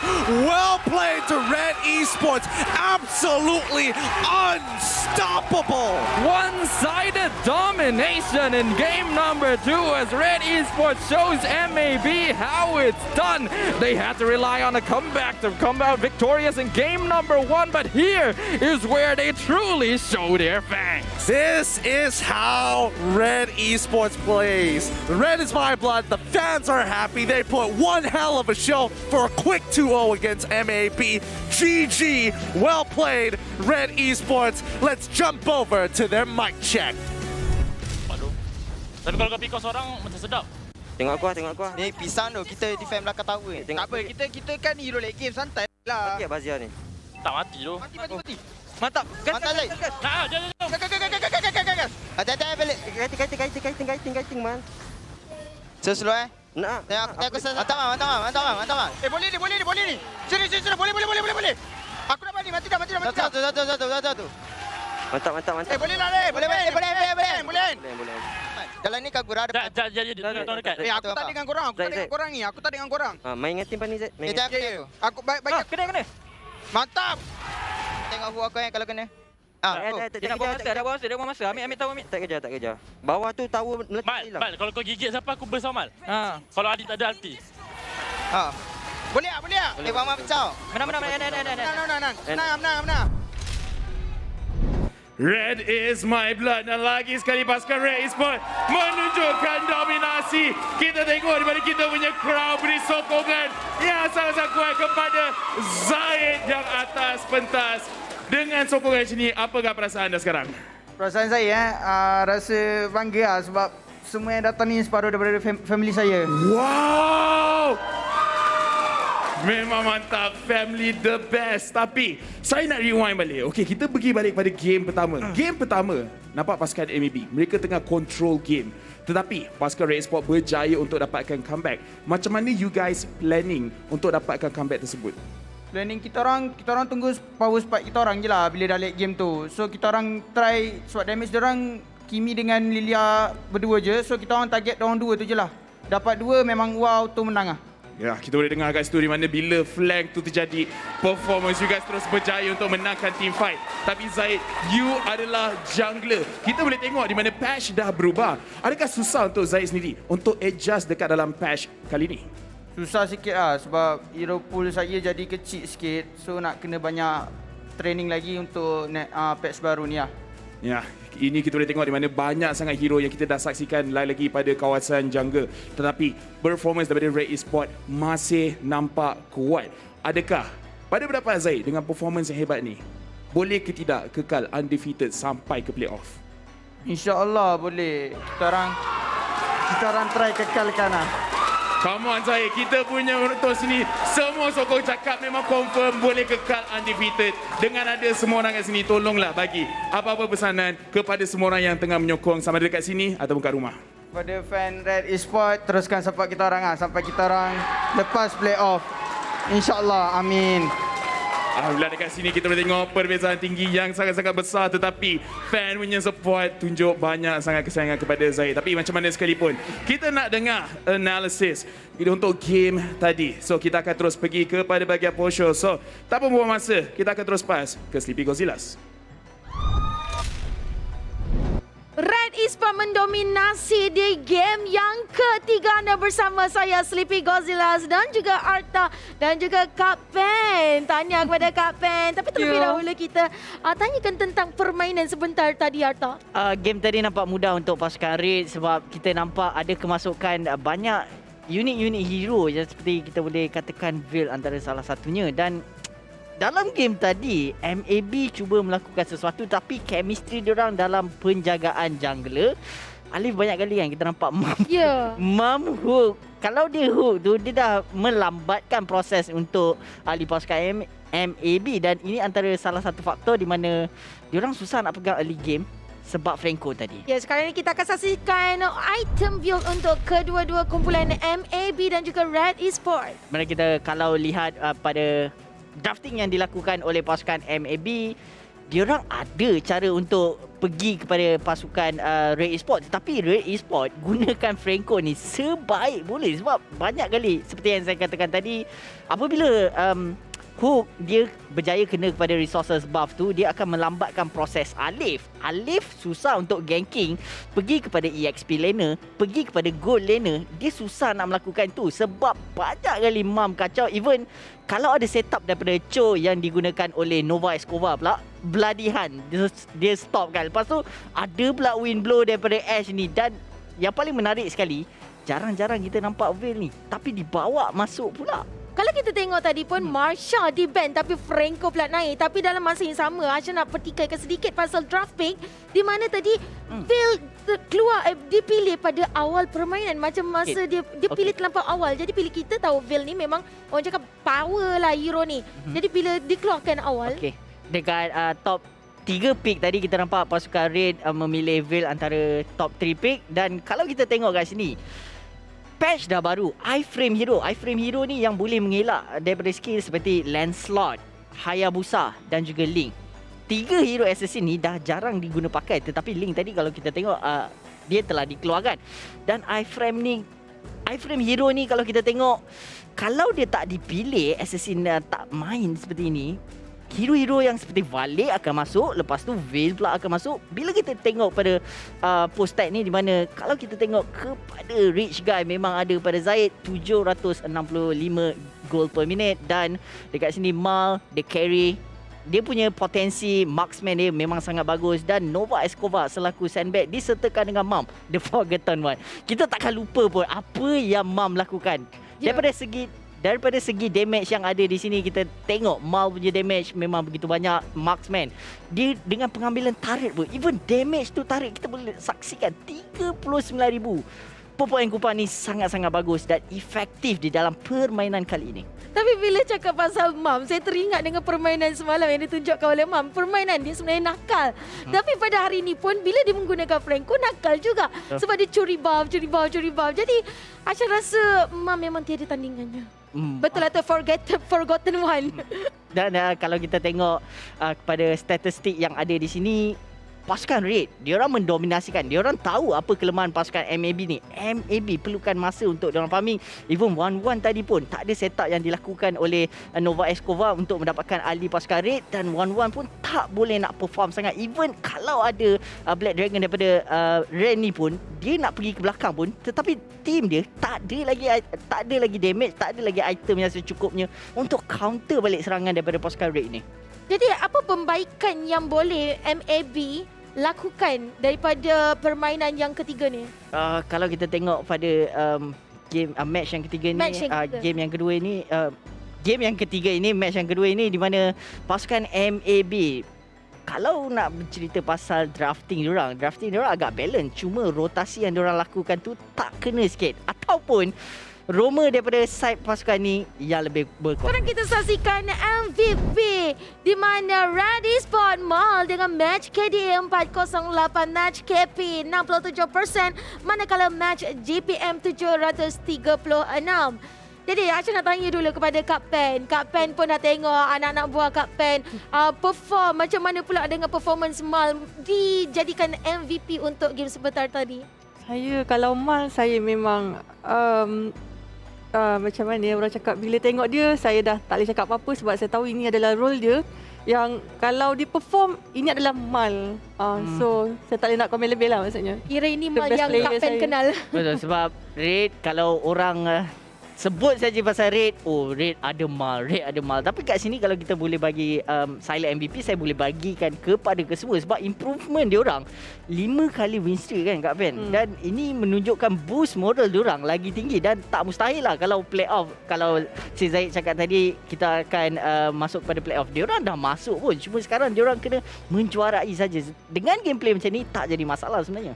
Jadi kalau permainan macam RED ESPORTS, kita pun mengharapkan, macam tadi dia cakap, kita harapkan dia masuk playoff. Jadi macam Arta pun sendiri cakap, memang dah masuk. Jadi kita mengharapkan lebih lagi daripada RED ESPORTS. Tapi sekarang ni kita saksikan juga highlight yang dibawakan oleh Samsung Galaxy A Series. Mana kita nampak MAB 2 kali. Yang part ni memang 2 kali. Tapi ada lagi 1 kali. Inilah waktunya. Alif memang nampak kesian sikit sebab semalam dia minta maaf. Sebelum ni kalau kita lihat Alif punya performance, dia terkena juga dengan Roma daripada ahli pasukan lain. Tetapi kali ni kalau kita nampak pasukan Red, dia lebih selesa. Even diorang nampak game yang pertama tadi agak sukar, tapi masuk pada game yang kedua, diorang dah reset segalanya. Strategi diorang pun berubah.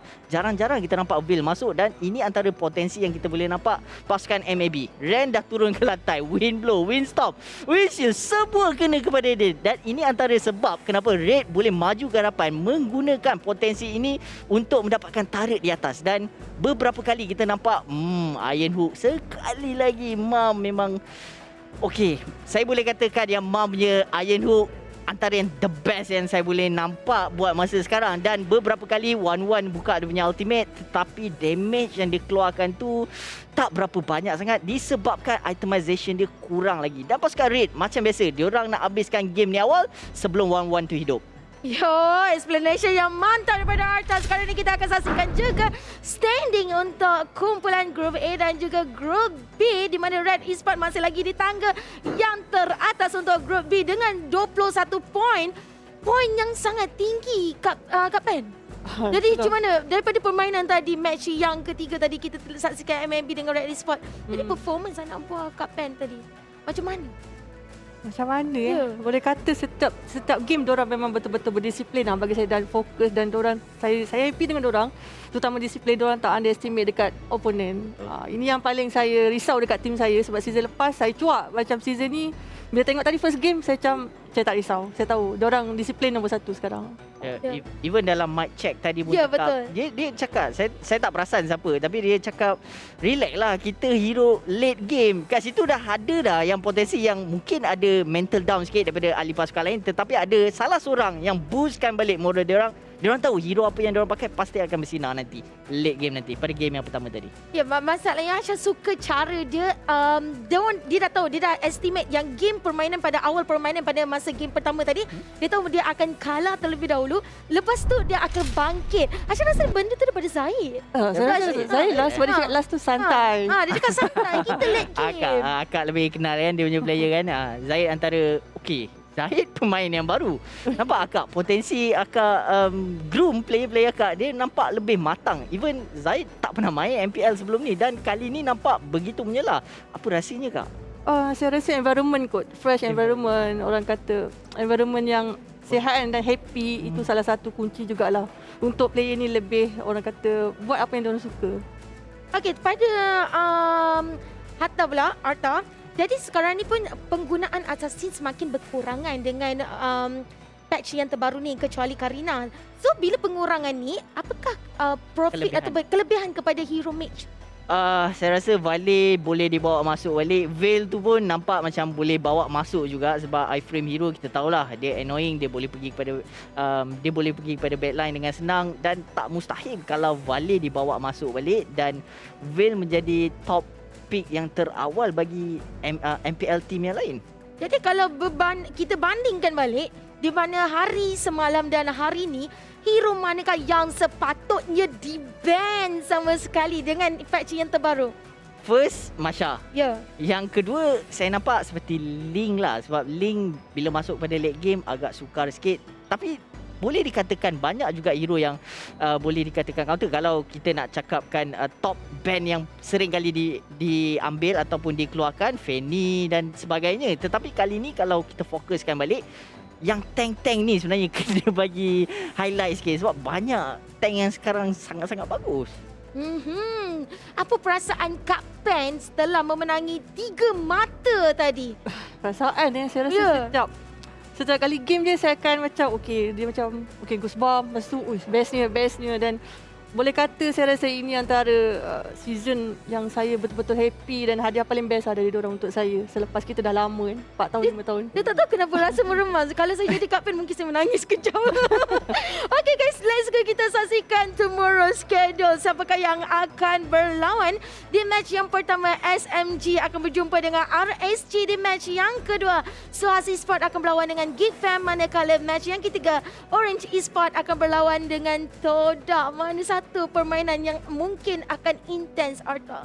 Kesemua game sebenarnya best. Tapi kalau kita fokuskan kat sini, saya nak tengok Todak lawan dengan Orange. Sebab Orange on form sekarang. Todak saya nak tengok dia punya drafting yang berbeza. Sebab kita tahu Todak antara tim yang suka sangat pilih hero-hero yang merepek. Dan hero yang merepek tu menang sebenarnya. Mia, Layla, Akai Tank, Akai Jungler. Hero merepek. Wow, saya terkejut dengar. Jadi, ya betul. Sebab Todak pun dia macam please expect the unexpected from Todak. Tapi sekarang ni kita akan saksikan MPL Predictor winner. Siapakah Moislen Nazran Anaki? Tengku Irfan tanya kepada anda kerana mereka mengundi RED ESPORTS sebagai pemenang di match yang ketiga. Tapi kepada anda di luar sana, macam mana nak masuk ke MPL Predictor ini? Hanya menekan hashtag MPL Predictor. Tulis je nama tim mana yang akan menang pada match tersebut dan tuliskan ID, IGN mereka dan juga server. Server ID. Kita kalau komen benda yang merepek, buat apa? Baik kita komen. Okey, saya akan pilih Red. Berkemungkinan besar akan menang. Lepas tu tulis ID, tulis ni, spam banyak kali sampai moderator nampak skin kita orang bagi kepada anda. Betul. Ya, orang cakap kurangkan negativiti. Fokuskan apa yang dilakukan daripada Mobile Legend ini dan dapatkan hadiah. Jadi kepada Kak Pen, terima kasih lah sebenarnya. Macam banyak benda lagi nak borak dengan Kak Pen, tapi lain kali lah dengan Kak Pen. Jadi kita dah saksikan ketiga-tiga match pada hari ini. Orang cakap hari ini penuh dengan debaran, dengan kejutan. Tapi sebelum itu Kak Pen, ada apa-apa yang nak dikatakan kepada penonton-penonton di luar sana? Untuk fan RED ESPORTS, thank you sebab support kita orang daripada awal sampai sekarang. Even though macam kita orang ni daripada awal tak ada fans sebenarnya, Syah. Macam aduh, mana fans saya ni, tak ada ke? Tapi makin lama saya tengok dah makin ramai. So thank you korang dan hopefully korang masih bersama kita orang lah, support. Menang kalah. Ya, semuanya start daripada bawah Kak Pen. Usaha tangga kejayaan. Jadi itu yang cuba disampaikan oleh RED ESPORTS. Kak Pen sendiri, terima kasih Kak Pen kerana datang dan meriahkan hari kami. Arta, terbaik explanation daripada Arta. Jadi kita pun dah saksikan ketiga-tiga match. Saya pun sebenarnya tak sabar untuk saksikan match pada besok hari. Jadi kepada anda semua, jangan lupa saksikan MPL Malaysia musim ke-9 pada besok hari. Bye-bye.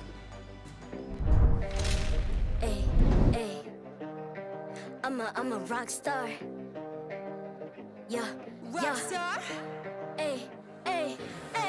I'm a rock star, baby. I'm a rock star. I'm a rock star. I'm a rock star. I'm a rock star. Panggil aku rock star. Ini kejohanan kita semua orang rock star. Kita rockstar, kita buat saja gaya kita. Makin panas apinya sudah membara. Macam mana pun kau menempuh segala. Demi negara kau buat semua bangga. Step into my world, you know I'm always in my zone. You know I got my team, no I'm never alone. Bring out my best, buat yang terbaik. Jadi juara perlahan kita naik. Get on my way, aku nak push, naik-naik jadi lebih bagus. Jadi hero, ku ada skill. Berapa banyak musuh aku dah kill. Ramai cuba mencapai, cause they envy me. Tiap game aku pasti jadi MVP. Easy. I'm a rockstar, baby, I'm a rockstar. I'm a rockstar, I'm a rockstar. I'm a rockstar, panggil aku rockstar. Ini kejohanan kita semua orang rockstar. I'm a rockstar, baby, I'm a rockstar. I'm a rockstar, I'm a rockstar. I'm a rockstar, panggil aku rockstar. Ini kejohanan kita semua orang rockstar. Tengok nanti siapa yang juara. Ni peluang kita bawa pulang piala. This is my game.